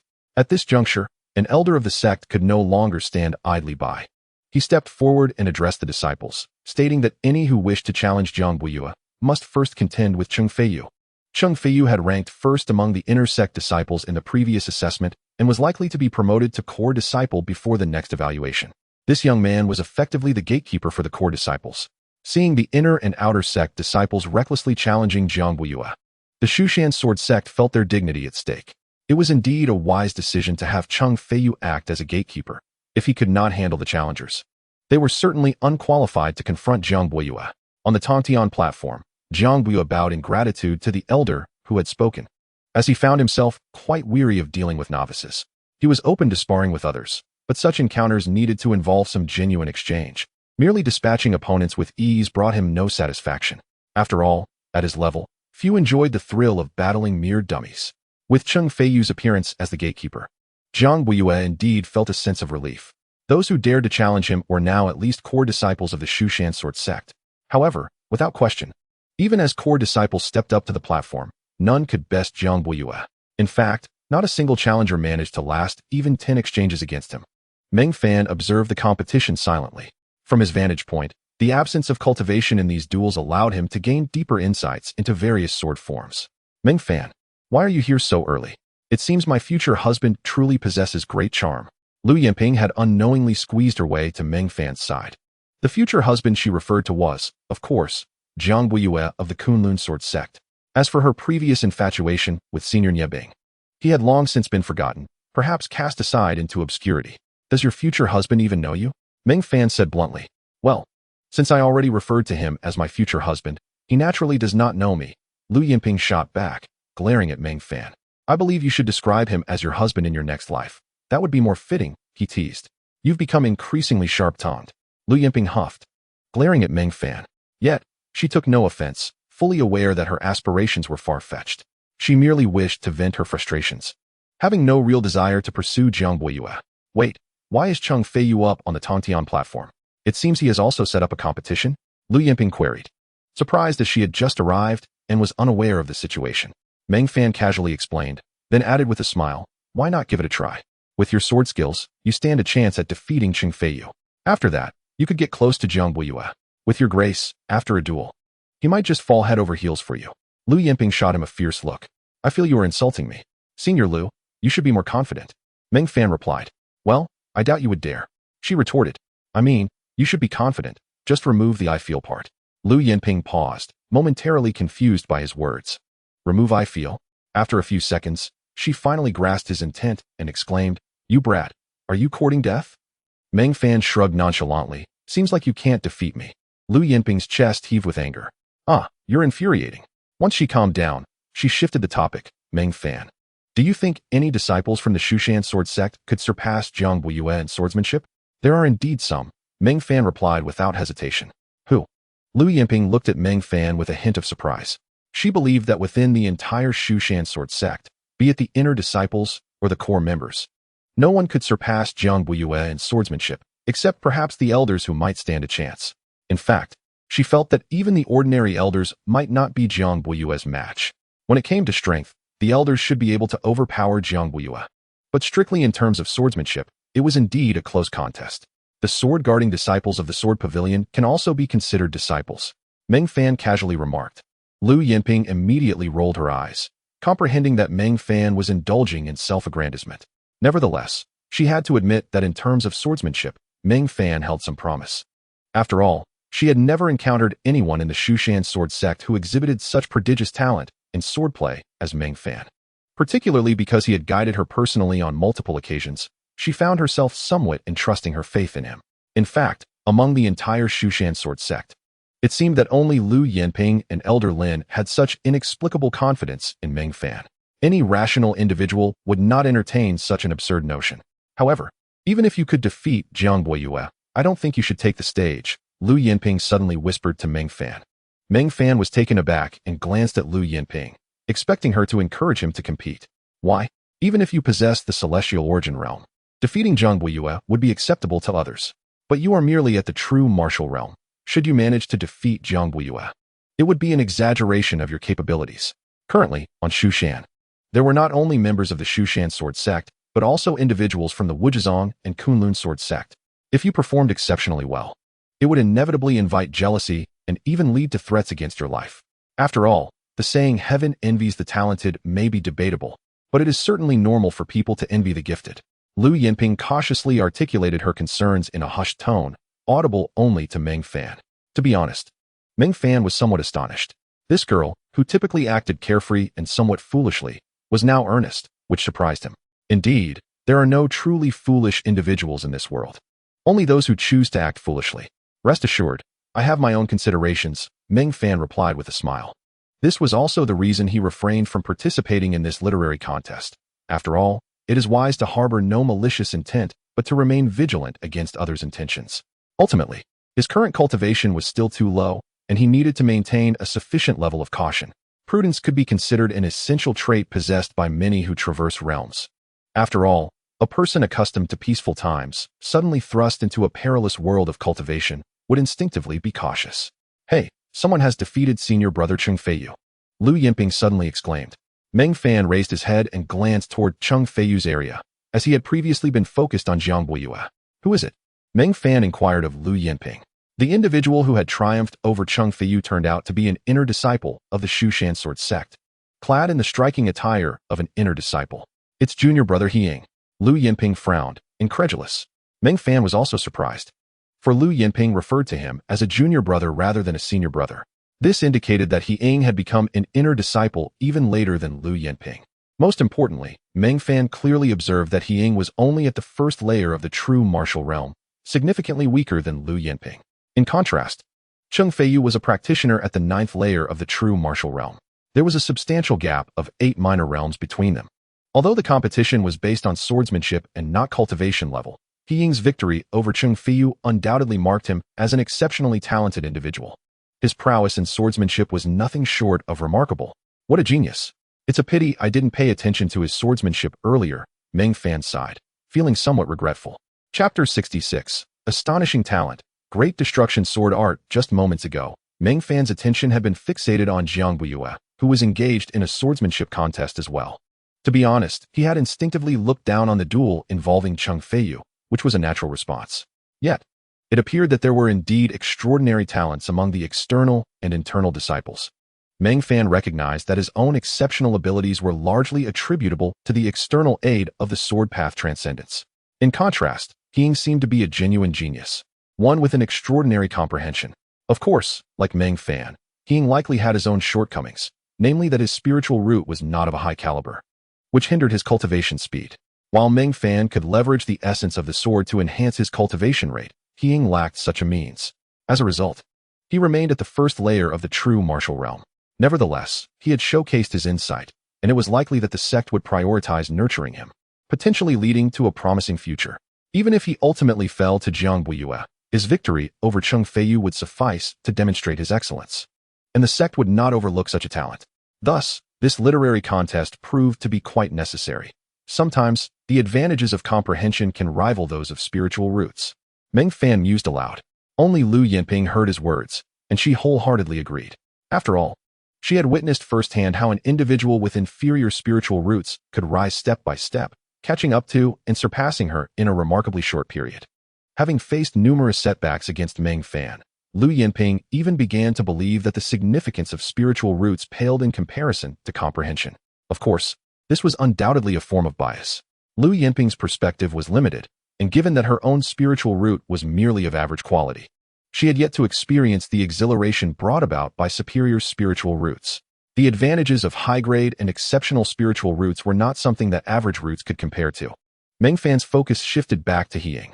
In fact, not only Meng Fan, but everyone's attention was now fixed on Hiying.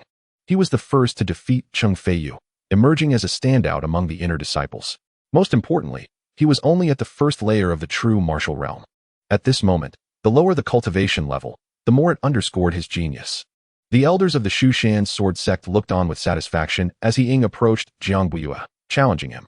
Jiang Guiyue regarded He Ying with a hint of astonishment. He understood that anyone capable of defeating Cheng Feiyu must possess formidable swordsmanship. At the very least, their achievements in swordplay far surpassed their cultivation levels. Thus, Jiang Guiyue did not belittle He Ying simply because he was at the first layer of the true martial realm. Instead, he regarded him with earnest scrutiny. Inner disciple He Ying of the Shu Mountain Sword Sect, please enlighten me, senior brother. He Ying bowed respectfully to Jiang Guiyue before drawing his sword. Jiang Guiyue returned the gesture and unsheathed his own long sword. If he were to rewind a few years back, when he himself was merely at the first layer of the true martial realm, he might not have been significantly stronger than He Ying. However, he had ultimately trained for several more years, and such a gap was inherently unfair.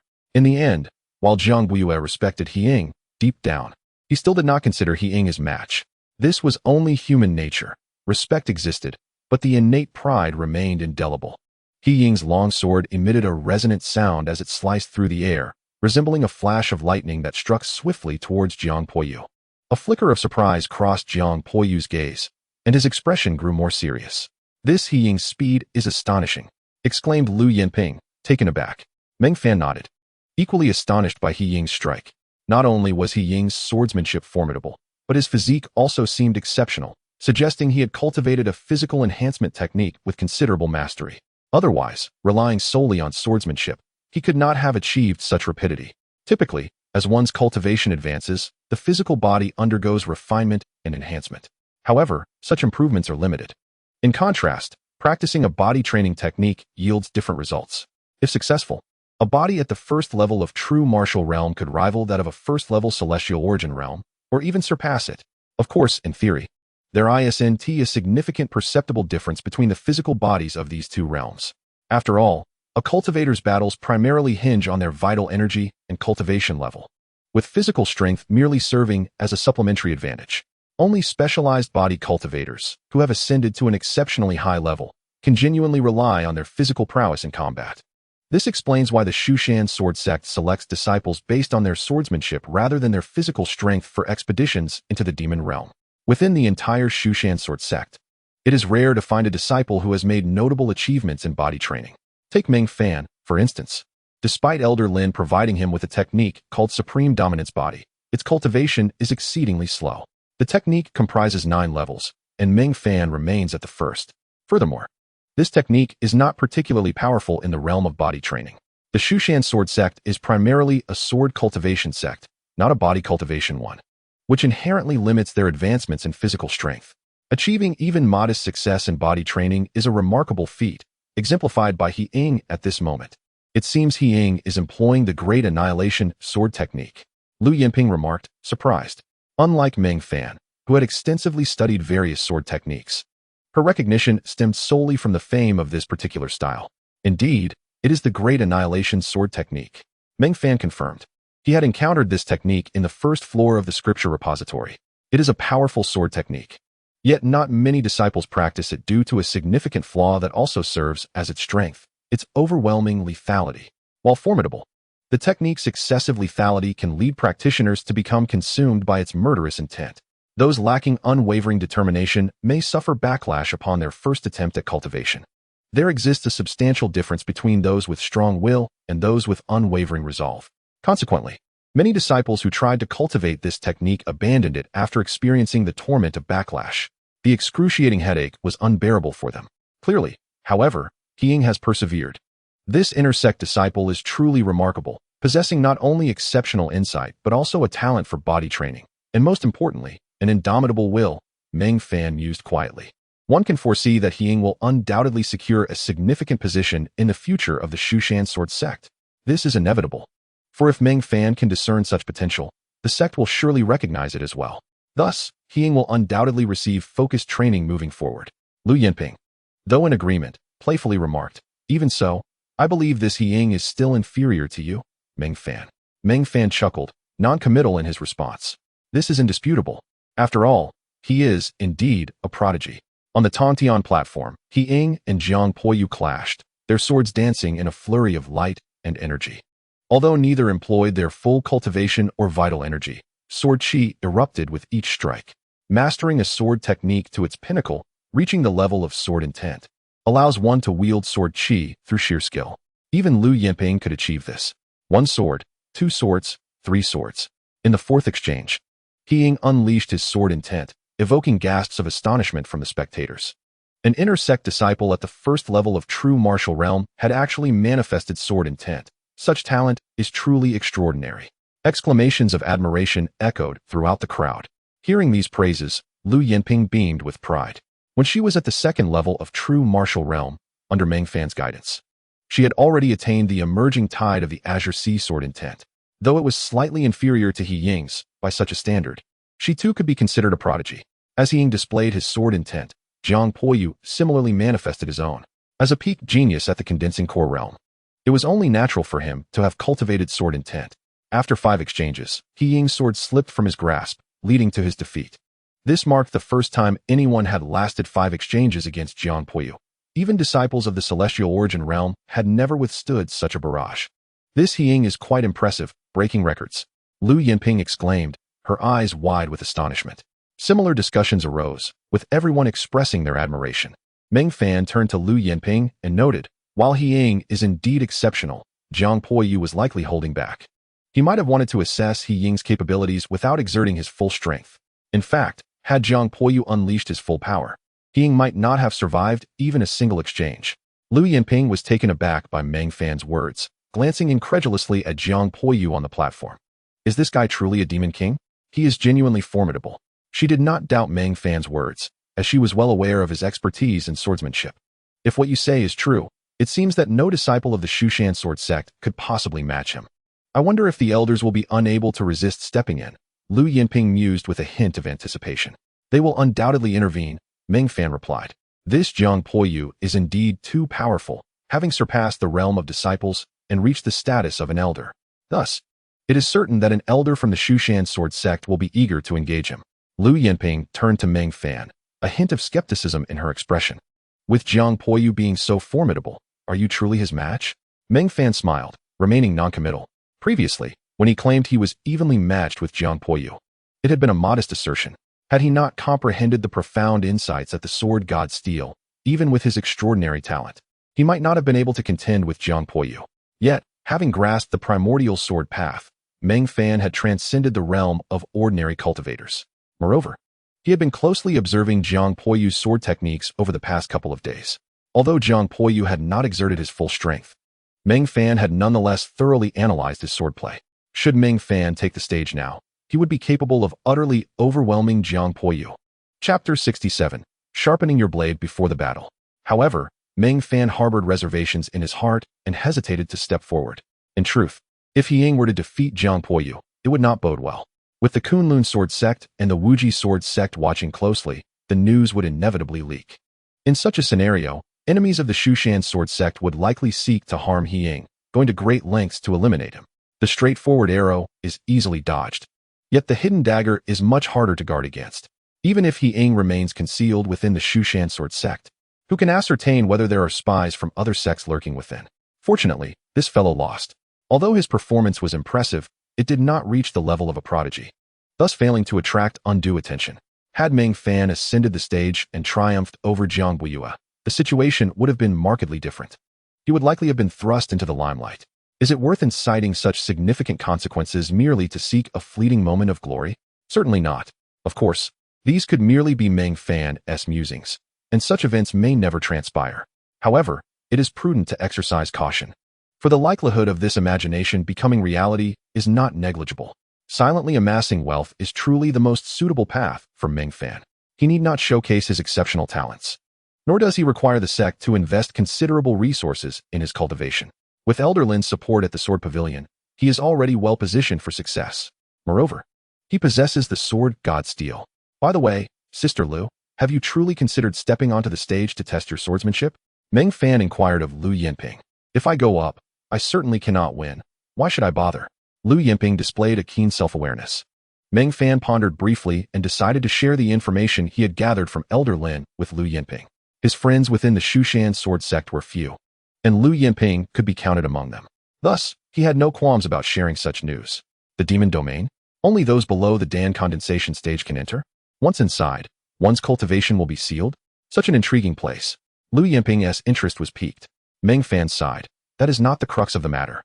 The key point is that if you demonstrate your swordsmanship, the sect will take notice and will certainly invest more effort in your training and provide you with greater resources.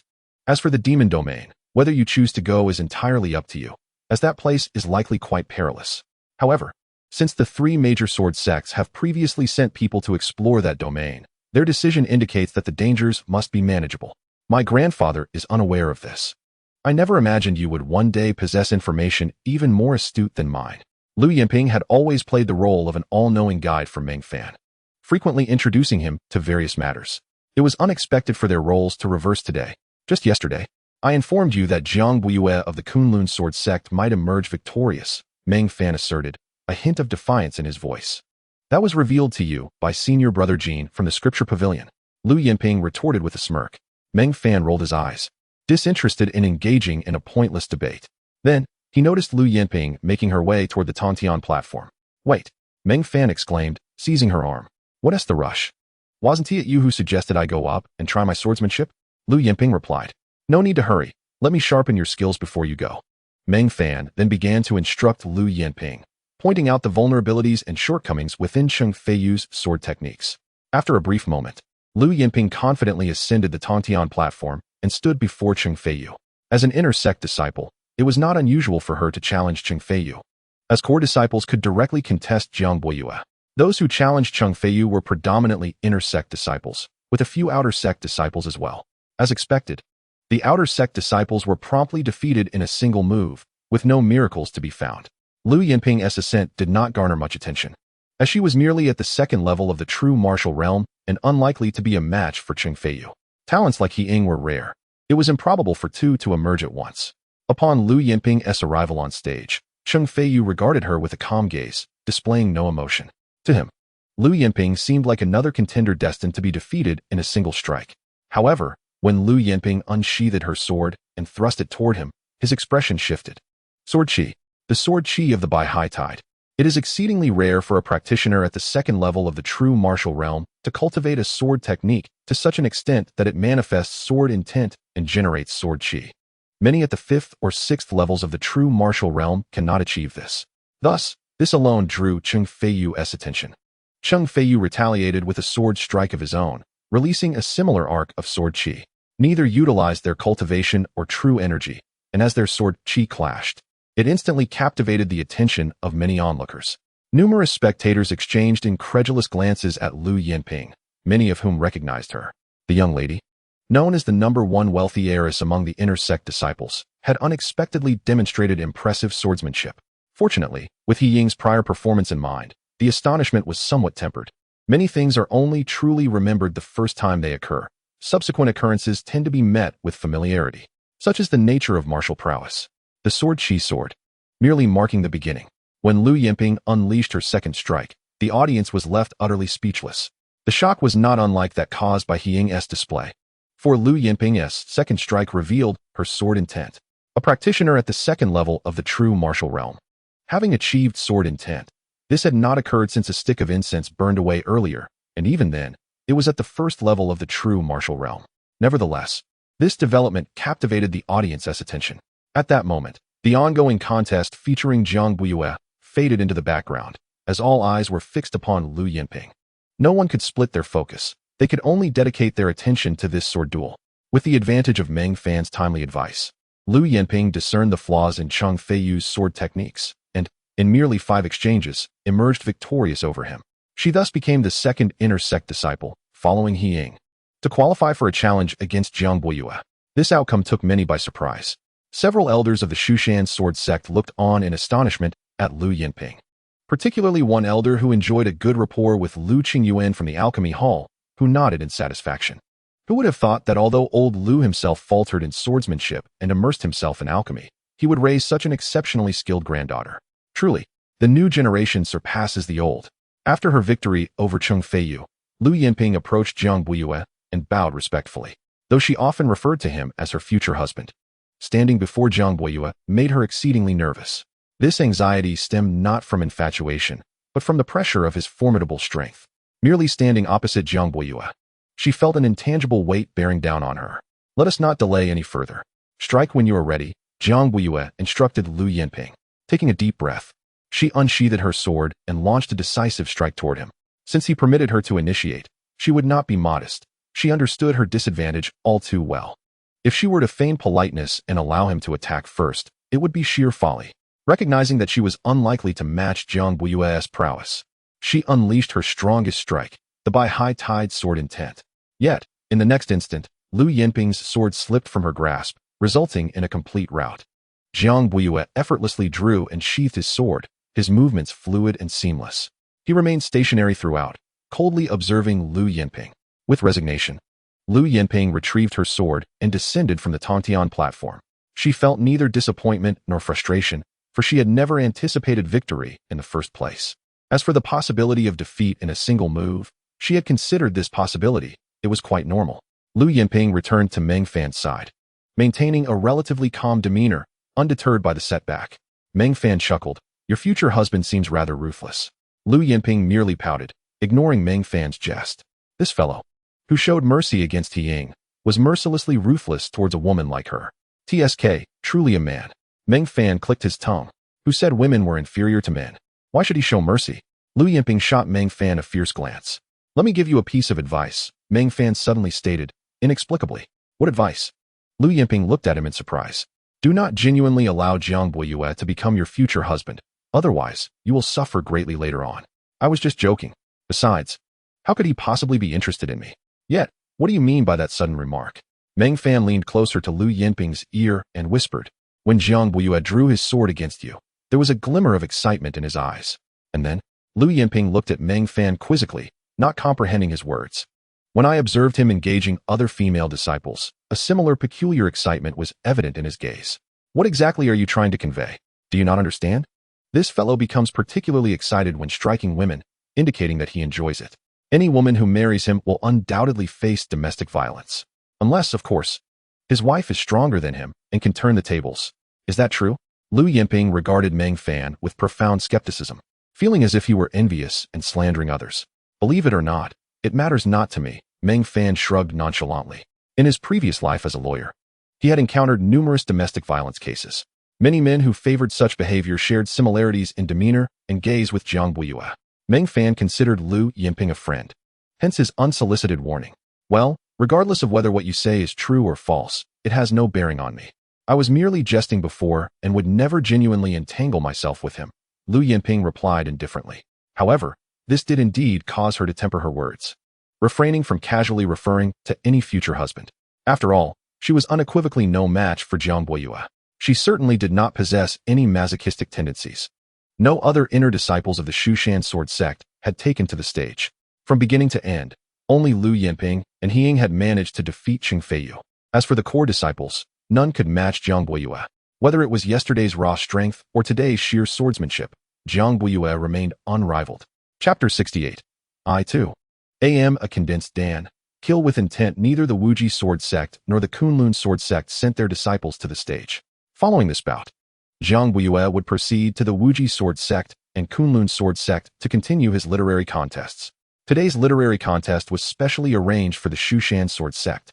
The disciples of the Shu Mountain Sword Sect, both inner and core, had already suffered significant defeats. It seemed the time had come for the stewards to take the stage. Lu Yinping quietly remarked to Meng Fan. Meng Fan nodded but added, the stewards will not easily take the stage. After all, losing would be quite humiliating. Unless they are absolutely certain of victory. Is that so? Jiang Buiyue, no matter how strong he is merely a core disciple of the Kunlun Sword Sect. Our stewards should not be so easily belittled. Have you forgotten? This competition is solely about swordsmanship, unrelated to cultivation level. Many stewards may possess high realms, but do not necessarily excel in swordsmanship. That's true. In this Shu Mountain sword debate, regardless of who won, it would be considered normal and not shameful. However, if a steward took the stage and lost, it would indeed bring disgrace to the Shu Mountain Sword Sect. Thus, it is entirely reasonable that the stewards hesitate to step forward, as they genuinely cannot afford to lose. On the Tongtian platform, it had been quite some time since any disciples of the Shushan Sword Sect had appeared. Jiang Buiyue surveyed the surroundings and then proclaimed, "It appears no disciples are prepared to take the stage." Jiang Buiyue, lacking in talent, wonders if any steward from the Shushan Sword Sect is willing to offer guidance. Upon hearing Jiang Buiyue's words, the members of the Shushan Sword Sect wore displeased expressions. The absence of any challengers was already a normal occurrence. However, Jiang Buiyue's challenge felt akin to provocation. If no steward stepped forward, the Shushan Sword Sect would undoubtedly suffer further humiliation. Jiang Buiyue was clearly overstepping his bounds. Many cast disapproving glances at him. Yet Jiang Buiyue remained impassive, utterly unconcerned. Youth thrives on audacity. He indeed possessed the capital to back it up. Moreover, he was not a member of the Shushan Sword Sect. Offending them mattered little to him. After all, he was soon to depart the Shushan Sword Sect alongside the Kunlun Sword Sect. Engaging in a friendly spar with a steward was a plan he had set in motion long ago. Moments later, a figure clad in the attire of a Shushan Sword Sect steward stepped onto the Tongtian platform. Meng Fan naturally did not recognize this person, nor was he aware of their cultivation level. However, at this juncture, understanding the realm seemed irrelevant. The focus was on the strength of swordsmanship. Who was this person? Meng Fan inquired of Lu Yinping. Lu Yinping smiled with pride, thinking to herself, "You, who previously flaunted a little information before me, now find yourself seeking my guidance? Address him as senior sister." Lu senior sister, who is this individual? He is a steward from our Shushan Sword Sect's law enforcement hall. I only know that everyone calls him Steward Yang. I do not know his full name. Meng Fan nodded, refraining from further inquiries. He was quite curious about the swordsmanship of this steward. The one bold enough to take the stage first must possess exceptional skill, potentially the strongest among the stewards.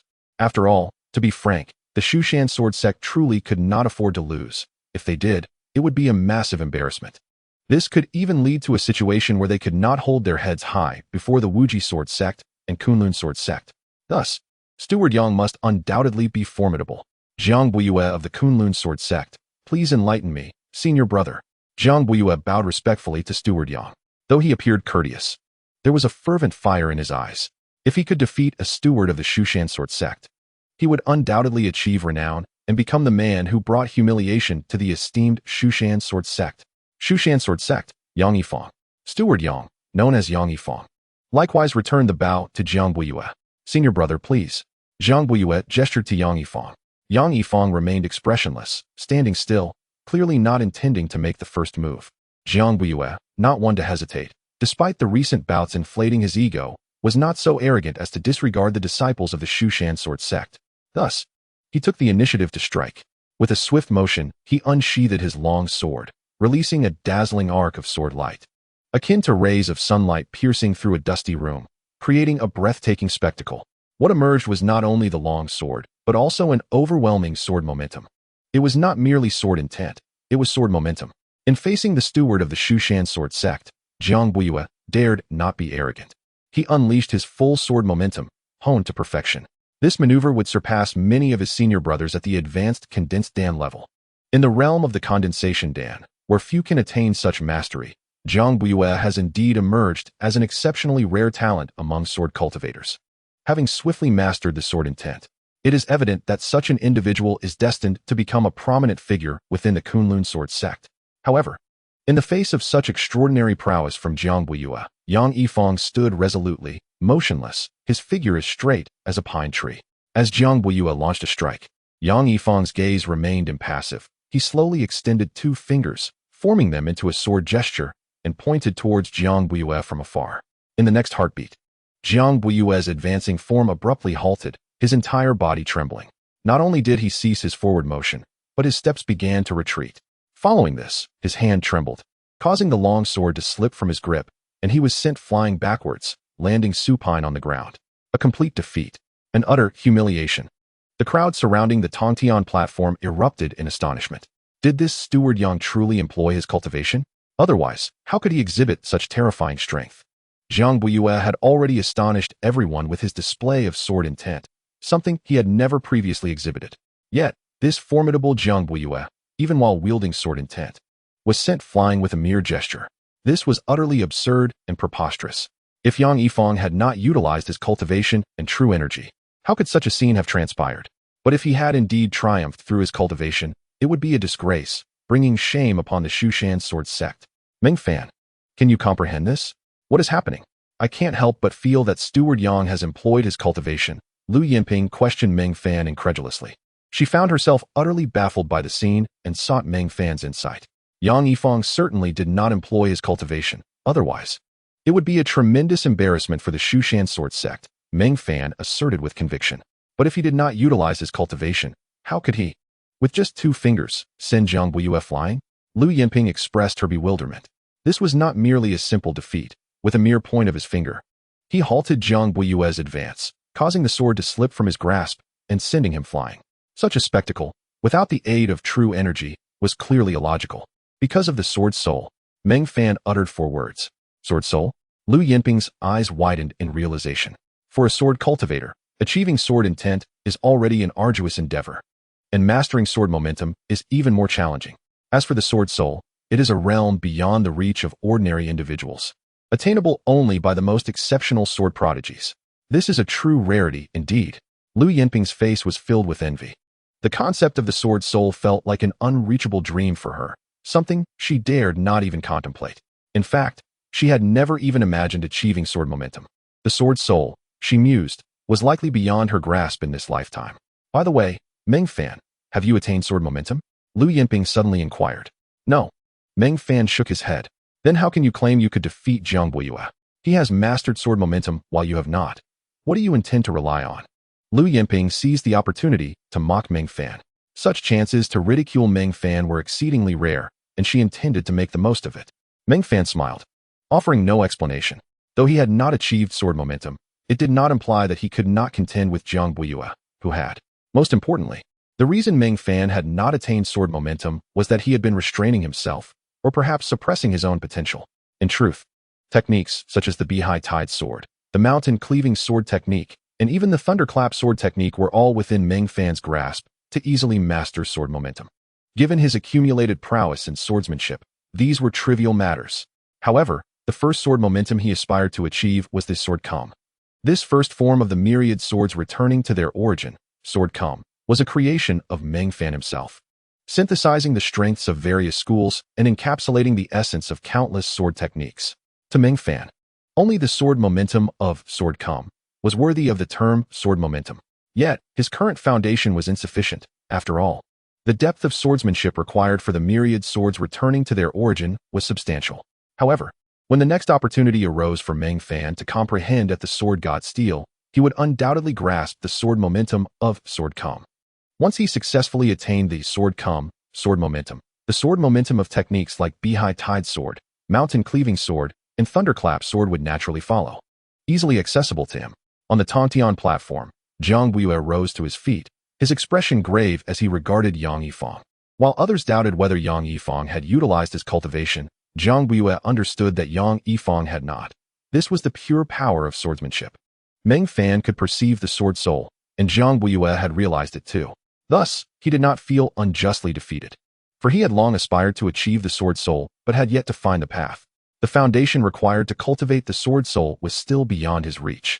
Nevertheless, he believed that with his aptitude, he would eventually attain the sword soul. At the very least, when he reached the realm of induction of divine, he should be able to attain the sword soul. Zhang Buiyue looked towards Yang Yifang and proclaimed, "You are indeed formidable, worthy of being a steward of the Shu Mountain Sword Sect. I believe you must be among the finest of all the stewards. When I reach the induction of divine realm, I will seek you out for guidance." Yang Yifang calmly regarded Zhang Buiyue, his expression serene as he replied, "I am also at the condensation dance stage." Zhang Buiyue's assertion that he would seek Yang Yifang for guidance upon reaching the induction of divine was rooted in his lingering disbelief. He assumed Yang Yifang was at the induction of divine stage, thus it was only natural for him to be stronger. Once he too attained the induction of divine, he was confident he could surpass Yang Yifang. Yang Yifang clearly discerned Zhang Buiyue's disbelief, hence he stated his own stage of cultivation, which was a subtle yet powerful blow to Zhang Buiyue's pride. Zhang Buiyue's countenance darkened instantly, for this was a humiliation for someone as prideful as he. He could not fathom that anyone at the condensation dance stage could surpass him. Yet, he was acutely aware that in such a public setting, Yang Yifang could not deceive him. Such a lie would be instantly exposed. Since the other party dared to declare it, it must indeed be true. A cultivator at the condensation dance stage had actually attained the sword soul, and he had foolishly provoked such a person. Jiang Buiyue clenched his fists tightly. After a moment, he raised his head and spoke with determination. I too shall achieve the sword soul at the condensation dance stage. Yang Yifang remained expressionless, offering no response, and silently descended from the Tongtian platform. Jiang Buiyue's clenched fists did not relax, his nails digging into his flesh. Yet he displayed no sign of pain as he vacantly returned to the crowd of the Kunlun Sword Sect. This verbal duel had come to an end. Originally slated for 3 days, the contest concluded in just one. Below the Tongtian platform, Meng Fan shrugged, stretched his neck, and loosened his joints. Let's go, it's over, he said to Lu Yinping. Lu Yinping remained in a state of shock, unable to fully comprehend the events that had transpired. And she lamented, why are there so many geniuses, when we are all merely human? Meng Fan nodded in agreement. This steward Yang is indeed a terrifying genius. Previously, he had believed that He Ying was an exceptional talent of the Shushan Sword Sect, but now he realized how limited his perspective had been. The Shushan Sword Sect truly lived up to its reputation as a first-class sect, boasting an incredibly profound heritage. He felt confident in his ability to outmatch Jiang Buiyue without employing his cultivation, yet he found himself unable to surpass Yang Yifang. Beyond every horizon lies another, and in the vast expanse of the world, there exists an infinite depth. Lu Yinping suddenly remarked, this young steward is quite young, and his appearance is remarkably handsome. Meng Fan rolled his eyes and retorted, and then? Lu Yinping replied, then I believe he is destined to be my future husband. This declaration left Meng Fan speechless with jealousy, prompting him to ignore Lu Yinping henceforth. One could only imagine that had this girl been born on Earth, she would undoubtedly be the fervent leader of a fan club for some celebrity, lost in irrational adoration. No, not just one celebrity, but many. Her tendency to switch allegiances among stars was astonishingly rapid, akin to a typical fan who changes their idol with each new drama. Shaking his head, Meng Fan cast aside these chaotic thoughts and prepared to return to the Sword Pavilion. To be frank, his recent experiences observing swordsmanship had significantly advanced his skills, yielding an impressive accumulation in his understanding of the sword way, comparable to a month of studying scriptures in the Sutra Pavilion. This exemplifies the stark difference between written records and real-life practice. A novel may span hundreds of thousands of words, yet its adaptation into a live-action series rarely exceeds 40 episodes. The efficiency is unparalleled. As he traversed the path back to the Sword Pavilion, Meng Fan passed through a blossoming peach orchard. The expanse of Mount Shu is vast, and the presence of such an orchard is hardly exaggerated. Numerous young disciples of both genders are drawn here, seeking elegance and romance amidst its beauty. Meng Fan frequently passed through this orchard on his route from the Sword Pavilion to the Sutra Pavilion, yet he had never lingered, for his pace of life was rather swift. However, today he found himself pausing amidst the peach trees, for he spotted someone, Jiang Buiyue. Given Jiang Buiyue's current prominence, it was only natural for many to cast sidelong glances upon him, and Meng Fan was no exception. Curiosity piqued. He wondered how Jiang Buiyue came to be in this orchard. Even more intriguing was the presence of a female disciple opposite him, donned in the attire of the inner sect of the Shu Mountain Sword Sect. Such a sight ignited the flames of gossip within, as all are prone to curiosity, and Meng Fan was no different. Especially in the presence of a public figure like Jiang Buiyue, the temptation to speculate was irresistible. Jiang Lang, you once promised to take me away from the Shu Mountain Sword Sect to join the Kunlun Sword Sect. Why have you now turned your back on me? The female disciple's face was pale, her eyes brimming with tears, appearing utterly pitiful. Yet Jiang Buiyue responded coldly, I am a disciple of the Kunlun Sword Sect, while you belong to the Shu Mountain Sword Sect. We are fundamentally incompatible. How can you be so naive? But last night, you did not say so, she protested, only to be interrupted by Jiang Buiyue's indifferent retort. Are we not beyond the age of innocence? Do you take mere pleasantries to heart? The color drained from the female disciple's face as despair enveloped her. She gazed at Jiang Buiyue in disbelief. You deceived me. How could you betray me after I entrusted my body and virtue to you? You now refuse to acknowledge me? Jiang Buiyue furrowed his brow and replied with a touch of exasperation. What occurred was mutual. To label it as deception is rather excessive, is it not? Excessive? You dare accuse me of excess? The female disciple trembled with rage, her words failing her as she could only repeat her disbelief. Jiang Buiyue, cold and indifferent, chose to remain silent. With trembling fingers, the disciple pointed accusingly at Jiang Buiyue, her voice laden with anguish. Are you attempting to drive me to despair? We have known each other for but a day, yet you came to my room willingly. Now you feign innocence and purity for whom? Jiang Poyu's cruelty was palpable as he coldly stated, one must cut through the chaos swiftly. I merely sought a fleeting distraction within the Shu Mountain Sword Sect. Having indulged in this dalliance, he believed that a firm rejection would spare her lingering affection, thus acting out of what he deemed benevolence. The female disciple, subjected to such humiliation, found herself at a loss for words, consumed by despair. Particularly as she became aware of the many disciples of the Shu Mountain Sword Sect observing her plight, each one a witness to her disgrace. The weight of such indignity felt as if it would stop her heart, leaving her soul trembling. You deceiver! You speak nonsense! I would rather die than endure this humiliation. With a ghastly pallor, she suddenly pulled a hairpin from her hair and plunged it into her heart, inciting gasps of horror from those who witnessed. Meng Fan's heart lurched, and he instinctively sought to rush forward to intervene. Yet, he quickly realized the futility of his intentions, for he was too far away to prevent the act. In a fleeting moment, clarity washed over him. Jiang Poyu stood directly before the disciple, possessing the ability to easily thwart her suicide. Yet, the next instant, the hairpin pierced her heart, blood pouring forth.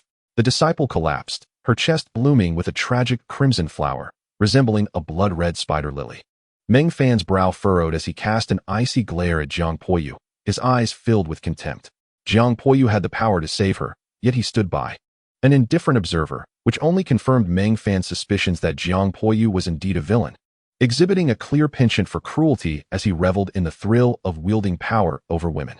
Tragically, this abhorrent behavior would likely go unpunished, as in this world. And even on Earth, the act of witnessing death without intervention is not deemed a crime. The inner sect disciple of the Shu Mountain Sword Sect had taken her own life. It could not be said that Jiang Poyu was directly responsible for her demise. While emotionally, he could be considered a murderer due to his manipulation and deceit, such actions did not fall under the legal definition of fraud. Emotional deception can only be condemned on moral grounds. Meng Fan's gaze remained fixed on Jiang Poyu, a simmering anger brewing within him. In stark contrast, Jiang Poyu's expression remained devoid of remorse as he regarded the lifeless body of the female disciple, his demeanor utterly unyielding. He believed her death was deserved. Transcending the question of empathy, Meng Fan closed his eyes and, after a long moment, exhaled deeply before reopening them. Jiang Poyu had vanished, his whereabouts unknown, and the female disciple's body lay motionless on the ground. Moments later, an enforcer from the law enforcement hall arrived in the peach orchard to remove her body. Meng Fan observed Yang Yifang, who had recently triumphed over Jiang Poyu at the celestial platform. This individual was one of the enforcers. As he gazed at Yang Yifang, a wave of helplessness washed over Meng Fan. He felt an overwhelming sense of inadequacy, wishing he possessed Yang Yifang's strength. Had he been endowed with such power, perhaps he could have saved the female disciple, even from a distance. Even if he could not save her, his fury might have driven him to confront Jiang Poyu, allowing him to maintain some semblance of clarity amidst the turmoil. Regrettably, he was too weak. He could only stand by, powerless to intervene as Jiang Poyu slipped away, devoid of the ability or courage to act. Oh, how pitiful it was that he had merely closed his eyes moments prior. How utterly disgraceful. What a lamentable state of helplessness. Meng Fan clenched his fists tightly. To be honest, he was overwhelmed with a sense of frustration and anger. Although this matter had nothing to do with him, he felt an inexplicable sense of oppression. The reason was simple. He harbored a desire to vanquish Jiang Poyu, yet felt utterly powerless to do so. Throughout his journey, Meng Fan had relied on his supreme talent in swordsmanship, which had fostered a sense of arrogance within him. He had always believed that, given time, he would inevitably become a formidable figure, a being of unparalleled strength. However, at this moment, he acutely sensed his own inadequacy. His long-held pride was merely an illusion of strength.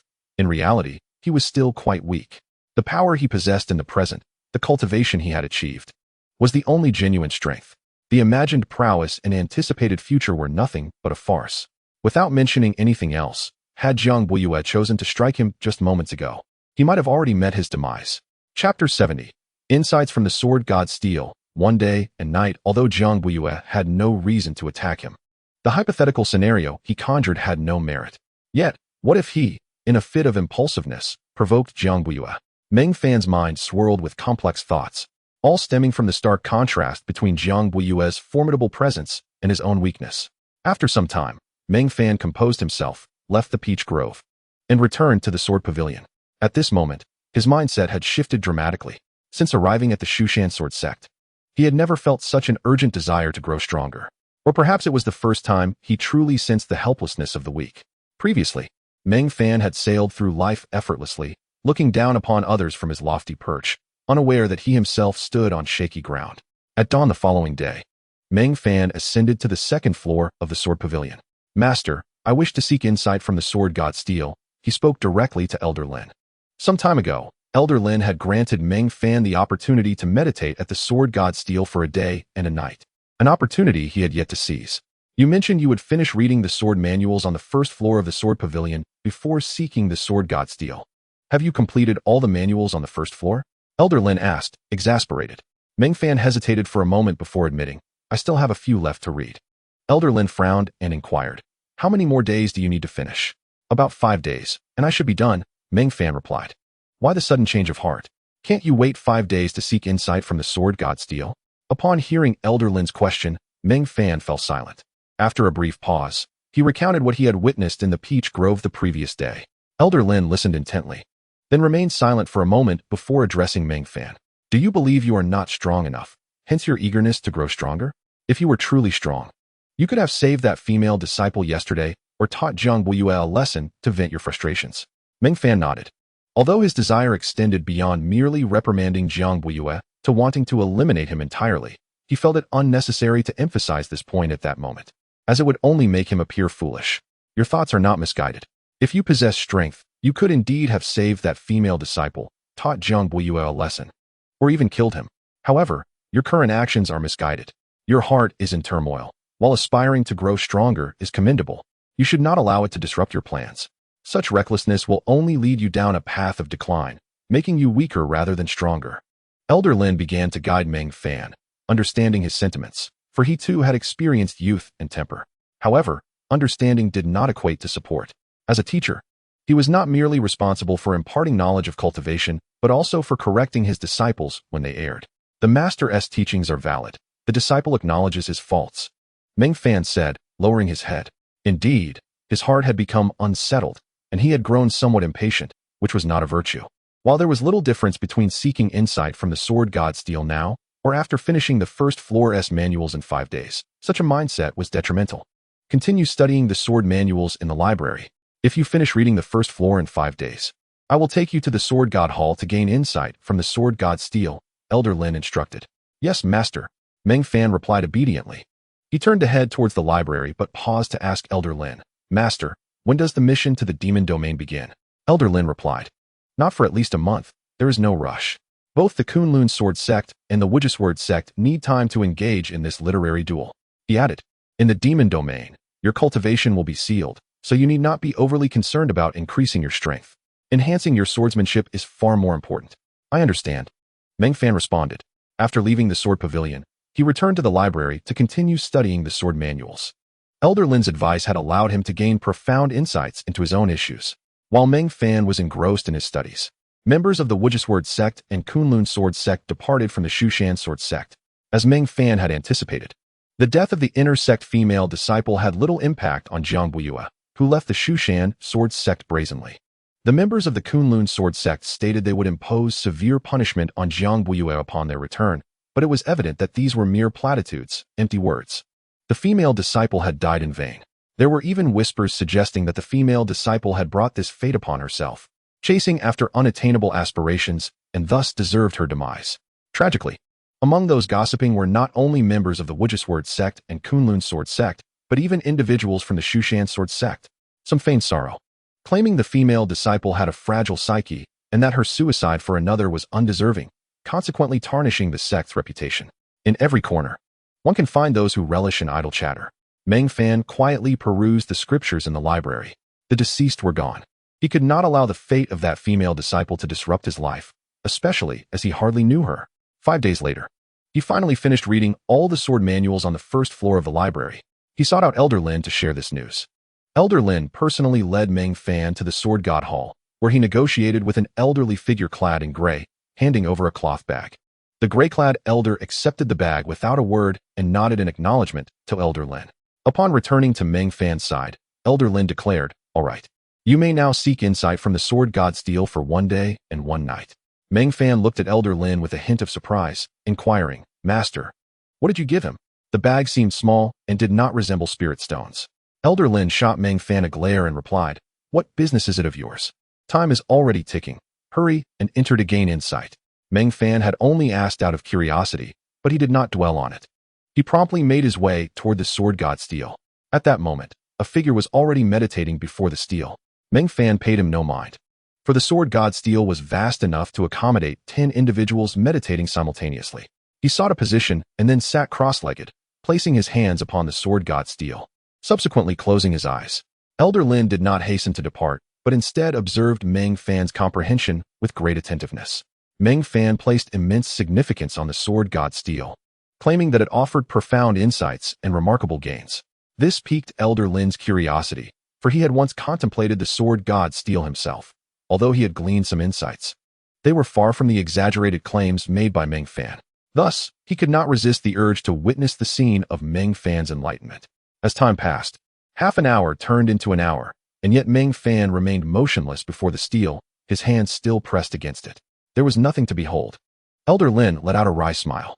Indeed, the comprehension of the sword god stele was not discernible from the outside, and he was uncertain of what he was anticipating. He could only wait until the following day to ascertain the fruits of Meng Fan's labor. The gray-clad elder from the sword god hall approached Meng Fan silently. With a calm demeanor, he inquired, "Is this your newly accepted disciple?" "Indeed. What are your impressions?" Elder Lin replied with a smile. "I can discern little, as I have neither witnessed his cultivation nor observed his swordsmanship. I only know he is a fifth-layer true martial cultivator," the gray-clad elder stated indifferently. "However, I heard you took him to the Three Sovereigns Terrace for contemplation. Did it yield any results?" Upon hearing this, Elder Lin wore a mysterious expression and replied, "Guess." A hint of surprise flickered across the gray-clad elder's face as he cast a glance at Meng Fan, who was engrossed in his contemplation of the sword god stele. Elder Lin's smug expression had already revealed the answer. This fellow, who appeared to be quite youthful, had indeed comprehended the three sovereigns. With such a level of insight, this lad's future achievements would undoubtedly be significant. Yet, he pondered, how proficient was this lad's swordsmanship? After all, they of the Shu Mountain Sword Sect prioritize the sword above all else, unlike the Taoist sections. However, are you not concerned about the considerable cost of allowing this lad to contemplate the sword god stele for an entire day and night? The gray-clad elder's curiosity was piqued. The expenses incurred for such comprehension were substantial. Most individuals merely sampled the experience for an hour before discontinuing, unable to grasp anything of value. Elder Lin, however, had willingly permitted his disciple to engage for an entire day and night. He was either exceedingly indulgent or had a disciple truly worthy of such an investment. The gray-clad elder felt the former was more likely, as Elder Lin's expression revealed his deep affection for this disciple. "In a few years, you will understand." Elder Lin chuckled proudly before departing the sword hall. There was little more to glean from observing Meng Fan. It would be better to inquire directly the following day. Time flowed like water, and a day and night swiftly passed. Meng Fan immersed himself in the ocean of the primordial sword path, entirely oblivious to the passage of time. The insights he gained during this period were so profound that they defied verbal description. His mastery of the sword had ascended several levels. Firstly, the sword technique he had created, 10,000 swords returning to the source, had reached an unparalleled perfection in its first form, sword comes. The momentum of sword comes had been unconsciously cultivated to fruition. With this accomplishment, Meng Fan found himself seamlessly mastering other sword techniques, such as the tidal sword of the Azure Sea, as well as the mountain splitter and thunderstrike sword techniques. He had even developed new insights regarding the 7 absolute demon sword and eternal night sword. However, these two techniques belonged to the realms of demonic arts, and Meng Fan had not delved deeply into them. Otherwise, he might have also realized their sword intent. Although he had the potential to master these two sword intents, Meng Fan felt he was not yet capable of complete control over them, aware of the risks of losing himself in the process. Only by cultivating his divine consciousness could he confidently harness these two sword intents and avoid being adversely affected. In summary, the sword path was sometimes linked to one's cultivation level. For instance, despite Meng Fan's formidable foundation in swordsmanship, which surpassed even those of the Tian Yuan and even the condensation pill realms, his lower cultivation level hindered him from fully unleashing this potential. In truth, given his current foundation, achieving a sword soul was not beyond his reach. Yet, his cultivation level was too low, being merely at the true martial realm. It was impossible for him to truly cultivate a sword soul. To attain a sword soul required the divine consciousness to be cultivated to an exceptionally high level, reaching the stage of condensing the divine soul. Only with a divine soul could one hope to cultivate a sword soul. This was fundamental. It was akin to a person who could neither read nor write attempting to compose an essay. As of now, Meng Fan had yet to cultivate his divine consciousness, let alone his divine soul. As for the sword soul, he was even further from achieving it. Of course, this was not to say Meng Fan was weak. It merely indicated the necessity of a gradual progression. Undoubtedly, he was not lacking in strength. Looking at the entire Shu Mountain Sword Sect at the true martial realm, no. Even the Tianyuan realm, one could find no one who had achieved sword intent. Even among those in the condensation pill realm, not everyone could cultivate sword intent. Meng Fan's ability to realize sword intent at the true martial realm marked him as an extraordinary prodigy among prodigies. Just like Yang Yifang, a formidable figure who achieved a sword soul in the condensation pill realm, was undeniably a remarkable talent. Yet even he could not cultivate sword intent while at the true martial realm.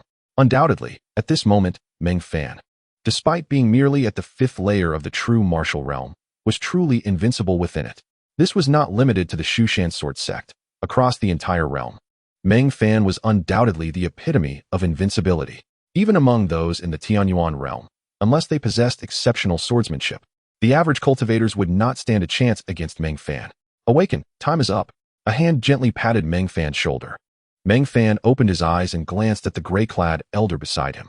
Truth be told, during his contemplation of the sword god steel, the day and night had passed swiftly, yet it had been profoundly fulfilling, especially exhilarating. He felt an inexhaustible power coursing through him. Thank you, esteemed elder. Meng Fan bowed respectfully to the gray-clad elder before departing the sword hall.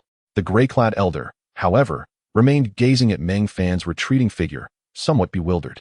This lad had truly engaged with the sword god steel for an entire day and night without a single moment of awakening. Such a phenomenon was unprecedented in the decades he had guarded the sword god hall. Could it be that this lad was truly such a prodigy? If he had indeed been comprehending the sword god steel continuously for that duration, with consistent gains, it was beyond the realm of the gray-clad elder's imagination. If this were true, then this lad might very well become the next generation's sword saint of Shu Mountain. The term next generation implied the following generation, for it had been several centuries since Shu Mountain had produced a sword saint. Perhaps I am overthinking it, the gray-clad elder mused with a wry smile. Yet deep down, he sincerely hoped he was not merely imagining things. Meng Fan returned to his room in the Sword Pavilion, preparing to tidy up and take a bath.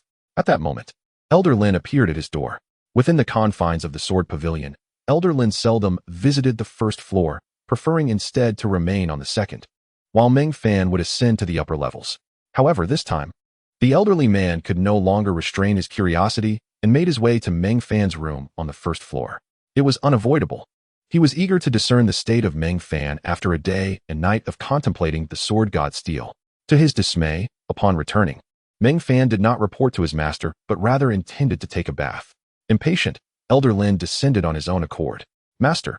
Meng Fan greeted Elder Lin with a respectful bow.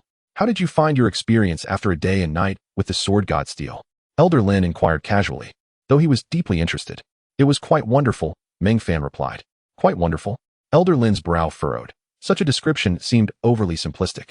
Meng Fan paused, contemplating the inadequacy of his initial response. After a moment, he elaborated, it was exceedingly wonderful.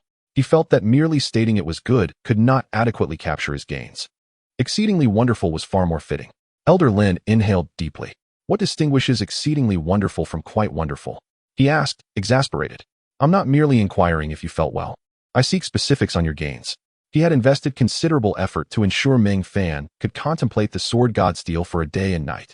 If the results were lackluster and unworthy of such an investment, then even if Meng Fan were to triumph over Xiao Luo in 6 months, he would not permit him to engage with the sword god steel for 10 days and nights.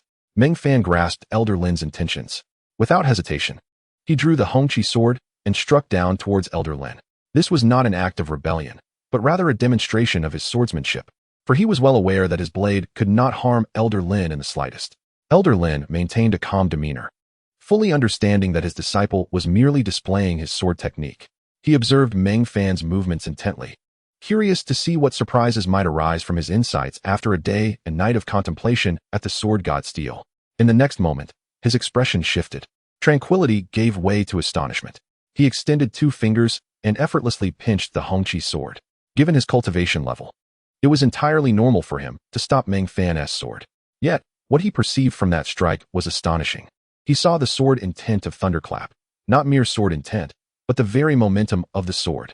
How long had Meng Fan been practicing the Thunderclap sword technique? A mere 4 months, at most, and he had already achieved such mastery? Elder Lin was left speechless, though he had witnessed many remarkable feats. He was repeatedly stunned by Meng Fan's growth. Master, are you satisfied with this outcome? Meng Fan inquired with a smile. The display of the Thunderclap sword intent alone should suffice to please Elder Lin. Should he unveil the full might of his sword momentum, it would surely leave Elder Lin speechless. You've developed the sword intent after just a day and night with the sword god steel? Elder Lin's lips quivered in disbelief. If you were to contemplate for 10 days and nights, would you return with a sword soul? Meng Fan chuckled modestly. Not quite, master. I truly cannot achieve that. Elder Lin breathed a sigh of relief. Had Meng Fan claimed he could attain a sword soul, it would have been difficult for him to process. Should you have had my assistance prior, in cultivating your divine consciousness and solidifying your soul, then perhaps you might have had a chance to attain a sword soul after 10 days and nights with the sword god steel. Meng Fan remarked earnestly. In truth, should he solidify his soul, the probability of attaining a sword soul would be absolute. Meng Fan understood that humility is a cherished virtue in Chinese culture. Even in this foreign realm, he felt compelled to uphold this tradition. Silence ensued. Elder Lin remained contemplative for several breaths, then gazed solemnly at Meng Fan. Are you speaking earnestly? Surprised by the gravity of Elder Lin's expression, Meng Fan had merely intended a jest. Yet, recognizing the truth in his words, he nodded. Indeed. Master. Elder Lin nodded but said nothing further, returning to the second floor of the Sword Pavilion in silence. Meng Fan watched him, bewildered as to why his master had departed without a word. In truth, Elder Lin was deeply impacted by Meng Fan's revelations. However, upon returning to the second floor, Elder Lin quickly regained his composure. He realized that being challenged by his own disciple was a profound blessing, one that many would yearn for. He did not doubt Meng Fan's words. It was precisely because he believed them that he felt the weight of their implications. Cultivating divine consciousness and solidifying the soul was not an insurmountable task. Once one reached the requisite realm, it would come to fruition in due time. Yet, achieving a sword soul was an entirely different matter. After solidifying the soul, there existed a slim chance of attaining a sword soul, but that chance was exceedingly rare. Many had to toil for decades, or even centuries, before realizing their sword soul. Yet here was Meng Fan, claiming he could attain a sword soul after merely 10 days and nights with the sword god steel, as if it were a trivial matter. Elder Lin reflected on his own arduous journey, fraught with trials, before finally attaining his sword soul. Clearly, it is time to assist this young man in reaching divine consciousness and solidifying his soul, Elder Lin murmured to himself. Cultivating divine consciousness was straightforward. One merely needed to reach the celestial origin realm and consume a heavenly heart pill to ensure Meng Fan's success. Elder Lin even suspected that with Meng Fan's prodigious talent, he might achieve divine consciousness the moment he reached the celestial origin realm. As night fell, Meng Fan resumed his training as usual. Before long, a surge of energy erupted from his being. He had attained the 6th layer of the true martial realm. As per tradition, with each breakthrough Meng Fan achieved, the ethereal silhouette of the Hongqi sword would emerge, celebrating his success with enthusiasm. Meng Fan's pace of cultivation was indeed extraordinary, defying the expectations of one with inferior spiritual roots. The effects of the sword's essence were truly remarkable. The reason the Hongqi had chosen to follow Meng Fan was that she recognized his ability to absorb the essence of the sword. It was precisely for this reason that she believed in his potential for greatness, and reality had proven her right. The following day, at dawn, Meng Fan arrived at the second floor of the Sword Pavilion to pay his respects to Elder Lin. Upon seeing Meng Fan, who had reached the 6th layer of the true martial realm, Elder Lin could not help but exclaim, "You bear no resemblance to one with inferior spiritual roots. Even high-quality roots pale in comparison to your prowess, and you might even rival those with supreme roots." In the past, while in the Qi refinement stage, Elder Lin had provided Meng Fan with various elixirs to accelerate his cultivation, such as gathering Qi pills and spirit-gathering liquid. After reaching the true martial realm, Meng Fan became engrossed in studying at the Scripture Pavilion. Elder Lin refrained from providing him with any elixirs to hasten his cultivation speed, urging him instead to focus primarily on studying the scriptures. Unbeknownst to him, Meng Fan unexpectedly ascended to the 6th layer of the true martial realm, an astonishing feat. In truth, It was utterly unreasonable for someone with a mixed spiritual root to cultivate at such a rapid pace. Nevertheless, Elder Lin did not question it further, having been astonished by Meng Fan's abilities on numerous occasions, leading him to accept the extraordinary as commonplace. Compared to the myriad of jaw-dropping revelations he had witnessed, this swift cultivation speed hardly registered as significant. To be candid, Elder Lin often found himself pondering whether Meng Fan might be the reincarnation of a sword immortal. Otherwise, how could one possess such an extraordinary talent? Under normal circumstances, even the most exceptional individuals should have their limits. Regardless, he felt fortunate to have Meng Fan as his disciple, believing that one day he might benefit from this young man's prowess. Not to mention, in the anticipated duel a year and a half from now, it was almost certain that Meng Fan would triumph over Yi Qinxin. The happiness of Elder Lin's later years depended on this young man's success.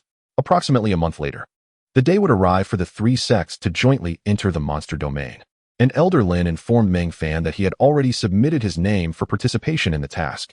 Meng Fan nodded in acknowledgement. "Are you not curious as to why I insist you partake in this mission, given the inherent dangers?" Elder Lin inquired. "Not at all. Slaying monsters and purging evil is our duty," Meng Fan replied with unwavering conviction. "Isn't that a bit melodramatic? How tedious." Elder Lin rolled his eyes. "Why so?" Meng Fan, intrigued, noted that Elder Lin had never actively assigned him tasks before, yet this time he seemed unusually eager. Within the monster domain, despite the dangers, numerous opportunities awaited. When humans entered this realm, their cultivation would be sealed, and the monsters would also face restrictions. With your proficiency in swordsmanship and capabilities, you should not encounter insurmountable dangers therein, allowing you to seize the opportunities presented. Elder Lin expounded. Upon hearing this, Meng Fan felt a surge of excitement. "Master, what opportunities lie within?" The monster domain was so named not solely because it was the territory of monsters. Rather, it was a celestial cave fortuitously occupied by these creatures. Within this cave, various heavenly materials and treasures existed. Furthermore, it was said that this cave harbored unique properties. Monsters dwelling there for extended periods underwent subtle transformations. Once these creatures were slain, they would exude a form of spiritual essence capable of refining the physical body and enhancing its strength.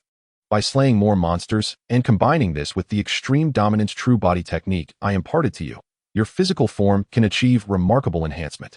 Additionally, those heavenly materials and treasures are exceedingly precious, far exceeding the elixirs from the alchemy hall. With a stroke of good fortune, acquiring a few of these treasures could enable you to reach the celestial origin realm without difficulty. Elder Lin elaborated, his enthusiasm palpable. Meng Fan, captivated by Elder Lin's fervor, realized that this mission offered not just a mere task of slaying monsters, but also a chance to gain substantial benefits. With such prospects, his motivation surged. In the monster domain, given that his cultivation would be sealed, he could only rely on two aspects: his swordsmanship, which he had honed to a level where he no longer required Elder Lin's guidance, and the strength of his physical body.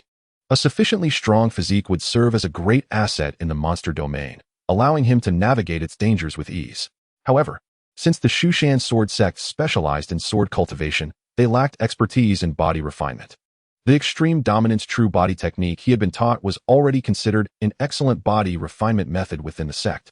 Therefore, there was no need for him to seek other body refinement techniques. He should focus solely on advancing this one, striving to make significant progress within the month. Elder Lin then produced a small jade vial and handed it to Meng Fan. "What is this?" Meng Fan inquired with curiosity as he accepted the vial. "Body dominance pills. These are rare elixirs specifically for body refinement techniques. They are seldom seen in the Shu Mountain Sword Sect, so use them sparingly," Elder Lin said with evident concern. The Shu Mountain Sword Sect, being a typical sword cultivation sect, often prioritized offensive power while neglecting physical strength. For example, their alchemy hall rarely produced elixirs that enhanced physical constitution. While the most basic body refinement pills were common, they lacked any substantial effect, serving merely as practice for novice alchemists. Meng Fan had never encountered the body dominance pills and was unaware of their value or effects. However, judging by Elder Lin's expression, it was clear that they were invaluable. Thus, he carefully stored them in his storage ring. "Thank you, Master," Meng Fan expressed with delight. An hour later, he departed the Sword Pavilion once more, making his way to the Scripture Pavilion. Although he had completed the sword scriptures on the first floor, there were still the second, third, and fourth floors to explore. This time, Meng Fan ascended to the second floor of the Scripture Pavilion. While the sword scriptures on this level were fewer in number, They were of a higher quality and more precious than those on the first floor. Since Elder Wong had granted him unrestricted access to the Scripture Pavilion, he felt no need to hold back. After spending an entire day studying the sword scriptures on the second floor, Meng Fan returned to the Sword Pavilion in the evening to commence his training. Recently, he intended to focus his efforts on body refinement techniques, especially since he would soon venture into the monster domain. Even if he could elevate his realm by 1 or 2 levels, it would offer little assistance within that domain. However, enhancing his physical constitution would make a substantial difference. Meng Fan retrieved the small jade vial given by Elder Lin, counting 30 small pills inside. Taking 1 pill per day would suffice for a month's supply. He consumed a pill and began practicing the extreme dominance true body technique. The effects of the pill melded with the technique, infusing his physical body with a unique essence. Although the enhancement was not as apparent as that experienced during sword cultivation, he could still feel the difference. At the end of the month, having absorbed all 30 body dominance pills, Meng Fan anticipated that he would elevate his extreme dominance true body to the second layer. At that point, in terms of physical strength, he would surpass even those cultivators at the celestial origin realm. It must be said that being Elder Lin's disciple was truly gratifying. He lacked for nothing. As Elder Lin anticipated his needs, such a remarkable master was a rare find. In the days that followed, Meng Fan spent his days studying the sword scriptures on the second floor of the Scripture Pavilion and returned each night to practice the extreme dominance true body technique. His cultivation of true energy was temporarily set aside for the month. It was only a brief intermission, after all, and would not significantly impact his progress. In recent days, Meng Fan had grown indifferent to polishing his long sword to absorb the essence of the sword. After a fortnight, while perusing books on the second floor of the library, he encountered Lu Yinping. "Senior Sister Lu, it has been quite a while." Meng Fan greeted her with a smile. Indeed, it had been a long time since they last met, having not seen her since the last sword conference at Mount Shu, which was now over half a month ago. "I have been confined, so naturally, you wouldn't see me," Lu Yinping replied with a look of resignation. It appeared that her recent days had not been particularly pleasant. "What happened?" Meng Fan inquired curiously. Lu Yinping sighed, her expression filled with indignation as she recounted. "During the previous sword conference, I won against Cheng Fei Yu on stage, and then I had a match with Jiang Boyue. However, it was more of a beating." Meng Fan remarked with a hint of sarcasm.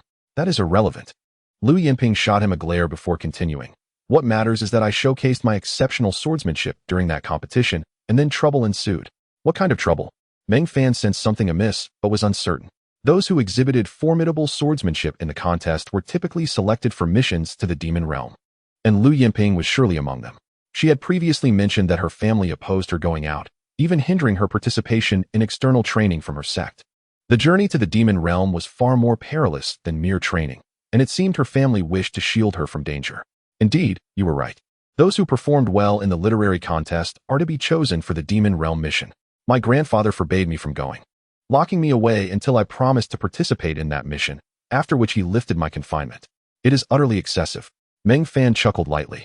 "Your grandfather is merely looking out for your well-being. This exemplifies the disparity between individuals."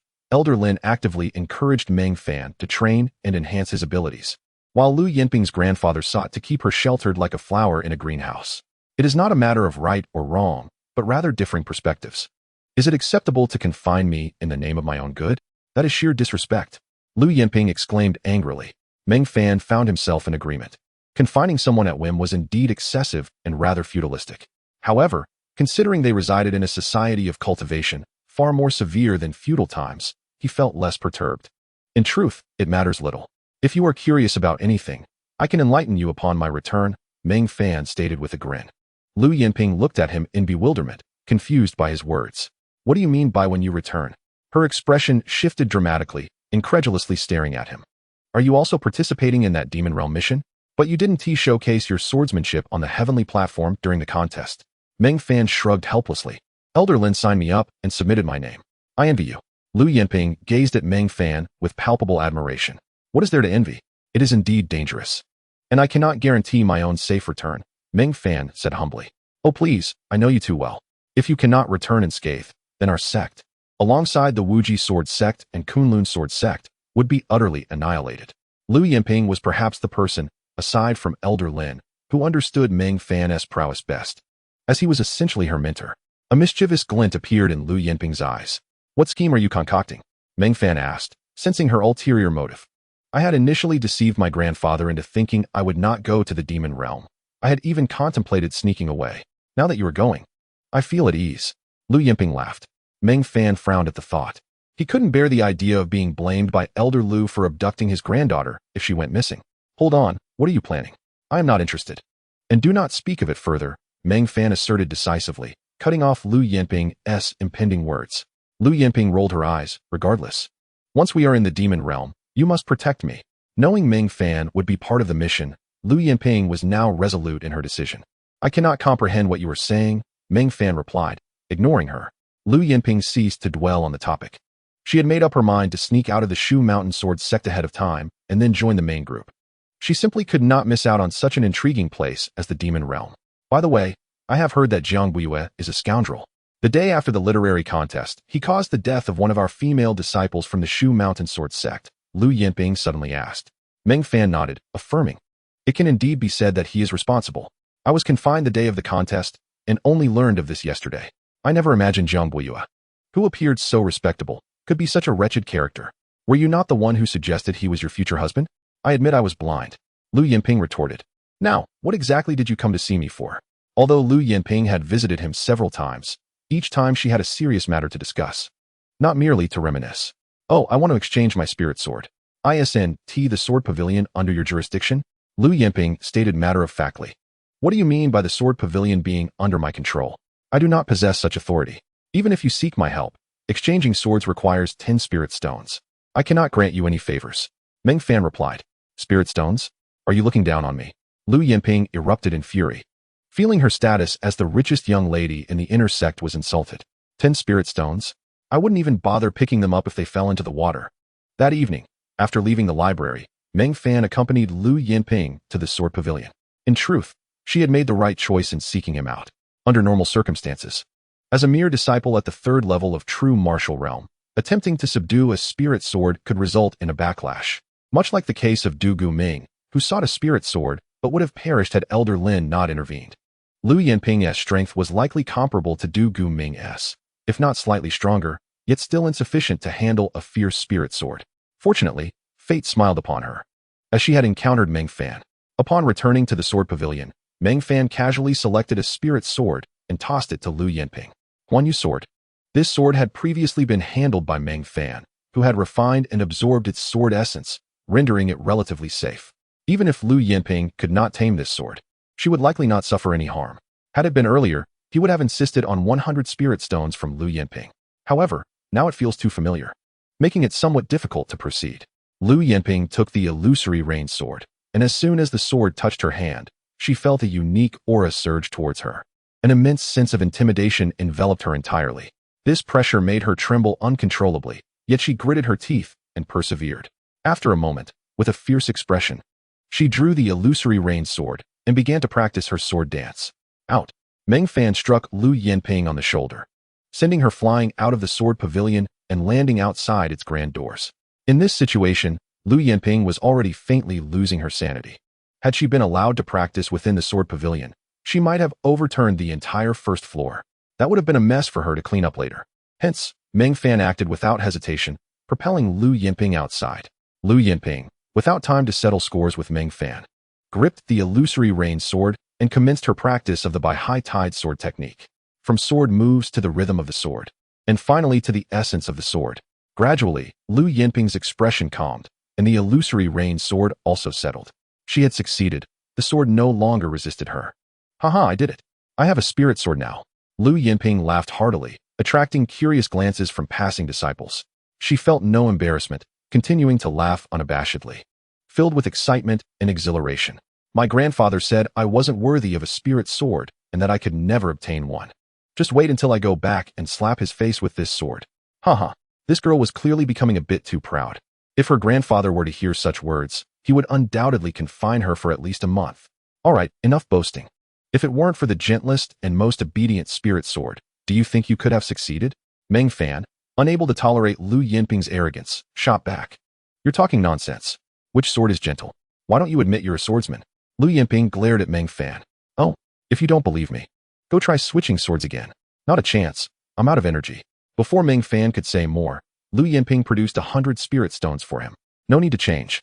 Meng Fan swiftly stowed the 100 spirit stones into his storage ring and immediately corrected himself. Senior Sister Lu, your prowess is unparalleled. This spirit sword is a perfect match for you. Now that's more like it. Lu Yinping nodded in satisfaction, taking the spirit sword with her. As for the long sword she had used earlier, it was already placed on a table in the Sword Pavilion. Meng Fan returned to the Sword Pavilion, placing Lu Yinping's long sword in the recycling room. Although the sword was intact, it still needed to be processed by the artifact refinement hall before it could return to the Sword Pavilion. Looking at the time, it was already closing time for the Sword Pavilion, so Meng Fan closed the grand doors and retreated to his room to continue cultivating the extreme dominance true body. With a dominance pill consumed daily, Meng Fan's cultivation of the extreme dominance true body was yielding results. He could feel his physical body growing stronger day by day. Time flowed like water, and days devoid of arrogance always passed quickly. A month slipped by in the blink of an eye. Meng Fan successfully advanced to the second layer of the extreme dominance true body. Furthermore, he had finished studying the sword scriptures on the second floor of the scripture pavilion. And a couple of days ago, he had ascended to the third floor. During this period, aside from Lu Shuero occasionally visiting Meng Fan for casual conversations, Lu Yinping had been mysteriously absent, leaving him unaware of her recent endeavors. Notably, Lu Shuero was undoubtedly preparing to participate in the mission to the demon domain. Though she didn't rely on Meng Fan as Lu Yinping did, her innate talent had already led her to cultivate a sword intent. With her superior spiritual root and commendable talent, she was destined to become a dazzling prodigy. After finishing the sword scriptures on the second floor of the scripture pavilion, combined with the insights accumulated from the sword god steel, Meng Fan successfully created the second form of his technique, 10,000 swords returned to one, which he named All Directions Obliterated. Just hearing the name hinted at its formidable prowess. If it didn't possess strength, it would be unworthy of such a grand title. Now, Meng Fan's accumulated strength had reached a staggering level. In truth, his power was equally alarming. However, being at the Shu Mountain Sword Sect, he had not had many opportunities to demonstrate it. This time, he was determined to reveal his strength in the demon domain and engage in a decisive battle. On this particular day, during the hour of Chun, Meng Fan approached Elder Lin on the second floor of the Sword Pavilion, saying, "Master, I have run out of dominance pills." It was evident that he was shamelessly asking for more. Elder Lin glared at Meng Fan, irritated, and replied, "Even if you've used them all, I don't have any left. That was a stock I had saved for many years, all given to you. Once they're gone, they're gone. Do you think this is a common commodity? In the entire Shu Mountain Sword Sect, there are probably no more dominance pills." Hearing Elder Lin's words, Meng Fan couldn't help but feel a tinge of regret. To be fair, the effects of the dominance pill were indeed remarkable. Unfortunately, the Shu Mountain Sword Sect was primarily a sword cultivation sect, which did not place emphasis on body refinement. It wasn't that it was unimportant, rather, the sect's foundation didn't allow for it. It was akin to trying to cultivate extraordinary swordsmen in a sect focused on knives. Such an outcome was rather improbable. "Master, do you not have any other useful body refinement materials?" Meng Fan inquired. "If I cannot enhance my physical strength, I might perish in the demon domain. While my demise wouldn't matter much to me, I wouldn't be able to honor you in the future. Moreover, if I were to fall before the duel in over a year, I wouldn't have the chance to avenge you and bring you glory." Chapter 74.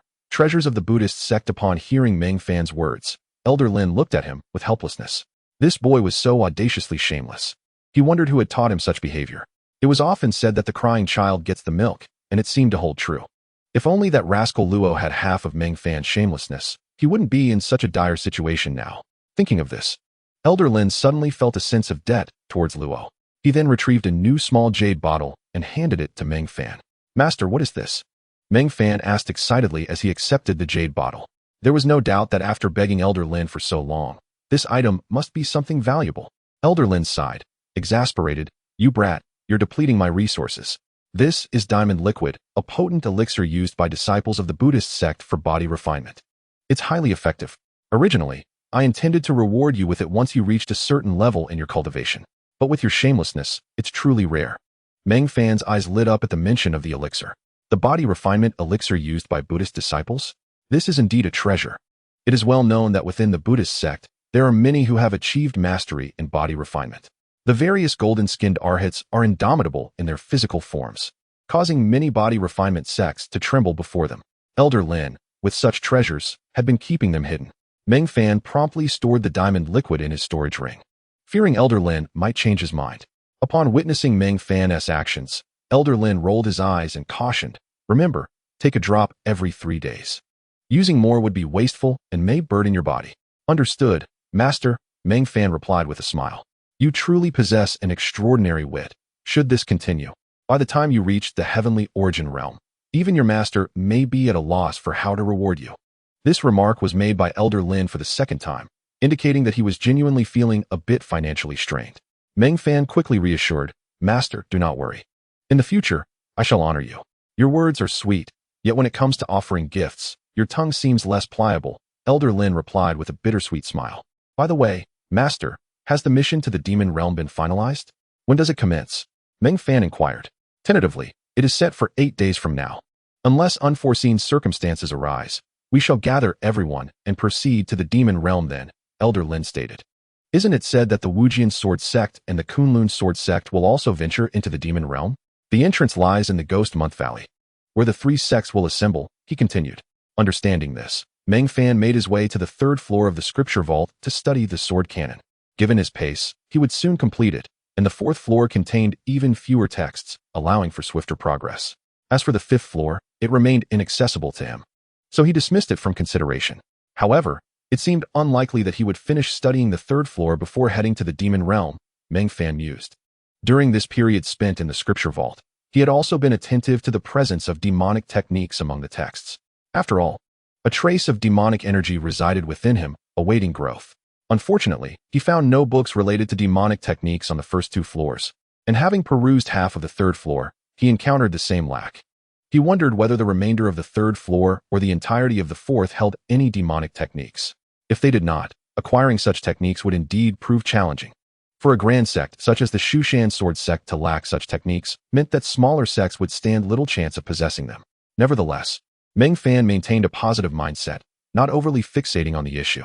Should demonic techniques manifest, it would be fortunate. If not, it was of little consequence.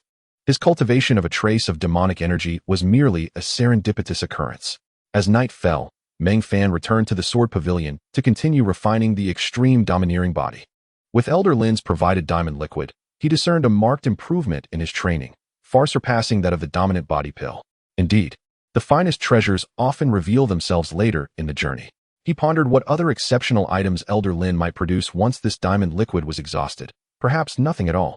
Meng Fan hoped fervently that Elder Lin's pockets were as inexhaustible as those of the fabled Doryman. 8 days swiftly passed. Although the diamond liquid was remarkably effective, the time was too brief. Meng Fan had only consumed 2 drops thus far, preventing him from achieving the 3rd layer of the extreme domineering body.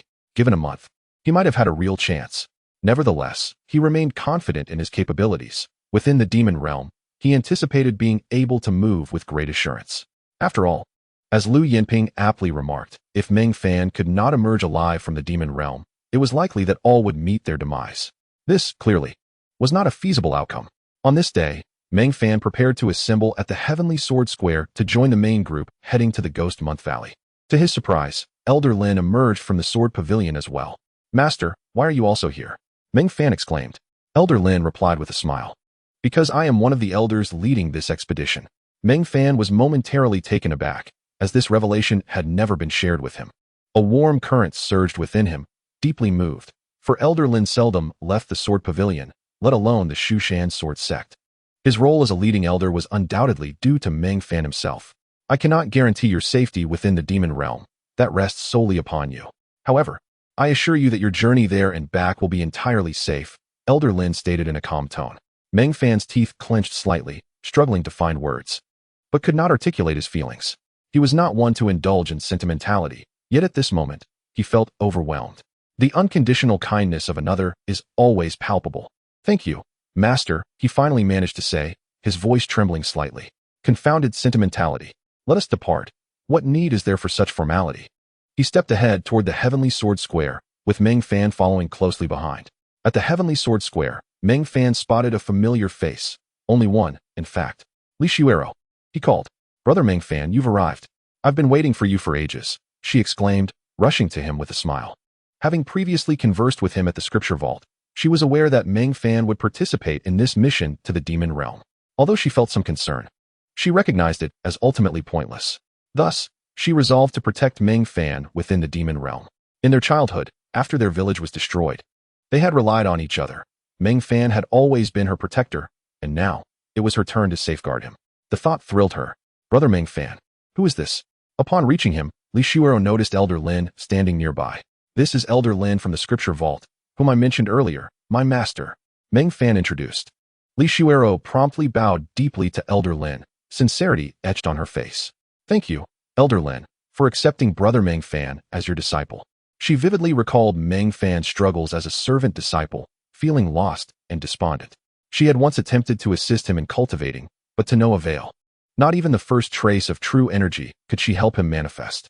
However, after becoming Elder Lin's disciple, Meng Fan soared, attaining the true martial realm. In Li Shuero's eyes, all of this was undoubtedly due to Elder Lin's guidance. Li Shuero regarded Meng Fan as a true brother, and in her mind, Elder Lin was akin to a second parent to him. Thus, she felt compelled to show utmost respect to Elder Lin. Elder Lin was momentarily taken aback by Li Shuero's gesture, then quickly helped her to her feet, pondering how polite and reverent the younger generation had become. There is no need for such formality, Elder Lin said amiably. Meng Fan, feeling somewhat helpless, remarked to Li Shuero, you needn't be so extravagant. I can guess why you're so excited. In truth, much of my success stems from my own efforts. Of course, Elder Lin played a part as well, which was indisputable. Brother Meng Fan, why didn't you mention that Elder Lin is one of the leading elders? Had I known, I would have prepared accordingly. Li Shuero whispered to Meng Fan. What is there to prepare for? Don't be so formal. I only learned this myself this morning, Meng Fan replied. Unable to fathom why Elder Lin had chosen to surprise him in such a manner. Once the main group was assembled, they began their descent down the mountain toward the Ghost Month Valley. Meng Fan counted roughly 100 disciples from Shushan participating in the mission to the demon realm. The number of individuals is considerable, yet it can hardly be deemed abundant, including the Kunlun Sword Sect and the Wujia Sword Sect. The estimated count of disciples hovers around 300. However, this limitation is unavoidable. Primarily, only those below the Dan condensation realm are eligible, for otherwise, they cannot enter the demon domain. Furthermore, it is imperative to select disciples proficient in sword techniques, lest they venture forth to meet their demise. This selection process significantly narrows the pool. With merely 300 disciples tasked with sweeping through a domain, the thrill is palpable. Nevertheless, the three sects have previously conducted investigations within the demon domain and confirmed that the dangers therein are not as formidable as one might presume, which is why such arrangements have been made. Moreover, although the term demon domain may sound imposing, it is, in fact, a somewhat inaccurate representation. It merely refers to a peculiar space dominated by a host of demonic creatures. What Meng Fan and his companions are required to do is to eradicate these creatures, a task that is not as daunting as it may seem. If one were to envision the demon domain as a forest or mountain range, it would appear considerably less intimidating. In truth, there exists no fundamental distinction.